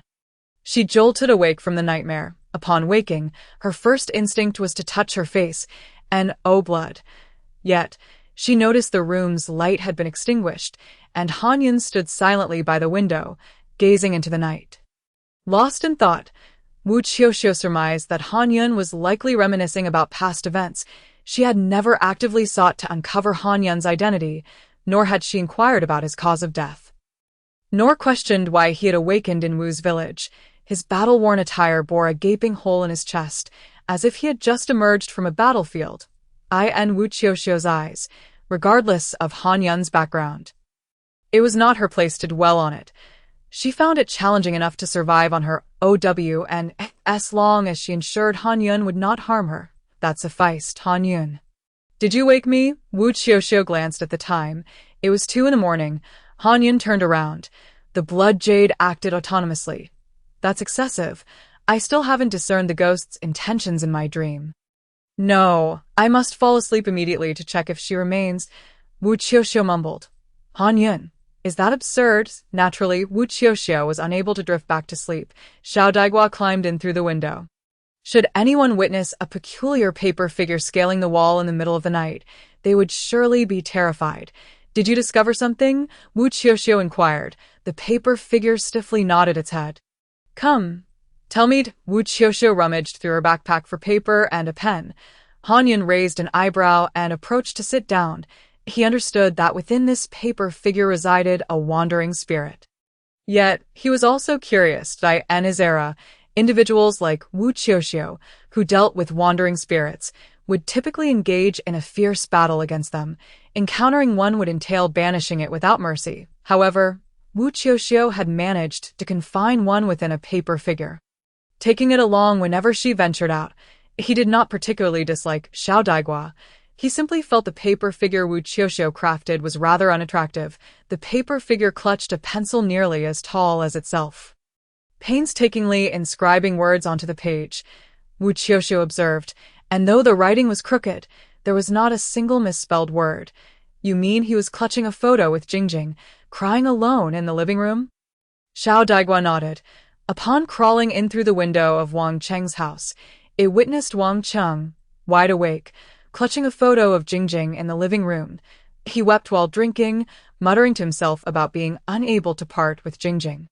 After crying for a while, Wang Cheng fell asleep on the sofa, holding a bouquet of roses he had never given. Only then did Xiao Daigua return. It sounded like something countless heartbroken youths would do. The paper figure then inscribed another segment. After Wang Cheng fell asleep, a woman in a red dress appeared. With her arrival, Wang Cheng drowsily stood up and walked towards the balcony, seemingly enticed to jump off. However, at that moment, Wu Qiuqiu sleepily emerged from his bedroom. With a loud shout, the ghost vanished. Seeing there was nothing more to observe, the paper figure hurried back to Wu Qiuqiu. Wu Qiuqiu pondered, if that is the case, did the red-dressed ghost intruding into my dreams signify mere coincidence or a warning for me? The appearance of the ghost raised concerns that the talisman had failed to ward off evil. Having already accepted Wu Qiuqiu's payment, she could not possibly return it. Therefore, she must resolve this ghostly matter. Wu Qiuqiu resolved to consult Wu Qiuqiu the following day. She stifled a yawn, patted Xiao Daigua's head, and turned over to sleep again. Wu Qiuqiu had never been one to lose sleep over a particular issue. She understood that to succeed, one must approach matters with a clear mind. After a refreshing slumber, Wu Qiuqiu found herself dreaming no more. This left her somewhat regretful, as she had prepared herself to engage in a discussion about life with the ghost. Yet, the specter simply did not return. How unreasonable. Wu Qiuqiu stretched lazily, finally realizing something was amiss. Where on earth had Han Yun gone? Wu Qiuqiu shook Xiao Daigua's foot. Wake up, wake up, where's Han Yun? Xiao Daigua, still lost in slumber, was bewildered by Wu Qiuqiu's shaking. What? After understanding Wu Qiuqiu's words, it paused for a moment before shaking its head, indicating it did not know. Han Yun had vanished. Wu Qiuqiu's expression faltered. She was not concerned for Han Yun's safety. Rather, she feared his conspicuousness would attract the attention of formidable individuals, ultimately implicating her. Was that not an unwarranted disaster? Most importantly, he had left with her modern history and Mao's selected works, had he accompanied her to university. He might have even surpassed her in credits. His zeal for progress was simply overwhelming. Wu Qiuqiu went downstairs to have a bowl of noodles, then took out her phone to message Wu Qiuqiu, asking him to come down.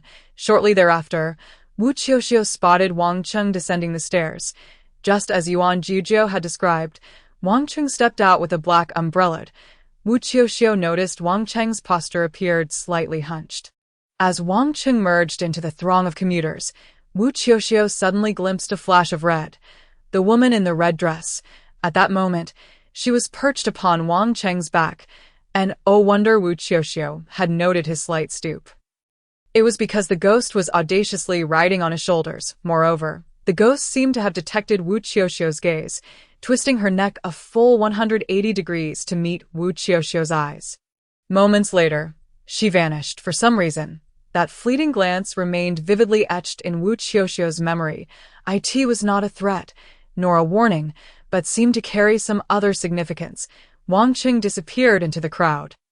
Lost to sight, Wu Qiuqiu also made his entrance, heading towards the breakfast shop Wu Qiuqiu had mentioned. Good morning, he greeted, panting slightly. He then ordered himself a bowl of Dan noodles. How is your cousin doing? Wu Qiuqiu inquired, biting into her noodles. Wu Qiuqiu's expression shifted as he began peeling a clove of garlic from the plate. He almost jumped off again last night. I'm genuinely worried that if this continues. Wu Qiuqiu offered the garlic to Wu Qiuqiu, who shook her head, finding the smell too strong. Tell me about Jingjing. Perhaps she will serve as a breakthrough. Wu Qiuqiu let out a deep sigh. Jingjing had been in a relationship with her cousin for 2 years. And every time she visited him, they would share a meal together. However, it was rather awkward, as I was not well acquainted with Jingjing, had no means of contact, and was completely unaware of her residence. This predicament implied that they were unable to locate Jingjing. Chapter 52. There are no ghosts in our home. Wang Cheng harbored a growing disdain for Wu Qiuqiu, fearing that she would be dismissed before even approaching him. As for more forceful measures, should he resort to tying her up, Wu Qiuqiu pondered this possibility seriously. Yet, she was a kind-hearted and beautiful individual. How could she possibly engage in such acts of violence? Thus, she sought an alternative approach. Wang Cheng was preoccupied with thoughts of his ex-girlfriend. If they could find Jingjing and enlist her assistance, perhaps Wang Cheng would cooperate willingly.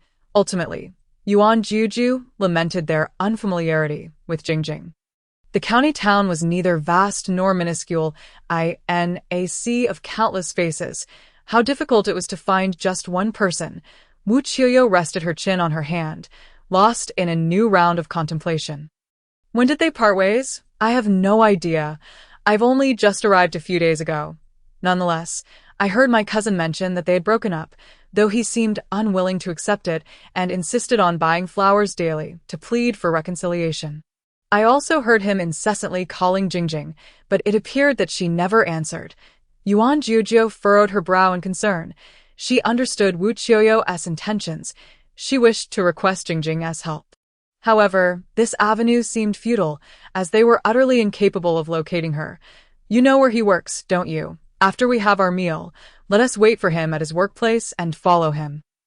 Wu Qiuqiu suggested, her determination rising.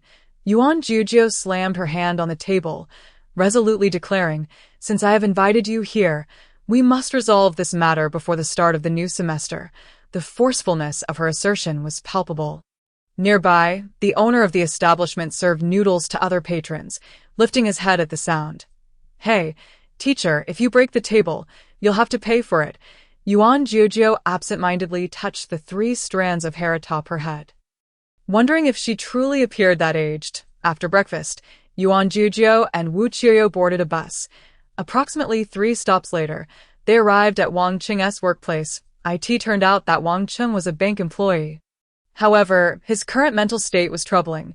The two entered a milk tea shop across the street from the bank, waiting for Wang Cheng to finish work. During this time, it seemed Wang Cheng, either lost in thought or exhibiting a poor attitude, caused several disturbances, ultimately leading to a complaint that summoned him for discussion with the manager.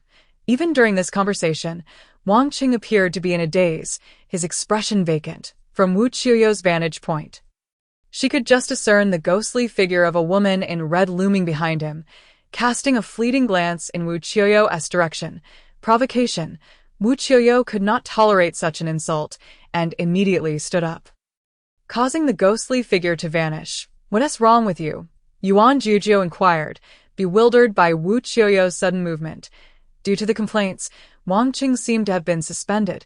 He exited the bank like a soulless being, shielding himself under a black umbrella, his silhouette resembling a forgotten specter. Inside the bank hall, onlookers whispered and pointed at him, his pallid, gaunt face and the absurdity of carrying an umbrella on a rainless day aroused suspicion.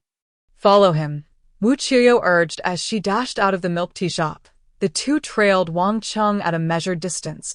Presently, Wang Cheng appeared oblivious to their pursuit, seemingly trapped in his own world. Deaf to the sounds and sights surrounding him, he even brazenly disregarded the red traffic lights, despite the cacophony of honking horns as an irate driver shouted, "Hey, are you in a hurry to meet your maker?" Wang Cheng remained entirely unfazed.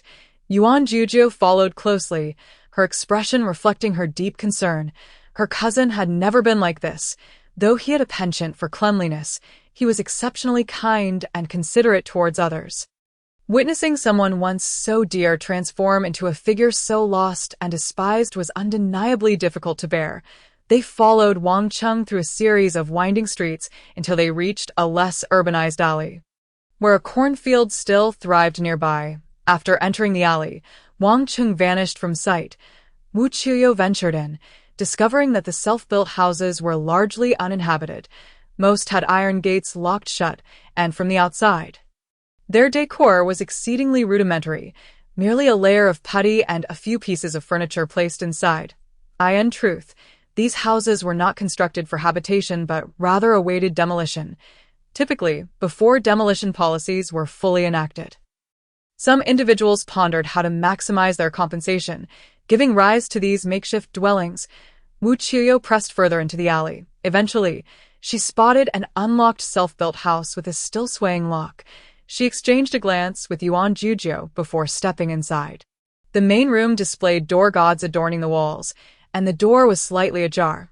Peering through the crack, Wu Qiuqiu could only see a shrine dedicated to a deity, with 3 fresh incense sticks burning in the censer.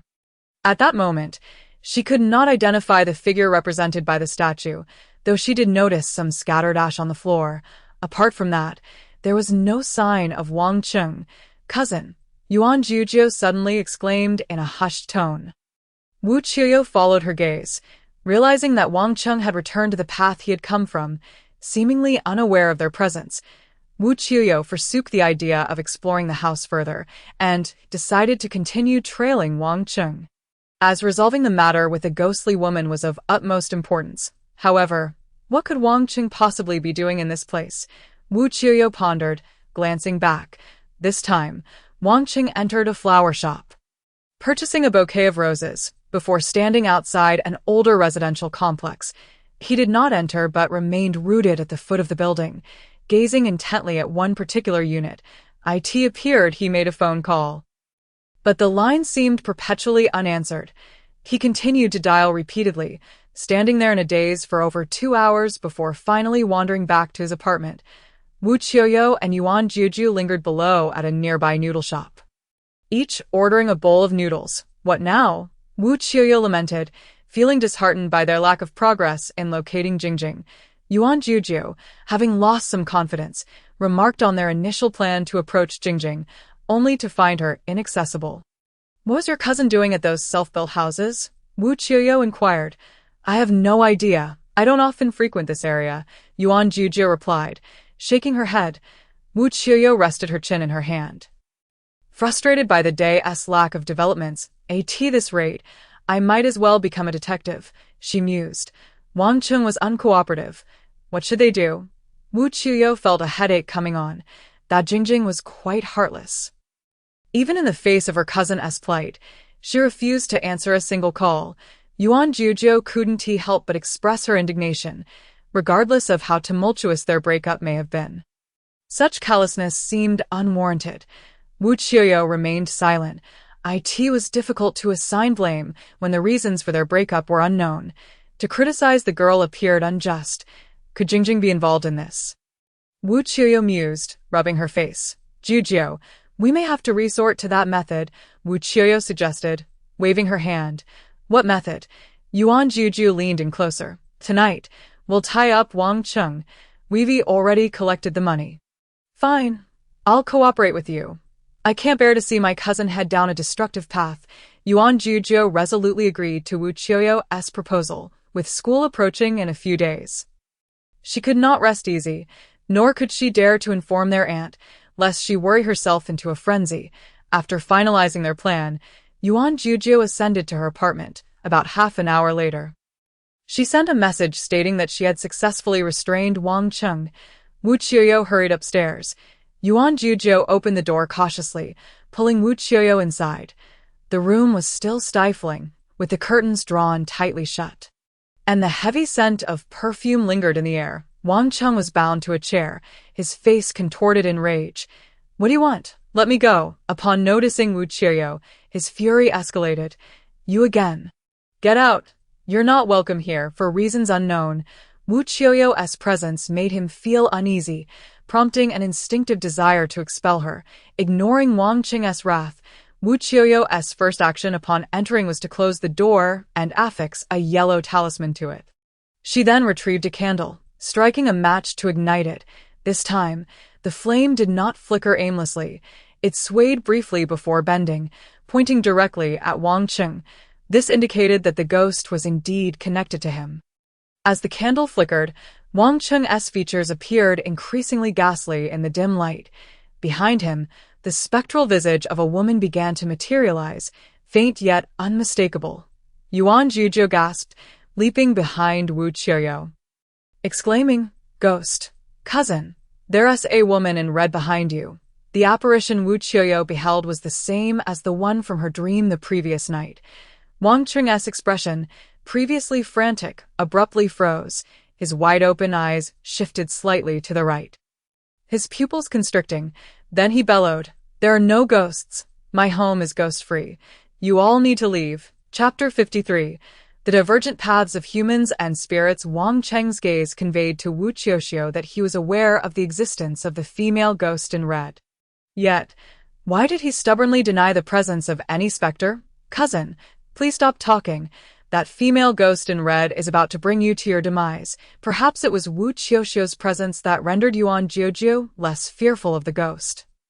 As he stepped forward, hands on hips, and declared, "Leave. Just leave." Wang Cheng bellowed, his forehead veins bulging, his visage contorted as if a beast within him yearned to break free. The female ghost in red silently regarded Wu Qiuqiu, neither attacking nor retreating. Blood began to seep forth once more. Blood, blood. I'm fainting at the sight of it. Wu Qiuqiu, terrified, rolled his eyes and then collapsed. Wu Qiuqiu bent down, grasped Wu Qiuqiu's feet, and dragged him to the entrance. Placing a copper coin in his mouth, behind Wang Cheng, the female ghost twisted her neck into an eerily unnatural angle, blood cascading from beneath her, flowing over Wang Cheng's feet and towards Wu Qiuqiu. The red thread on Wu Qiuqiu's wrist unraveled spontaneously, and the copper coin fell into her palm, transforming into countless pieces in an instant. With a flick of her hand, several coins were neatly arranged in a row before her. Reminiscent of the boundary between the Chu and Han dynasties, the flowing blood halted upon contact with the coins. Wu Qiuqiu placed a candle upon the table, one hand gripping the curved dagger. Stepping forward in a bagua stance, causing the coins to advance a step, astonishingly, the crimson blood retreated in response. Just as it seemed the blood would return to the ghost's feet, the ghost emitted a shattered sound from her throat, her neck having been savagely cut, severing both veins and vocal cords, a horrifying sight as flesh and blood splattered.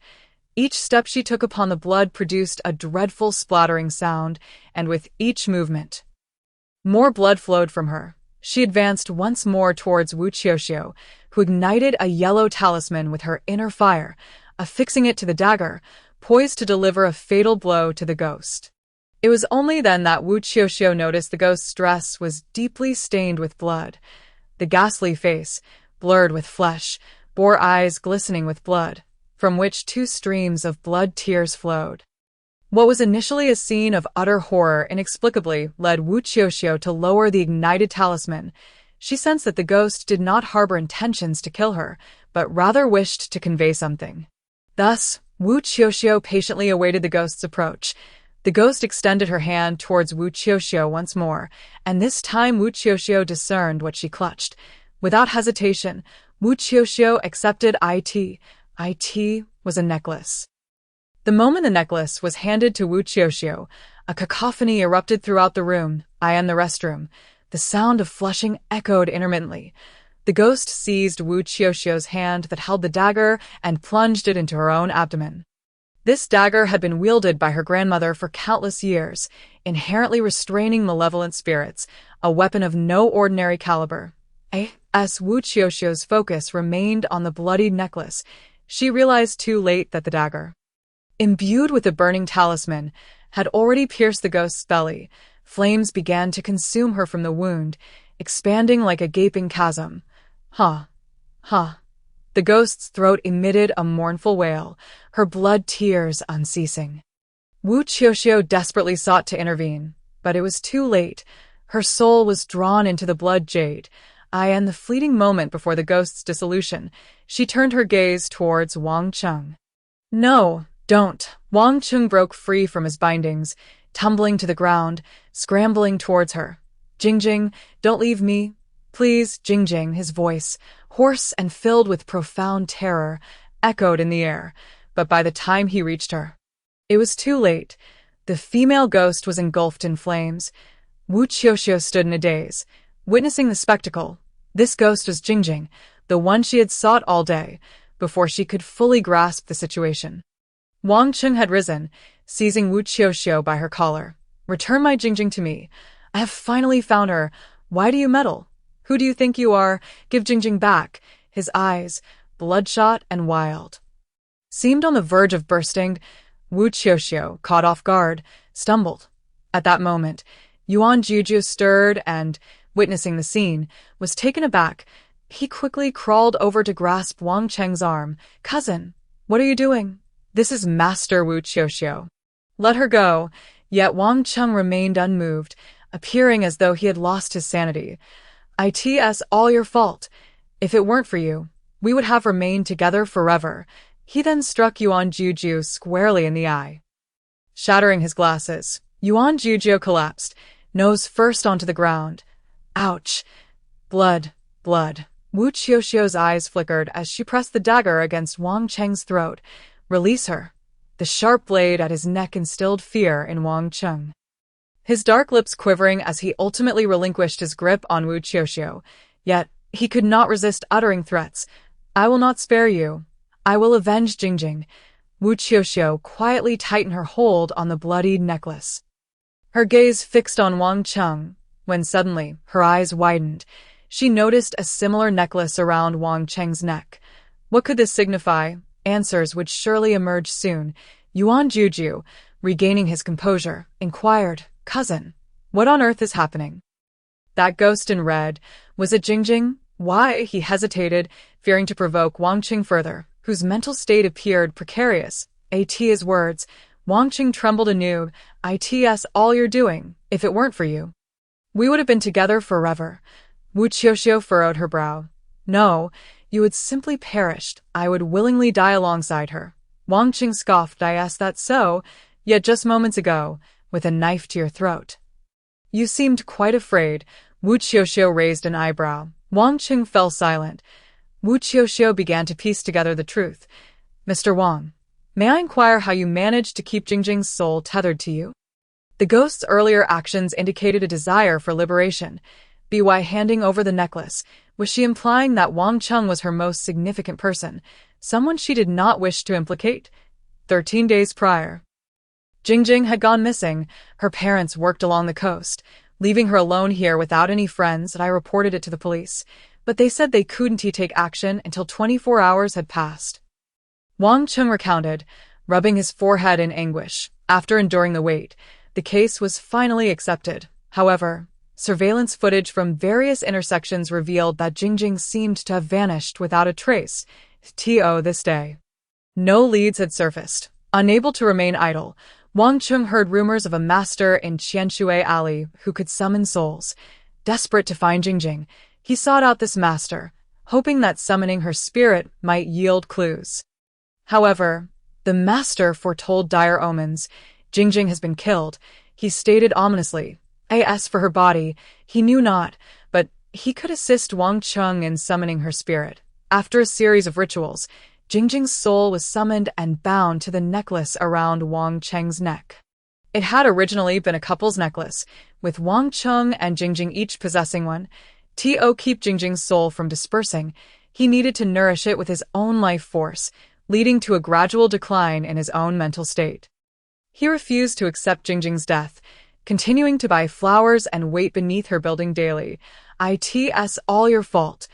If it weren't for you, I could have been with Jingjing forever. Wang Cheng muttered.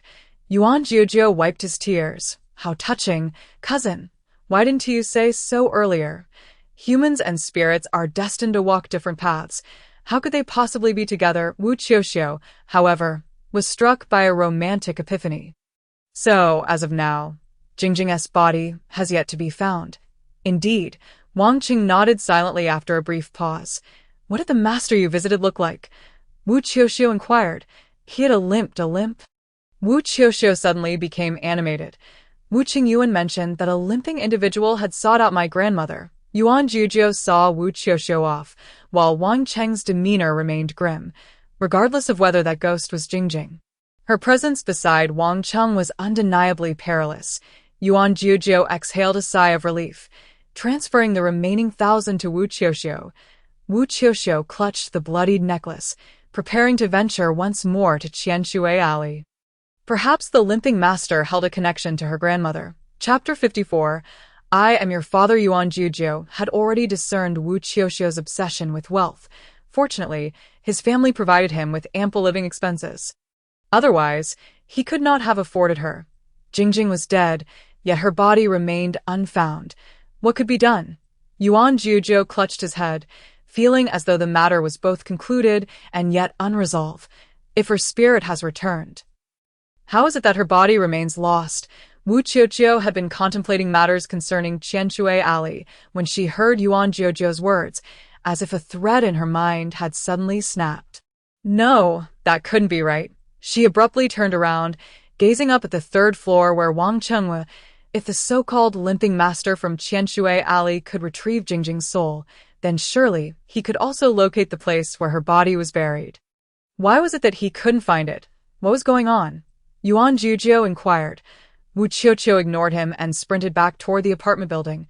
What are you doing? Wait for me. Yuan Qiuqiu, with 2 wads of tissue stuffed up his nose, hurriedly chased after her. The door had not yet closed when Wu Qiuqiu rushed inside, inadvertently slamming it against Yuan Qiuqiu's head. He felt he had done nothing to provoke anyone. Why was he the only one suffering? The room was as dim as ever.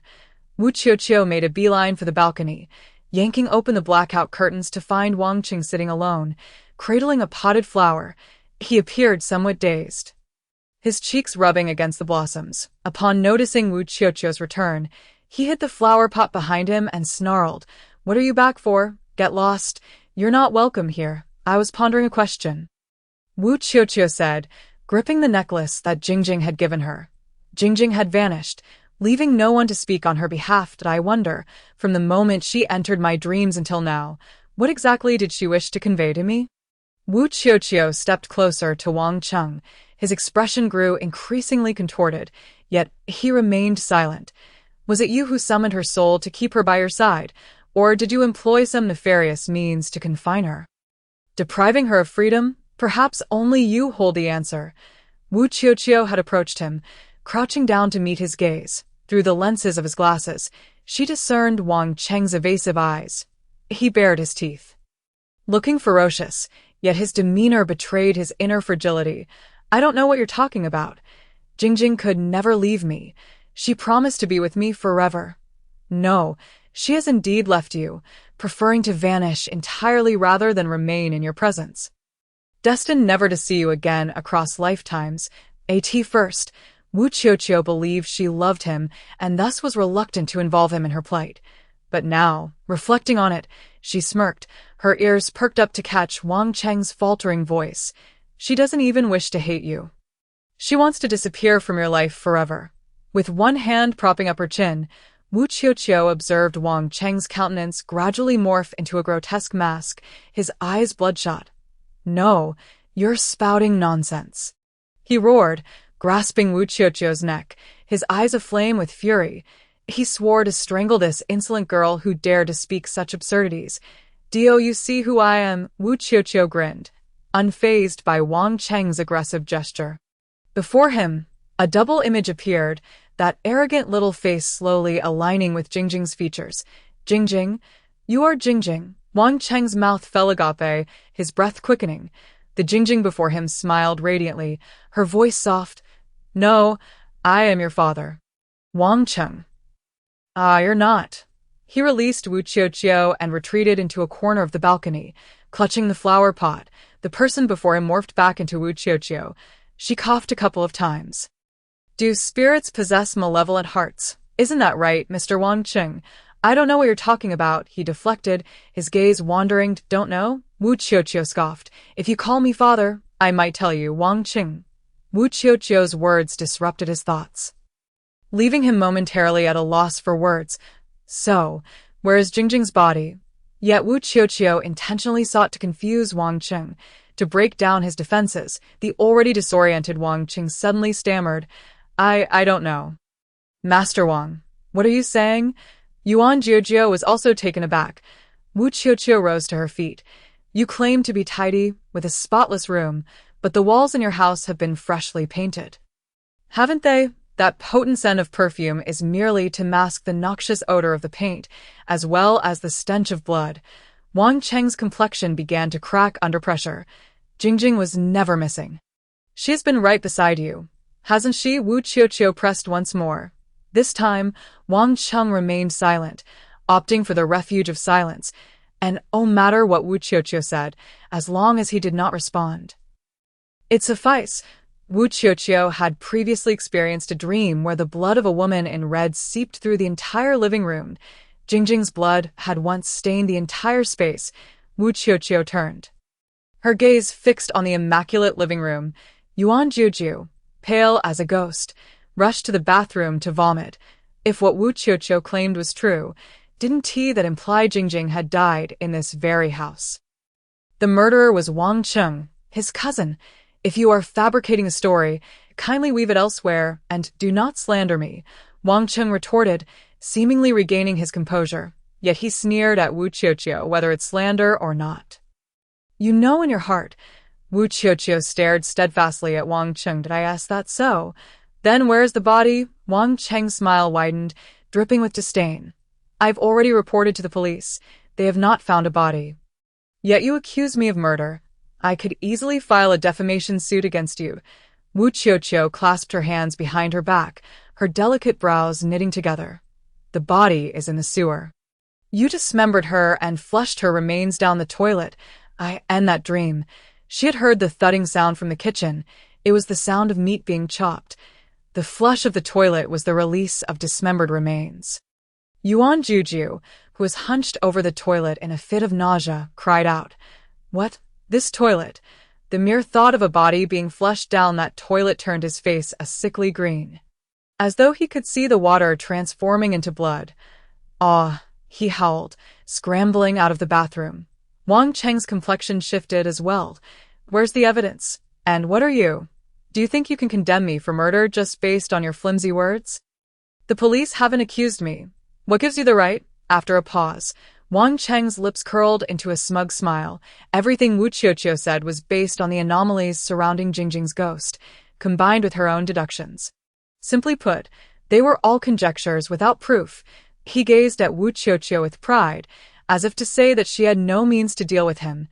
Wu Qiuqiu remained silent for a moment. The human skull is the hardest part of the body. Wang Cheng frowned, not comprehending Wu Qiuqiu's meaning. Meanwhile, she advanced, seizing the flower pot from his hands. Wang Cheng, caught off guard, shouted, Give it back. I'm calling the police on you for trespassing and theft. His eyes bulging with rage. Yet, just as Wang Cheng finished speaking, a firm voice echoed from the doorway, and oh need, we have arrived. Everyone turned to see several police officers appearing at the entrance. And that instant, Wang Cheng's face turned ashen. Upon seeing the police, Wu Qiuqiu shattered the flower pot. Jingjing's head, now pale and colorless, finally saw the light of day once more. We have been secretly investigating for several days and have now identified the murderer as Wang Cheng. We never expected the culprit to be so ruthless as to conceal the victim's head within a flower pot, one of the officers informed Wu Qiuqiu. Wu Qiuqiu ran her fingers through her hair. So, the police had already pinpointed Wang Cheng, but we are curious. How did you identify him so quickly? You seem to know his methods so well. The officer's sharp gaze fixated on Wu Qiuqiu. They had conducted extensive surveillance, retrieving evidence from the cesspool, interviewing neighbors, and striking swiftly without alarming the perpetrator. Yet this little girl had managed to piece together the entire process with just a few words. As if she had witnessed it firsthand, Wu Qiuqiu replied, Officer, I was merely guessing. The officers did not press her further, allowing her to leave after taking her statement. The details of the case were not disclosed to her. After leaving the police station, Wu Qiuqiu rented a shared bicycle and headed toward Qianshui Alley. She hoped to chance upon that limping master. She felt that summoning souls was somewhat dubious. Qianshui Alley remained as lifeless as ever. As she approached a certain bungalow, a flock of crows suddenly swooped down, cawing loudly overhead. Chapter 55. The Guardian turns, inviting all evils in this swarm of crows numbered in the dozens, circling above her. Caw, caw, caw. They did not descend but continued to screech, their beaks agape revealing their pink throats. With each step Wu Qiuqiu took, they followed, flying a short distance. Crows symbolize ominous portents and death. Their presence above her in the gloomy weather sent an inexplicable chill down her spine. As though she were the one destined to perish. "Come down and speak with me," Wu Qiuqiu called out, gazing up at the crows. "Crows. Caw, caw, cawed Wu Qiuqiu. "Curse me again, crows. Caw, caw, cawed." Wu Qiuqiu reached into her bag for her little companion. "Go and curse them, little companion. Meh. It does not speak, in any case, I leave it to you." After speaking, Wu Qiuqiu placed the little fool against the wall and entered the courtyard herself. The grand red door of the main room remained ajar. A mirror was hung with red cloth at the doorframe. However, upon noticing, Wu Qiuqiu's pupils dilated in alarm. The guardian deity on the door was facing away from the outside. The guardian turned around. "Inviting all malevolent spirits to enter?" Wu Qiuqiu murmured. This implied an open door, welcoming wandering souls from all directions. Interestingly, malevolent spirits seemed particularly eager to enter such a house upon seeing the guardian turn. In other words, at this moment, this bungalow was indeed a veritable haunted house. Was it waiting for her? Wu Qiuqiu narrowed her eyes. A haunted house lay before her. Should she enter or not? The inhabitants within were probably already anticipating her arrival. Wu Qiuqiu drew a curved blade from her backpack. The people inside curled their lips into a smirk. However, upon seeing Wu Qiuqiu turn and leave without a hint of hesitation, the occupants were taken aback. Why was she deviating from the expected script? Yet, for Wu Qiuqiu, regardless of who resided within, she was not particularly eager to find them. Her primary concern was to uncover her own slender thread of survival. If the other party were indeed her grandmother's friend, they would not have constructed a haunted house to ensnare her. Conversely, if they were not, there could very well be ulterior motives at play. To rashly barge in would be tantamount to seeking her own demise. She was not foolish. Perhaps the other party was precisely targeting her identity as a vessel, intending to seize her soul. If not now, then when? Thus, Wu Qiuqiu departed. The little fool perched atop the wall, unable to verbally spar with the crows, resorted instead to controlling the sounds of paper. Therefore, the crows cawed. Caw, caw, caw. The little paper figure responded.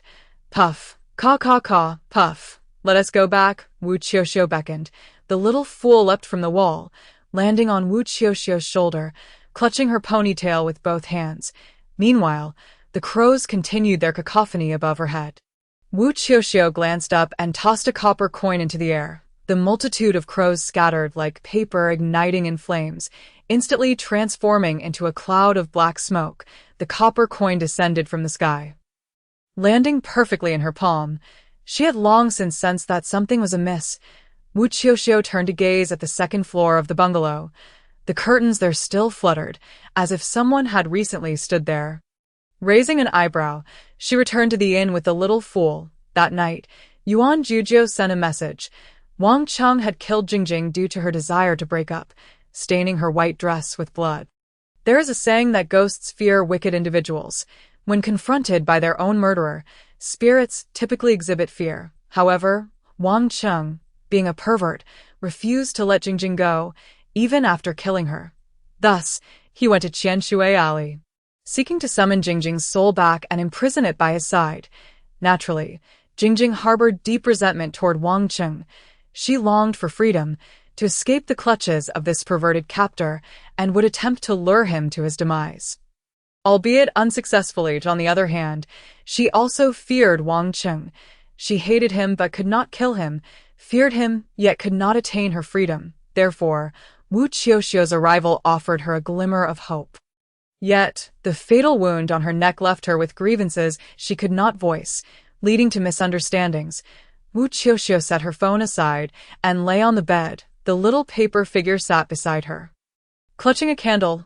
To be honest, the more she experienced, the more she realized that ghosts were far more terrifying than human hearts. Han Yun had also vanished, and for a fleeting moment, she felt a sense of disorientation. Yet she knew, given Han Yun's capabilities, he could traverse anywhere in this world. He should be safe. Wu Qiuqiu was not particularly fond of electronic devices, at most indulging in simple games. During her idle moments, She would peruse the books left behind by her grandmother, and the more she read, the more she learned.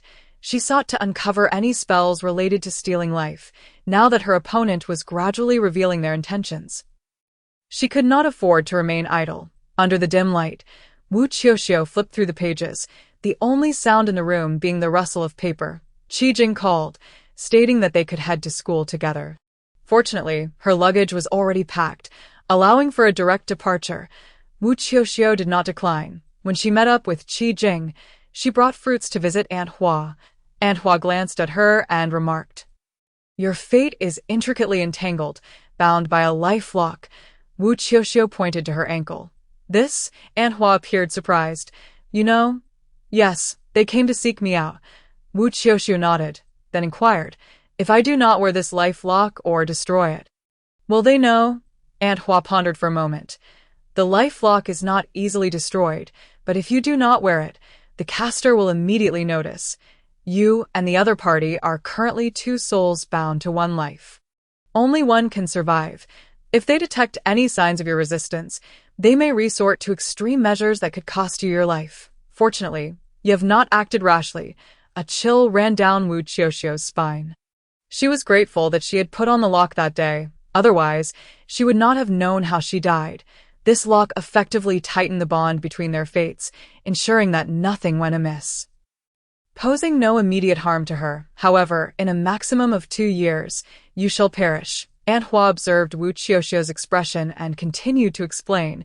"Aunt Hua, if I find the other party, do you possess a way to break this malevolent spell?" Wu Qiuqiu's gaze brimmed with hope. Aunt Hua sighed and shook her head. "Such forbidden arts that defy fate are rarely spoken of. They have long been sealed away by the great hidden masters. As for methods of breaking them, I have never heard of any. Moreover, given the current circumstances, even if you were to kill the other party, you would simply meet your own demise." Wu Qiuqiu's face paled momentarily. "Then your master?" Before Wu Qiuqiu could finish, Aunt Hua waved her hand dismissively. "My master has long since passed on to I end today's world. Those capable of breaking such a spell are probably fewer than 3. "Who are they?" Wu Qiuqiu's spirit lifted. "I am uncertain." Aunt Hua resolutely shook her head. "If you have time, consider taking a trip to Chongbai Mount. I have heard of an old hermit residing there. If fortune favors you, they may still be alive." Aunt Hua noticed Wu Qiuqiu's silence and continued, "Do you know them?" Wu Qiuqiu felt a glimmer of hope. Aunt Hua shook her head again. "I do not know. Merely heard rumors, but with such a vast Chongbai Mount, how would Wu Qiuqiu find them? She couldn't very well shout out for the old hermit." Nevertheless, Wu Qiuqiu was grateful to Aunt Hua for sharing this information with her. "Having hope is certainly better than despair. All right, isn't school starting soon? You should hurry along." Aunt Hua waved her hand, ushering Wu Qiuqiu out. "Oh," Wu Qiuqiu got up to bid farewell. "Wait, your jade pendant." At that moment, Aunt Hua suddenly called out to Wu Qiuqiu. Wu Qiuqiu instinctively touched the blood jade. "No need to be anxious.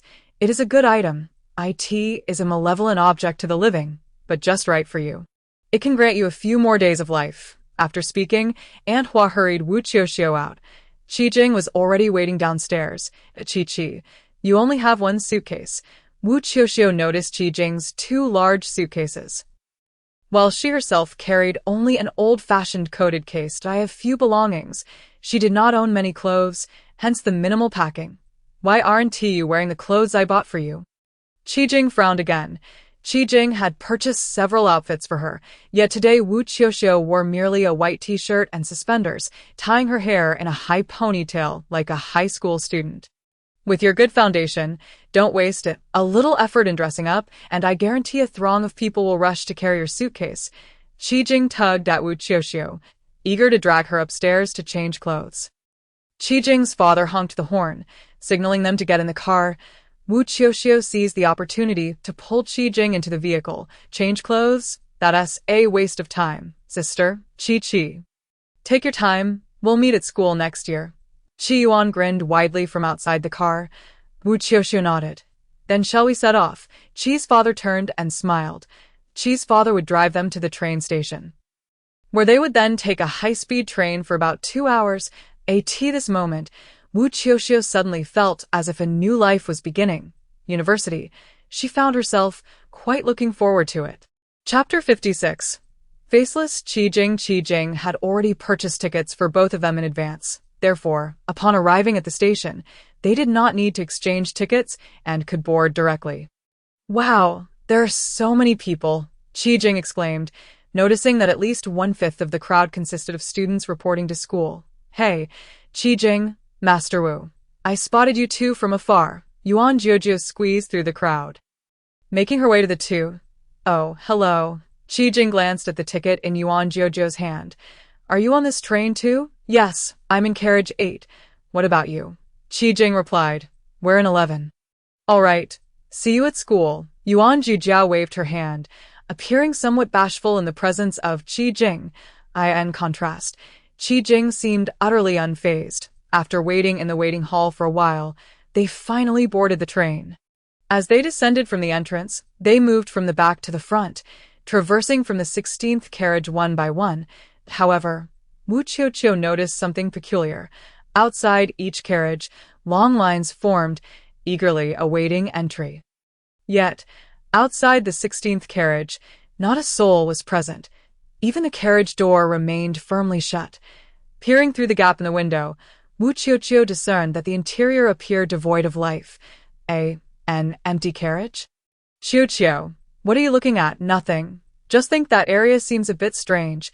Wu Qiuqiu snapped back to reality. The two proceeded forward and located the entrance to the 11th carriage, and so sooner had Qi Jing settled into her seat than she drifted off to sleep. Initially, Wu Qiuqiu felt no fatigue, but upon observing Qi Jing slumbering, she too began to feel drowsy and inadvertently leaned against her seat, succumbing to sleep. After an indeterminate passage of time, someone nudged her awake. Wu Qiuqiu opened her eyes to see Qi Jing poking her. Qiuqiu, accompany me to the restroom. All right. Wu Qiuqiu nodded, accompanying Qi Jing through the carriage to the lavatory. Inside the carriage, it seemed as though everyone had fallen into a deep slumber. With not a sound to be heard, Qi Jing entered the restroom while Wu Qiuqiu waited outside. 5 minutes passed, then 10, yet Qi Jing still had not emerged. Wu Qiuqiu had no choice but to knock on the door. Qi Jing. Are you in there? After several knocks with no response, she heard the sound of a flush from within. However, the figure that emerged was not Qi Jing. Wu Qiuqiu was acutely aware that she had been standing there the entire time. With no one passing by and certainly no sight of Qi Jing leaving, the woman who exited regarded Wu Qiuqiu with a puzzled expression. Little sister, are you in such a hurry? Who would want to be disturbed while using the restroom? Wu Qiuqiu ignored the woman and turned to find her seat, only to discover that Qi Jing had awakened. Glancing around, Qiuqiu, where did you go? Come with me to the restroom. I asked that you. Qi Jing, then who was that earlier? Wu Qiuqiu resolved to observe the situation quietly, accompanying Qi Jing back to the restroom, yet again, after a lengthy wait. The person who emerged was still not Qi Jing. Even a fool would realize something was amiss. Yet, she could not ascertain whether the other was human or ghost, or what their intentions might be. She stepped into the restroom, where Qi Jing was tidying her hair in front of the mirror. Hey, Qiuqiu, how did you get in? I didn't lock the door. Wu Qiuqiu scrutinized Qi Jing's face in the mirror. Finding nothing amiss, she glanced at herself, then back at Qi Jing, who remained facing the mirror, maintaining eye contact with her. However, the longer this continued, the more Wu Qiuqiu felt that something was off. After a fleeting moment, Wu Qiuqiu finally grasped the source of the dissonance. The reflection of Qi Jing in the mirror was not a mere reflection. She recalled Qi Jing wearing a hairpin on the right side. In a mirrored image, it should have appeared on the left. Yet, in the mirror, the hairpin remained steadfastly on the right. If the mirror was erroneous, then who was standing before her? Qiuqiu, let us go back. The figure, with its back to her, slowly turned around. Strangely, the Qi Jing in the mirror remained motionless, her expression unchanged, yet her lips curled into a sinister smile. Fixating on Wu Qiuqiu, the Qi Jing before her possessed no facial features. Her face was a blank canvas, yet the voice belonging to Qi Jing emanated from this monstrosity. What's wrong, Qiuqiu? The reflection of Qi Jing continued to gaze at her while the faceless Qi Jing also scrutinized her. Knock, knock, knock. Is anyone in there? It's been ages. The toilet must be overflowing by now. Hurry up and come out. A man outside banged on the restroom door. Grumbling, Wu Qiuqiu took a couple of steps back, her hand brushing against the doorknob, inadvertently shifting away from the faceless Qi Jing. Yet, there was no reflection of Wu Qiuqiu in the mirror. It was as if she did not exist at all. I can't find my face. Lend me yours. The faceless Qi Jing lunged toward Wu Qiuqiu, her featureless face drawing closer. I've found your face, Wu Qiuqiu replied. Where? The faceless entity asked, perplexed. In the toilet, Wu Qiuqiu asserted confidently, the faceless being stiffened, turning its gaze toward the toilet, at which point Wu Qiuqiu raised a copper coin and struck the back of the faceless creature's head, forcefully pressing its head into the toilet bowl. Glug, glug, glug. Wu Qiuqiu pressed down with the coin. Did you find it? The faceless entity responded with muffled sounds. Glug, glug, glug. Seems like you did, Wu Qiuqiu murmured. She lifted her head, only to find that the reflection of Qi Jing had vanished. And likewise, her own image was absent. Knock, knock, knock. The knocking resumed. Wu Qiuqiu did not withdraw the copper coin but turned to open the restroom door. Outside stood a man with his head bowed. Wu Qiuqiu inadvertently glanced down and noticed that the man's heels were planted firmly on the ground. Wu Qiuqiu circled around behind him and tossed 2 copper coins onto the back of his foot.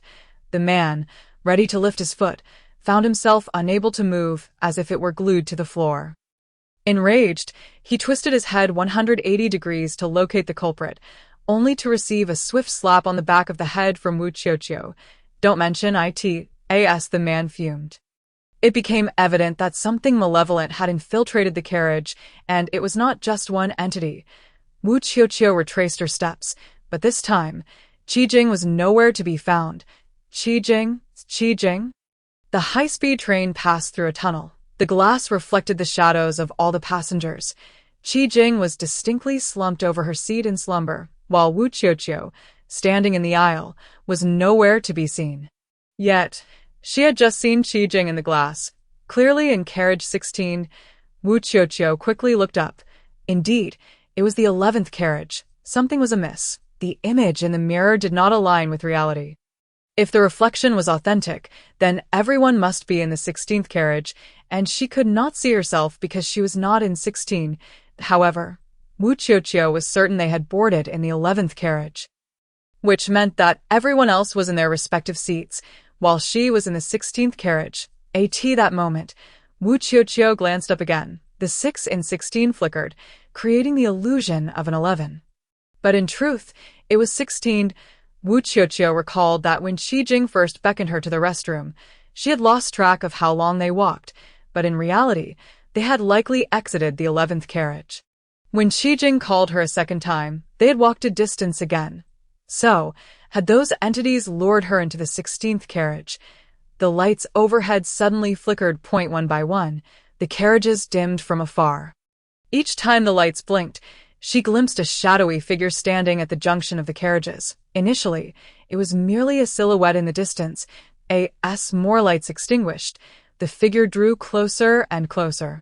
Gradually, the shape became clearer, revealing a small figure. Another light extinguished.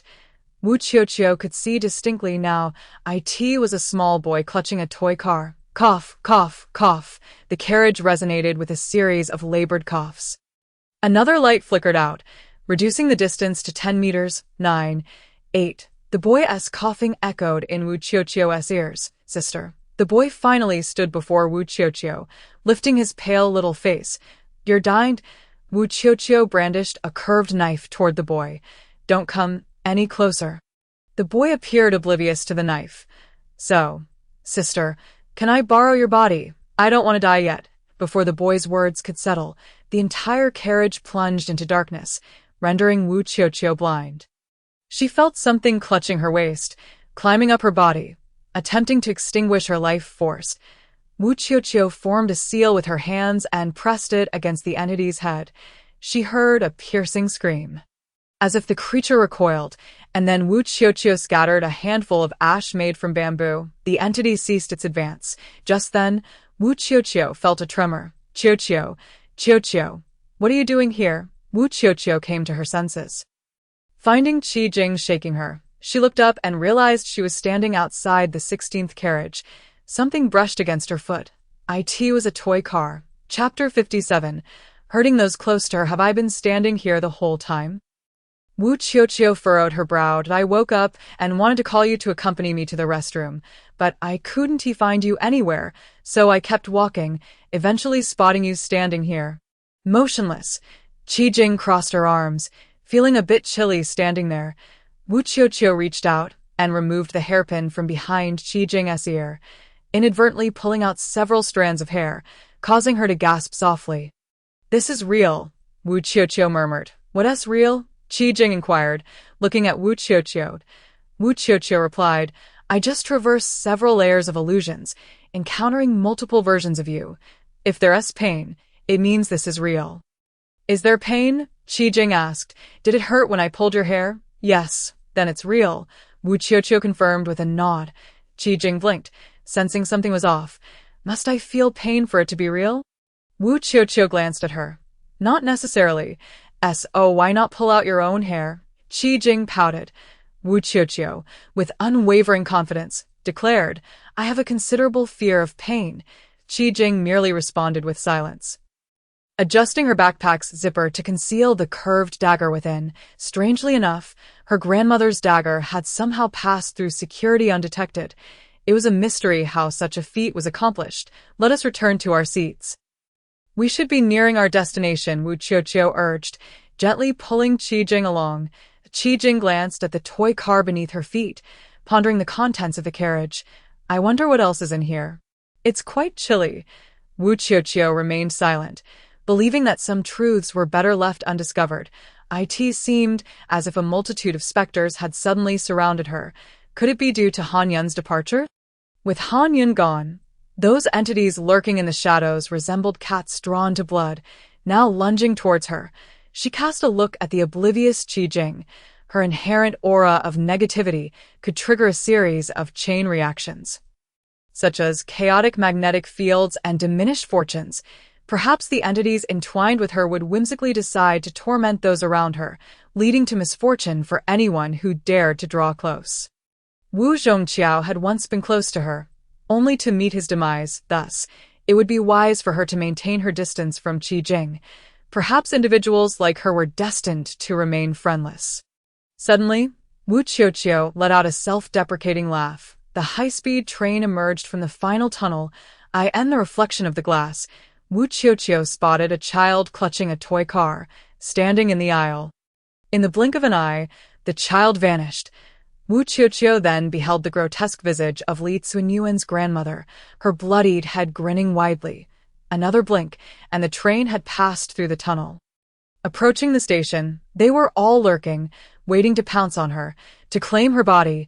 A chill enveloped Wu Qiuqiu, a sensation akin to being isolated from the world, the laughter of the crowd feeling utterly alien to her. She lingered on the periphery of humanity, neither belonging to the living nor the restless spirits. The heavens offered no refuge, nor did the earth grant solace. At that moment, a warm hand grasped Wu Qiuqiu's. Qiuqiu, we've arrived. Stay close to me. Let's not get separated. Qi Jing beamed at her. Wu Qiuqiu attempted to withdraw her hand, only to find Qi Jing's grip unyielding. What are you doing? Don't let go. In the throngs of people, she genuinely feared losing Wu Qiuqiu. Frowning, Wu Qiuqiu resigned herself to being led by Qi Jing. They took a taxi at the station, and within 10 minutes, they arrived at the university campus entrance. A multitude of new students had already begun their check-in process. Each newcomer was greeted by senior students eager to assist with their luggage. Although Qi Jing was not a freshman, her baggage exceeded that of the newcomers. Hello, junior sisters. You must be new here. Let me help you with your luggage, a senior offered. Upon entering, Wu Qiuqiu and Qi Jing caught the attention of several boys, who quickly surrounded them. Some offered to show them around the lecture halls and dormitories, while others took it upon themselves to carry their bags. Qi Jing, unfazed, allowed the boys to divide her luggage among themselves without a hint of embarrassment. Meanwhile, a senior snatched Wu Qiuqiu's bag from her hands. While introducing her to the campus, he inquired about her name, his gaze unmistakably interested. Class and dormitory assignments had already been made, and the senior escorted Wu Qiuqiu to her dormitory entrance, pulling out his phone. "I am Zhang Xiaofeng. Let us add each other on WeChat. If you need anything, I'm here to help," he said with a grin. "Did I lost my phone?" Wu Qiuqiu replied. Zhang Xiaofeng paused momentarily, then chuckled. "No worries." He scribbled his WeChat ID on a piece of paper and handed it to Wu Qiuqiu, adding, "Make sure to add me." As he left, he even whistled at her. Wu Qiuqiu felt a flutter in her chest. Qi Jing nudged her arm playfully, her eyes sparkling. "Look, Qiuqiu, he is clearly interested in you." Wu Qiuqiu shivered slightly, hastening into the dormitory with her belongings.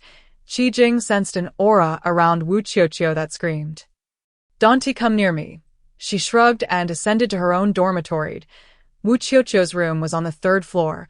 Upon reaching door 305, she pushed it open. Inside, 2 girls were already present. One was meticulously applying eyebrow makeup while dressed vibrantly, and the other munched on snacks, seemingly engrossed in conversation. As Wu Qiuqiu entered, the girl at the mirror glanced over but continued her task. "Oh, a newcomer, I'm Mao Qian. Feel free to indulge in the imported snacks on the table. It's my humble offering." "You're so kind, Qian." The girl with the snacks chimed in, turning to introduce herself. "I'm Lin Ximin." Wu Qiuqiu ignored the snacks on the table and walked over to the bed by the window. Setting her belongings down, Wu Qiuqiu. The brief introduction was met with silence.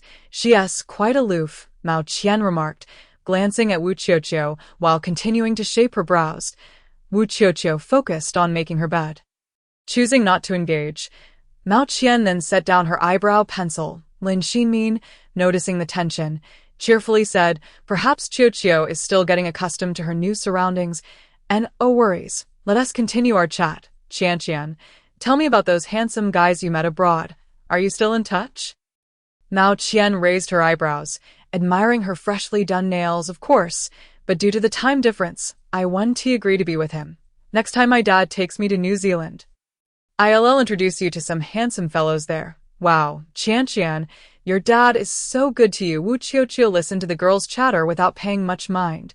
After making her bed, she grabbed her documents to complete her enrollment procedures. Mao Qian watched Wu Qiuqiu depart, swinging her legs playfully. "What is with the attitude? I can see she is lugging around a drab red backpack and a tattered suitcase. Clearly, they're not well off. Shouldn't she be making friends with her classmates?" Lin Ximin assessed Mao Qian's expression, then tore open another bag of snacks from the table, responding, "Maybe she has her own advantages." "Whatever." Mao Qian rolled her eyes. "You don't need to bother with her. Soon enough, if no one plays with her, she'll come crawling back to you." Lin Ximin chuckled. Mao Qian raised an eyebrow. "What do you mean by crawling back? Are you implying I'm beneath her?" Lin Ximin quickly replied, "Not at all. You're wonderful. Wanting to be friends with you is only natural. Some people are just out of touch, so no one pays them any mind." Satisfied with the response, Mao Qian resumed applying her lipstick. Out of the corner of her eye, she noticed Lin Ximin continuously snacking on the treats she had brought, a hint of disdain flickering in her gaze. After completing her enrollment, Wu Qiuqiu received a message from Qi Jing, inviting her to dinner and to purchase some daily necessities. The afternoon passed quickly. At the dormitory entrance, Qi Jing handed Wu Qiuqiu a bag of snacks. "Qiuqiu, it's important to build good relations in the dorm. Take these to share with everyone." She winked. Wu Qiuqiu was taken aback, realizing that Qi Jing had even considered this for her, while she wished to express that she had no desire to forge connections. The earnestness in Qi Jing's eyes prevented her from voicing such thoughts. This was yet another instance, aside from her grandmother, where Wu Qiuqiu felt genuinely cared for. "All right," Qi Jing smiled, satisfied with her response. Just then, Wu Qiuqiu felt a prickling sensation, her hair standing on end. She looked up just in time to see a flower pot from the second-floor balcony hurtling towards Qi Jing's head. Without a moment's hesitation, Wu Qiuqiu instinctively pushed Qi Jing out of the way. Crash! The flower pot shattered into several pieces. Had it struck Qi Jing, it would surely have caused severe injury. Wu Qiuqiu caught a glimpse of a pale face retreating from the balcony of a nearby dormitory. A sinister smile etched across it, as if taunting her. "Oh my goodness. I'm so glad you were here, Qiuqiu. If you hadn't pushed me, it would have hit me," Qi Jing exclaimed, her heart racing. Believing that Wu Qiuqiu had saved her life once again, only Wu Qiuqiu understood the truth. This was no accident. Those entities had acted with intention. Chapter 58. Who is the extra? Wu Qiuqiu urged Qi Jing to ascend to their room and discreetly pressed a talisman into her palm, advising her to keep it close. She had memorized the figure of that individual from earlier. Was she unarmed? No. She possessed her grandmother's curved dagger. Until now, she had treaded carefully, avoiding drastic measures to prevent severing the ghost's ties to this world, knowing the immense consequences she would face. But now, they had set their sights on her companions. What did karma matter? They were already corpses. Why fear the repercussions of karma? To hell with it. Wu Qiuqiu made her way to the second floor. Approaching the dormitory from which the flower pot had fallen, inside were a few senior girls, who assumed Wu Qiuqiu had come to confront them. "We didn't throw the flower pot. It just fell," one of the seniors explained. "However, we do owe you an apology." Wu Qiuqiu surveyed the seniors' dorm, which was warmly decorated with a distinctly feminine touch. Before her stood one senior, while two sat on the bed and two occupied the computer desk, all gazing at her with varying expressions.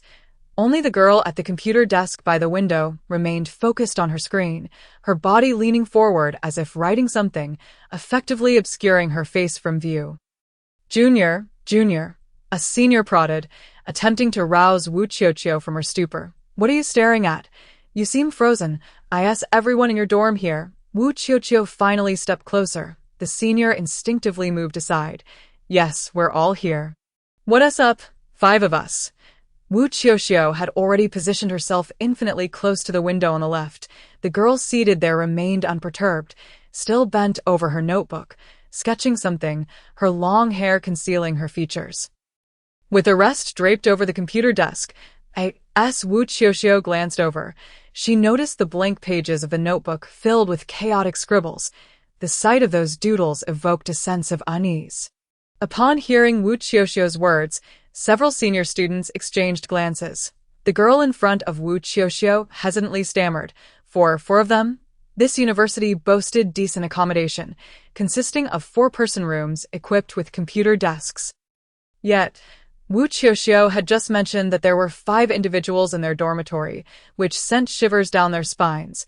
Their eyes met, silently counting 1, 2, 3, 4, 5. A senior let out a startled scream. Up until that moment, they had been chatting, 4 familiar faces sharing stories from the summer, with no one noticing the discrepancy in numbers. It felt like a familiar environment with familiar people, leading them to assume it was merely this group. Hence, no one thought to count the occupants of the dorm.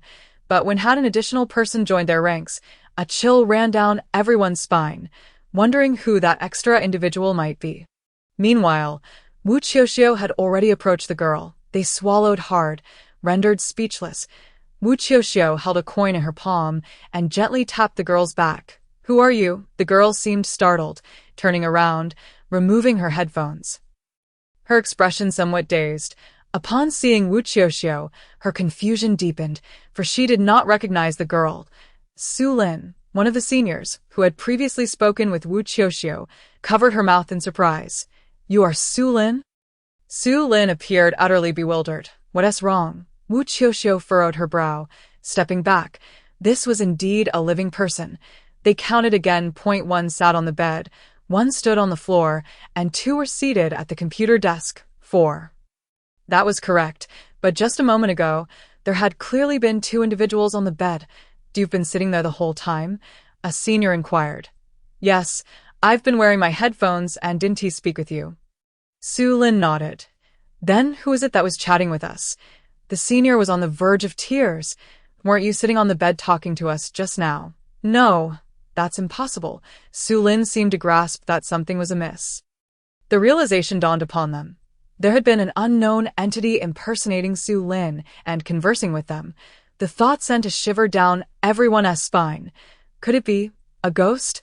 Wu Qiuqiu turned to leave.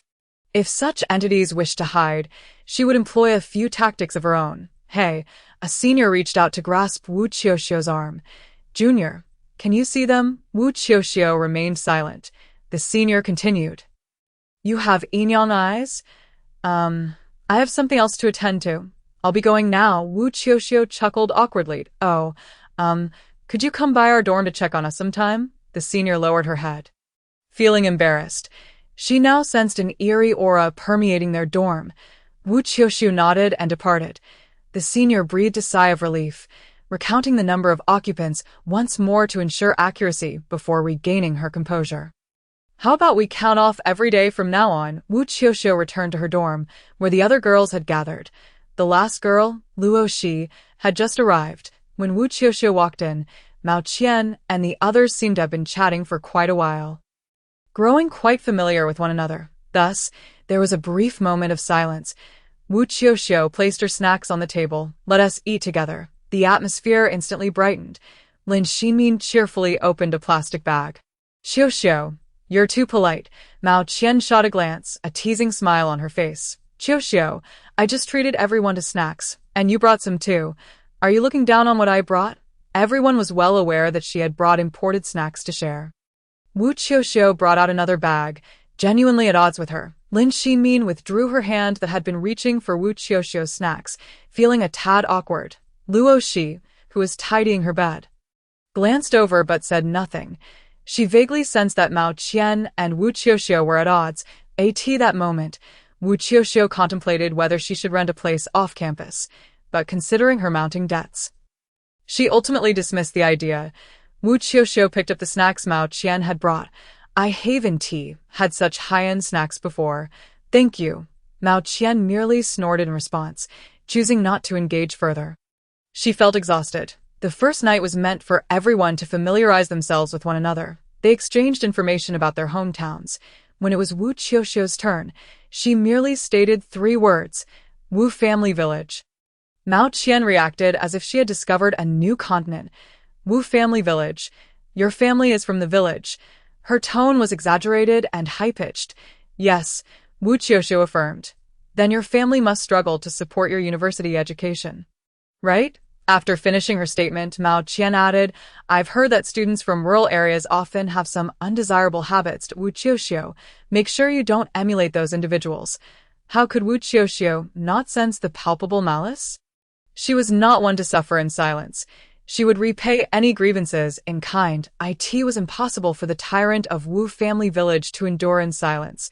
Rest assured, I want to learn from you. Mao Qian's brows furrowed. What do you mean by that? I am not from the countryside. Oh, really? Then where does your family live? Wu Qiuqiu pressed. I am the city center, Mao Qian declared proudly. Wu Qiuqiu exhaled in relief. I thought your family lived by the seaside. By the seaside? What's wrong with that? Mao Qian frowned. That's none of your business. Wu Qiuqiu smiled innocently. Mao Qian was left speechless, having been caught off guard by Wu Qiuqiu's sarcasm. Wu Qiuqiu, am I giving you face? Mao Qian's expression darkened. She had always found Wu Qiuqiu unappealing, and now Wu Qiuqiu was openly confronting her. You can keep your face to yourself. I don't want it. Wu Qiuqiu's dark eyes offered no hint of retreat. Mao Qian detected a strong sense of disdain. All right, everyone, we are all here together. Let us make the most of our 4 years ahead. Lin Xinmin quickly interjected to smooth things over. Qian, don't be angry. Why are you arguing with Wu Qiuqiu? It's getting late. Let us get some sleep, Luo Shi added. Only then did Mao Qian relent. I can't be bothered to argue with a village girl. They were all girls, new students at that. Aside from some verbal sparring, it was unlikely anyone would actually come to blows. After all, that would become the laughingstock of the entire year. The dormitory gradually descended into silence.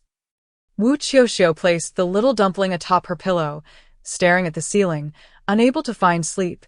The ceiling bore several dark marks. The longer she gazed, the more it seemed as though those marks were shifting. Eventually coalescing into a visage, she blinked, and it vanished, as if nothing more than an illusion. Noticing the time and realizing that everyone had drifted off to slumber, she rose from her bed. She had yet to settle the score with the individual who had struck Qi Jing with a flower pot today. This vendetta must be avenged. Stealthily, she exited the dormitory, tying a copper coin to a red string and fastening it to the doorknob. Descending to the second floor, she affixed a copper coin to each dormitory door. Taking a seat cross-legged in the corridor, she lit a candle, extinguishing the yang fire on her left shoulder with a swift motion. Chanting softly, a chilling breeze swept through, causing the candle flame to flicker. She sensed its arrival. Chapter 59. The girl in the portrait footsteps echoed behind her, and similarly, ahead of her, a haunting melody drifted through the air. The portrait of a great figure hanging on the wall had inexplicably turned. Swaying slightly, the candle extinguished, Wu Qiuqiu lifted her gaze to find a vague shadow in the pitch-black corridor. In the blink of an eye, it vanished, only to reappear, closer than before. Wu Qiuqiu did not remain passive. The red string tied to the copper coin on her wrist unraveled, shooting forth. The shadow disappeared in an instant. The 2 copper coins on her wrist were unlike any others. They had been bestowed upon her by her grandmother. There were 7 in total, entirely black, but she had yet to locate 5 of them. If she were to gather them all, even the most ordinary of spirits would be vanquished in a single blow. However, the power of 2 was not to be underestimated. Wu Qiuqiu did not assume that this strike would disperse the entity. On the contrary, it was merely a mutual probing. This was not that child. Nor Li Kunyin's grandmother. This spectral being was one she had only encountered today. Yet, the audacity to assault Qi Jing upon their first meeting was precisely why Wu Qiuqiu sought it out. Suddenly, a portrait on the wall began to turn.